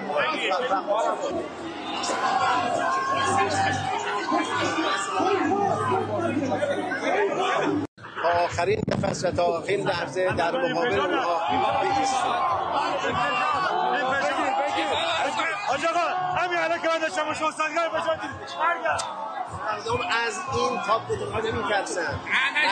That actually shows that even the judiciary chief was undeterred despite the blast. They just heard that explosion. It's a loud explosion.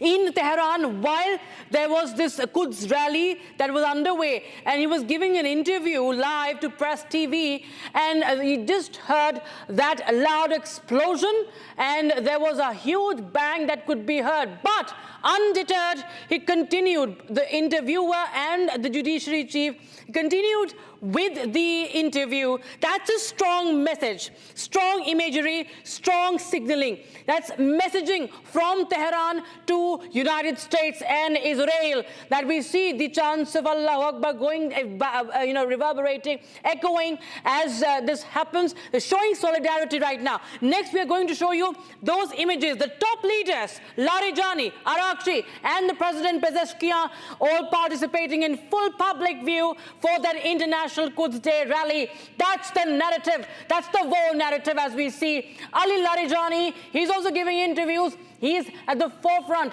Abbas Araghchi, the foreign minister, you can see him in the middle. And Masoud Pezeshkian, he's happily taking those photographs. You can see the public, the supporters taking, selfies in times of war. They're taking selfies with the president. And this, ladies and gentlemen, is one of the strongest messages that is being sent by Iranian leaders. The Iranian leadership, despite the supreme commander, the supreme leader, the supreme leader being eliminated, and now there is a new supreme leader, we see that the ministers, the top ministers along with the president, they are on the streets. Despite the explosions, they continued with that march.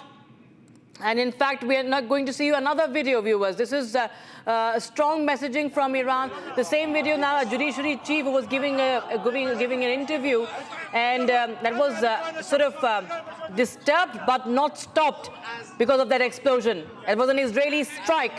There was Israel conducting strikes, huge explosions rocking central Tehran.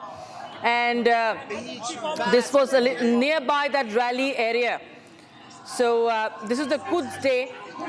It's very important, and it hit a site near the Quds Day rally. The Israeli Air Force carried out several waves of strikes in 3 cities, in fact.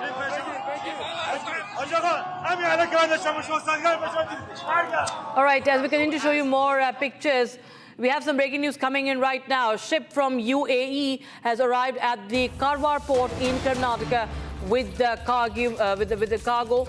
Uttara Kannada cargo ship from the UAE has arrived at the Karwar port carrying bitumen, and that's the latest update we have right now. The vessel has been identified as Cheng X. It reached the port with around 3,100 tons of bitumen. The ship has a total capacity of 5,500 tons, and this is said to be the first vessel to arrive at the Karwar port from the UAE after the recent war situation in the region. And in fact, the region, the ship had departed from Khor Fakkan port in the UAE on the 3rd of March itself. And it later reached Karwar, and sources say that ship movement is happening through the Strait of Hormuz.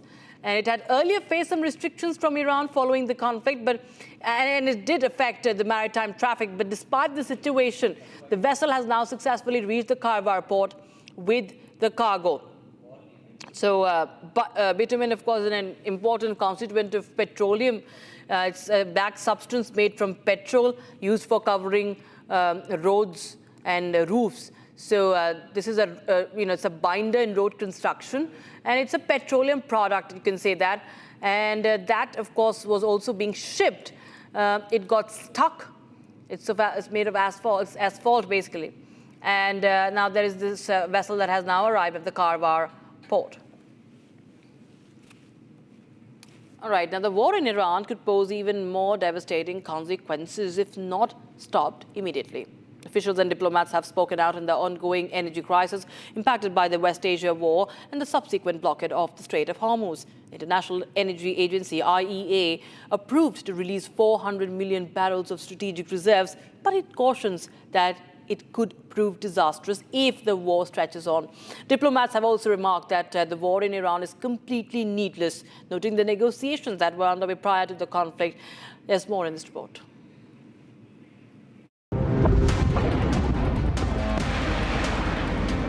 The war in Iran has thrown the world into a global energy crisis. Crude prices are at a record high and turned markets volatile. The International Energy Agency has approved to release 400 million barrels of strategic reserves of oil.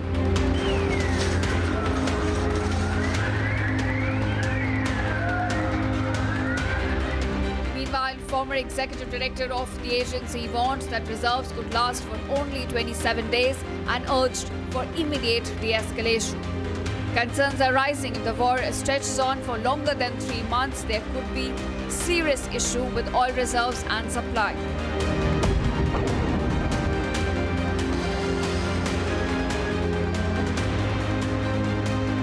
So if this war continues beyond 27 days, the impact will be lost. So IEA should think about the next stage. So the extension of the disruption is the issue.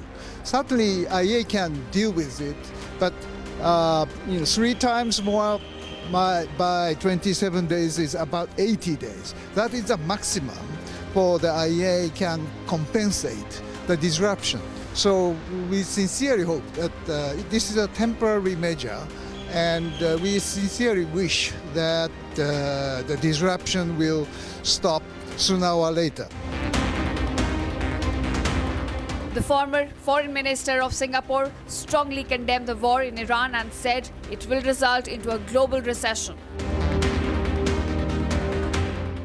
Well, I think this is a disaster because all of us are being hurt by this senseless war going on, and I hope the quicker we can re-establish peace in the Gulf, the better it is for all of us. Well, to begin with, if energy prices continue to shoot up, we may end up with the world going to a global recession. And this is a possibility. He noted that negotiations were going on between the US and Iran, and the war broke out all of a sudden.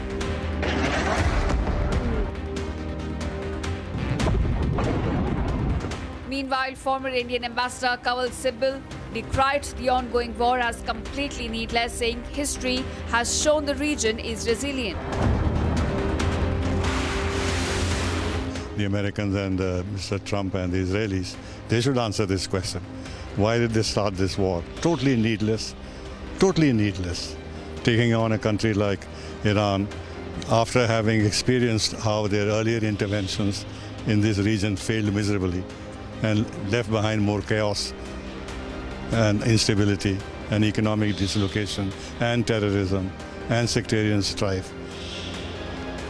And then taking on a country like Iran and thinking nothing of this will happen, no lessons learned from the past.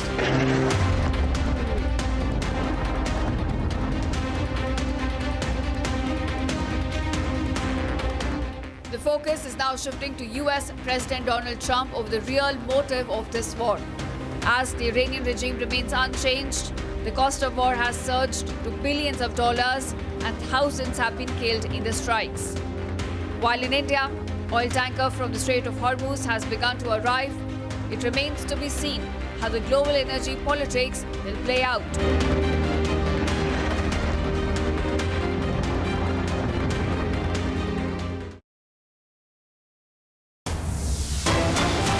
Let's take a listen in. Granddaughter and also some of other his families.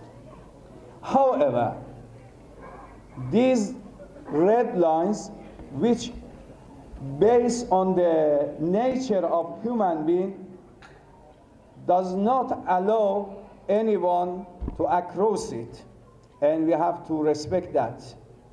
Additional to that, my dear brothers and sisters, there are a lot of law in the international law for bringing justice, peace in the society, because every country should be safe, every country has his own authority and should be governed by his people.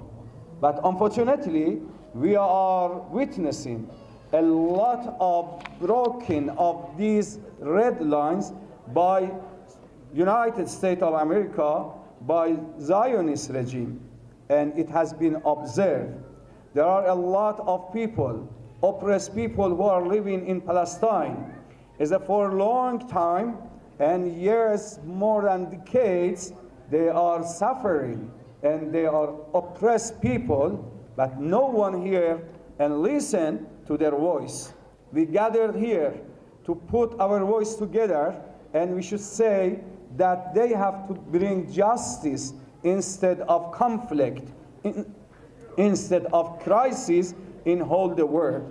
We hope that Almighty Allah Tabaraka wa Ta'ala will support us by justice, by peace, and by freedom.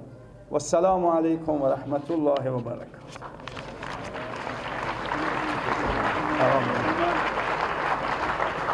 शुक्रगुजार हैं नुमाइंदे मोहतरम वली फ़कीह हज़रत आयत। All right, that was the message being sent out from the Iranian envoy to the world. He was speaking in New Delhi, saying, talking about the assassination of Ayatollah Ali Khamenei. And we'll tell you more about the full statement. But first, we have some more breaking news coming in right now. This is about French President Emmanuel Macron meeting Ukrainian President Zelensky. This coming in as Macron tries his ways to increase pressure on Russia, and the talks between Macron and Zelensky to focus on increasing sanctions pressure on Russia by targeting its shadow fleet of tankers used to transport the oil in breach of sanctions that have been imposed over the 2022 invasion of Ukraine. And that's the big update we're getting in right now. Visuals of from the Champs-Élysées in France as Zelensky meets Emmanuel Macron, and they're expected to discuss diplomatic efforts to hold the war in Ukraine as well. And of course, mounting pressure on Russia is another important aspect there. Meanwhile, we have more updates coming in right now. Reports suggest that Donald Trump claimed in the G7 holding that Iran is about to surrender. That's been going on for a long time now. President Trump continues to give those statements, but we do see a show of strength, massive show of strength from Tehran. So let's tell you about what Trump said. Trump told G7 leaders in a virtual meeting that Iran is about to surrender. In fact, reports suggest that three officials from G7 countries briefed on the contents of the call. And reports suggest that Trump told the allies that he got rid of a cancer that was threatening us all. He says, this is in his words, a cancer that was threatening us all, unquote. And he was boasting about the results of Operation Epic Fury on the G7 virtual meeting. So Iran is about to surrender. That is what Trump told G7 allies.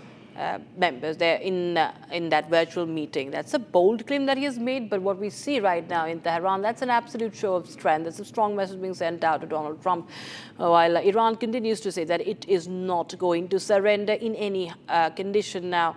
Meanwhile, Trump claims that it's going to surrender. And that's Donald Trump and his message to G7.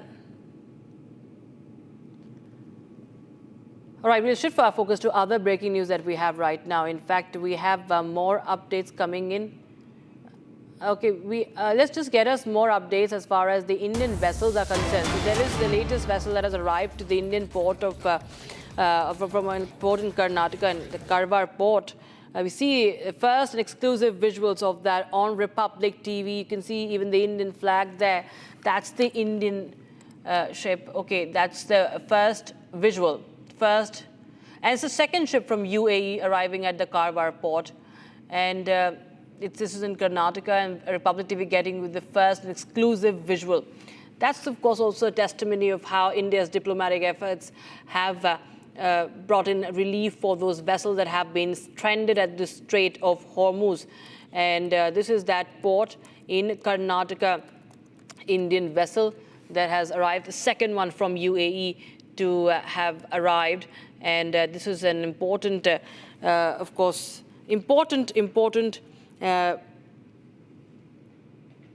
update that we have right now.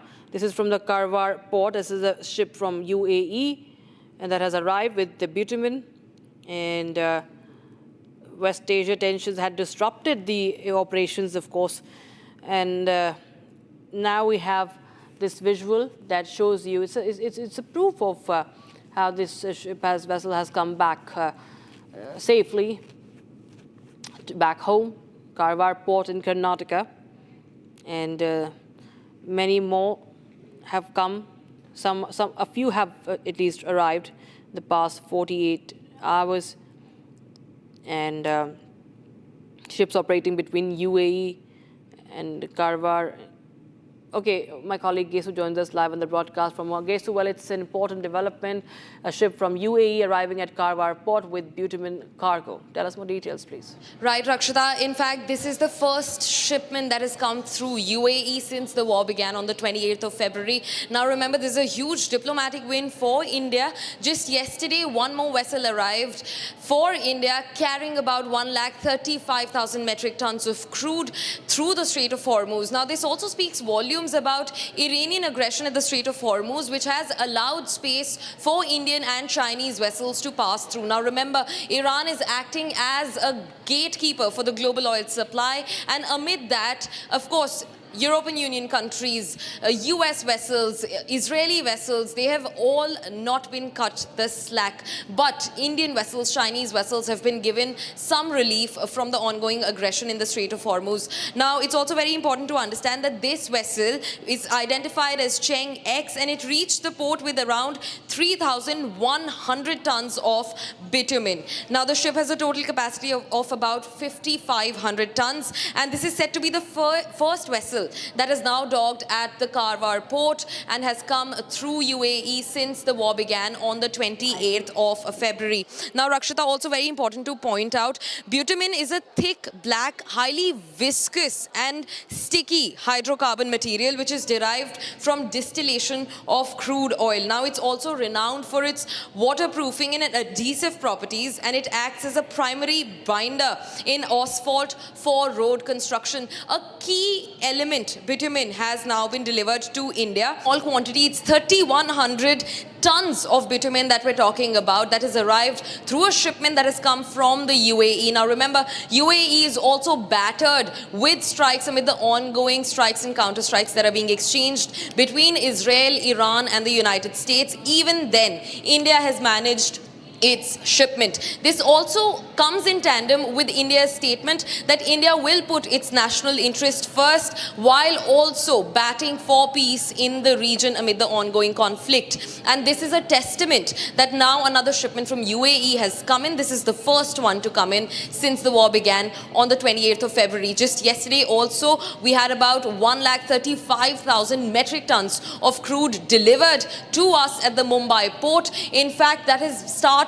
The distribution of that crude has also already begun. It's in full swing, and that vessel is one of the very few to have made it to its destination, and that came through yesterday. This one comes today. A huge diplomatic win for India. Rakshita. Right. Many thanks, Kesu, for joining us with those details. So, yes, there are Indian-flagged vessels that continue to be there in the Strait of Hormuz, but this is the latest one to arrive, thankfully, very safely at the Karwar port in Karnataka today. In fact, the shipping ministry also informed that 24 Indian-flagged vessels in Persian Gulf towards the west of Strait of Hormuz carrying C-677 Indian seafarers exist right now. And there are, of course, work is being done, continuous contact maintained by the Directorate General of Shipping with them as well. All right, viewers, with that, it's a wrap on this edition. But on the other side, we get you how the U.S. is affected in this war. Now, there's a visual of a big aircraft that belongs to the United States crashing there. Now, U.S. refueler has been reportedly struck down by the Iraqi militant group. We'll tell you more about that. Stay tuned.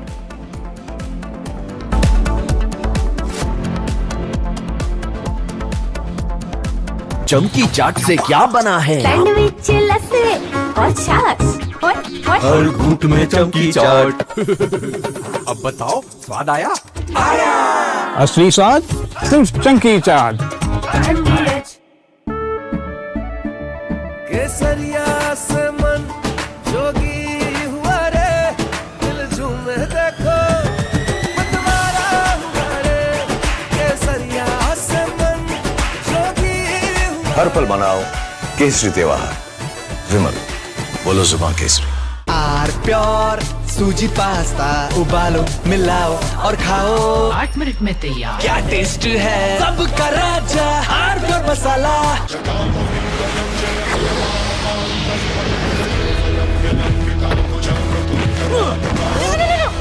मेरी chimney टूट जाएगी। What are you doing? रानी, इस घर में कुछ है जो टूटता नहीं। ये पिलर कभी नहीं टूटेगा। रुंगटा स्टील TMT से बना। रुंगटा नहीं तो घर स्ट्रॉन्ग नहीं। रुंगटा स्टील TMT बार एकदम सॉलिड।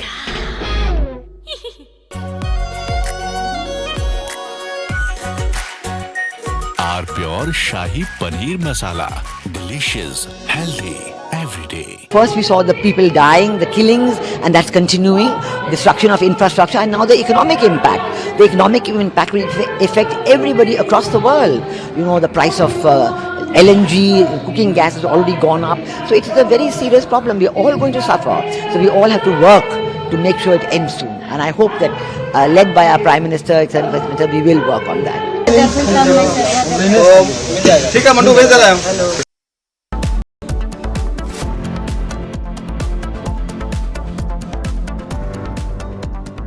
चमकी चाट से क्या बना है? आलू चाट या फ्रूट चाट। स्वाद बनाए चमकी चाट। क्या बात है? स्वादिष्ट पकोड़े और फरसान। अरे चमकी चाट है इसकी जान। असली स्वाद सिर्फ चंकी चाट। केसरिया से मन जोगी हुआ रे, दिल झूमे देखो मतवारा हुआ रे। केसरिया से मन जोगी हुआ। हर पल मनाओ केसरी त्योहार। विमल, बोलो जुबान केसरी। थोड़े में ज्यादा स्वाद, यही तो है इसकी खास बात। वाओ मामा, क्या स्वाद है। अरे मेरे राजा, सबका राजा आर प्योर मसाला।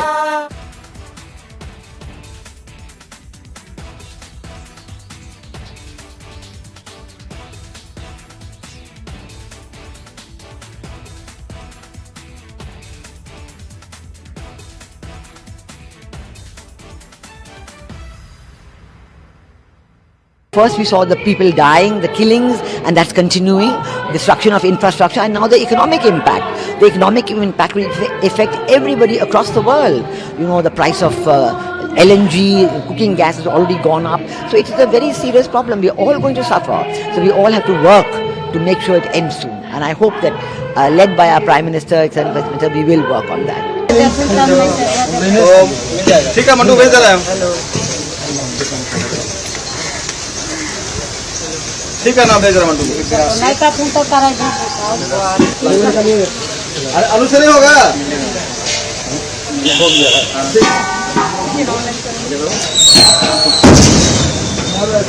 तुम तो कमाल किया तो नीचे अब तुम गाड़ी में पूर्ण वाला ताजा गोटे का गाड़ी मार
External Affairs Minister Dr. Jaishankar speaks to Iran. Foreign Minister Abbas Araghchi for the fourth time since the war began.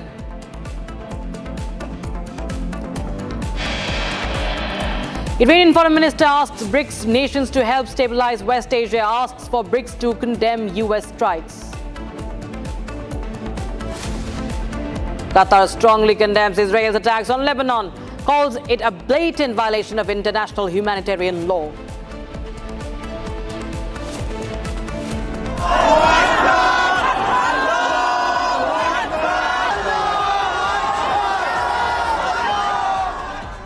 Explosions in Tehran during annual Quds Day march. One Iranian reportedly killed. US loses another big plane in Iran war. US refueler struck down by Iraqi militant group.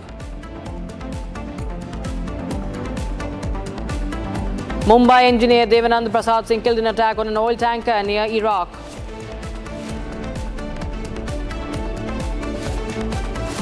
Republic speaks to Indian sailors stranded at the Strait of Hormuz, urges immediate government intervention. Sensex sinks 550 points and Nifty opens below 23,500 as the war in Iran continues to affect stock markets across the globe. People in India seen hoarding LPG that triggers panic and shortage.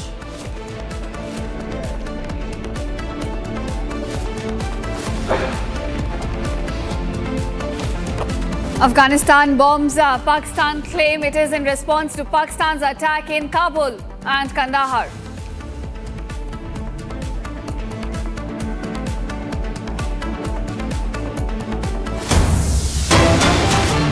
All right, viewers, we've got breaking news coming in. Afghan Air Forces now conducted strikes this morning on strategic military centers and installations of the Pakistani Army in Kohat area of Khyber Pakhtunkhwa. During these strikes, the Kohat military fort was struck, while the War Command Center along the Durand Line, located approximately just 2 kilometers from the fort, along with the office of the fort's commander, was also struck in these strikes. Now, as a result of these strikes, the fort's military installations, the command center, depots and soldiers' residential quarters have been destroyed, resulting in significant human and material losses.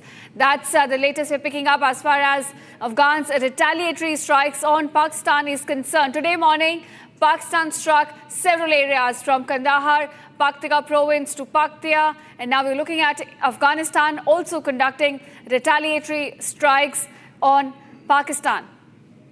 All right, my colleague Gursimran, who's been closely tracking the tensions building up between Pakistan and Afghanistan, joins me now. Gursimran, do tell us about these latest strikes conducted by Taliban on, in fact, some military assets in Pakistan.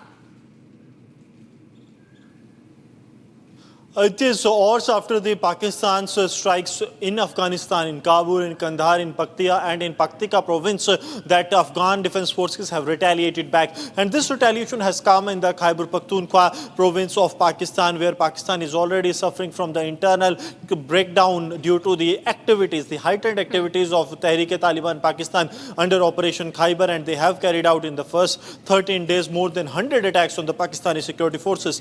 The retaliatory actions begin this afternoon when the Afghan defense forces carried out the air strikes on the locations of the Pakistani army that include one of the military base that was very close to the Durand Line, and another is the war control center that was established by the Pakistani army soon after their strikes that they carried out in the Afghanistan on 21st and 22nd of February. Now as we speak, Pakistan has not claimed any strike post early morning strikes that they have carried out on the locations. That includes the Khost province, where 4 civilians were killed in the Pakistani airstrikes. And Afghan, in a statement, the Ministry of Defense said that they all were civilians, including women and children. They have been targeted on the day, that is Friday, which is in the month of Ramzan. So they have said that this is a clear violation and it is a disregard to the human life, to the humanity that Pakistan has done. But the retaliation that has come from Afghanistan has inflicted large-scale infrastructural damage to the Pakistani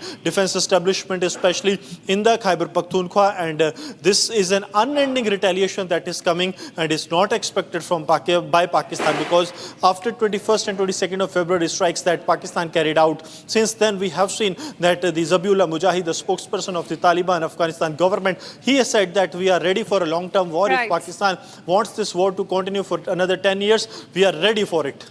All right, so we're certainly looking at escalations now. Thank you, Gursimran, for joining us and giving us these crucial inputs. And now here's shifting focus. The Taliban government in Afghanistan have accused Pakistan of targeting civilian homes overnight strikes on Kabul. The Taliban government says at least 4 civilians have been killed in this fighting, which has entered its 3rd week. Now, women and children have been killed in the latest attack, is the claim made, in fact, by Kabul. regime sees only two things on the side of aircraft: the stars and stripes and the Star of David. The evil regime's worst nightmare. Iran has no air defenses. Iran has no air force. Iran has no navy. Their missiles, their missile launchers and drones being destroyed or shot out of the sky. Their missile volume is down 90%. Their one-way attack drones yesterday, down 95%. And as the world is seeing, they are exercising sheer desperation in the Straits of Hormuz. Something we're dealing with, we have been dealing with it, and don't need to worry about it. We're on plan to defeat, destroy, disable all of their meaningful military capabilities at a pace the world has never seen before. But it's not just that Iran doesn't have a functioning air force, or that their entire navy is at the bottom of the Persian Gulf, or their missile force is shrinking daily. Even more importantly, they also don't have the ability to build more. That's the most important component I'd like to emphasize today. Soon and very soon, all of Iran's defense companies will be destroyed. For example, as of 2 days ago, Iran's entire ballistic missile production capacity, every company that builds every component of those missiles, has been functionally defeated, destroyed. Buildings, complexes, and factory lines all across Iran destroyed. So we're shooting down and destroying what missiles they still have in stock, but more importantly, ensuring that they have no ability to make more. Their production lines, their military plants, their defense innovation centers defeated. Iran's leadership is in no better shape. Desperate and hiding, they've gone underground, cowering. That's what rats do. We know the new so-called not-so-supreme leader is wounded and likely disfigured. He put out a statement yesterday, a weak one, actually, but there was no voice and there was no video. It was a written statement. He called for unity. Apparently killing tens of thousands of protesters is his kind of unity. Iran has plenty of cameras and plenty of voice recorders. Why a written statement? I think you know why. His father, dead. He's scared, he's injured, he's on the run, and he lacks legitimacy. It's a mess for them. Who's in charge? Iran may not even know. With every passing hour, we know, and we know they know, that the military capabilities of their evil regime are crumbling. They can barely communicate, let alone coordinate. They're confused, and we know it. Our response? We will keep pressing. We will keep pushing, keep advancing. No quarter, no mercy for our enemies. Yet some in this crew, in the press, just can't stop. Allow me to make a few suggestions. People look up at the TV and they see banners, they see headlines. I used to be in that business, and I know that everything is written intentionally. For example, a banner or a headline, Mideast war intensifies, splashing on the screen the last couple of days, alongside visuals of civilian or energy targets that Iran has hit, because that's what they do. What should the banner read instead? How about Iran increasingly desperate? Because they are. They know it, and so do you, if it can be admitted. Or more fake news from CNN. Reports that the Trump administration underestimated the Iran war's impact on the Strait of Hormuz. Patently ridiculous, of course. For decades, Iran has threatened shipping in the Strait of Hormuz. This is always what they do, hold the strait hostage. CNN doesn't think we thought of that. It's a fundamentally unserious report. The sooner David Ellison takes over that network, the better. Another example of a fake headline that I saw yesterday, war widening. Here's a real headline for you for an actual patriotic press. How about Iran shrinking, going underground?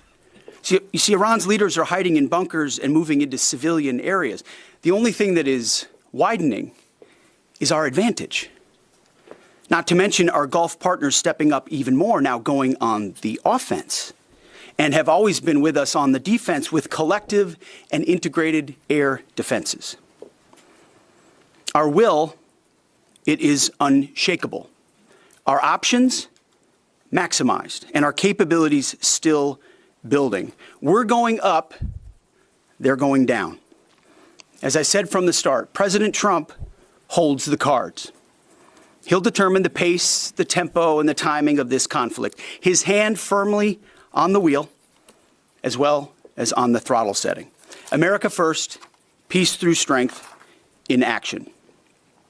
From day one, as our nation expects and the President demands, our warriors have fought with lethality, precision, and rapid innovation.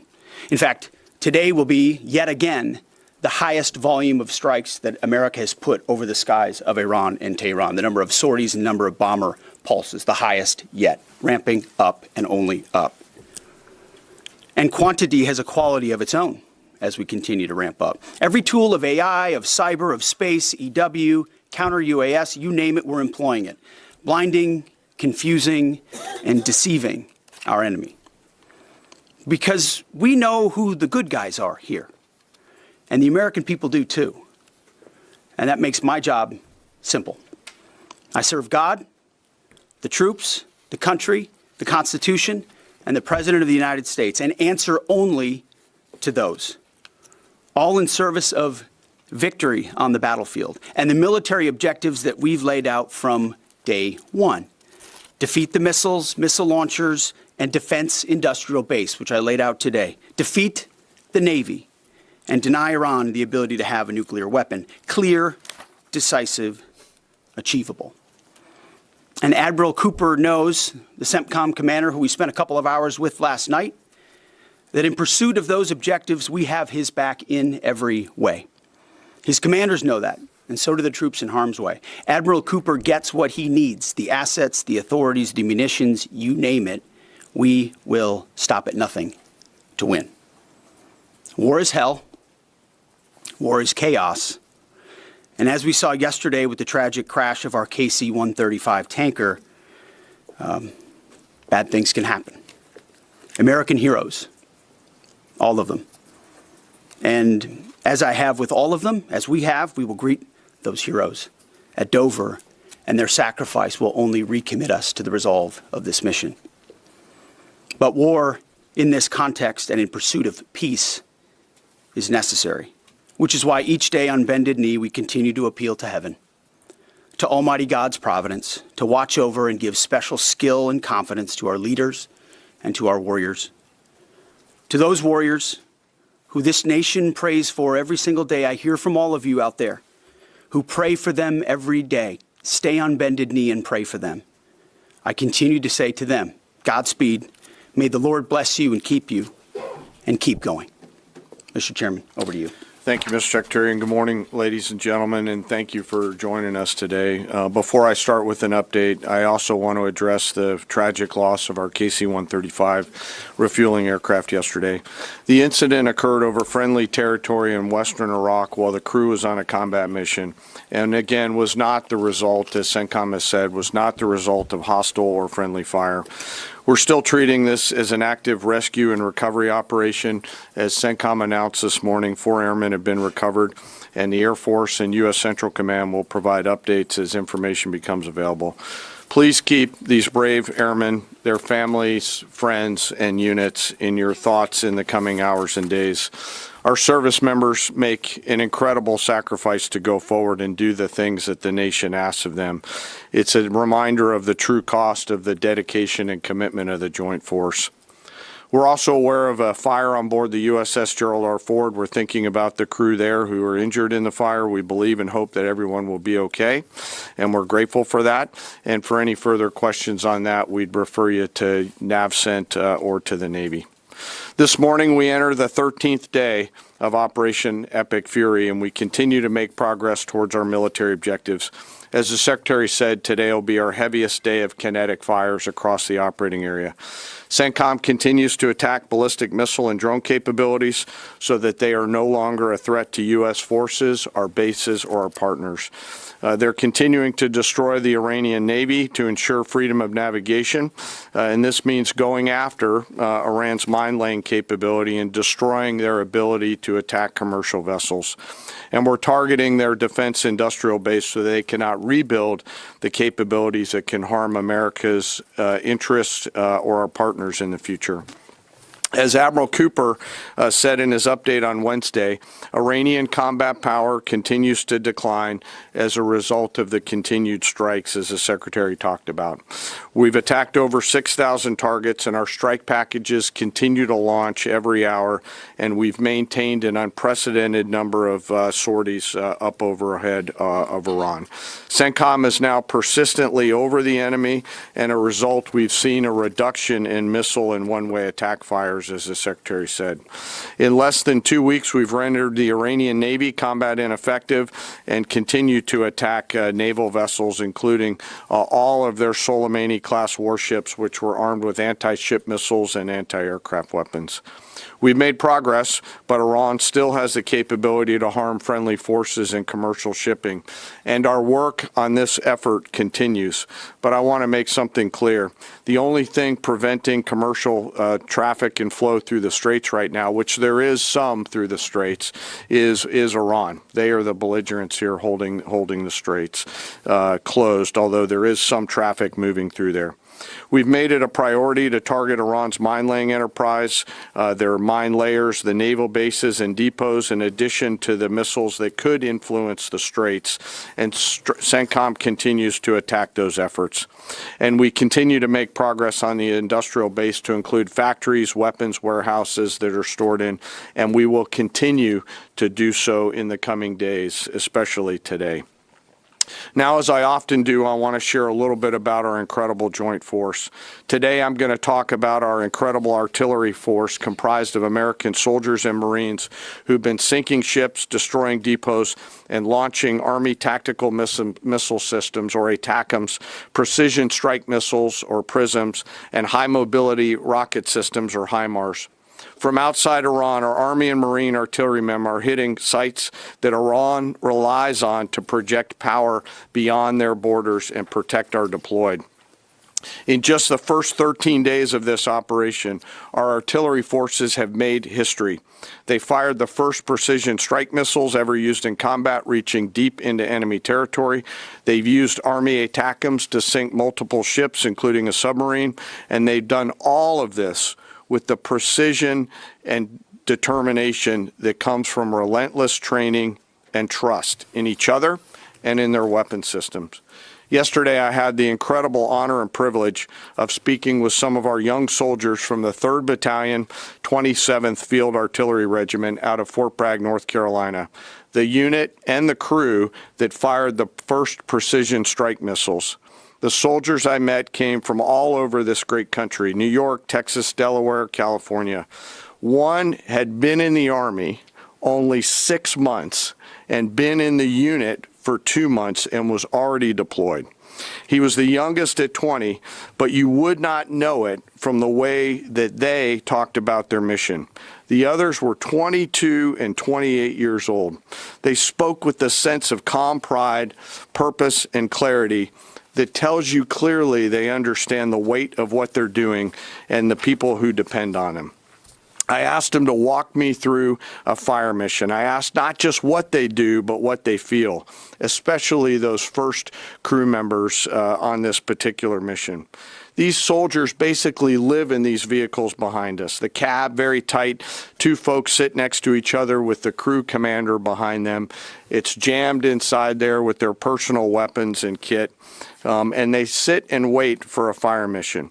And when that fire mission comes, they close the armored doors and begin to program the systems. They then throw 3 simple toggle switches, and 10 to 15 feet behind them, a rocket motor ignites, and the round is headed downrange to do the nation's work. I asked these youngsters, these young, awesome Americans, what does that feel like? And one of them just looked at me and said, it's awesome. No drama, no hesitation, in the middle of the day, in the middle of the night, in the sun, the rain, in the snow, flawless execution. Their Marine counterparts are out there doing the same thing every night. Same work, same pressure, same expectations, same results. And we hand tremendous and enormous responsibility to these young Americans. And they carry it with a level of maturity, grit, professionalism, and tenacity that makes me incredibly proud to be a part of their joint force. Their parents and families would and should be incredibly proud. And their leaders and I trust them to do the deeds that they must do in difficult circumstances every single time. I also want to touch today I want to touch for a moment today on their leadership. These young Americans are led by extraordinary young leaders out at the tactical edge. Yesterday, the battery commander and her NCO were there with this crew on the same video screen. The two of them hardly said a word. They didn't have to. In their eyes, and in particular the commander's eyes, you could see the quiet trust and confidence she had in these soldiers and the rest of their battery. It came through loud and clear, and we appreciate their leadership. When I asked these soldiers yesterday, what is it that you need from the Secretary and I, they looked at each other, paused for a moment, and looked back at me and said, more rounds, sir. It was awesome. So thank you to those soldiers and Marines out on the firing line supporting our mission, and thank you to their families.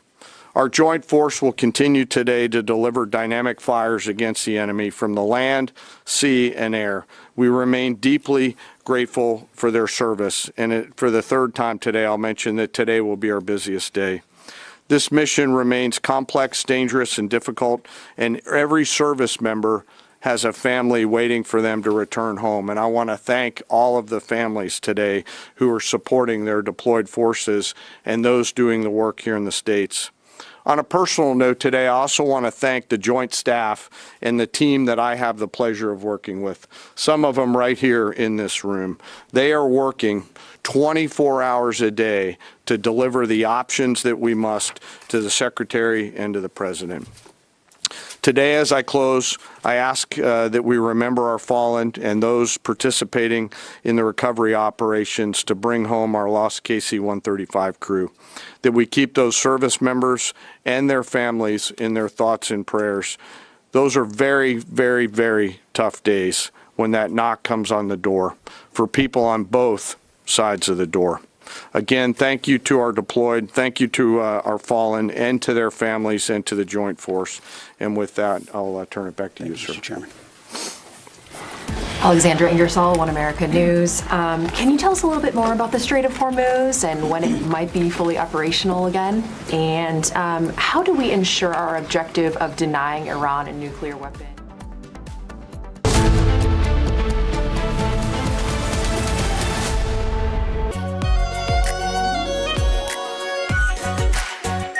Our pure Shahi Paneer Masala. Delicious, healthy, every day. First we saw the people dying, the killings, and that's continuing, destruction of infrastructure, and now the economic impact. The economic impact will affect everybody across the world.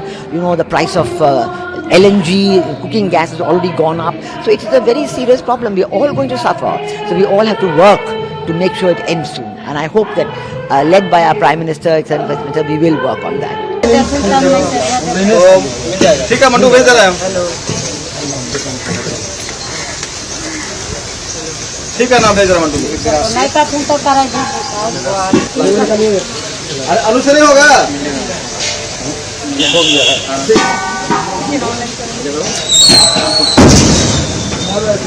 तुम तो कमाल किया नीचे अब तुम गाड़ी में पूर्ण वाला ना लोगों का गाड़ी मार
क्या हुआ?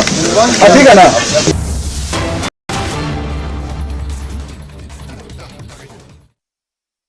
You, what impact did that original reporting have on the public, and does Iran even have the ability to conduct such a strike? And then just really quickly on another note, what role did Vice President Vance play in counseling the president on this conflict? Can you speak to some of the media reporting suggesting that there is a division there? That reporting on California obviously had no impact on us. Also, we're used to bad reporting. We're used to ill-informed reporting. And so it doesn't change how we operate, but we engage with it to prove that it's not true, as CENTCOM has done so well. Ultimately, I look at the reports on a daily basis of our interagencies all over it. My partners across government are all over, looking for indications and warnings, keeping the American people safe. There's a lot of things Iran has said it can do for a long time, thankfully, including engaging their proxies and getting them involved in the fight, which they haven't been able to do. So we're watching that very closely. And as far as the vice president, he's an incredible member, leader of this team as well, alongside the president and the Secretary of State. I can't say enough great stuff about this team, how it works together, how it provides options to the president, and the vice president every single day is a key voice in that, an indispensable voice in that, actually. In the middle there, red tie. Yes. Michael Gordon, Wall Street Journal. Iran is thought to have 440 kilograms of highly enriched uranium in at least 2 locations and several thousand kilograms of lower purity material. Can you conclude this mission successfully without physically taking control of that material, or are you counting on diplomatic negotiations to provide some measure of control leading to its removal? You've mentioned missiles, you've mentioned drones, military industry. You haven't stipulated that taking care of that material is a mission priority. We've said from the beginning, deny Iran nuclear weapons as a core mission. We retain options across the spectrum to ensure that they never do. And President Trump has said that. And that's why this mission actually couldn't have been possible without Midnight Hammer. Without what those B-2s did going across and obliterating those facilities, that set the condition for the opportunity to do what we're doing now. So the president's kept his eye focused on nuclear capabilities. And I will say we have a range of options, up to and including Iran deciding that they will give those up, which of course we would welcome. They weren't willing to do in negotiations. I would never tell this group or the world what we're willing to do or how far we're willing to go, but we have options for sure. Right next to him. Me? No, right there. Right here, sir? Right here? I'll take it for Quarter sure. zip right there, yep. No, you, yep. Okay, thank you, sir. Can you please provide some guidance? It's been 13 days in. Can you please provide some guidance, both of you, about the strike on the girls' school? There has been reporting that indicates that preliminary inquiry, even though it's ongoing, has determined that the airstrike was carried out by the United States. Given that there is another competing narrative that this was done intentionally, can you provide us with some guidance about whether this was the case? Secondly, we are also getting, we had heard yesterday from Energy Secretary Wright that said that the U.S. Navy would not be ready until the end of the month to provide escorts through the Strait of Hormuz. Is that an accurate assessment? And if so, can you tell us why? Thank you. Well, with an issue on your first topic, an issue of such seriousness, we're not going to let reporting lead us or force our hand into indicating what happened in a particular situation, because the truth matters. So I can report that CENTCOM has designated an investigating officer to complete a command investigation. The command investigation will take as long as necessary to address all the matters surrounding this incident. And the investigating officer is from outside CENTCOM and is a general officer. But I will note to this group and to the world, there's only one entity in this conflict between us and Iran that never targets civilians. Literally never targets civilians. I look at the process that's used on dynamic strikes or on boat strikes and others. We have a very high fidelity process in that case. So we don't target, Iran does. We will investigate, we'll get to the truth, and we'll share it when we have it. Absolutely. And what was the second question? About the Strait of Hormuz, about the Navy. Secretary Wright. It's a tactically complex environment, and before I think we want to take anything through there at scale, we want to make sure that we do the work pursuant to our current military objectives to do that safely and smartly. So we're continuing to develop. And we do a lot of work. Yeah. And like I said, it is dynamic, but this is, I think, almost by 20% the largest day of strikes. And as I said, our intelligence just gets better and better. That feedback loop feeds itself.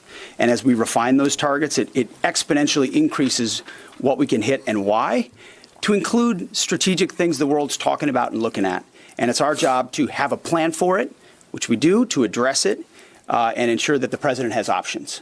We've done that from the beginning in this department. He'll have options on that topic as well. Right here. The United States, they carry out that strike, sir?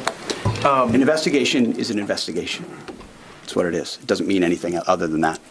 Yes. Ryan Morgan with the Epic Times. Regarding today's busy day of strikes, last week you guys discussed the progress of the air campaign to gain air superiority and to transition from these standoff weapons launched at range to more overhead strikes. Can you now say that these strikes today are going to rely entirely on stand-in over-the-top weapons, or are standoff range weapons still in play? It's a great question. I can say, based on the report I read this morning at 0600, only 1% of the munitions we're using today are standoff munitions.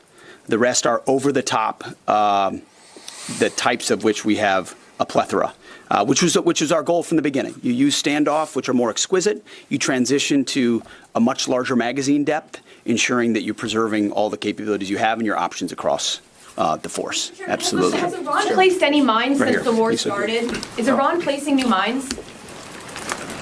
We've heard them talk about it, just like you've reported recklessly and wildly about it. But we have no clear evidence. We have no clear evidence of that. Thank you, Right sir. here. Mr. Secretary, given everything the U.S. have accomplished in the last 24 hours, as of today, how do you define success in this military option? And has that definition changed from day one? And also regarding Iran government telling countries hosting U.S. American bases that they could face attacks, what is the Pentagon doing about that? First question is, what is the objective? How do you define success as of today? Yeah, I mean, we define success, again, 13 days in, by reaching the military objectives that we've laid out. Launchers, missile launchers, defense industrial base, their Navy, the ability to project power in the naval sense, leading toward denying them to get a nuclear weapon. And we've got internal metrics that look at that we represent to the president, who then can decide how long he'd like to continue in pursuit of those military objectives. So that hasn't changed. There's a lot of things a lot of people talk about. What they want us to do, or what we should do, or what we should stay focused on. And again, I've addressed this before, and I think it's worth saying again, mission creep, or expansive missions, or prolonged timelines, or democracy building, or nation building, you name it, has not been part of what President Trump wants us to be involved in. We're solving for something here, this particular mission set, but also recognizing this country's conditioned to previous leaders, whether it's George W. Bush or Barack Obama or Joe Biden, who had these expansive, nebulous mission sets that kept changing all the time. And so the timeline kept moving, and we kept pouring more troops in and on the ground. And then pretty soon everyone wonders, like I did in Afghanistan in 2012, what's our mission here? I'm not clear what it is. We're taking the opposite approach here and saying we've defined these objectives, we're pursuing those objectives. The president has his hand on the throttle and will decide. ultimately, when they've been reached, that serve the purposes of the United States of America, American interests first. Yeah, right here. Thank you, Secretary Hegseth. Polls show over 80% of Republicans support the president's military action in Iran, but there's some consternation in parts of the party, particularly from your fellow Fox News alum, Tucker Carlson. He called the war disgusting and evil, and then said of unconditional surrender, which the president has called for, means foreign troops get to rape your wives and daughters. Have you heard these comments, and what's your reaction to them? We're busy executing on behalf of great patriotic Americans with a clear mission that's 47 years overdue, and we're going to execute on that regardless of what people say about it. Yeah, right here.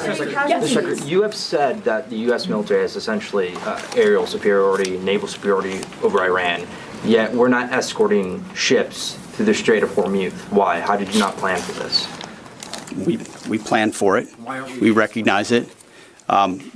Because ultimately we want to do it sequentially in a way that makes the most sense for what we want to achieve and ensure that we're sending the right signals to the world when we do so. So when Chris Wright speaks or we speak, it's based on a full assessment of what we're up against, what we want to say to the world, how that we want them to see and understand the conflict. It's like this whole idea of the war widening.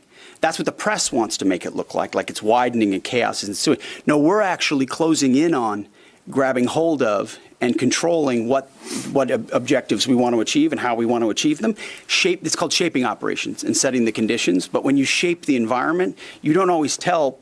Foolish political leaders and foolish military leaders of the past will hang an exact deadline on it. Or here's exactly when we'll do what we're going to do. Or here's how long it's going to take us. And then if you meet that, maybe you meet it.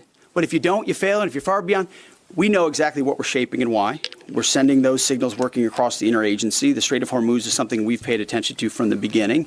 And the American people can rest assured we will ensure that our interests are advanced, no doubt. Yeah, right there, green jacket. Mike Bress with the Washington Examiner. How many American casualties have there been, and where were the American service members when they were injured? It's a bunch of return to duty. So we've had the large majority have gone in for some medical treatment and return to duty. We've had in Kuwait, Jordan, down across the southern flank a little bit, a variety of places, most from one-way attack strikes. But I want to clarify that. I think what we've tried to do here is clarify those numbers rather than saying KIA or WIA wounded. Be more clear about that because the overwhelming majority, almost 90%, thank God, are returned to duty. Minor injuries returned to duty, and so that number can look a certain way, and our job is to add some fidelity to it. Absolutely, right here. Mr. Secretary. Thank you, Mr. Secretary. David Zia, Real America's Voice. Can you share what types of munitions have been used on the attacks on commercial shipping? Have any hit mines? And are USVs, unmanned surface vehicles, being used? And just a quick follow-up, were there any arrests in Fort Campbell with the drone thefts? I'm not familiar with the Fort Campbell thing. The strikes that Iran has taken on shipping up north in the vicinity of Kuwait have been, I believe, from surface to surface missiles up there. We've not seen any USV activity out of Iran that we've seen in the Gulf at this point. Nor have any ships hit mines or anything. Yeah, there's like been that. no still flowing through the. There's been no strikes that we. One more time, right here. Thank you so much, Heather Mullins, Lindell TV. My first question is: President Trump is set to meet with Xi Jinping in a couple weeks. How much support, if any, has China been given the Iranian regime? And then the second question, I know President Trump calling for an unconditional surrender from Iran. Given that the U.S. is working in partnership with Israel on this whole operation, is Iran expected to meet demands of both countries or just the U.S., and what are those demands? Well, we're proud to partner with the incredible capabilities the Israelis have, but our objectives are our objectives. And so when those are met, as we meet those, we'll set the tempo of when those are met. What was the first question? He's meeting with Xi Jinping. Oh, yeah. The president has a historic relationship with President Xi. They look forward to having a dynamic conversation. Two powers. President Trump ultimately has established terms of that relationship which advance the United States of America, and that meeting will continue to ensure we advance that. That's all I've got. Thank you very much. I appreciate it.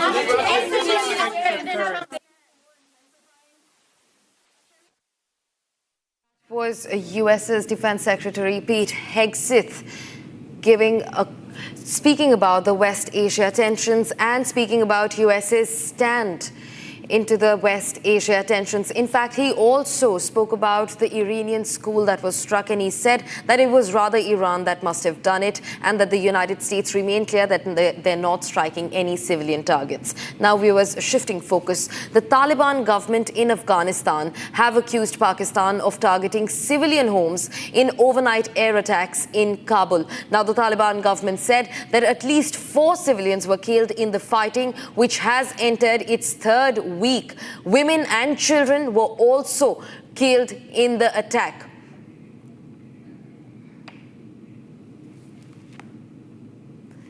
Meanwhile, viewers, Republic has filed a ground report right from Kabul where the tragedy occurred. Take a look at this. Last night on 12 o'clock, Pakistani airstrike target civilian police in Kabul city. This is Pulcharkhi place, 21 district of Kabul, that last night dozens of civilians' houses are targeted by Pakistani jets, and in this attack more than 50 people, that all they are civilians, included women and children, they are injured, and one family that they have targeted on the jet bomb, they lost their life, and 4 killed, and more than 50 civilians are injured in this place. As I speak with the people in this place, they say that all the civilians residents and Pakistani army, they can't stand against Afghan Taliban on the border and the Dura land. Always they targeted civilian people. Also last day they targeted in Khost province civilian houses that killed 4 civilians and injured dozens. روکو دی خلکو د ځای کې نه پوسټشتا لوګره کوم قرارګاشتا نه خو او ملکی خل دی یو کور نه چې د شپږه ته کور دی ځکه کې دا ټول جوړ شوی دی بشپړه توبه ویلو هغه شوی دی سنگاري هم پاتې نه ده او څلور نفر خو شهیدان شوی دی او نو زخمیان تعداد لا معلوم نه چې زخمیان څو ته رسیدي د ساحه کې نه پوسټشتا دا نه خو نه باده.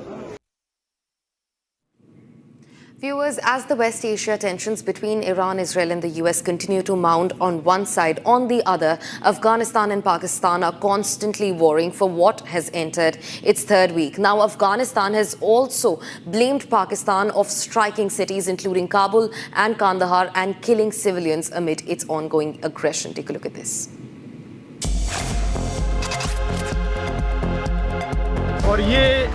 Kabul, Kandahar, Paktia, Paktika, all these Afghan cities are under attack.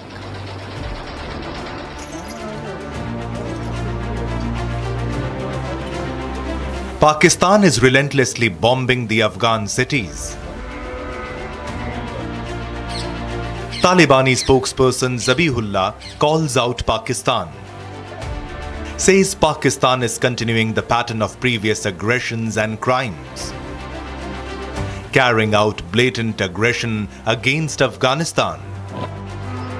The explosions in Afghan cities are the fresh ones, as earlier as well, similar attacks were carried out by Pakistan, leaving dozens of people dead. Taliban says civilian homes were also targeted in the latest bombings, leaving women and Assam सहित पूरे north east में gas pipeline infrastructure पर अभूतपूर्व निवेश किया जा रहा है। नुमालीगढ़ सिलीगुड़ी पाइपलाइन के अपग्रेडेशन का काम भी पूरा हो चुका है और असम के गोलाघाट में दुनिया का पहला 2nd generation bio ethanol plant भी स्थापित किया गया है। इन सारे प्रोजेक्ट्स का बहुत बड़ा फायदा इस पूरे क्षेत्र को होगा। साथियों, रेलवे की विदेशों पर निर्भरता कम हो,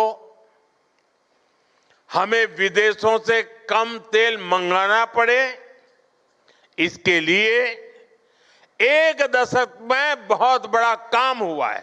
पिछले 10 साल में आज देश का करीब करीब पूरा रेल नेटवर्क इलेक्ट्रिक रूट से जुड़ चुका है और जल्द ही हम 100% 100% इलेक्ट्रिफिकेशन का लक्ष्य भी पूरा कर रहे हैं। इस इलेक्ट्रिफिकेशन के कारण देश में करीब करीब 250 करोड़ लीटर डीजल की बचत हो रही है। असम में भी रेलवे नेटवर्क का तेजी से बिजलीकरण हो रहा है। आज भी यहां रेलवे के बिजलीकरण से जुड़े प्रोजेक्ट का लोकार्पण और शिलान्यास हुआ है। साथियों, असम देश में रिन्यूएबल एनर्जी से जुड़े संकल्पों की सिद्धि में भी बड़ी भूमिका निभा रहा है। Lower Kopili hydro power project से असम सहित पूरे नॉर्थ ईस्ट को फायदा होगा और सबसे बड़ी बात, जो ये हजारों करोड़ रुपए की परियोजनाएं असम में शुरू हुई है, वो असम के युवाओं के लिए रोजगार के नए मौके बना रही है, असम की समृद्धि बढ़ा रही है। साथियों, बीजेपी एनडीए की डबल इंजन सरकार की पहचान संवेदनशीलता से है, सुशासन से है। देश के हर क्षेत्र, हर वर्ग का विकास, ये हमारी प्राथमिकता है। इसी भाव के साथ आज असम के टी गार्डन में काम करने वाले साथियों के लिए बहुत बड़ी पहल हुई है। जिनकी मेहनत से असम की वैश्विक पहचान को बल मिला,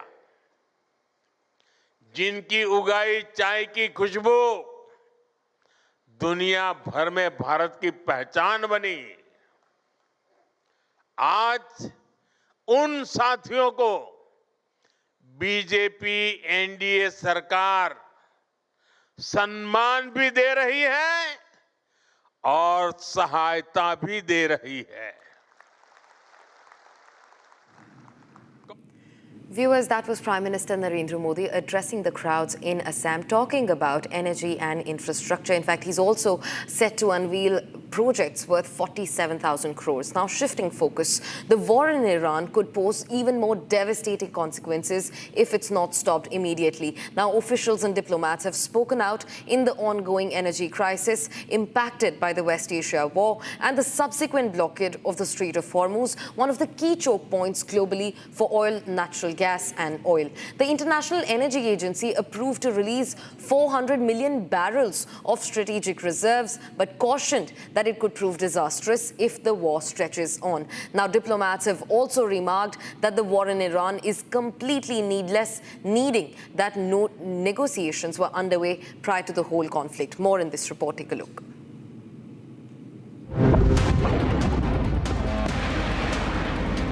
The war in Iran has thrown the world into a global energy crisis. Crude prices are at a record high and turned markets volatile. The International Energy Agency has approved to release 400 million barrels of strategic reserves of oil.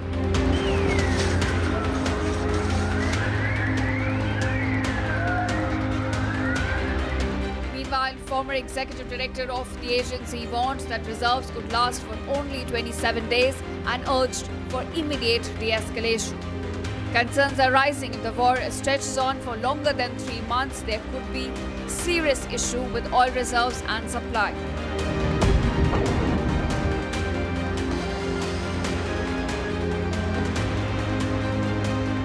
So if this war continues beyond 27 days, the impact will be lost. So IEA should think about the next stage. So the extension of the disruption is the issue. Certainly IEA can deal with it, but 3 times more by 27 days is about 80 days. That is the maximum for the IEA can compensate the disruption. So we sincerely hope that this is a temporary measure, and we sincerely wish that the disruption will stop sooner or later. The former Foreign Minister of Singapore strongly condemned the war in Iran and said it will result into a global recession. Well, I think this is a disaster because all of us are being hurt by this senseless war going on, and I hope the quicker we can re-establish peace in the Gulf, the better it is for all of us. Well, to begin with, if energy prices continue to shoot up, we may end up with the world going to a global recession. And this is a possibility. He noted that negotiations were going on between the US and Iran, and the war broke out all of a sudden.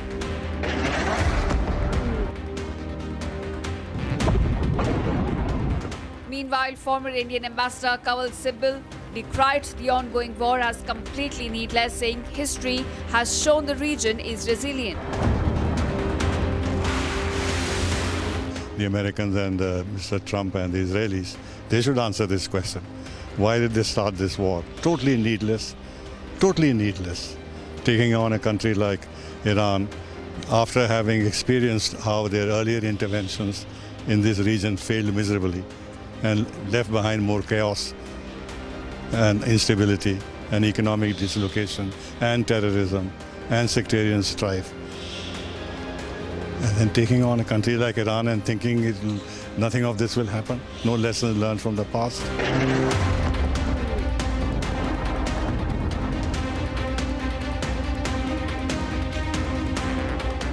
The focus is now shifting to US President Donald Trump over the real motive of this war.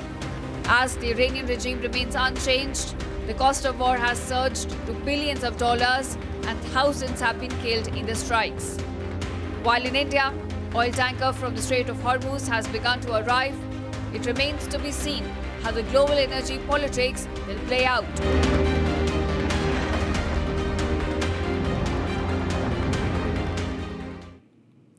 Viewers, while the conversation continues, it's time to slip into a short commercial break, but don't go anywhere. On the other side, we speak about the LPG crisis that India has been reeling with. Now, people across India are seen hoarding LPG and creating unnecessary panic over LPG shortage. Getting you all the details on that right after this short break. Stay tuned.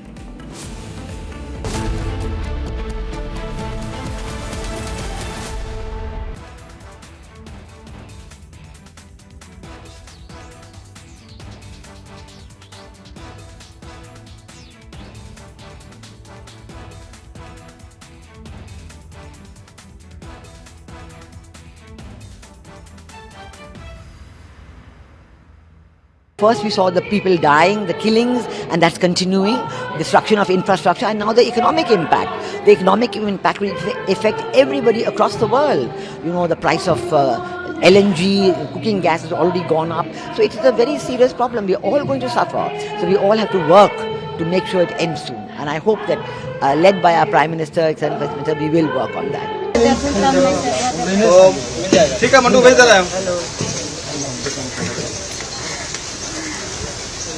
ठीक है ना भेज रहा mandu नहीं तो phone तो करा जी अनुसार ही होगा हो गया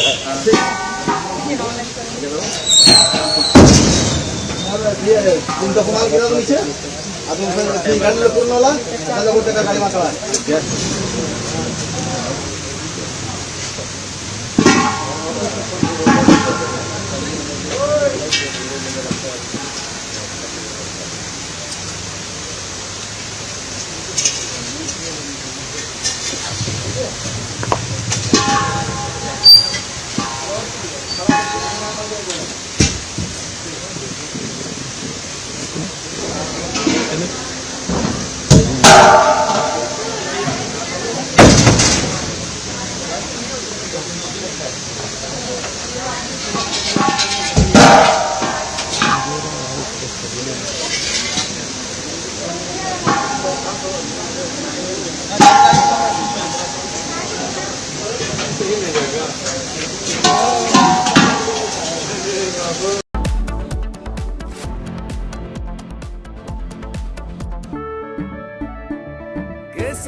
हर पल मनाओ केसरी त्योहार विमल बोलो जुबान Kesari First, we saw the people dying, the killings, and that's continuing, destruction of infrastructure, and now the economic impact. The economic impact will affect everybody across the world. You know, the price of LNG, cooking gas has already gone up. So it is a very serious problem. We're all going to suffer. So we all have to work to make sure it ends soon. And I hope that, led by our Prime Minister, etc., we will work on that. ठीक है mandu भेज रहा है ठीक है ना भेज रहा मंडू अनुसरी होगा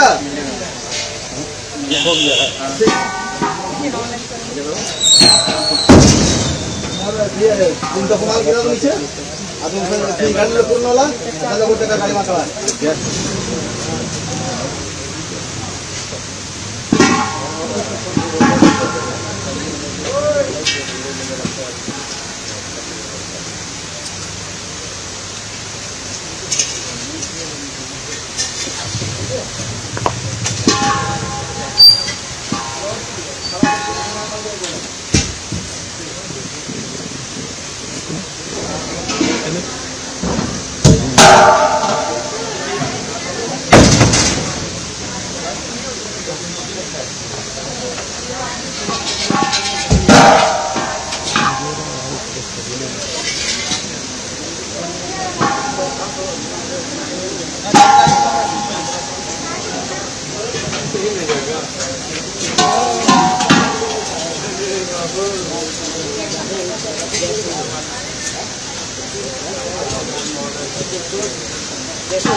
थोड़े में ज्यादा स्वाद यही तो है इसकी खास बात। वाओ मामा क्या स्वाद है। अरे मेरे राजा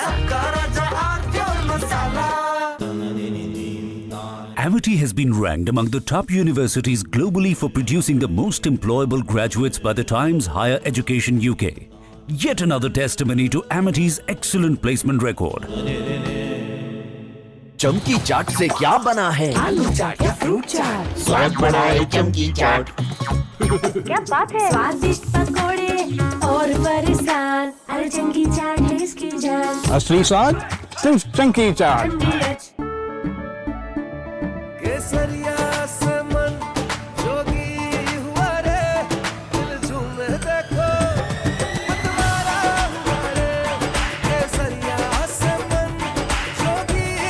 हर पल मनाओ केसरी त्योहार विमल बोलो जुबान केसरी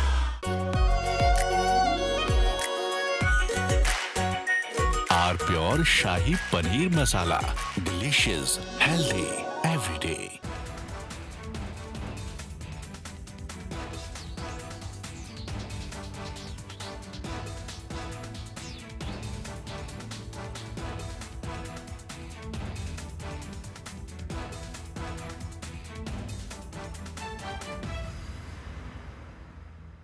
प्यास बुझाए ठंडक लाए सबको भाई जीरा से MDH का जलजीरा जीरा से जीरा से असली रिफ्रेशिंग, असली स्वाद, असली मजा।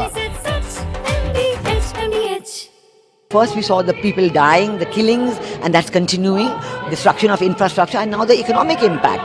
The economic impact will affect everybody across the world. You know, the price of LNG, cooking gas has already gone up. So it is a very serious problem. We're all going to suffer.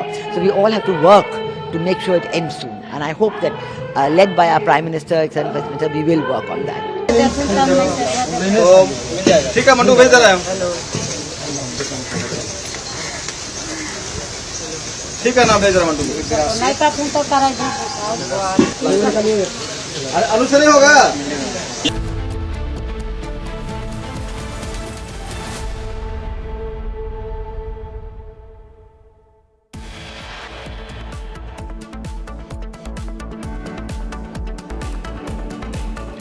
Top Iranian leadership marches with people on the streets of Tehran on Al-Quds Day. Larijani, Iraqi Kurdistan present.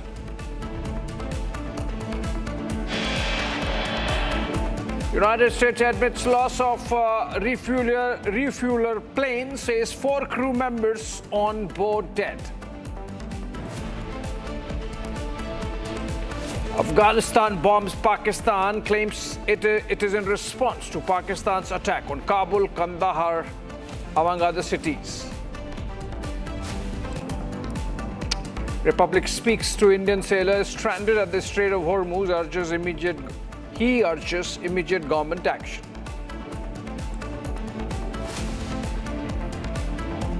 Mumbai engineer Devanandan Prasad Singh killed in attack on oil tanker near Iraq.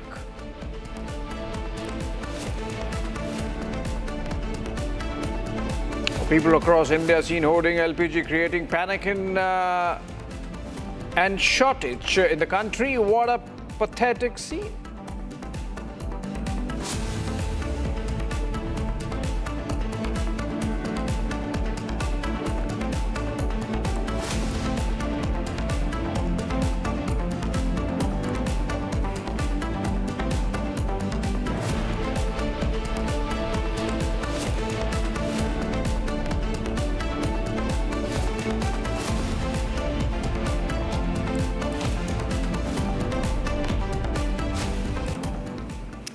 Okay, let's begin with the breaking news development at this hour, which is connected with the war in the West Asia geography. United Arab Emirates has released a statement giving details of its air defenses and how they have neutralized projectiles coming in from the Iranian side. Air defenses have handled 7 ballistic missiles and 27 drones. That's a considerably less number vis-a-vis last couple of days, where you were still seeing 35 to 40 ballistic missiles or 100 drones or hundreds of drones coming in. Now the number is reduced to 7 ballistic missiles and 27 drones from the Iranian side. Since the start of the attacks, when Iran decided to diversify and broad-base the conflict, the UAE air defenses have dealt with a total of 285 ballistic missiles, 15 cruise missiles and 1567 drones. That's the latest detail coming in. And in all these attacks over the last 13 days that the war has been on in the Gulf, 6 deaths have taken place of Emirati, Pakistani, Nepalese and Bangladeshi nationalities. That's the detailed statement that keeps coming in every day from the UAE. Moving on to another breaking, staying with the war breakings, Israel and the United States forces struck an Iranian Air Force base near Dezful in Khuzestan province.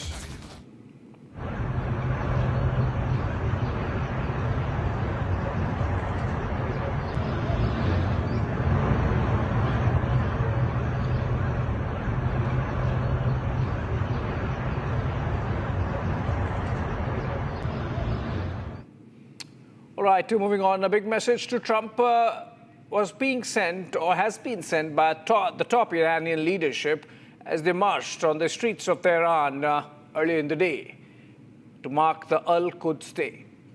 That's in support of Palestine at that. And viewers, this is exactly.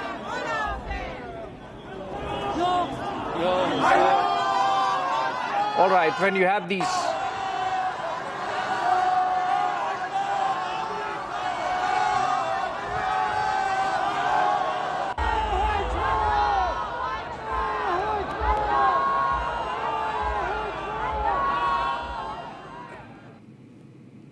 All right, so this is when the Iranian leadership is out there in the streets, including their president Pezeshkian, including their national security advisor Ali Larijani, including their judiciary chief. And while he was giving an interview, an explosion happens because the bombings are continuing. This is during the Al-Quds Day rally through Tehran, close to where Iran's judiciary chief was present. A bomb exploded. Let's take a look at those pictures. These are pictures of, full frame pictures. The judiciary chief there of Iran, and this is a still picture. Do we have this is a still picture, and then there's an explosion that happens. All right, selfies being taken. That's President Pezeshkian, I believe.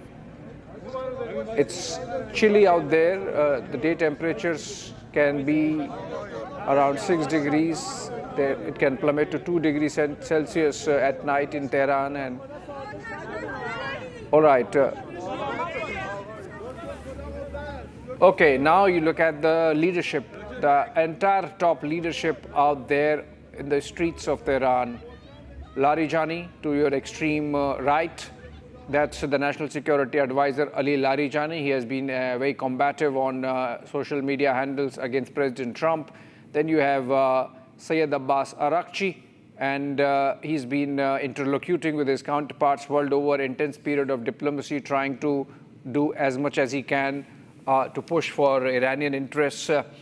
And Pezeshkian, Masoud Pezeshkian, the president of Iran, there in the streets, except for the supreme leader of Iran, Mujtaba Ali Khamenei.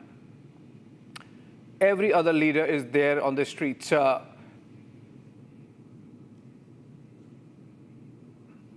We had Pete Hegseth, the Secretary of War, just a while back mentioned that the supreme leader of Iran perhaps now is disfigured and injured and cannot come out. But more details, more information through graphics of the war situation. If you look at it, recognize these are demands being made by Iran. They have said they accept uranium enrichment plan, accept regional allies, proxies like Hezbollah. This is like a non-starter. These demands seem to be like more aimed at stopping any dialogue from happening, and that seems to be the strategy of Iran now. Go for the broke. Compensation, seeking compensation for all the damage, pay damage for all oil sites that have been hit and struck and damaged and destroyed. Pay all the reparations of war is one that seems like legitimate. All right, more pictures, and these are images of strikes going on inside Iran, and which means the American and Israeli bombings are not stopping, and parallelly, we are having, to your left, a graphic on the demands made by Iranian leadership if their low-intensity conflict and warfare has to stop. They want international guarantees that future attacks like the present one, Operation Epic Fury, or earlier one, Midnight Hammer, would not happen.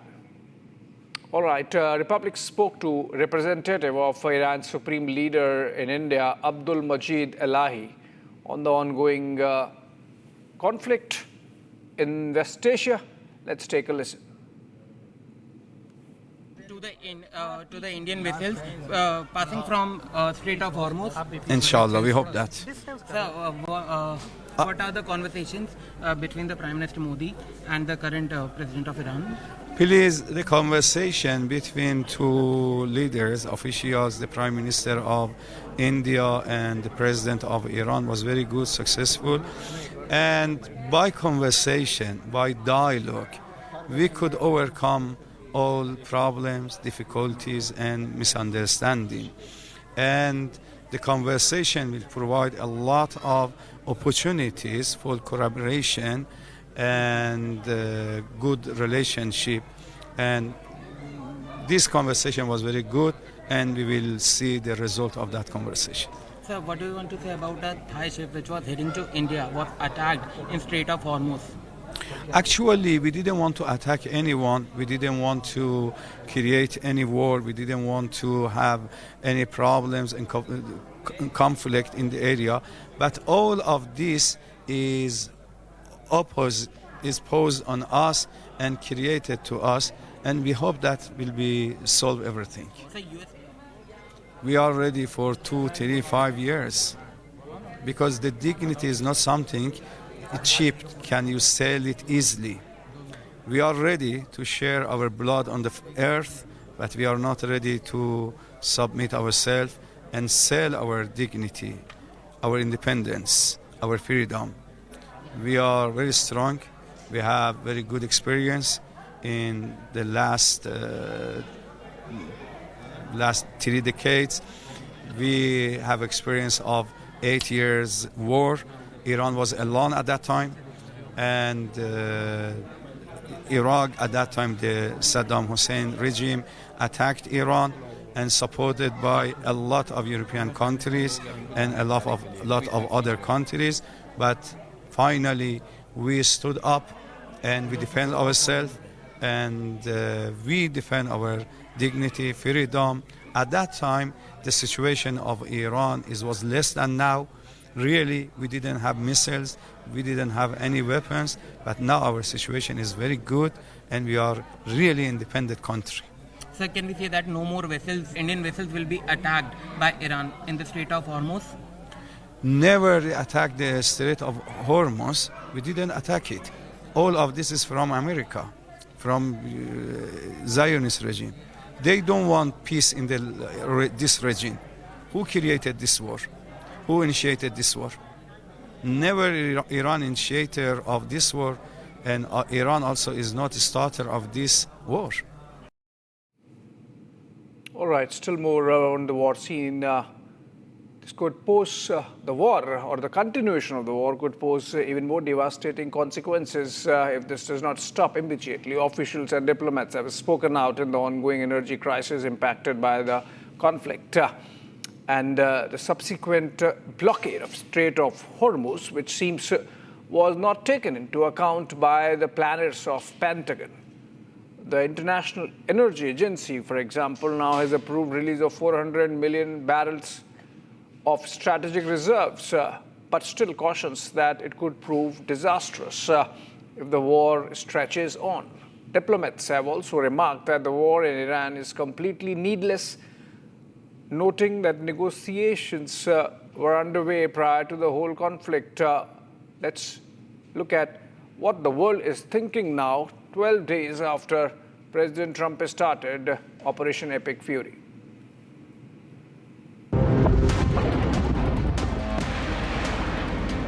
The war in Iran has thrown the world into a global energy crisis.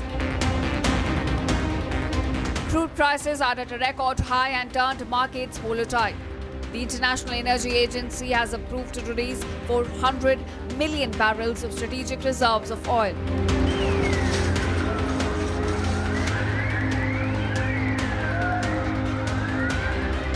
Meanwhile, former executive director of the agency warned that reserves could last for only 27 days and urged for immediate de-escalation.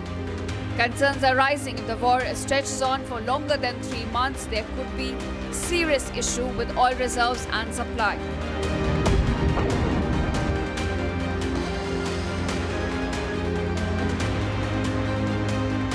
So if this war continues beyond 27 days, the impact will be lost. So IA should think about the next stage. So the extension of the disruption is the issue. Certainly IA can deal with it, but 3 times more by 27 days is about 80 days. That is the maximum for the IA can compensate the disruption. So we sincerely hope that this is a temporary measure, and we sincerely wish that the disruption will stop sooner or later. The former foreign minister of Singapore strongly condemned the war in Iran and said it will result into a global recession. Well, I think this is a disaster because all of us are being hurt by this senseless war going on, and I hope the quicker we can re-establish peace in the Gulf, the better it is for all of us.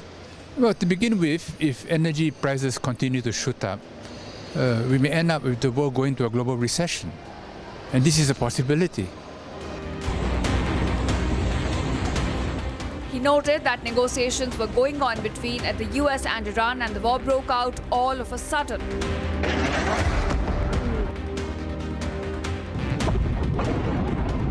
Meanwhile, former Indian ambassador Kanwal Sibal decried the ongoing war as completely needless, saying history has shown the region is resilient. The Americans and Mr. Trump and the Israelis, they should answer this question. Why did they start this war? Totally needless, taking on a country like Iran after having experienced how their earlier interventions in this region failed miserably and left behind more chaos and instability and economic dislocation and terrorism and sectarian strife. And then taking on a country like Iran and thinking nothing of this will happen, no lessons learned from the past.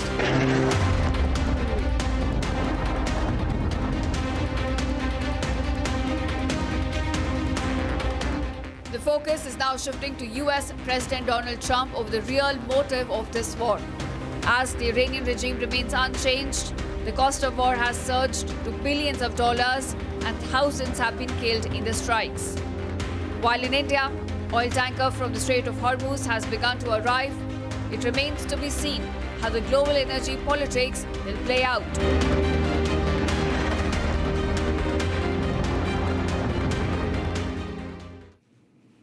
Well, this discomfiture is not just with the former foreign ministers. In fact, as we speak, many European countries are having live contact with the Iranians. European capitals are talking to Tehran to negotiate an agreement for the safe passage of their ships through the Strait of Hormuz. We had President Emmanuel Macron of France, for example, announce that they would send in safety patrols in the Gulf if need be, which means that everybody is concerned that this war is American business or Israeli business or Iranian business, but the rest of the world should not suffer. And so France is going to hold talks on the safe Hormuz passage, as also the EU nations.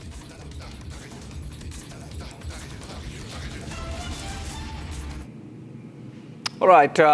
From one war zone to another one, even closer home, Afghanistan and Pakistan tensions are back to square one. In the latest round, Taliban has claimed that Pakistan bombed multiple Afghan cities, including Kabul, including Kandahar, including Paktia and Paktika. And then, of course, they hit back. And they hit back deep inside and targeted military installations. Here are the details.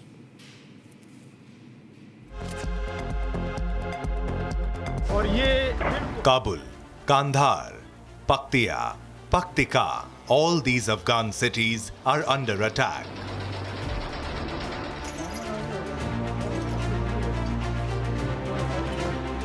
Pakistan is relentlessly bombing the Afghan cities. Talibani spokesperson Zabihullah calls out Pakistan. Says Pakistan is continuing the pattern of previous aggressions and crimes, carrying out blatant aggression against Afghanistan. The explosions in Afghan cities are the fresh ones, as earlier as well, similar attacks were carried out by Pakistan, leaving dozens of people dead. Taliban says civilian homes were also targeted in the latest bombings, leaving women and children dead. Taliban called the attacks by Pakistan a kind of oppressive aggression in the month of Ramadan. Afghanistan spokesperson says the attacks demonstrate that Pakistan is bound to no human principles or moral values. Pakistan has carried out a series of airstrikes on the Kabul once again. Afghanistan spokesperson Zabihullah Mujahid has come out with a statement in which he has alleged that there have been airstrikes on the civilian areas and also the fuel storage stations of the private airline of Afghanistan, which not only provides the fuel for the local air operations but also to the United Nations. He said that this airstrikes has come targeting the civilians that live close by to this storage facility. But Taliban did not just condemn the attacks, but also gave out a warning to Pakistan. Taliban says injustice being carried out by Pakistan will not go unanswered.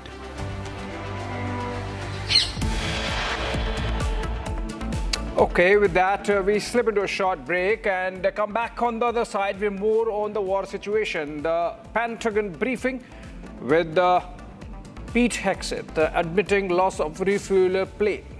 On the other side of a short break, America has lost 4 crew members on board.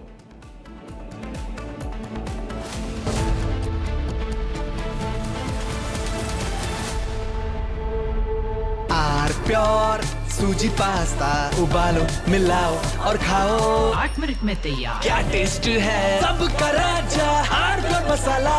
Anees, घर में कुछ है जो टूटता नहीं। ये pillar कभी नहीं टूटेगा। रुंगटा स्टील TMT से बना। रुंगटा नहीं तो घर स्ट्रॉन्ग नहीं। रुंगटा स्टील TMT बार एकदम सॉलिड। चमकी चाट से क्या बना है? सैंडविच लस्सी और छाछ और हर घूंट में चमकी चाट। ड्राई फ्रूट और दही बड़े। चमकी चाट से स्वाद बढ़े। असली स्वाद सिर्फ चंकी चाट। केसरिया से मन जोगी हुआ रे, दिल झूमे देखो मतवारा हुआ रे। केसरिया से मन जोगी हर पल मनाओ केसरी त्योहार। विमल, बोलो जुबान केसरी। थोड़े में ज्यादा स्वाद यही तो है इसकी खास बात। वाओ मामा, क्या स्वाद है? अरे मेरे राजा। First we saw the people dying, the killings, and that's continuing, destruction of infrastructure, and now the economic impact. The economic impact will affect everybody across the world. You know, the price of LNG, cooking gas has already gone up. So it is a very serious problem. We are all going to suffer. So we all have to work to make sure it ends soon. And I hope that, led by our Prime Minister, Excellent Vice Minister, we will work on that. ठीक है mandu, भेज दे रहे हैं। ठीक है ना, भेज रहे हैं मंडू। अनु से नहीं होगा।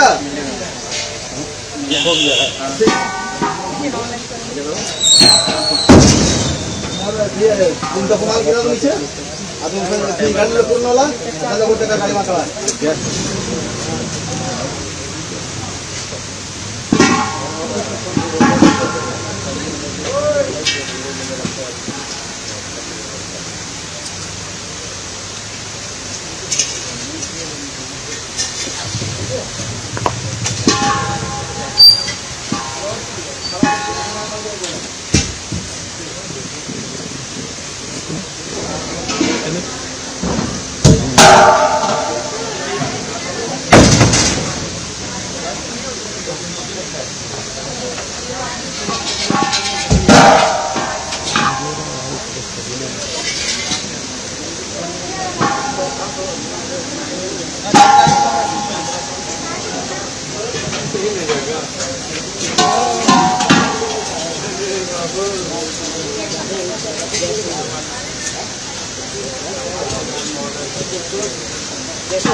चला हो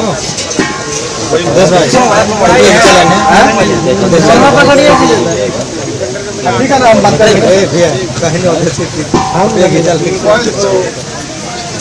क्या हुआ? ठीक है ना, भैया बोलेंगे आप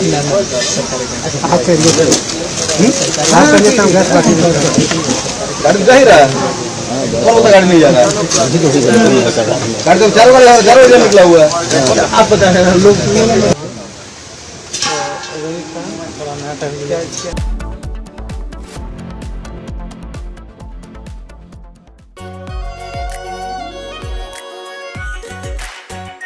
are pure shahi paneer masala, delicious, healthy, everyday. Amity has been ranked among the top universities globally for producing the most employable graduates by the Times Higher Education UK. Yet another testimony to Amity's excellent placement record. चमकी चाट से क्या बना है? Sandwich लस्सी और छाछ और हर घूंट में चमकी चाट। अब बताओ, स्वाद आया? आया। असली स्वाद सिर्फ चंकी चाट। केसरिया से मन जोगी हुआ रे, दिल झूमे देखो मतवारा हुआ रे। हर पल मनाओ केसरी त्योहार। विमल, बोलो जुबान केसरी। आर प्योर सूजी पास्ता उबालो मिलाओ और खाओ 8 मिनट में तैयार। क्या टेस्ट है सबका राजा आर प्योर मसाला।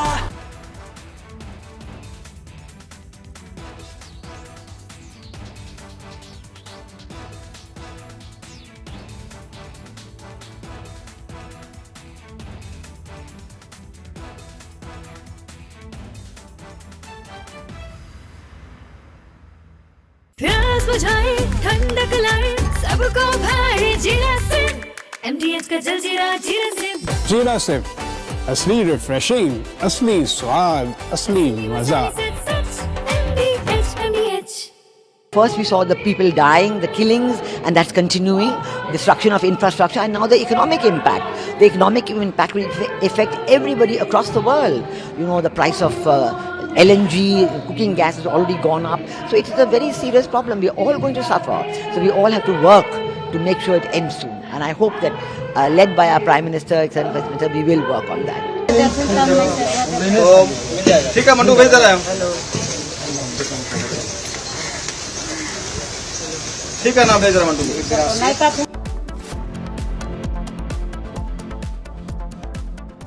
थोड़े में ज्यादा स्वाद यही तो है इसकी खास बात। वाओ मामा क्या स्वाद है। अरे मेरे राजा मसाला।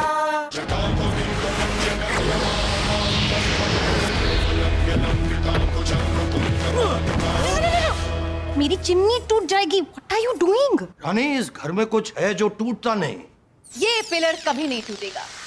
रुंगटा स्टील TMT से बना। रुंगटा नहीं तो घर स्ट्रॉन्ग नहीं। रुंगटा स्टील TMT बार एकदम सॉलिड। चमकी चाट से क्या बना है? आलू चाट या फ्रूट चाट, स्वाद बनाए चमकी चाट। क्या बात है। स्वादिष्ट पकोड़े और बरसान, अरे चंकी चाट है इसकी जान। असली स्वाद सिर्फ चंकी चाट। केसरिया से मन जोगी हुआ रे, दिल झूमे देखो मतवारा हुआ रे। केसरिया से मन जोगी हुआ। हर पल मनाओ केसरी त्योहार। विमल, बोलो जुबान केसरी।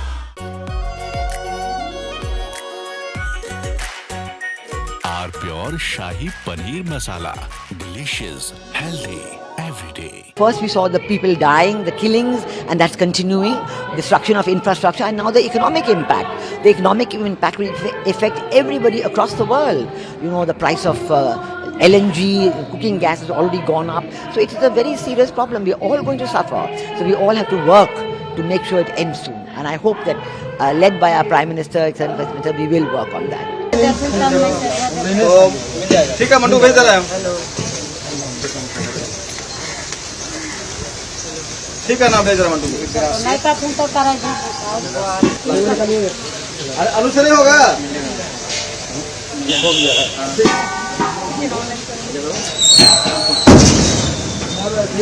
तुमचा कुणाला गेला नीचे अजून गाडीला पूर्ण होला त्याला कुठे का गाडी मागवा।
दे दो चला हो 10 भाई ठीक है ना हम बात करेंगे कहीं हम लेके चल क्या हुआ ठीक है ना भैया बोलेंगे आप करिए गाड़ी जा ही रहा है. From Asia's largest news headquarters, setting the agenda for Bharat.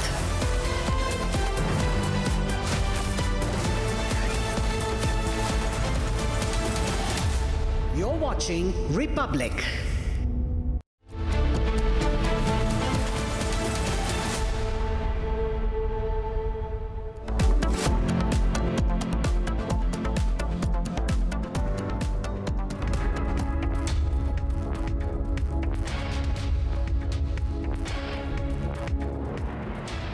Hello and welcome. You watching a continued special broadcast of the World at War. Ladies and gentlemen, it's the 14th day of the war, and the big question that remains, has Iran been completely battered? Are they still in a position to fight? In fact, from the images that came into our newsroom earlier today, it seems that they are still up for a fight. United States of America says that they will continue with their bombing till the time their objectives are met. Over the next 30 minutes, we're going to take you through all the defining images of the war and where is it really headed. Joining me in the studios are my colleagues Abhishek Kapoor and Rakshit. Well, thank you, Shravan. And when you mention defining images, I would pick mine, and those were the dare pictures coming in from Tehran with their President Pezeshkian, with their Foreign Minister Arakchi, and with their National Security Advisor Lajan hitting the streets, walking almost with negligible security or none, it seemed, with them, taking selfies, essentially telling the Americans, here we are, if you can come for us, come. Even as Pentagon again failed to explain cogently in which direction this war is heading. Right, Rakshita? Right, Abhishek, and we will be bringing you more and more pictures from the war field, viewers, from the battlefield, from those powerful pictures that Abhishek is talking about, to what the Defense Secretary, the War Secretary of America, Pete Hegseth, has said in the latest, and the live updates only on Republic TV. First, a quick check of the top stories we're bringing to you.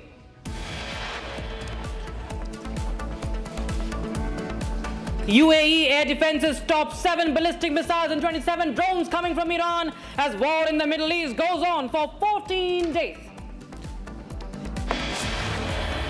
Explosion in Tehran near the country's judiciary chief during annual Quds Day. March, 1 Iranian reportedly killed.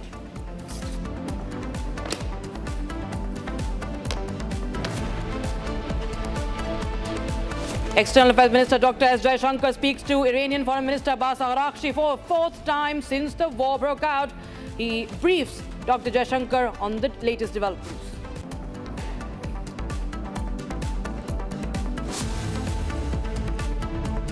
Iran asks BRICS nations to help stabilize West Asia, asks for BRICS to condemn US strikes.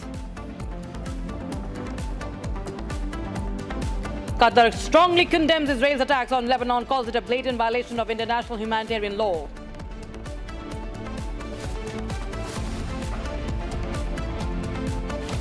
And Afghanistan bombs Pakistan, claims it as a response to Pakistan's attacks on Kabul and Kandahar, the military facilities in Afghanistan.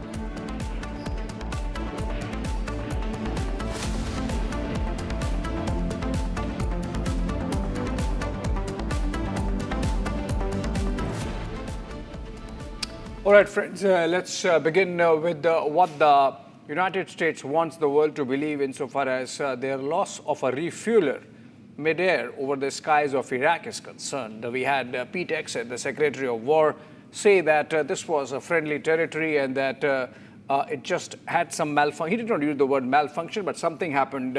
He said something happened and the KC-135 refueler fell from the skies, crashed, making America lose 4 of its airmen that were on board. But what is important is that there is an Iran-backed guerrilla group which has claimed that no, it was their act. Whether the Americans failed to identify friend or foe is something. Let's take a listen.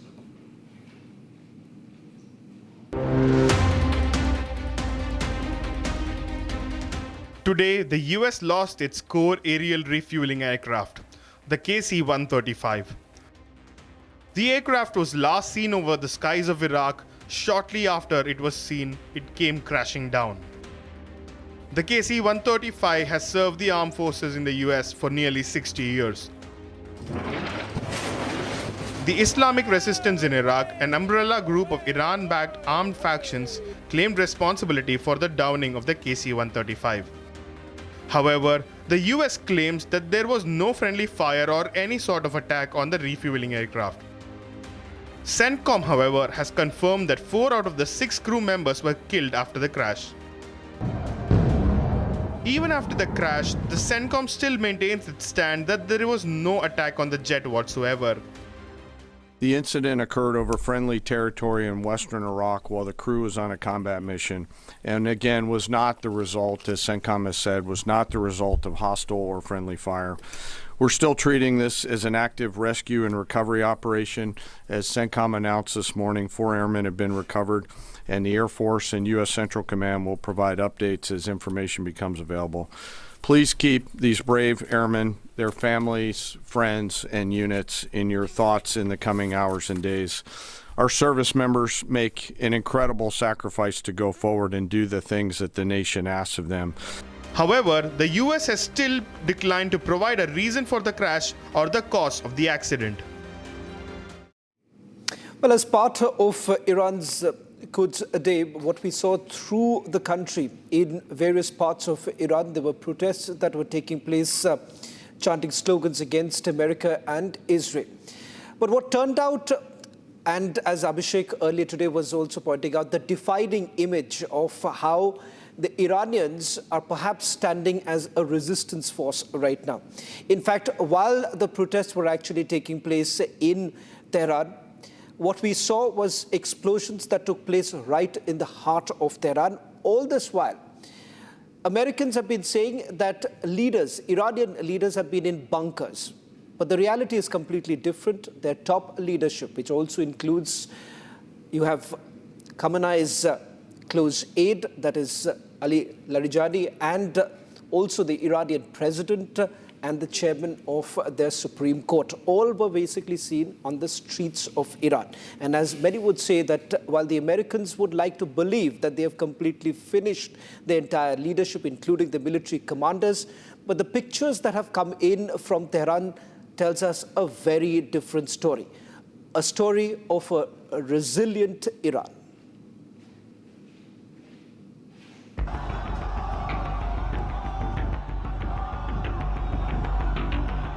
Thousands flocked to the streets of Iran, gathering for a solidarity march on the Quds Day, the last Friday of Ramadan.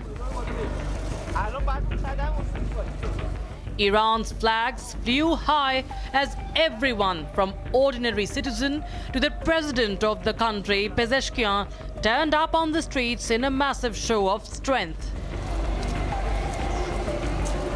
The top wigs in the Iranian government, including Ali Larijani, Foreign Minister Araghchi, and Mohammad Islami, the nation's atomic energy chief, were seen walking along the citizens of Iran. Those are the visuals on your screen, the defining visuals, in fact, that have come out from Iran today. We're looking at President Masoud Pezeshkian, Foreign Minister Abbas Araghchi, as well as National Security Council head Ali Larijani. The Iranians who gathered to mark the Quds Day were witness to an Israeli strike. But the strike seems to have had no effect to disperse the crowd, only uniting them in their protest against Israel and the United States. The blast from the strike took place quite close to where Iran's judiciary chief was giving an interview. One person was killed in the Israeli attack on the Iranian citizens marching in Tehran. Despite the incident, the Iranians refused to go away, the crowd only growing bigger. President Pezeshkian even shook hands with the citizens on the streets, and they took selfies with him.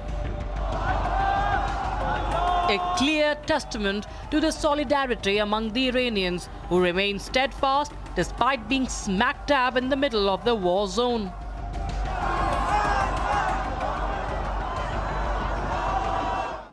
Different parts of the Gulf, ladies and gentlemen, continues to be pounded in the strikes from Iran. And in the latest, we're going to show you the video that has come in from Dubai. The financial center of Dubai in the latest has been hit.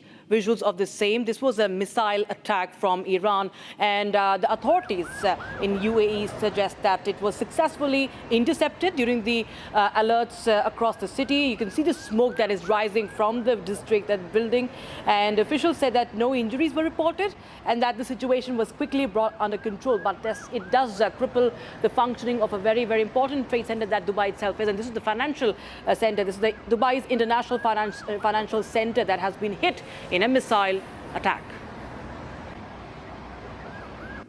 All right, more pictures. A drone strike happened and targeted the Lanaz Oil Refinery in Lajan province of Iraq's Kurdish region. Footage shows damage at the refinery complex following the attack. The strike disrupted operations at the facility, raising concerns about energy infrastructure being drawn into the conflict. That's been the standing concern, in fact, with Iran retaliating and broadening the conflict and targeting oil infrastructure of all the Gulf countries.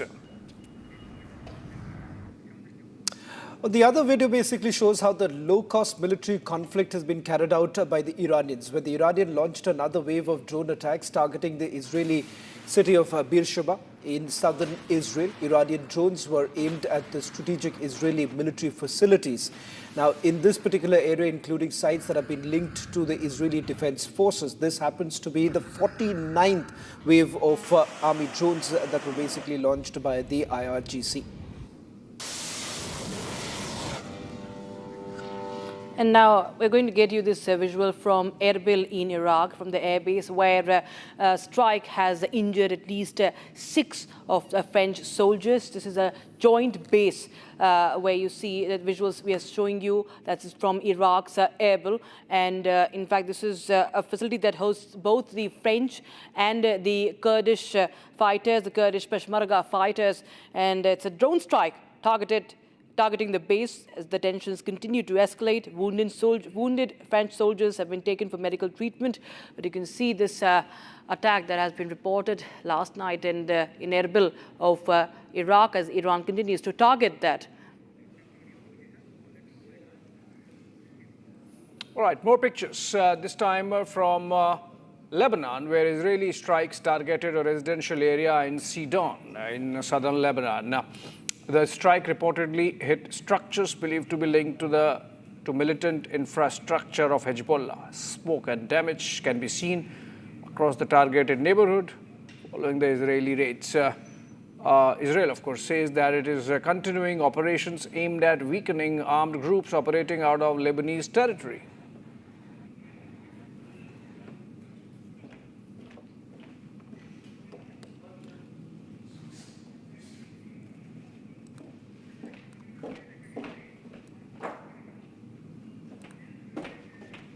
In fact, we just showed you that visual from Dubai, where the International Financial Center was targeted. And now we're going to show you a report what actually has happened, because while the authorities say that it was successful interception, but the debris that fell off has caused some damage. We'll get you more what happened in Dubai as it continues to be targeted by the Iranians.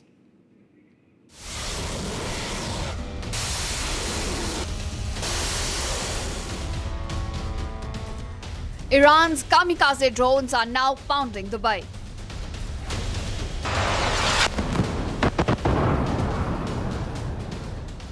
Explosions are rocking the city, a city known for luxury shopping and ultra-modern architecture. The strikes were intercepted, but debris from the attack caused damage to Dubai buildings. Visuals show thick black smoke over Dubai's skyline, fire also visible in videos circulating online. Sirens blared as Dubai police cordoned off the area. Dubai officials say it was a minor drone incident. No casualties or injuries took place in the attack. This attack on central Dubai comes after banks in Dubai ordered their staff to leave their offices. This after Iran's serious warning to the United States, a warning to not just target US military bases but also to attack US and Israeli financial institutions. Earlier, Dubai International Airport, one of the world's busiest airports, was also targeted. 4 people were injured, including an Indian national. Many cities in United Arab Emirates have also come under repeated Iranian strikes. Be it Dubai, Abu Dhabi, key locations are being targeted.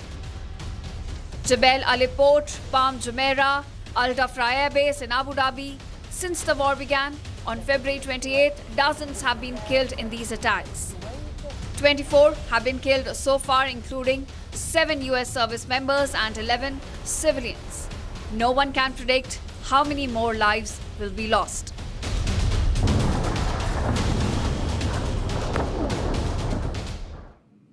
Well, does America really have a Teflon coating?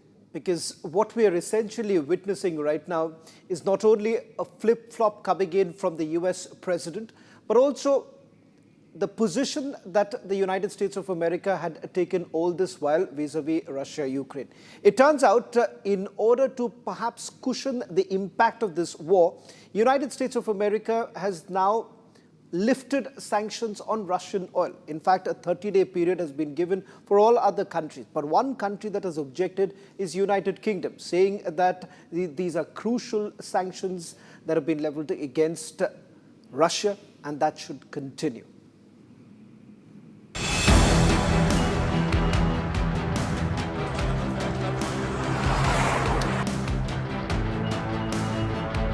With global oil markets on edge, President Donald Trump has made it clear that higher prices are of little concern to the United States. Taking to social media, Trump said that the US could benefit from rising oil prices as they are the largest producer of oil. He wrote that stopping Iran remains a priority even if it means markets facing volatility. The Trump administration's Treasury Department has issued a 30-day general license authorizing the delivery and sale of Russian crude oil and petroleum products. The waiver is narrowly tailored, applying only to oil loaded on vessels on or before March 12, 2026, those that are currently stranded at sea. The UK government, though, has rejected any easing of restrictions, citing the need to continue depriving the Kremlin of war revenue. Antonio Costa, President of the European Council, has called the move very concerning as it impacts European security. Trump, however, has temporarily permitted India to receive Russian oil shipments for 30 days to prevent oil supply shortages. However, White House's Press Secretary Caroline Leavitt described India as good actors and that this move was to appease. The President and the Secretary of Treasury and the whole national security team came to this decision because our allies in India, as you know, Lalit, have been good actors and have previously stopped buying sanctioned Russian oil. So as we work to appease this temporary gap of oil supply around the world because of the Iranians, we have temporarily permitted them to accept that Russian oil. And this Russian oil was already at sea. It was already out on the water. So this short-term measure, we don't believe it will provide significant financial benefit to the Russian government at this time. The comments come at a time when global markets remain jittery over supply disruptions in West Asia. Much of the world's oil flows through the strategically critical Strait of Hormuz, and escalations during the war have already pushed prices upwards. For now, oil prices remain high, with projections placing oil prices at even higher benchmarks if the war continues.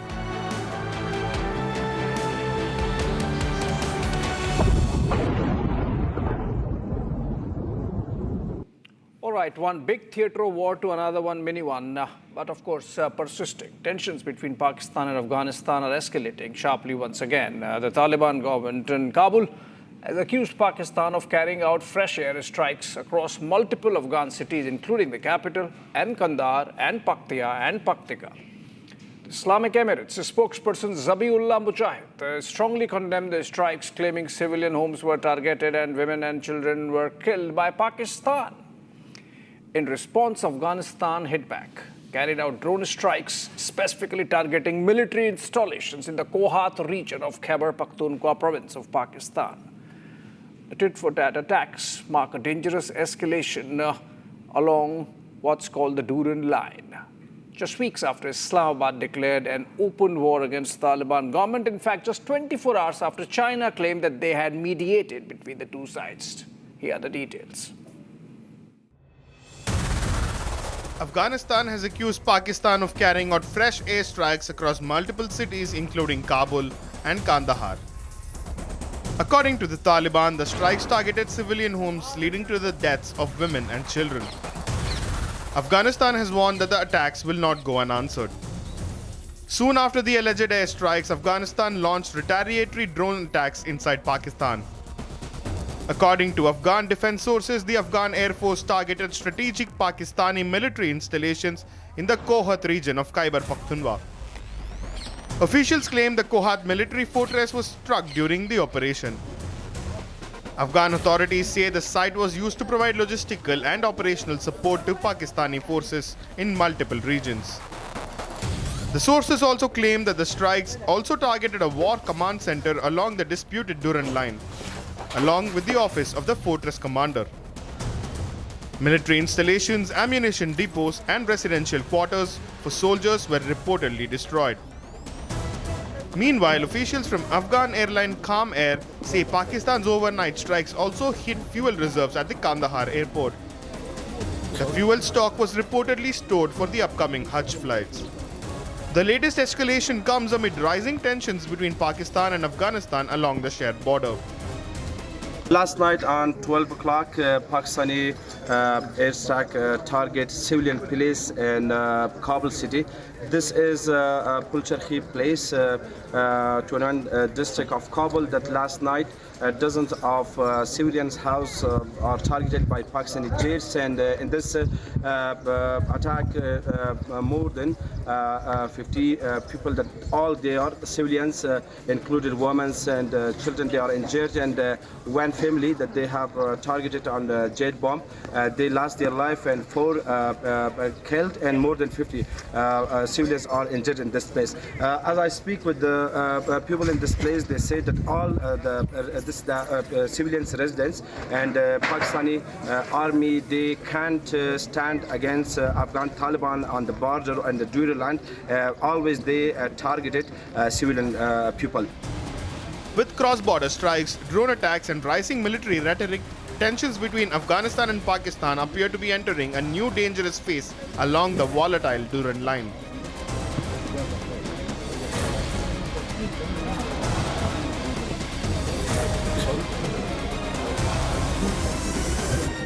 While the headache of the Hormuz blockade continues for the entire world, there's a relief coming in from India. Iran has assured that the Indian vessels will pass through safely from this strait. In fact, the Iranian envoy to India has spoken exclusively to Republic TV in this regard and has also said that Iran never intended to attack an Indian vessel. Take a listen in. To the Indian vessels passing from Strait of Hormuz. Inshallah, we hope that. So, what are the conversations between the Prime Minister Modi and the current President of Iran? Please, the conversation between two leaders, officials, the Prime Minister of India and the President of Iran was very good, successful. And by conversation, by dialogue, we could overcome all problems, difficulties, and misunderstanding. And the conversation will provide a lot of opportunities for collaboration and good relationship. And this conversation was very good, and we will see the result of that conversation. So what do you want to say about that Thai ship which was heading to India, was attacked in Strait of Hormuz? Actually, we didn't want to attack anyone. We didn't want to create any war. We didn't want to have any problems and conflict in the area. But all of this is posed on us and created to us, and we hope that will be solve everything. We are ready for 2, 3, 5 years, because the dignity is not something cheap. Can you sell it easily? We are ready to share our blood on the earth, but we are not ready to submit ourselves and sell our dignity, our independence, our freedom. We are very strong. We have very good experience in the last.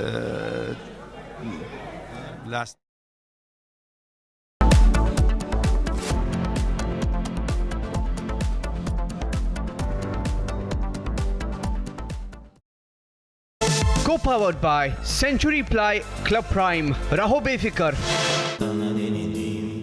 Amity has been ranked among the top universities globally for producing the most employable graduates by the Times Higher Education UK. Yet another testimony to Amity's excellent placement record. Pure सूजी pasta उबालो मिलाओ और खाओ 8 minute में तैयार। क्या taste है सबका राजा हार्डकोर मसाला मुस्कुराए लड़खड़ाए जिंदगी चाहे जो भी हो। सर, पेशेंट के लिए कौन सा रूम प्रेफर करेंगे आप?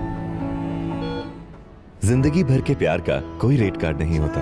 Tata AIG health insurance, with you like family, with you always. चमकी चाट से क्या बना है? सैंडविच लस्सी और छाछ और हर घूंट में चमकी चाट ड्राई फ्रूट और दही बड़े। चमकी चाट से स्वाद बढ़े। असली स्वाद सिर्फ चमकी चाट। केसरिया से मन जोगी हुआ रे, दिल झूमे देखो मतवारा हुआ रे। केसरिया से मन जोगी हुआ। हर पल मनाओ केसरी त्योहार। विमल, बोलो जुबान केसरी। थोड़े में ज्यादा स्वाद, यही तो है इसकी खास बात। वाओ मामा, क्या स्वाद है। अरे मेरे राजा राजा प्योर मसाला। मुस्कुराए लड़खड़ाए जिंदगी चाहे जो भी हो। सर, पेशेंट के लिए कौन सा रूम प्रेफर करेंगे आप? जिंदगी भर के प्यार का कोई रेट कार्ड नहीं होता। Tata AIG health insurance, with you like family, with you always.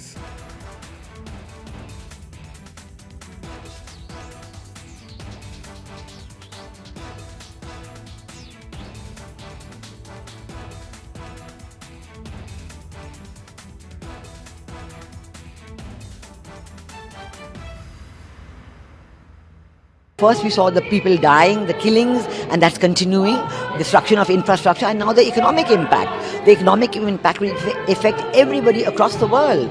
You know, the price of LNG, cooking gas has already gone up. So it is a very serious problem. We are all going to suffer. So we all have to work to make sure it ends soon. And I hope that, led by our Prime Minister, Excellent Vice Minister, we will work on that. ठीक है mandu, भेज दे रहे हैं। ठीक है ना, भेज रहा मंडू। अनुसरण होगा।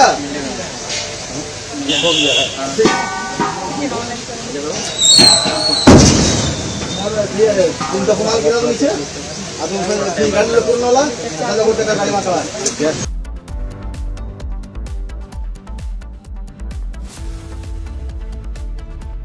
Co-powered by Century Ply Club Prime. Raho befikar. प्यास बुझाए ठंडक लाए सबको भाई जीरा से MDH का जलजीरा जीरा से। जीरा सिर्फ असली रिफ्रेशिंग, असली स्वाद, असली मजा। MDH मुस्कुराए लड़खड़ाए जिंदगी चाहे जो भी हो। सर, पेशेंट के लिए कौन सा रूम प्रेफर करेंगे आप? जिंदगी भर के प्यार का कोई रेट कार्ड नहीं होता। Tata AIG health insurance, with you like family, with you always. R pure shahi paneer masala, delicious, healthy everyday. केसरिया से मन जोगी हुआ रे, दिल झूमे देखो मतवारा हुआ रे। केसरिया से मन जोगी हुआ। हर पल मनाओ केसरी त्योहार। विमल, बोलो जुबान केसरी। चमकी चाट से क्या बना है? सैंडविच, लस्सी और छाछ और हर घूंट में चमकी चाट। अब बताओ स्वाद आया? आया। असली स्वाद सिर्फ चंकी चाट। मुस्कुराए लड़खड़ाए जिंदगी, चाहे जो भी हो। सर, पेशेंट के लिए कौन सा रूम प्रेफर करेंगे आप? जिंदगी भर के प्यार का कोई रेट कार्ड नहीं होता।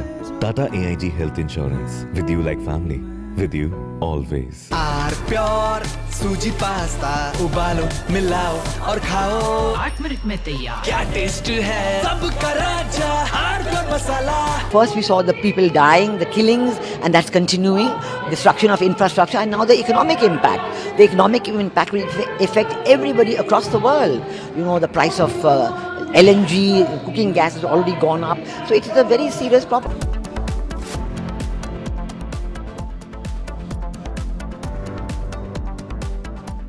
We are reaching day 13 of the Iran-US-Israel war.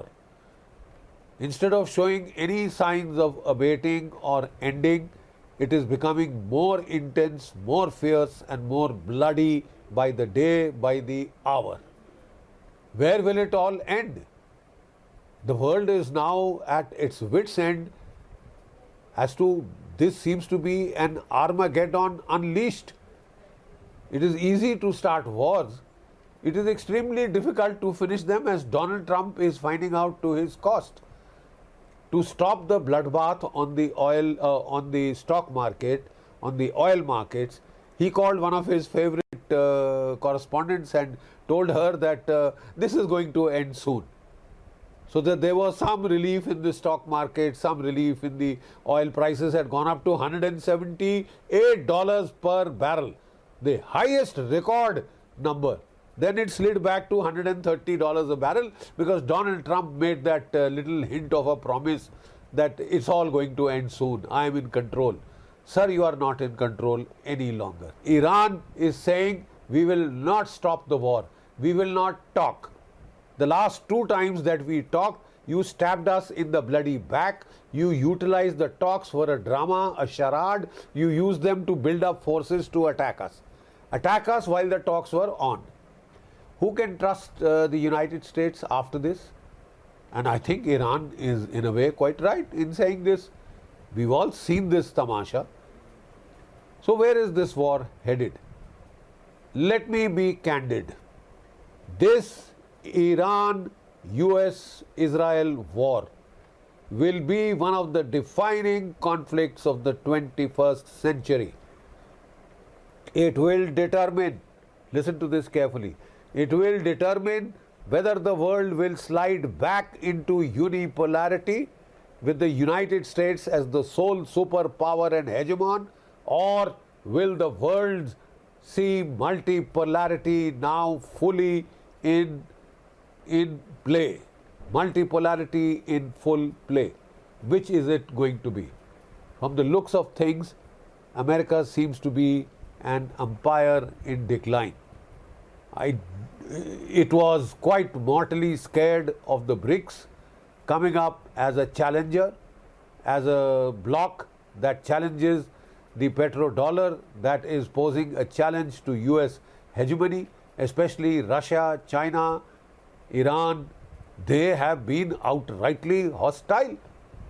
They have been outrightly hostile to the American triumphalism that is on display. You see, what is troubling is this the start of a new colonial era?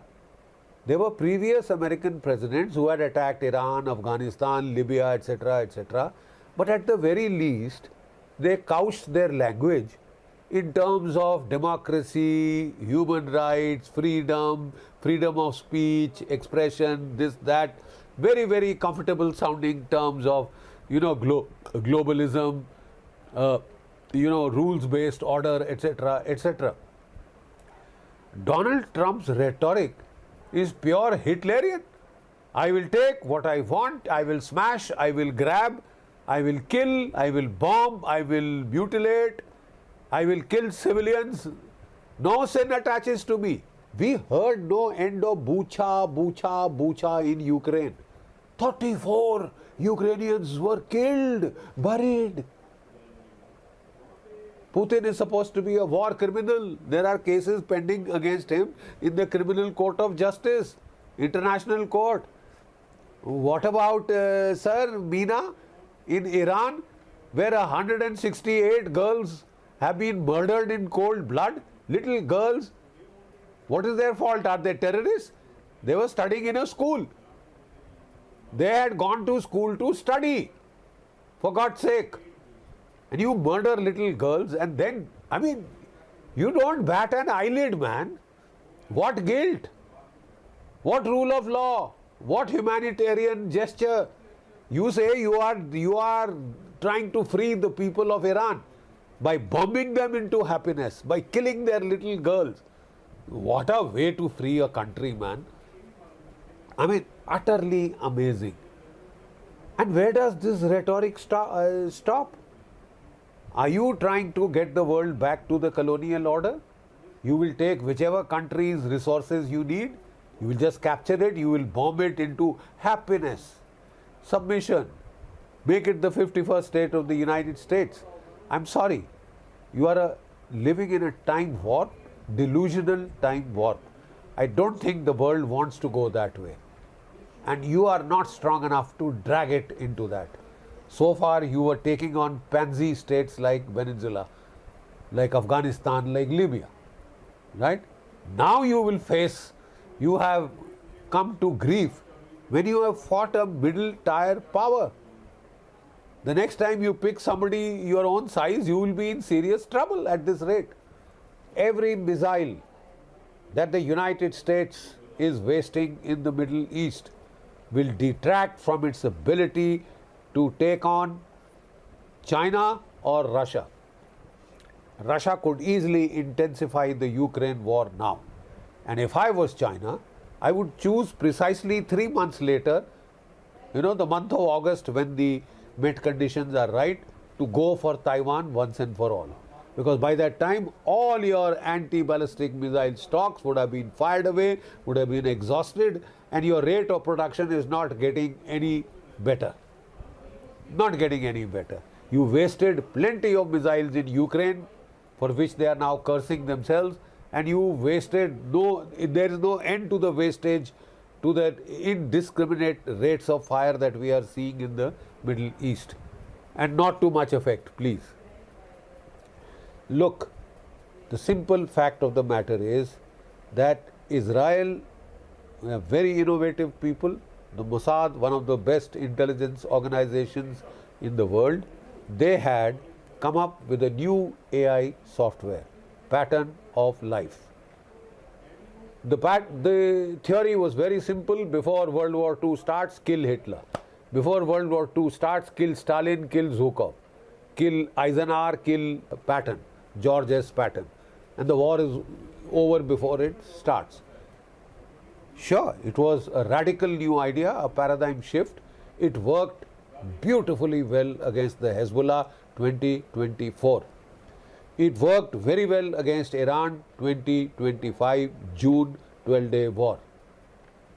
It worked quite obviously with a slight variation in Venezuela against Maduro and his poor wife, poor thing, right? After Venezuela, Donald Trump hit cloud 9 of triumphalism. Short of Tarzan, Krieg, Bundolo, beating your chest like a wild ape. We haven't seen a war dance like that. He now thought that the time was ripe to graduate into kicking Iran, destroying the state of Iran. You see, all this talk that I will carry out regime change. What regime change? Mujtaba, the son of Khamenei, is now the supreme leader in Iran.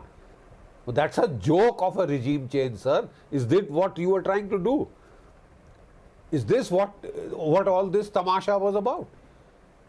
It is utterly amazing. It is utterly amazing. But you were carried away with hubris, with triumphalism, with sheer arrogance. At least previous American presidents were dressing up their attacks on the third world with very nice verbiage on we are freeing them, we are going to bomb them to happiness and freedom. Bomb them to happiness and freedom, kill their terrorist girls. All Iranian girls are terrorists. Says who? Says who, sir? The simple fact is that Iran has retaliated in a very methodical, well-planned manner. In fact, when you look back, the degree of planning, the degree of meticulous attention to detail on the part of Iran has been amazing. Iran realized it doesn't take you very long to learn. The blitzkrieg works very well the first time, as good the second time, third, fourth, fifth time, there are diminishing returns.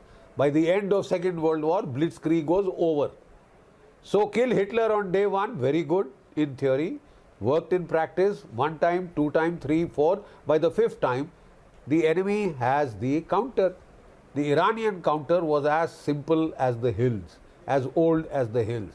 Decentralize, delegate. They delegated the control of missiles and drones to the 31 Iranian Revolutionary Guard Corps districts. Each has its own set of missiles and drones spread all over the mountains of Iran, deep inside the caves, underground cities. They first hit, listen to this, they first hit the eyes and ears of the American-Israeli anti-ballistic missile architecture in the Middle East. In Qatar, Al Udeid base, they hit a $1.1 billion phased array radar facility that is supposed to track any missile launch within 5,000 miles. 5,000 miles. There are only 4 such American radars. And one of them was here in the Middle East, which on day one, the Iranians struck and destroyed with the help of their drones, with the help of their missiles. Right? And with this ANPS 132, ANFPS 132 radar, $1.1 billion cost. Khalas, finito. They have torn a hole in the skies. Previously, this phased array radar was giving a warning time of 10 to 15 minutes of any missile launch by Iran. Now the warning time has been reduced, sir, to 60 to 30 seconds. 60 to 30 seconds, and it takes time to detect, to react. The anti-ballistic missile capability of Israel, of America, is showing a marked, precipitate decline. They next attack, the Iranians methodically next attack the fire control radars of the THAAD batteries. And as per the latest media reports, 3 THAAD batteries out of 7 are kaput, gone, finito. The rate of production of the missile, that missile versus anti-ballistic missile mathematical equation, was already skewed in favor of Iran. With each day that passes, the missile shield is becoming more and more prone to leakage. Okay? Iran has hit every American air base. Every American air base. They have hit the central command and control node, the forward headquarters of the central command, very hard in Bahrain. They have hit the 5th Fleet headquarters very hard. They have repaid the compliment by going in for command and control attrition, command and control targets. They have been going for Netanyahu. They have said we will try and get Netanyahu, and not just said, They have hit his office in Tel Aviv. Then he was taken to a bunker. There was some report that he had been put up in an aircraft because the ground was considered too dangerous, so that would constantly be changing position, would not be a sitting duck target kind of a thing. They have hit the Israeli Knesset. About 200 Israeli citizens unfortunately are dead. Israel has very little space, no space to trade for time. 475 kilometers north to south, 15 kilometers at the west. This is a dangerous situation against such a this thing. That is why we were concerned. That is why we were trying to caution our friends. But now the worst has happened and there seems to be no end to the missile attacks. Initially, Iran used its cheaper missiles, subsonic, supersonic. The aim was to make Israel, United States fire off its interceptors, get low on interceptors. To stop every incoming missile or drone, you have to fire 2 interceptor missiles, 2 Patriots, 2 Thards, 2 Green Arrows. So how long is this stock going to last? It has already reached dangerous levels of depletion. Dangerous levels of depletion. For all the arrogance that Pete Hegseth is showing, he is trying to pose like some kind of a Attila the Hun or Genghis Khan, and he is trying to tell the American forces, don't show any pity, any remorse to these third world nations. Kill them, don't take prisoners. If somebody is drowning, shoot him in the head. Hell of a thing. You don't seem to have been, you don't sound like a professional soldier. You know, he doesn't sound any which way a professional soldier. He sounds like some Gestapo thug. Gestapo thug. And the Gestapo never used to fight on the front line like the German armed forces, the German army. You know, the Wehrmacht. They never spoke like this. It is these Gestapo thugs who spoke in this term. If there's a prisoner, shoot him, kill him, this thing, that thing. Are you nuts? Are you a psychopath? What are you trying to turn a decent cultured people like the Americans into? What language is this? What language is this? You are just trying to scare the third world countries into submission. You want to scare the BRICS into submission. I'm afraid the BRICS is giving it back. Russia, China, Iran are giving it back. North Korea is saying, I will supply missiles, possibly warheads to Iran. And if that happens, sir, we've all truly had it. Iran, you have made Iran so desperate that it does not mind committing national suicide. Their philosophy is simple, we'll go down, we'll take you down with us. They've already taken the global economy down, down, down. The stock markets, there is bloodbath, sir. How long do you want this bloodbath? Donald Trump, you decide. You started this, you bloody well will have to end it. Otherwise, the American people will settle accounts with you in the November midterm election. Thank God that America is still a democracy. Thank God. And I'm using the word still because democracy is in danger. Sorry. Don't listen to me. Listen to patriotic American soldiers like Colonel McGregor, like Colonel Scott Ritter. Listen to intelligent scholars like Professor Mearsheimer, so many others. So many others. You know, and they will tell you that we are going dead wrong, America is going dead wrong. Donald Trump has walked into a trap. Donald Trump has entered a minefield. Coming out of there would be a major problem. You already lost 3 F-15s, by some media reports 3 F-16s, so many Predators and these, drones. You already lost so many of them. First reports were 6 killed, 18 wounded American servicemen. I was happy to see that Donald Trump had the decency to go and receive the first dead bodies, right? But there are about news of about 21 more in Iraq. How many more you are hiding, we do not know. It will come out by slow degrees. But you can't hide it forever. You can't hide it forever. So Donald Trump is now talking of opening the Straits of Hormuz. Donald Trump and Pete Hegseth are saying, we have sunk 20 Iranian ships. Sir, the Iranian ships were not the primary threat to the Gulf of Hormuz. The primary threat are the missile batteries strung all along the northern coast of the Gulf of Hormuz on the Iranian coastline.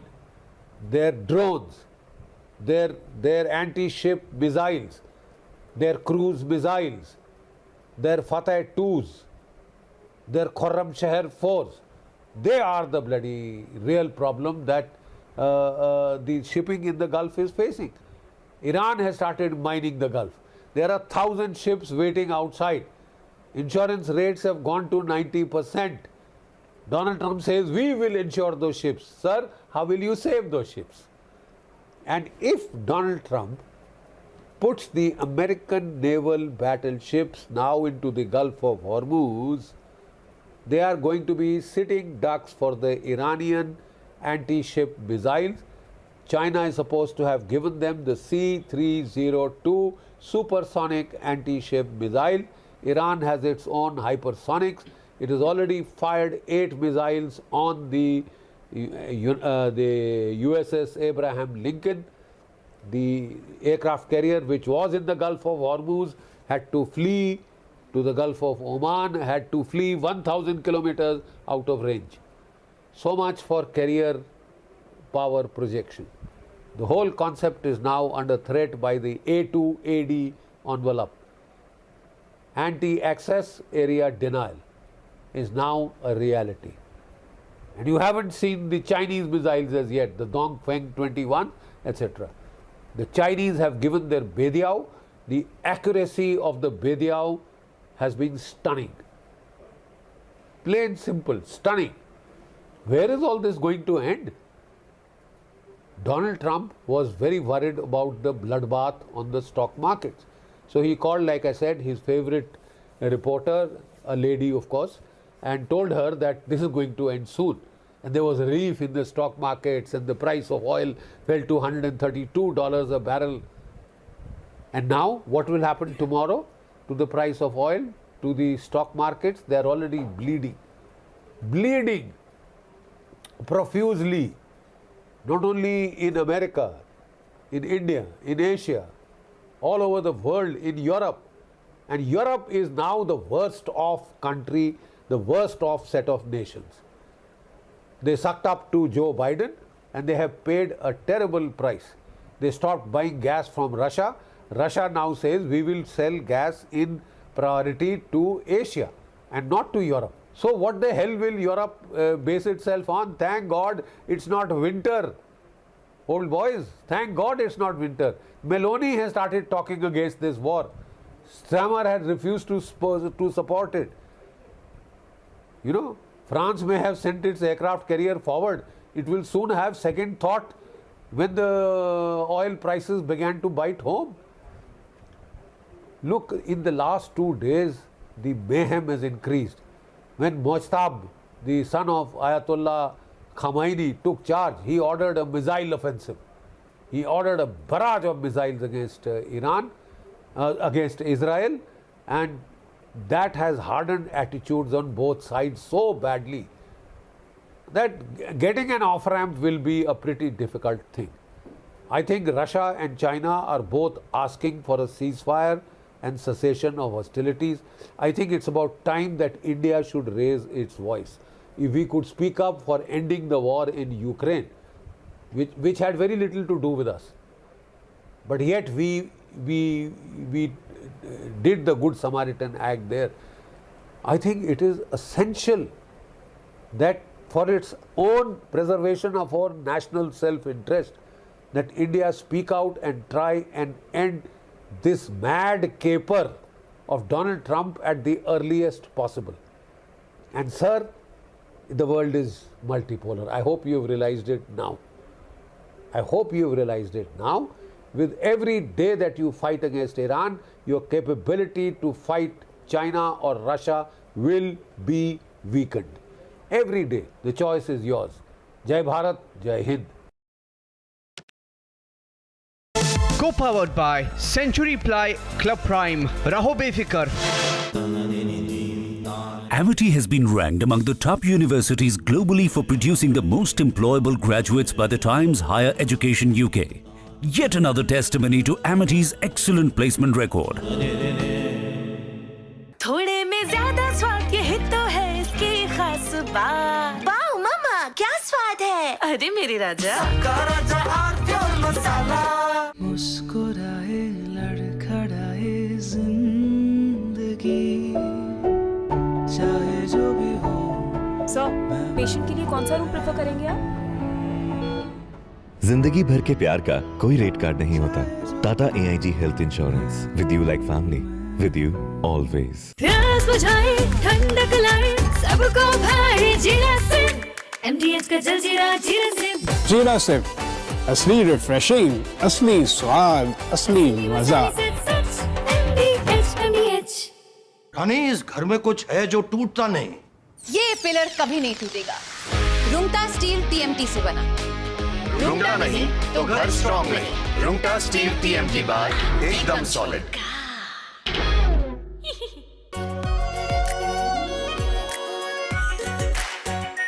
Are pure shahi paneer masala, delicious, healthy everyday. मुस्कुराए लड़खड़ाए जिंदगी चाहे जो भी हो। Sir, patient के लिए कौन सा रूम प्रेफर करेंगे आप? जिंदगी भर के प्यार का कोई रेट कार्ड नहीं होता। Tata AIG health insurance, with you like family, with you always.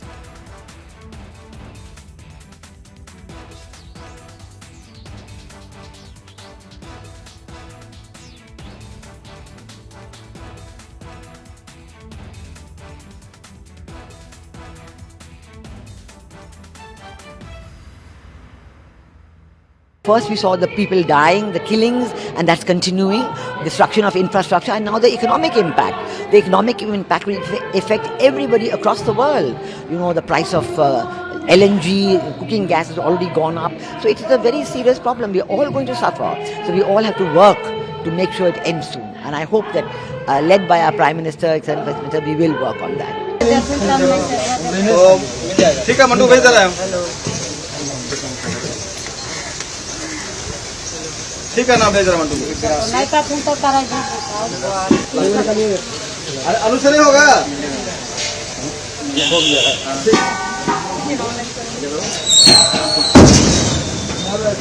तुम तो कमाल किया तो नीचे अब तुम फिर गाड़ी में पूर्ण होला चलो गोटे का गाड़ी मारवा।